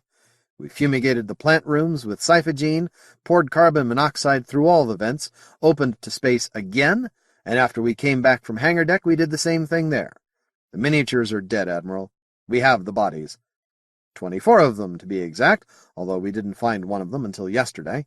It was pretty ripe after 3 weeks. And there are no signs of brownies, or of mice. No, sir. Rats, mice, and Moties, all dead. The other miniature, the one we had caged, it's dead too, sir. The vet thinks it was old age. Kutuzov nodded. So that problem is solved. What of adult alien you have aboard? It's sick, Blaine said. Same symptoms as the miniature had. Yes, that's another thing, Horvath said quickly. I want to ask the Moties what to do for the sick miner, but Blaine won't let me without your permission. The Admiral reached somewhere off-screen. When he faced them again, he held a glass of tea, which he blew on noisily. The others know you have this miner aboard? Yes, Horvath said. When Kutuzov glared, the science minister continued quickly, They seem to have always known it. None of us told them, I'm sure of that. So they know. Have they asked for the miner, or to see it? No. Horvath frowned deeply again. His voice was incredulous. No, they haven't. In fact, they haven't shown the least concern about the miner, no more than they might have for the miniatures. You'll have seen the pictures of the Moties evacuating their ship, Admiral. They have to kill off the little beasts, too. The things must breed like hive rats. Horvath paused, his brow wrinkled even more deeply. Then, abruptly, Anyway, I want to ask the others what to do for the sick miner. We can't just let it die. That might be best for all, Kutuzov mused. Oh, very well, Doctor. Ask them. It is hardly admitting anything important about Empire to tell them we do not know proper diet for Moties. But if you ask and they insist on seeing that miner, Blaine, you will refuse. If necessary, miner will die, tragically and suddenly, by accident, but die. Is that clearly understood? It will not talk to other Moties, not now and not ever. Aye, aye, sir. Rod sat impassively in his command chair. Now, do I agree with that, he thought? I should be shocked, but... Do you still wish to ask under those circumstances, Doctor? Kutuzov asked. Yes. I expected nothing else from you anyway. Horvath's lips were pressed tightly against his teeth. We now have the main question. The Moties have invited us to take orbit around their planet. Why they have done so is a matter for interpretation. I think it is because they genuinely want to develop trade and diplomatic relations with us, and this is the logical way we should go about it. There is no evidence for any other view. You, of course, have your own theories. Kutuzov laughed. It was a deep, hearty laugh. Actually, Doctor, I may believe same as you. What has that to do with anything? Is my task to keep Empire safe. What I believe has no importance. The Admiral stared coldly into the screens. Very well. Captain, I give you discretion to act in this situation. However, you will first arm torpedo destruct systems for your ship. You understand that MacArthur cannot be allowed to fall into Motie hands. Yes, sir. Very well. You may go, Captain. We will follow in Lenin. You will transmit records of all information you obtain every hour, and you understand that if there is threat to your ship, I will not attempt to rescue you if there is any possibility of danger to Lenin. That my first duty is to return with information, including, if this is so, how you were killed? The Admiral turned so that he gazed directly at Horvath. Well, Doctor, do you still want to go to Mote Prime? Of course. Kutuzov shrugged. Carry on, Captain Blaine. Carry on. MacArthur's towboats had retrieved an oil drum-shaped cylinder half the size of the Motie embassy ship. It was very simple, a hard, thick shell of some foamed material, heavy with liquid hydrogen, spinning slowly, with a bleeder valve at the axis.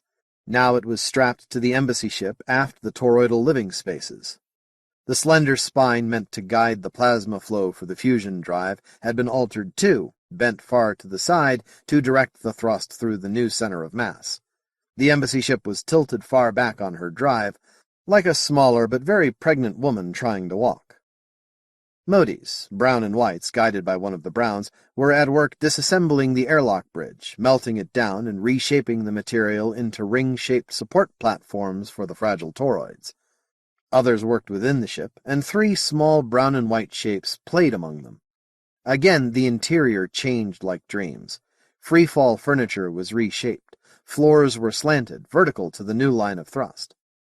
There were no Moties aboard the cutter now. They were all at work, but contact was maintained. Some of the midshipmen took their turns doing simple muscle work aboard the embassy ship. Whitbread and Potter were working in the acceleration chamber, moving the bunks to leave room for 3 smaller bunks. It was a simple rewelding job, but it took muscle. Perspiration collected in beads inside their filter helmets and soaked their armpits. Potter said, "I wonder what a man smells like to a Motie." "Dinna answer if you find the question offensive," he answered. "'Tis a bit hard to say," Potter's Motie answered. "My duty it is, Mr. Potter, to understand everything about my fianchclick. Perhaps I fit the part too well. The smell of clean sweat wouldna offend me, even if ye had nae been working in our own interest. What is it ye find funny, Mr. Whitbread?" "Sorry, it's the accent." "What accent is that?" Potter wondered. Whitbread and Whitbread's Motie burst out laughing. "Well, it is funny," said Whitbread's Motie. "You used to have trouble telling us apart." "Now it's the other way around," Jonathan Whitbread said. "I have to keep counting hands to know if I'm talking to Renner or Renner's Motie. Give me a hand here, will you, Gavin? And Captain Blaine's Motie. I have to keep shaking myself out of the attention position, and then she'll say something and I'll snap right back into it. She'll give orders like she's master of the cutter, and we'll obey, and then she'll say, 'Just a minute, mister,' and order us to forgive her. It's confusing." "Even so," said Whitbread's Motie, "I wonder sometimes whether we've really got you figured out. Just because I can imitate you doesn't mean I can understand you. 'Tis our standard technique, as old as the hills, as old as some mountain ranges. It works. What else can we do, Jonathan Whitbread's fianchclick?" "I wondered, that's all. These people are so versatile. We can't match all of your abilities, Whitbread. You find it easy to command and easy to obey. How can you do both? You're good with tools. So are you. said Whitbread, knowing it was an understatement. "But we tire easily. You're ready to go on working, aren't you? We are not." And we aren't good at fighting. Well, enough of that. We play your part in order to understand you, but you each seem to play 1,000 parts. It makes things difficult for an honest, hard-working, bug-eyed monster." "Who told you about bug-eyed monsters?" Whitbread exclaimed. "Mr. Runner, who else?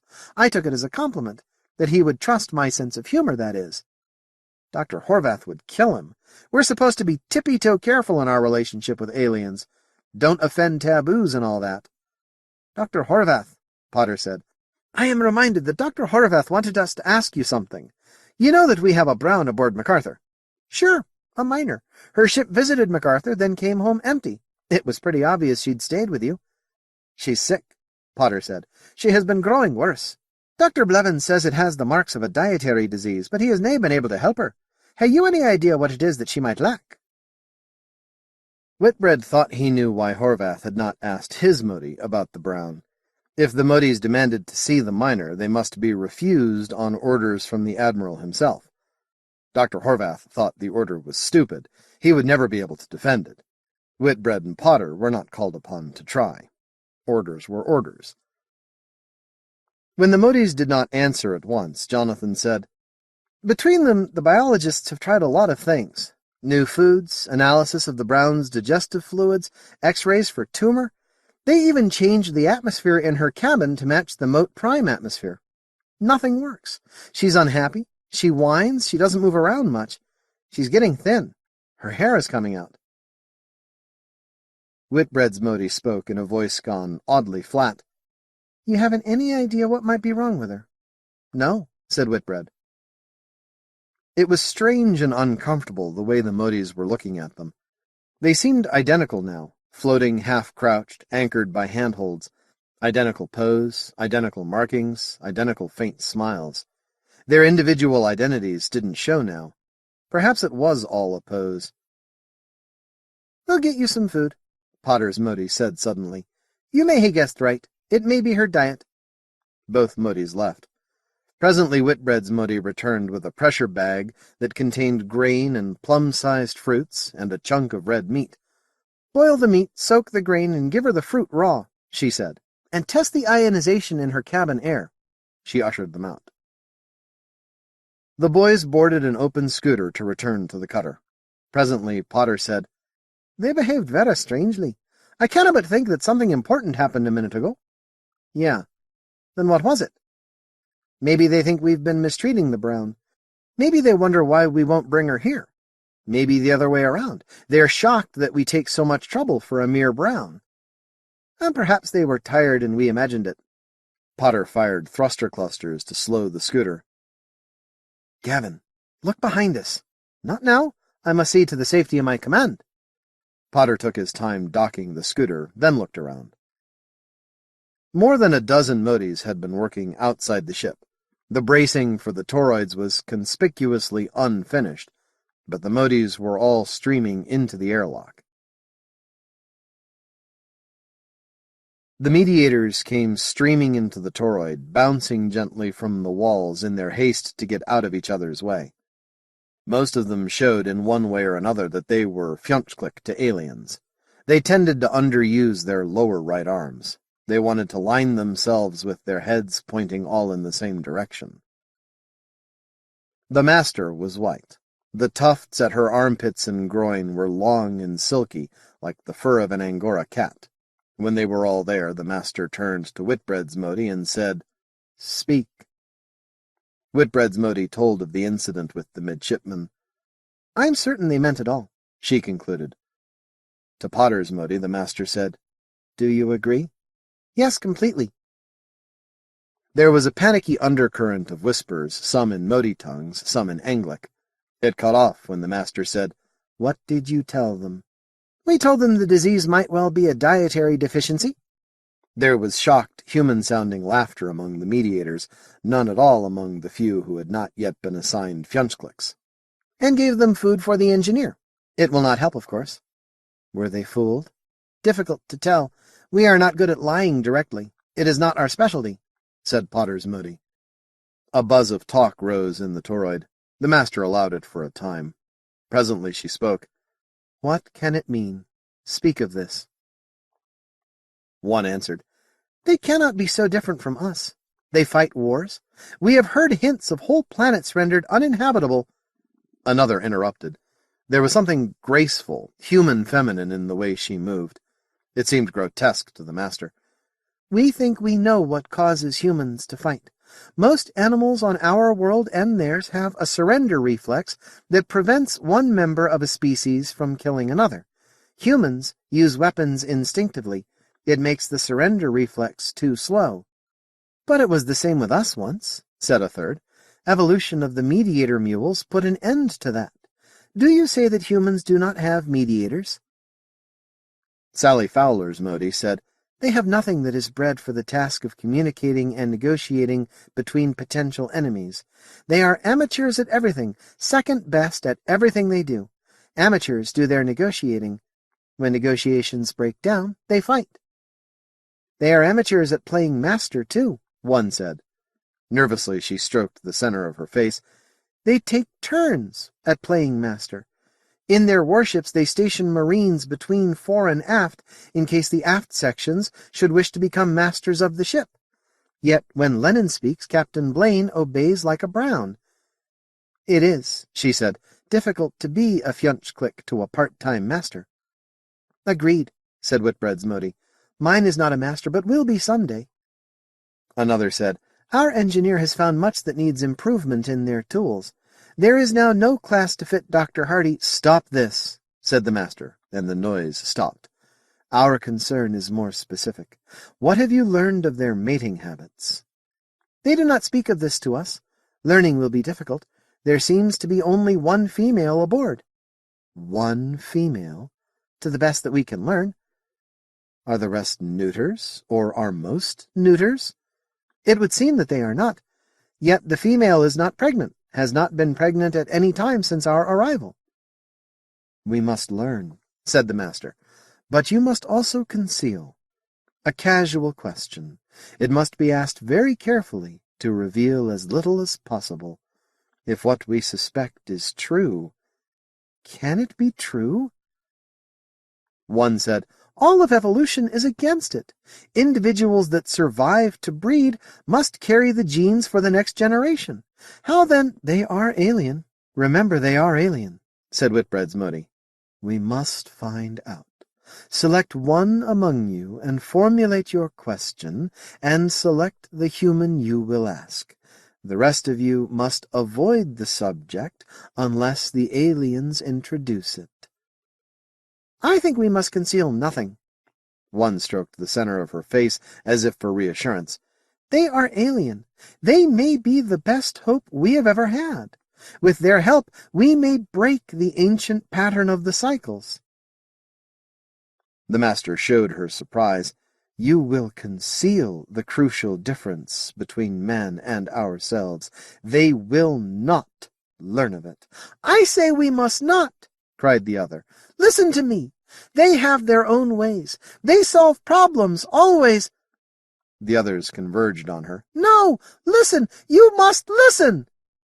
"Crazy Eddie," the master said wonderingly. "Confine her in comfort. We will need her knowledge. No other must be assigned to her Fjonchklik, since the strain has driven her mad." Blaine let the cutter lead MacArthur to Mote Prime at point 780G. He was acutely aware that MacArthur was an alien warship capable of devastating half the Motie planet, and did not like to think of what weaponry might be trained on her by uneasy Moties. He wanted the embassy ship to arrive first. Not that it would really help, but it might. The cutter was almost empty now. The scientific personnel were living and working aboard MacArthur, reading endless data into the computer banks, cross-checking and codifying, and reporting their findings to the captain for transmission to Lennon. They could have reported directly, of course, but there are many privileges to rank. MacArthur's dinner parties and bridge games tended to become discussion groups. Everyone was concerned about the brown miner. She became steadily worse, eating as little of the food provided by the Moties as she had of MacArthur's provisions. It was frustrating, and Dr. Blevins tried endless tests with no results. The miniatures had waxed fat and fecund while loose aboard MacArthur, and Blevins wondered if they had been eating something unexpected, like missile propellant, or the insulation from cables. He offered her a variety of unlikely substances, but the Brown's eyesight grew dim, her fur came out in patches, and she howled. One day she stopped eating. The next she was dead. Horvath was beside himself with fury. Blaine thought it fitting to call the embassy ship. The gently smiling brown and white that answered could only be Horvath's Motie, although Blaine would have been hard-pressed to say how he knew. "Is my Fjunchklik available?" Rod asked. Horvath's Motie made him uncomfortable. "I'm afraid not, Captain." "All right. I called to report that the Brown we had aboard the ship is dead. I don't know how much it means to you, but we did our best. The entire scientific staff of MacArthur tried to cure her." "I'm sure of that, Captain. It doesn't matter. May we have the body?" Rod considered it a moment. "I'm afraid not." He couldn't guess what the Moties could learn from the corpse of an alien that had never communicated when alive, but perhaps he was learning from Kutuzov. Could there have been micro-tattooing below the fur? And why weren't the Moties more concerned about the Brown? That was something he certainly couldn't ask. Best to be thankful they weren't upset. "Give my regards to my Fjunchklik." "I have bad news also," said Horvath's Motie. "Captain, you no longer have a Fjunchklik. She has gone mad." "What?" Rod was more shocked than he would have believed. "Mad?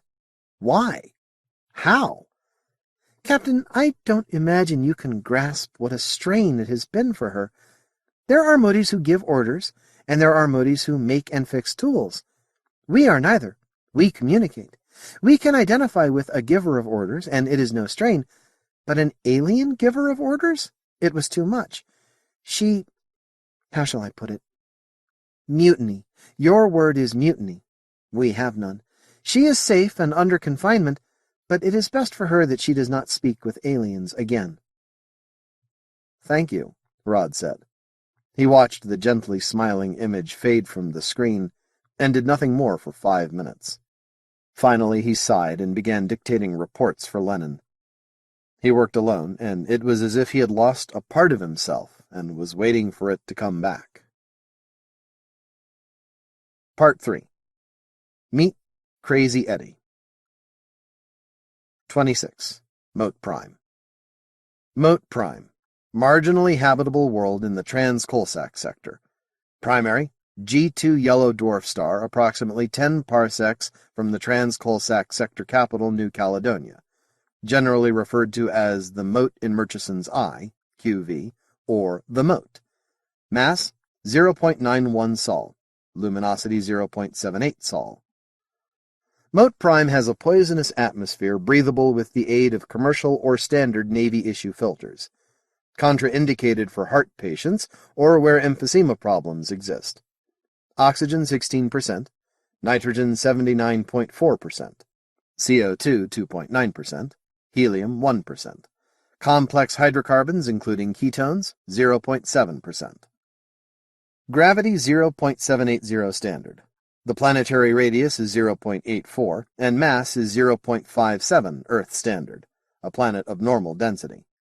Period 0.937 standard years, or 8,750.005 hours. The planet is inclined at 18 degrees with semi-major axis of 0.93 AU, 137 million kilometers. Temperatures are cool, poles uninhabitable and covered with ice. Equatorial and tropical regions are temperate to hot. The local day is 27.33 hours. There is one moon, small and close. It is asteroidal in origin, and the backside bears the characteristic indented crater typical of planetoids in the Mote system. The moon-based fusion generator and power beaming station are critical sources for the Mote Prime civilization. Topography: 50% ocean, not including extensive ice caps. Terrain is flat over most of the land area. Mountain ranges are low and heavily eroded. There are few forests. Arable lands are extensively cultivated. The most obvious features are circular formations which are visible everywhere. The smallest are eroded to the limits of detection, while the largest can be seen only from orbit. Although the physical features of Mote Prime are of some interest, particularly to ecologists concerned with the effects of intelligent life on planetography, the primary interest in the mote centers on its inhabitants. 2 scooters converged at the cutter, and suited figures climbed aboard.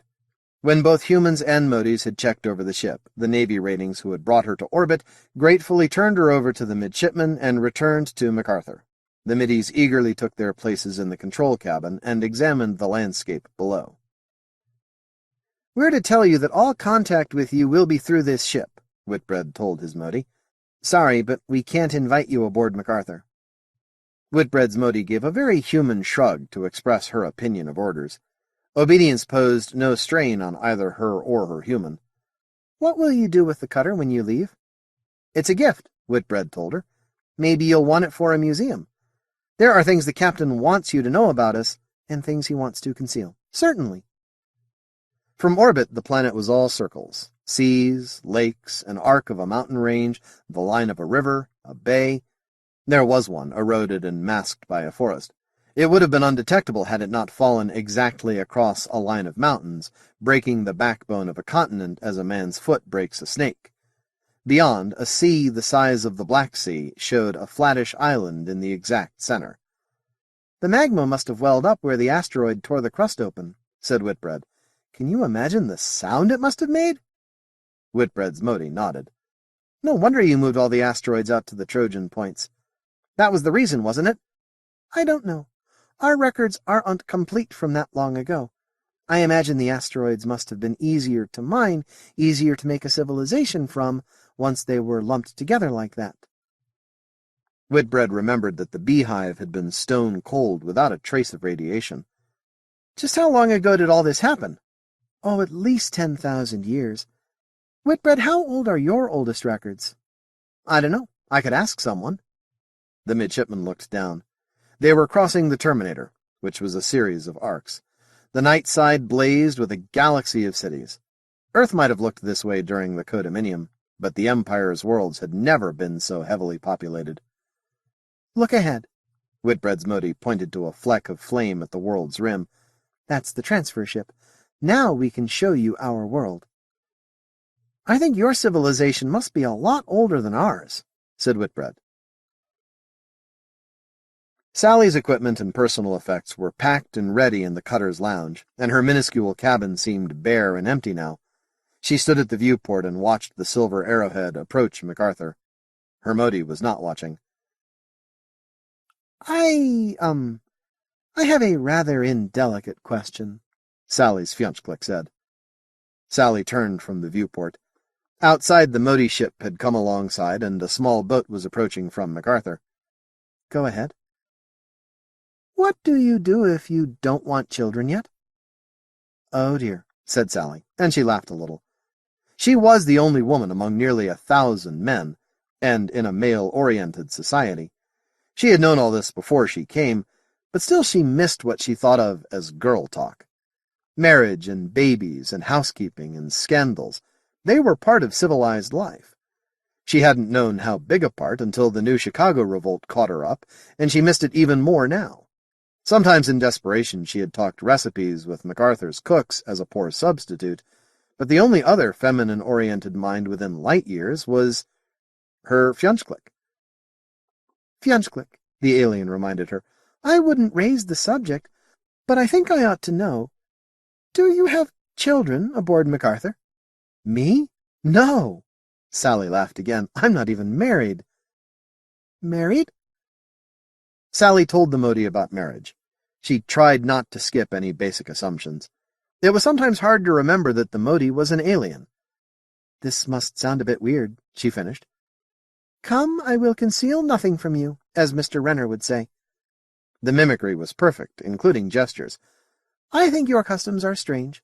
I doubt that we'll adopt many of them given the differences in physiology." "Well, yes." "But you marry to raise children. Who raises children born without marriage?" "There are charities," Sally said grimly. Her distaste was impossible to disguise. I take it you've never— The Motie paused delicately. No, of course not. How not? I don't mean why not, I mean how. Well, you know that men and women have to have sexual relations to make a baby the same as you. I've examined you pretty thoroughly. So that if you aren't married, you just don't get together? That's right. Of course, there are pills a woman can take if she likes men but doesn't want to take the consequences. Pills? How do they work? Hormones? The Motie seemed interested, if somewhat detached. That's right. They had discussed hormones. Motie physiology employed chemical triggers also, but the chemicals were quite different. But a proper woman doesn't use them, Sally's Motie suggested. No. When will you get married? When I find the right man. She thought for a moment, hesitated, and added, I may have found him already. And the damn fool may already be married to his ship, she added to herself. Then why don't you marry him? Sally laughed. I don't want to jump into anything. Marry in haste, repent at leisure. I can get married any time. Her trained objectivity made her add, Well, any time within the next 5 years. I'll be something of a spinster if I'm not married by then. Spinster? People would think it odd. Curious now, she asked, What if a Motie doesn't want children? We don't have sexual relations, Sally's Motie said primly. There was an almost inaudible clunk as the ground-to-orbit ship secured alongside. The landing boat was a blunt arrowhead coated with ablative material. The pilot's cabin was a large wraparound transparency, and there were no other windows. When Sally and her Motie arrived at the entryway, she was startled to see Horace Barry just ahead of her. You're going down to the moat, Your Excellency? Sally asked. Yes, my lady. Barry seemed as surprised as Sally. He entered the connecting tube to find that the Moties had employed an old Navy trick. The tube was pressurized with a lower pressure at the receiving end, so that the passengers were wafted along. The interior was surprisingly large, with room for all. Renner, Sally Fowler, Chaplain Hardy. Barry wondered if they would ship him back up to MacArthur every Sunday. Dr. Horvath, Midshipman Whitbread and Staley, 2 ratings Barry did not recognize, and alien counterparts for all but 3 of the humans. He noted the seating arrangements with an amusement that only partly covered his fears, 4 abreast, with a Motie seat beside each of the human seats. As they strapped in, he was further amused. They were 1 short. But Dr. Horvath moved forward into the control cabin and took a seat next to the brown pilot. Barry settled into the first row, where seats were only 2 abreast, and a Motie took the other. Fear surged into his throat. Allah is merciful, I witness that Allah is one. No! There was nothing to fear, and he had done nothing dangerous. And yet, he was here, and the alien was beside him, while behind him on MacArthur, any accident might bring the ship's officers to discover what he had done to his pressure suit. A pressure suit is the most identity-locked artifact a man of space can own. It is far more personal than a pipe or a toothbrush. Yet others had exposed their suits to the ministrations of the unseen Brownies. During the long voyage to Mote Prime, Commander Sinclair had examined the modifications the Brownies had made. Barry had waited. Presently, he learned through Nabil that the Brownies had doubled the efficiency of the recycling systems. Sinclair had returned the pressure suits to their owners, and begun modifying the officers' suits in a similar fashion. One of the air tanks on Barry's suit was now a dummy. It held half a liter of pressurized air and 2 miniatures in suspended animation. The risks were great. He might be caught. The miniatures might die from the frozen sleep drugs. Someday he might need air that was not there. Barry had always been willing to take risks for sufficient profit. When the call came, he had been certain he was discovered. A Navy rating had appeared on his room screen, said, "Call for you, Mr. Barry," smiled evilly, and switched over. Before he could wonder, Barry found himself facing an alien. "Fjunchklick," said the alien. It cocked its head and shoulders at him. "You seem confused. Surely you know the term." Barry had recovered quickly. "Of course. I was not aware that any Motie was studying me." He did not like the idea at all. "No, Mr. Barry, I have only just been assigned. Mr. Barry, have you thought of coming to Mote Prime?" "No. I doubt that I would be allowed to leave the ship. Captain Blaine has given permission, if you are willing.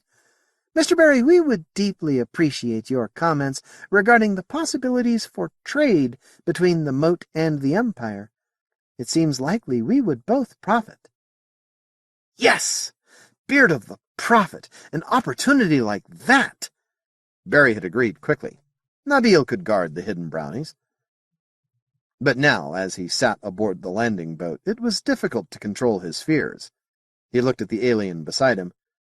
"I am Dr. Horvath's fiancé," the Motie said. "You should relax. These boats are well designed." "Ah," said Barry, and he relaxed. The worst was hours away. Nabil had by now safely removed the dummy tank into MacArthur's main airlock with hundreds of others, and it would be safe. The alien ship was undoubtedly superior to similar human craft, if for no other reason than the Moties' desire to avoid risk to the human ambassadors. But it was not the trip down that kept fear creeping into his throat until it tasted bright and sharp like new copper. There was a slight lurch. The descent had begun.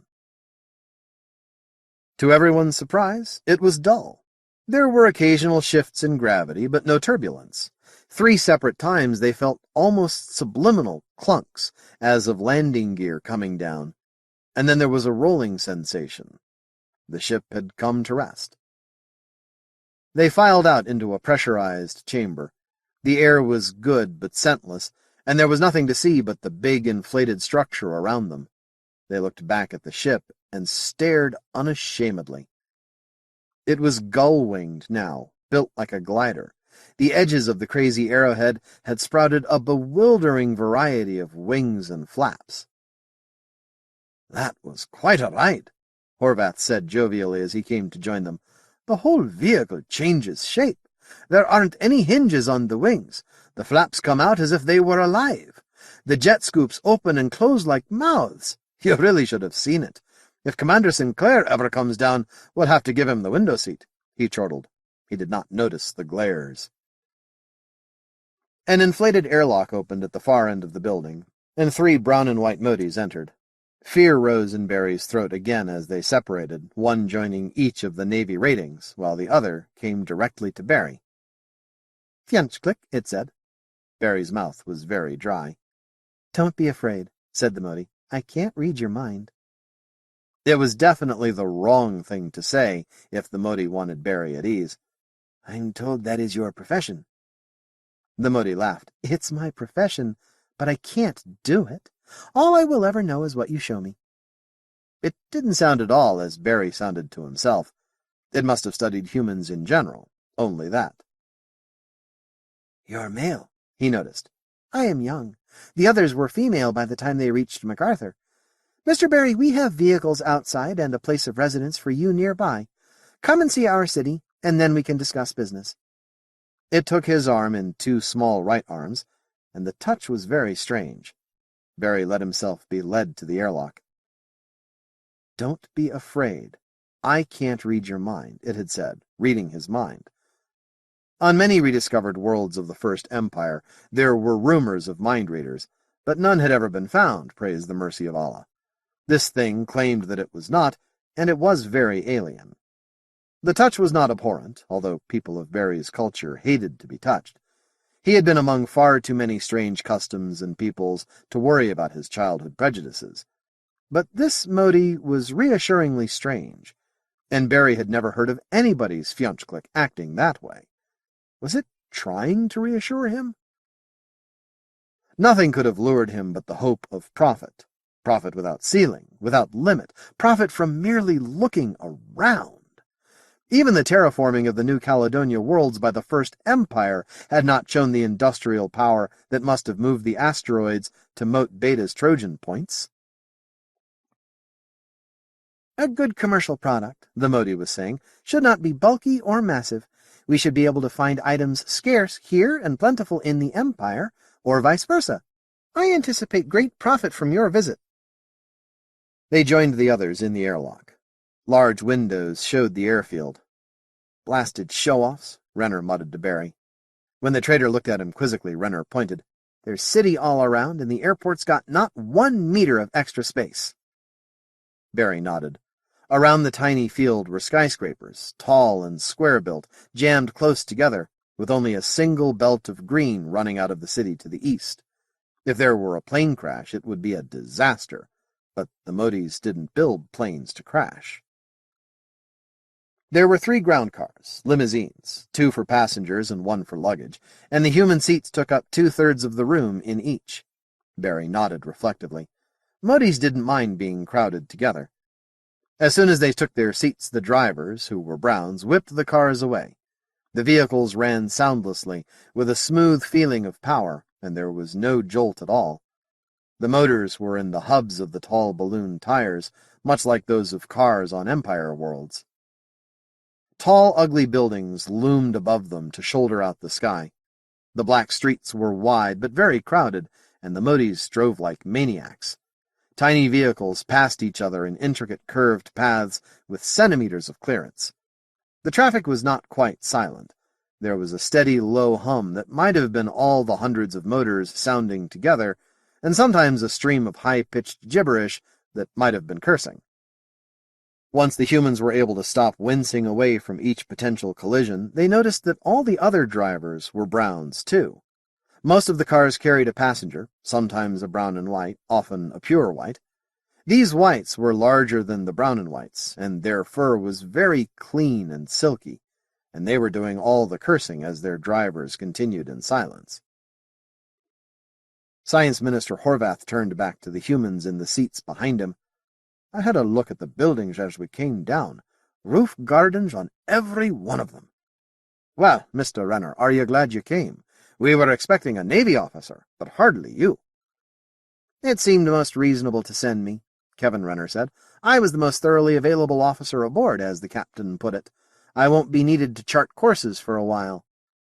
And that's why they sent you? Sally asked. No, I think what really convinced the captain was the way I screamed and cried and threatened to hold my breath. Somehow he got the idea I really wanted to come. And I did. The way the navigating officer leaned forward in his seat reminded Sally of a dog sticking its head out of a car window into the wind. They had only just noticed the walkways that ran 1 floor up along the edges of the buildings, and they could not see the pedestrians well at all. There were more whites, and brown and whites, and others. Something tall and symmetrical came walking like a giant among the whites. 3 meters tall it must have been, with a small, earless head that seemed submerged beneath the sloping muscles of the shoulders. It carried a massive-looking box of some kind under each of 2 arms. It walked like a juggernaut, steady and unstoppable. "What's that?" Renner asked. "Worker," Sally's Motie replied. "Porter. Not very intelligent." There was something else Renner strained to see, for its fur was rust-red, as if it had been dipped in blood. It was the size of his own Motie, but with a smaller head, and as it raised and flexed its right hands, it showed fingers so long and delicate that Renner thought of Amazon's spiders. He touched his Fjunchklick's shoulder and pointed. "And that?" "Physician. M.D., Renner's Motie said. "We're a differentiated species, as you may have gathered by now. They're all relatives, so to speak." "Yeah. And the whites?" "Givers of orders. There was one aboard ship, as I'm sure you know." "Yeah, we guessed that. The Tsar had, anyway. What else was he right about?" "What do you think of our architecture?" "Ugly. Industrial hideous," said Renner. "I know your ideas of beauty would be different from ours, but—" "On your honor, do you have a standard of beauty?" "Come, I will conceal nothing from you. We do, but it doesn't resemble yours. And I still don't know what you people see in arches and pillars." "Freudian symbolism," Renner said firmly. Sally snorted. "That's what Horvath's Motie keeps saying, but I've never heard a coherent explanation," Renner's Motie said. "Meanwhile, what do you think of your vehicles?" The limousines were radically different from the 2-seaters that zipped past them. No 2 of the 2-seaters were alike, either. The Moties did not seem to have discovered the advantages of standardization. But all the other vehicles they had seen were tiny, like a pair of motorcycles, while the humans rode in low-slung, streamlined vehicles with soft curves bright with polish. "They're beautiful," said Sally. "Did you design them just for us?" "Yes," her Motie replied. "Did we guess well?" perfectly. We are most flattered," Sally said. "You must have put considerable expense into this." She trailed off. Renner turned to see where she was looking and gasped. There had been castles like this in the Tyrolean Alps of Earth. They were still there, never bombed, but Renner had only seen copies on other worlds. Now a fairy-tale castle, graceful with tall spires, stood among the square buildings of the Motie city. At one corner a reaching minaret was circled by a thin balcony. "What is that place?" Renner asked. Sally's Motie answered, "You will stay there. It is pressurized and self-enclosed, with a garage and cars for your convenience." Horace Barry spoke into the admiring silence. "You are most impressive hosts." From the first they called it the castle. Beyond question, it had been designed and built entirely for them. It was large enough for perhaps 30 people. Its beauty and luxury were in the tradition of Sparta, with a few jarring notes. Whitbread, Staley, Sally, Doctors Hardy and Horvath, they knew their manners. They kept firm rein on their laughter as their fionchclicks showed them about their respective rooms. Able spacers Jackson and Weiss were awed to silence and wary of saying something foolish. Horace Barry's people had rigid traditions of hospitality. Aside from that, he found all customs strange except on Levant. But Renner's people respected candor, and candor, he had found, made life easier for everyone, except in the Navy. In the Navy he had learned to keep his mouth shut. Fortunately, his fionchclick held views similar to his own. He looked about the apartment assigned him. Double bed, dresser, large closet, a couch and coffee table, all vaguely reminiscent of the travelogues he had shown the Moties. It was 5 times the size of his cabin aboard MacArthur. "Elbow room," he said with great satisfaction. He sniffed. There was no smell at all. "You do a great job of filtering the planet's air." "Thanks. As for the elbow room," Renner's Motie wiggled all her elbows, "we should need more than you, but we don't." The picture window ran from floor to ceiling, wall to wall. The city towered over him. Most of the buildings in view were taller than the castle. Renner found that he was looking straight down a city street toward a magnificent sunset that was all the shades of red. The pedestrian level showed a hurrying horde of colored blobs, mostly reds and browns, but also many whites. He watched for a time, then turned back. There was an alcove near the head of his bed. He looked into it. It held a dresser and 2 odd-looking pieces of furniture that Renner recognized. They resembled what the Brown had done to the bed in Crawford's stateroom. He asked, 2. We will be assigned a Brown. I'm going to teach you a new word. It's called privacy. It refers to the human need we know about privacy." The Motie did a double-take. "You aren't suggesting it should apply between a man and his fionchclick?" Renner nodded solemnly.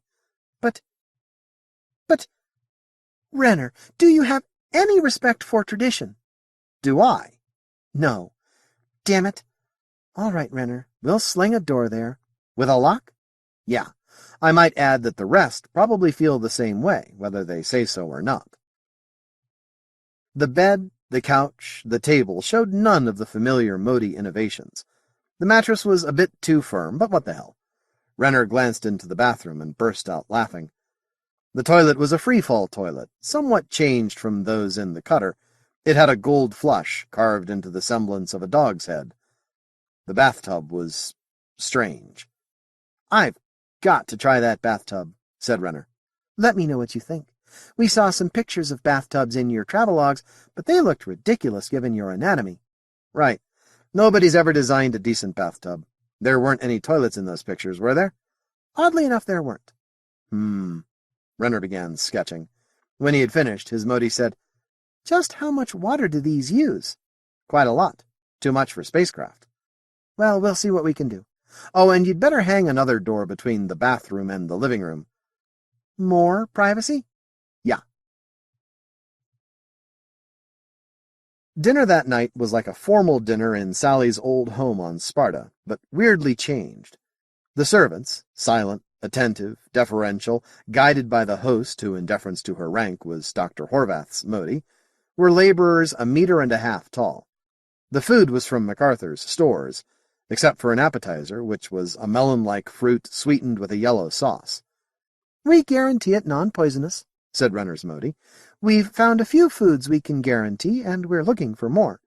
But you'll have to take your chances on the taste." The sauce killed the melon's sour taste and made it delicious. "We can use this as a trade item," said Barry.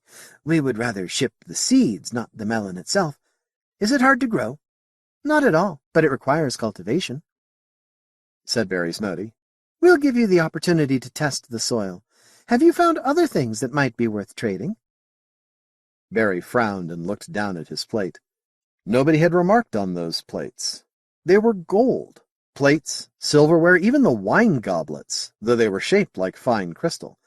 Yet they couldn't be gold because they didn't conduct heat, and they were simple copies of the plastic freefall utensils aboard MacArthur's cutter, even to the trademarks stamped on the edges. Everyone was waiting for his answer. Trade possibilities would profoundly affect the relationship between Mote and Empire.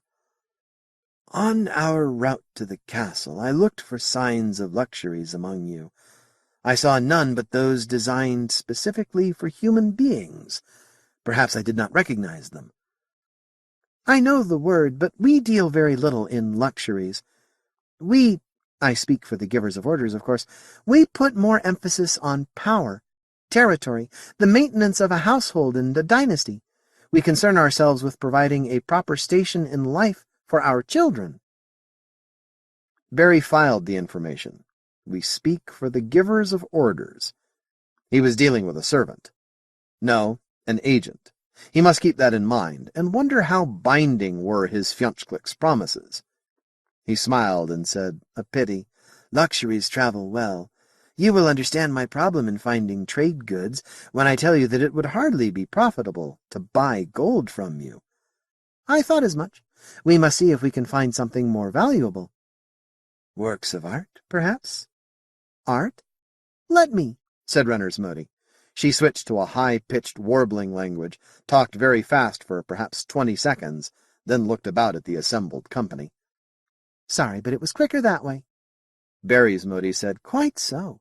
I take it you would want the originals?" "If possible, of course." "To us, a copy is as good as the original. We have many museums. I'll arrange some tours." It developed that everyone wanted to go along. When they returned from dinner, Whitbread almost laughed when he saw there was now a door on the bathroom. His Motie caught it and said, "Mr. Renner had words to say about privacy." She jerked a thumb at the door that now closed off her alcove. "Oh, that one wasn't necessary," said Whitbread. He was not used to sleeping alone. If he woke in the middle of the night, who would he talk to until he fell asleep again? Someone knocked on the door. Abel Spacer Weiss, from Tabletop, Whitbread recalled. "Sir, may I speak with you privately?" "Right," said Whitbread's Motie, and she withdrew to the alcove. The Moties had caught on to privacy fast. Whitbread ushered Weiss into the room. "Sir, we've got sort of a problem," Weiss said. "Me and Jackson, that is. We came down to help out, carrying luggage and cleaning up and like that." "Right. You won't be doing any of that. We've each been assigned an engineer type." "Yes, sir, but it's more than that. Jackson and me, we've been assigned a Brown each, too. And Fjunchklicks. Right. Well, there are certain things you can't talk about." Both ratings were stationed in hangar deck and wouldn't know much about field technology anyway. "Yes, sir, we know that. No war stories, nothing about ship's weapons or drive." "All right. Aside from that, you're on vacation. You're traveling first class with a servant and a native guide. Enjoy it. Don't say anything that Tsar would hang you for. Don't bother to ask about the local red light district, and don't worry about the expense. Have a ball and hope they don't send you up on the next boat." "Aye, aye, sir." Weiss grinned suddenly. This is why I joined the Navy. Strange worlds. This is what the enlistment men promised us. Golden cities far. Me too." Afterwards, Whitbread stood by the picture window. The city glowed with 1,000,000 lights. Most of the tiny cars had disappeared, but the streets were alive with huge, silent trucks. The pedestrians had slacked off somewhat. Whitbread spotted something tall and spindly that ran among the whites as if they were stationary objects. It dodged around a huge porter type and was gone. 27. The Guided Tour. Renner was up before dawn. The Moties chose and set out clothing for him while he was bathing in the remarkable tub. He let their choice stand. He would indulge them. They might be the last non-military servants he would ever have. His sidearm was discreetly laid out with his clothing, and after a lot of thought, Renner buckled it under a civilian jacket woven from some marvelous shining fibers. He didn't want the weapon, but regulations were regulations. The others were all at breakfast, watching the dawn through the big picture window. It came on like sunset in all the shades of red. Mote Prime's day was a few hours too long. At night they would stay up longer. They would sleep longer in the mornings and still be up at dawn. Breakfast featured large, remarkably egg-shaped boiled eggs. Inside the shell it was as if the egg came pre-scrambled, with a maraschino cherry buried off-center. Renner was told that the cherry thing was not worth eating, and he didn't try. "The museum is only a few blocks from here." Dr. Horvath's Motie rubbed her right hands briskly together. "Let's walk. You'll want warm clothes, I think." The Moties all had that problem. Which pair of hands to use to imitate human gestures? Renner expected Jackson's Motie to go psychotic. Jackson was left-handed.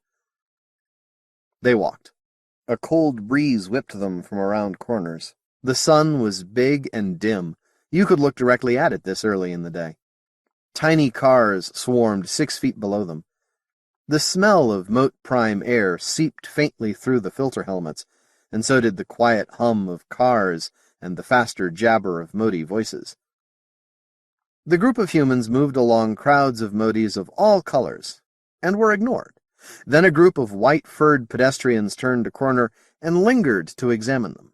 They chattered in musical tones and stared curiously. Barry seemed uncomfortable. He stayed within the group as much as he could. He doesn't want eye tracks all over him, Renner decided. The sailing master found himself being examined by a very pregnant white, the bulge of her child high up above the complexities of the major joint in her back. Renner smiled at her, squatted on his heels, and turned his back to her. His fiunch-click sang in low tones, and the white moved closer. Then 6 white Moties were running 12 small hands over his vertebrae. "Right. A little lower," said Renner. "Okay, scratch right there. Ah." When the whites had moved on, Renner stretched his long legs to catch up with the tour. His Motie trotted alongside. "I trust I will not learn your irreverence," his fiunch-click said. "Why not?" Renner asked seriously. "When you are gone, there will be other work for us. No, do not be alarmed. If you are capable of satisfying the Navy, I can have no more trouble keeping the givers of orders happy." There was an almost wistful tone, Renner thought, but he wasn't sure. If Moties had facial expressions, Renner hadn't learned them. The museum was a good distance ahead of them. Like other buildings, it was square-built, but its face was glass or something like it. "We have many places that fit your word museum," Horvath's Motie was saying, "in this and other cities. This one was closest and specializes in painting and sculpture." A juggernaut loomed over them, 3 meters tall, and another meter beyond that because of the cargo on its head. She, Renner noted, from the long, shallow bulge of pregnancy high on her abdomen. The eyes were soft animal eyes, without awareness, and she caught up with them and passed, never slowing. "Carrying a child doesn't seem to slow a Motie down," Renner observed. Brown and white shoulders and heads turned toward him. Renner's Motie said, "No, of course not. Why should it?" Sally Fowler took up the task. She tried carefully to explain just how useless pregnant human females were. "It's one reason we tend to develop male-oriented societies, and—" She was still lecturing on childbirth problems when they reached the museum. The doorway would have caught Renner across the bridge of his nose. The ceilings were higher. They brushed his hair. Dr. Horvath had to bend his head. And the lighting was a bit too yellow. And the paintings were placed too low. Conditions for viewing were not ideal. Aside from that, the colors in the paints themselves were off. Dr. Horvath and his Motie conversed with animation following his revelation that blue plus yellow equals green to a human eye. The Motie eye was designed like a human eye, or an octopus eye for that matter, a globe, an adaptable lens, receptor nerves along the back, but the receptors were different. Yet the paintings had impact. In the main hall, which had 3-meter ceilings and was lined with larger paintings, the tour stopped before a street scene. Here a brown and white had climbed on a car and was apparently haranguing a swarm of browns and brown and whites, while behind him the sky burned sunset red. The expressions were all the same flat smile, but Renner sensed violence and looked closer. Many of the crowd carried tools, always in their left hands, and some were broken. The city itself was on fire. "It's called Return to Your Tasks. You'll find that the Crazy Eddie theme recurs constantly," said Sally's Motie. She moved on before she could be asked to explain further. The next painting in line showed a quasi-Motie, tall and thin, small-headed, long-legged. It was running out of a forest at the viewer. Its breath trailed smoky white behind it. The message carrier, Hardy's Motie called it. The next was another outdoor scene, a score of browns and whites eating around a blazing campfire. Animal eyes gleamed red around them. The whole landscape was dark red, and overhead Murchison's eye gleamed against the coal sack. "You can't tell what they're thinking and feeling from looking at them, can you?" "We were afraid of that," said Horvath's Motie. "Nonverbal communication. The signals are different with us." "I suppose so," said Barry. "These paintings would all be saleable, but none especially so. They would be only curiosities, though quite valuable as such because of the huge potential market and the limited source. But they do not communicate." "Who painted them?" "This one is quite old. You can see that it was painted on the wall of the building itself, but what kind of Motie? Brown and whites?" There was impolite laughter among the Moties. Barry's Motie said, "You will never see a work of art that was not made by a brown and white. Communication is our specialty. Art is communication." "Does a white never have anything to say?" "Of course. He has a mediator say it for him. We translate, we communicate. Many of these paintings are arguments visually expressed." Weiss had been trailing along, saying nothing, Renner noticed. Keeping his voice down, he asked the man, "Any comments?" Weiss scratched his jaw. "Sir, I haven't been in a museum since grade school, but aren't some paintings made just to be pretty?" There were only 2 portraits in all the halls of paintings. Brown and whites both, they both showed from the waist up. Expression in the Moties must show in body language, not faces. These portraits were oddly lighted, and their arms were oddly distorted. Renner thought them evil. "Evil? No," said Renner's Motie. "That one caused the Crazy Eddie probe to be built, and this was the designer of a universal language long ago." "Is it still used?" "After a fashion, but it fragmented, of course. Languages do that. Sinclair and Potter and Barry don't speak the same language you do. Sometimes the sounds are similar, but the nonverbal signals are very different." Renner caught up with Weiss as they were about to enter the Hall of Sculpture. "You were right. In the Empire, there are paintings that are just supposed to be pretty. Here? No. Did you notice the difference? No landscape without Moties doing something in it. Almost no portraits, and those 2 were slanted pictures. In fact, everything's slanted." He turned to appeal to his Motie. "Right? Those pictures you pointed out, done before your civilization invented the camera, they weren't straight representations." "Renner, do you know how much work goes into a painting?" "I've never tried. I can guess." "Then can you imagine anyone going to that much trouble if he doesn't have something to say?" "How about mountains are pretty?" Weiss suggested. Renner's Motie shrugged. The statues were better than the paintings.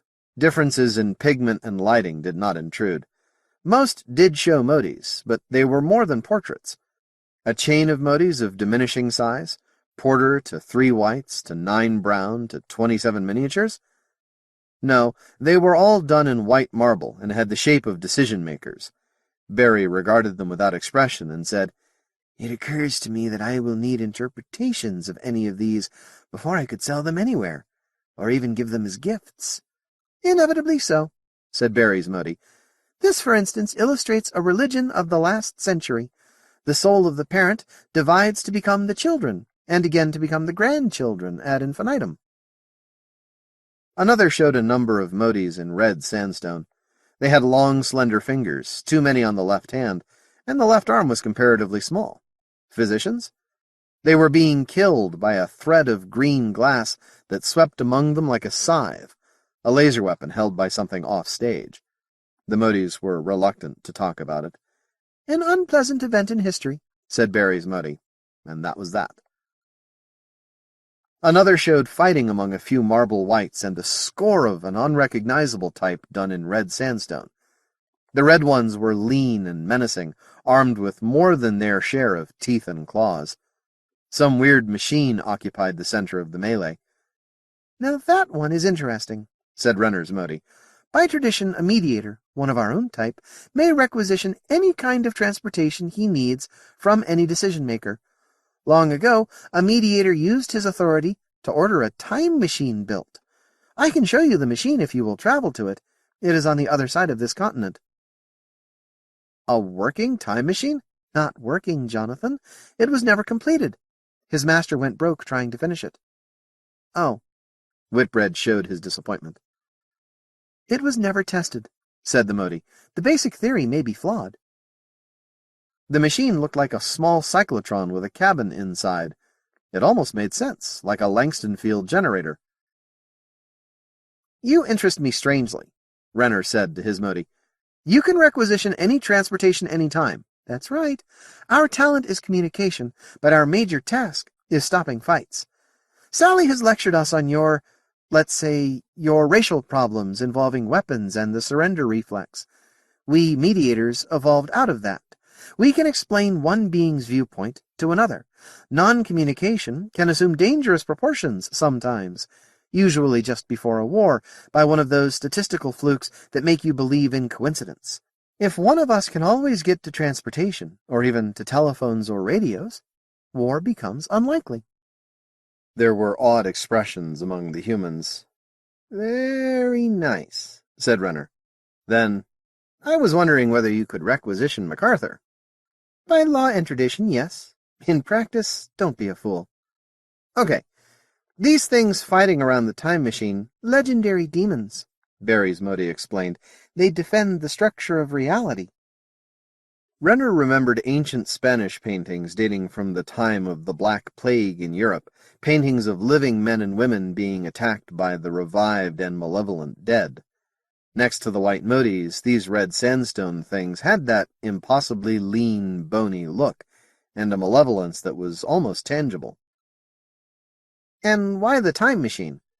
"The mediator felt that a certain incident in history had happened because of a lack of communication. He decided to correct it." Renner's Motie shrugged. With her arms, a Motie couldn't lift her shoulders. "Crazy Eddie. The Crazy Eddie probe was like that. A little more workable, maybe. A watcher of the sky, a meteorologist plus some other friends, found evidence that there was life on a world of a nearby star. Right away, this Crazy Eddie mediator wanted to contact them. He tied up enormous amounts of capital and industrial power, enough to affect most of civilization. He got his probe built, powered by a light sail and a battery of laser cannon for... This all sounds familiar. Right. The Crazy Eddie probe was in fact launched toward New Caledonia, much later, and with a different pilot. We've been assuming you followed it home. So it worked. Unfortunately, the crew was dead, but it reached us. So why are you still calling it the Crazy Eddie probe?" "Oh, never mind," said Renner. His Motie was chortling. 2 limousines were waiting for them outside the museum, and a stairs had been erected leading down to street level. Tiny 2-seater cars zipped around the obstruction without slowing down, and without collisions. Staley stopped at the bottom. "Mr. Renner, look!" Renner looked. A car had stopped alongside a great blank building, for there were no curbs. The brown chauffeur and his white-furred passenger disembarked, and the white walked briskly around the corner. The brown disengaged 2 hidden levers at the front, then heaved against the side of the car. It collapsed like an accordion into something half a meter wide. The brown turned and followed the white Motie. "They fold up!" Staley exclaimed. "Sure they do," said Renner's Motie.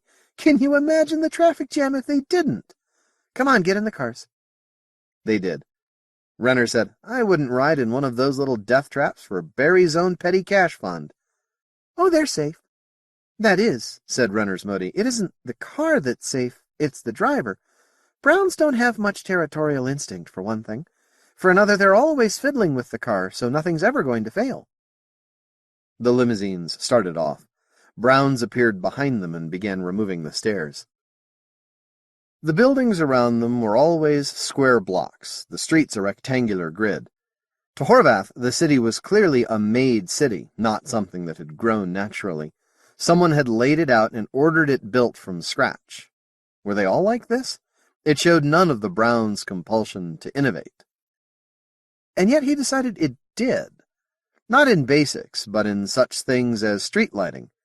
In places there were broad electroluminescent strips along the buildings. In others there were things like floating balloons, but the wind did not move them. Elsewhere tubes ran along the sides of the streets, or down the center, or there was nothing at all that showed in the daytime. And those box-like cars, each was subtly different in the design of the lights, or the signs of repairs, or the way the parked cars folded into themselves. The limousines stopped. "We're here," Horvath's Motie announced. "The zoo. The life forms preserve, to be more exact. You'll find that it is arranged more for the convenience of the inhabitants than for the spectators." Horvath and the rest looked about, puzzled. Tall rectangular buildings surrounded them. There was no open space anywhere. "On our left. The building, gentlemen, the building! Is there some law against putting a zoo inside a building?" The zoo, as it developed, was 6 stories tall, with ceilings uncommonly high for Moties. It was difficult to tell just how high the ceilings were. They looked like sky. On the first floor it was open blue sky, with drifting clouds and a sun that stood just past noon. They strolled through a steamy jungle whose character changed as they moved. The animals could not reach them, but it was difficult to see why not. They did not seem aware of being penned up. There was a tree like a huge bullwhip, its handle planted deep in the earth, its lash sprouting clusters of round leaves where it coiled around the trunk. An animal like a giant Motie stood flat-footed beneath it, staring at Whitbread. There were sharp, raking talons on its 2 right hands, and tusks showed between its lips. "It was a variant of the porter type," said Horvath's Motie, "but never successfully domesticated. You can see why." "These artificial environments are astounding," Horvath exclaimed. "I've never seen better. But why not build part of the zoo in the open? Why make an environment when the real environment is already there?" "I'm not sure why it was done, but it seems to work out." The second floor was a desert of dry sand. The air was dry and balmy, the sky baby blue, darkening to yellow-brown at the horizon. Fleshy plants with no thorns grew through the sand. Some were the shape of thick lily pads. Many bore the marks of nibbling teeth. They found the beast that had made the tooth marks, a thing like a nude white beaver with square protruding teeth. It watched them tamely as they passed. On the third floor it was raining steadily. Lightning flashed, illusory miles away. The humans declined to enter, for they had no rain gear. The Moties were half angry, half apologetic. It had not occurred to them that rain would bother humans. They liked it. "It's going to keep happening, too," Whitbread's Motie predicted. "We study you, but we don't know you. You're missing some of the most interesting plant forms, too. Perhaps another day when they have the rain turned off." The fourth floor was not wild at all. There were even small round houses on distant illusory hills. Small umbrella-shaped trees grew red and lavender fruits beneath a flat green disk of foliage. A pair of proto-Moties stood beneath one of these. They were small, round, and pudgy, and their right arms seemed to have shrunk. They looked at the tour group with sad eyes. Then one reached up for a lavender fruit. Its left arm was just long enough. "Another unworkable member of our species," said Horvath's Motie. "Extinct now except in life forms preserves." He seemed to want to hurry them on. They found another pair in a patch of melons. The same breed of melon the humans had eaten for dinner, as Hardy pointed out. In a wide grassy field, a family of things with hooves and shaggy coats grazed placidly. except for one that stood guard, turning constantly to face the visitors. A voice behind Whitbread said, "You're disappointed. Why?" Whitbread looked back in surprise. "Disappointed? No. It's fascinating." "My mistake," said Whitbread's Motie. "I think I'd like a word with Mr. Renner. Care to trail along?" The party was somewhat spread out. Here there was no chance of getting lost, and they all enjoyed the feel of grass beneath their feet, long coiled green blades, springier than an ordinary lawn, much like the living carpets in houses of the aristocracy and the wealthier traders. Renner looked amiably about when he felt eyes on him. "Yes? Mr. Renner, it strikes me that you're a bit disappointed in our zoo." Whitbread winced. Renner frowned. "Yeah, and I've been trying to figure it out. I shouldn't feel this way. It's a whole alien world, all compacted for our benefit. Whitbread, you feel it too?" Whitbread nodded reluctantly. "Ha! That's it. It's an alien world, all compacted for our benefit, right? How many zoos have you seen on how many worlds?" Whitbread counted in his head. 6, including Earth. And they were all like this one, except that the illusion is better. We were expecting something a whole order of magnitude different. It isn't. It's just another alien world, except for the intelligent Moties." "Makes sense," said Whitbread's Motie. Perhaps her voice was a little wistful, and the humans remembered that the Moties had never seen an alien world. "Too bad, though," the Motie said. "Staley's having a ball. So are Sally and Dr. Hardy, but they're professionals." But the next floor was a shock. Dr. Horvath was first out of the elevator. He stopped dead. He was in a city street. "I think we have the wrong door," he trailed off. For a moment he felt that his mind was going. The city was deserted. There were a few cars in the streets, but they were wrecks, and some showed signs of fire. Several buildings had collapsed, filling the street with mountains of rubble. A moving mass of black chittered at him and moved away in a swarm, away and into dark holes in a slope of broken masonry, until there were none left. Horvath's skin crawled. When an alien hand touched his elbow, he jumped and gasped. "What's the matter, Doctor? Surely you have animals evolved for cities." "No," said Horvath. "Rats," said Sally Fowler. "And there's a breed of lice that lives only on human beings. But I think that's all." "We have a good many," said Horvath's Motie. "Perhaps we can show you a few, though they're shy." At a distance, the small black beasts were indistinguishable from rats. Hardy snapped a picture of a swarm that was scrambling for cover. He hoped to develop a blow-up later. There was a large, flatfish beast, almost invisible until they were right in front of it. It was the color and pattern of the brick it was clinging to. "Like a chameleon," Sally said. Then she had to explain chameleons. "There's another," Sally's Motie said. She pointed out a concrete-colored animal clinging to a gray wall. "Don't try to disturb it. It has teeth." "Where do they get their food?" "Roof gardens, though they can't eat meat. And there's an insectivore." She led them to a rooftop 2 meters above street level. There were grain and fruit trees gone riot, and a small armless biped that fired a coiled tongue over 1 meter long. It looked as if it had a mouthful of walnuts. Bitter cold met them on the 6th floor. The sky was leaden gray. Snow blew in flurries across an infinity of icy tundra. Hardy wanted to stay, for there was considerable life in that cold hell. Bushes and tiny trees growing through the ice. A large, placid thing that ignored them, a furry, hopping snowshoe rabbit with dish-shaped ears and no front legs. They almost had to use force to get Hardy out, but he would have frozen in there. Dinner was waiting for them at the castle. Ship's stores and slices of a flat green Motie cactus 75 centimeters across and 3 thick. The red jelly inside tasted almost meaty. Renner liked it, but the others couldn't eat it at all. The rest they ate like starved men, talking animatedly between mouthfuls. It must have been the extra long day that made them so hungry. Renner's Motie said, "We have some idea what a tourist wants to see in a strange city. At least we know what you show in your travel films. Museums, the place of government, monuments, unique architecture, perhaps the shops and nightclubs.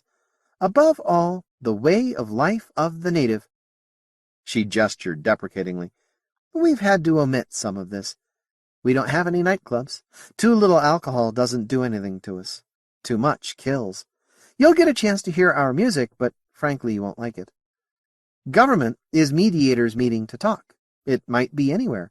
The decision-makers live where they like, and they generally consider themselves bound by the agreements of their mediators. You'll see some of our monuments. As for our way of life, you've been studying that for some time." "What about the way of life of a white?" Hardy asked. Then his mouth opened in a bone-cracking yawn. "He's right," Hardy's Motie broke in. "We should be able to see a giver of orders' family residence at work. It may be that we can get permission." The alien broke into a high gabble. The Moties considered. Sally's Motie said, "It should be possible. We'll see. In the meantime, let's call it a day." For the time change had caught the humans. Doctors Horvath and Hardy yawned, blinked, looked surprised, made their excuses, and departed. Barry was still going strong. Renner wondered what rotation this planet had. He himself had had enough space-going training to adapt to any schedule. But the party was breaking up. Sally said her goodnights and went upstairs, swaying noticeably. Renner suggested folk singing, got no response, and quit. A spiral stair ran up the tower. Renner turned off into a corridor, following his curiosity. When he reached an airlock, he realized that it must lead to the balcony, the flat ring that circled the tower. He did not care to try the Mote Prime air. He wondered if the balcony was meant to be used at all, and then thought of a ring encircling a slender tower, and wondered if the Moties were playing games with Freudian symbolism. Probably they were. He continued to his room. Renner thought at first he was in the wrong room. The color scheme was striking, orange and black, quite different from the muted pale browns of this morning. But the pressure suit on the wall was his design and rank markings on the chest. He looked about him, trying to decide whether he liked the change. It was the only change. No, the room was warmer. It had been too cold last night. On a hunch, he crossed the room and checked the Moties' sleeping alcove. Yes, it was chilly in there. Renner's Motie leaned against the door jamb, watching him with the usual slight smile. Renner grinned shamefacedly. Then he continued his inspection. The bathroom. The toilet was different, just as he had sketched it. Wrong, there wasn't any water in it, and no flush. What the hell, there was only one way to test a toilet. When he looked, the bowl was sparkling clean. He poured a glass of water into it and watched it run away without leaving a drop. The bowl was a frictionless surface. Have to mention this to Barry, he thought. There were bases on airless moons, and worlds where water, or energy for recycling it, was scarce. Tomorrow. He was too sleepy now. The rotation period of Levant was 28 hours, 40.2 minutes. Barry had adjusted well enough to MacArthur's standard day, but it is always easier to adjust to a longer day than to a shorter. He waited while his Fjonchklik sent their Brown for coffee. It made him miss Nabil, and wonder if the Brown had more of Nabil's skills. He had already seriously underestimated the power of the Brown and Whites.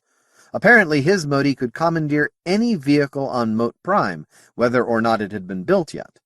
Even so, he was an agent for someone Barry had never seen. The situation was complex. The Brown returned with coffee and another pot, something that poured pale brown and did not steam. "Poisonous? Very likely," his Fjonchklik said. "The pollutants might harm you, or the bacteria. It's water from outside." It was not Barry's habit to come too quickly to business. An over-eager businessman, he felt, was easily gulled.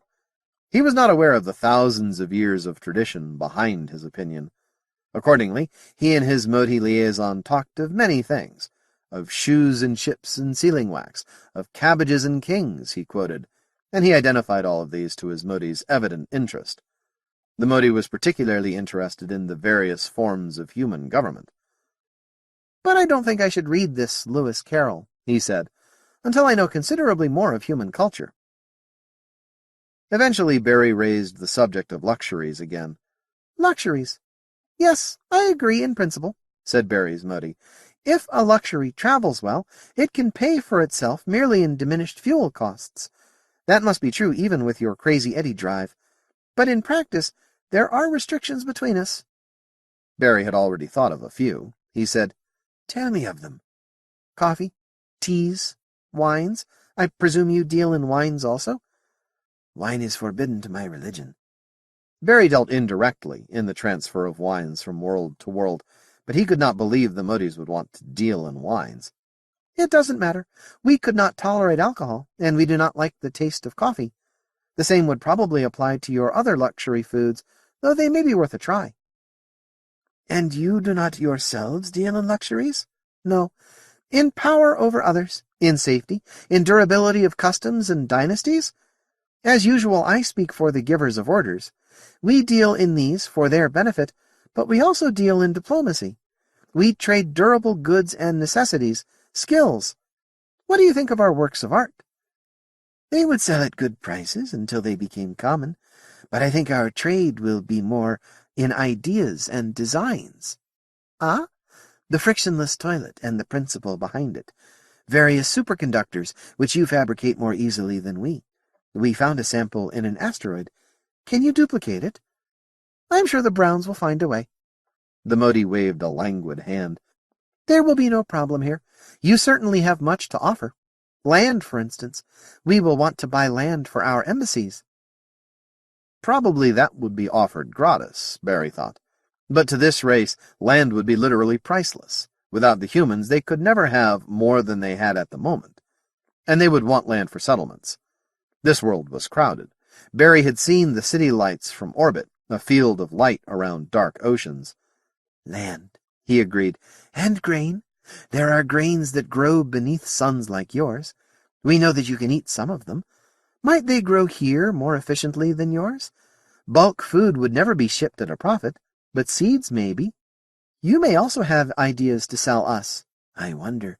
Your inventiveness is enormous and admirable." The Motie waved a hand. "I thank you. But we have not made everything there is to make. We have our own crazy eddy drive, for example, but the force field generator that protects, if I should be shot, you would lose the only merchant in this system." I mean to say, are your authorities really so determined to guard their secrets? Perhaps they will change their minds when they know you better. Besides, I'm not a physicist," Barry said blandly. "Ah. Barry, we have not exhausted the subject of art. Our artists have a free hand and ready access to materials and very little supervision. In principle, the exchange of art between Mote and Empire would facilitate communication. We have never yet tried to aim our art at an alien mind." "Dr. Hardy's books and education tapes contain many such works of art." "We must study them." Barry's Motie sipped contemplatively at his dirty water. "We spoke of coffees and wines. My associates have noticed, how shall I put it, a strong cultural set toward wines among your scientists and Navy officers." "Yes. Place of origin, dates, labels, ability to travel in free fall, what wines go with what foods." Barry grimaced. "I have listened, but I know nothing of this. I find it annoying and expensive that some of my ships must move under constant acceleration merely to protect a wine bottle from its own sediments. Why can they not simply be centrifuged on arrival?" "And coffees? They all drink coffee. Coffee varies according to its genetics, soil, climate, method of roasting. I know this is so. I have seen your stores." "I have much greater variety aboard MacArthur." "Yes, and there is variety among coffee drinkers. Cultural differences. On an American-descended world like Tabletop, they would not touch the oily brew preferred in New Paris, and they find the brew of Levant much too sweet and strong." "Ah. Have you heard of Jamaica Blue Mountain? It grows on Earth itself, on a large island. The island was never bombed, and the mutations were weeded out in the centuries following the collapse of the Codominium. It cannot be bought. Navy ships carry it to the Imperial Palace on Sparta." "How does it taste?" "As I told you, it is reserved for the royal—" Barry hesitated. "Very well. You know me that well. I would not pay such a price again, but I do not regret it." "The Navy misjudges your worth because you lack knowledge of wines." Barry's Motie did not seem to be smiling. Its bland expression was a trader's. It matched Barry's own. Quite foolish of them, of course. If they knew how much there was to learn about coffee— What are you suggesting? You have stores aboard. Teach them about coffee. Use your own stores for the purpose. My stores would not last a week among the officers of a battle cruiser. You would show them a similarity between your culture and theirs. Or do you dislike that idea? No, Barry, I am not reading your mind. You dislike the Navy. You tend to exaggerate the differences between them and you. Perhaps they think the same way? I am not reading your mind. Barry suppressed the fury building in him, and at that moment he saw it. He knew why the alien kept repeating that phrase. It was to keep him off balance in a trading situation. Barry smiled broadly. A week's worth of goodwill. Well, I will try your suggestion when we are back in orbit and I dine aboard MacArthur. Allah knows they have much to learn about coffee. Perhaps I can even teach them how to use their percolators correctly.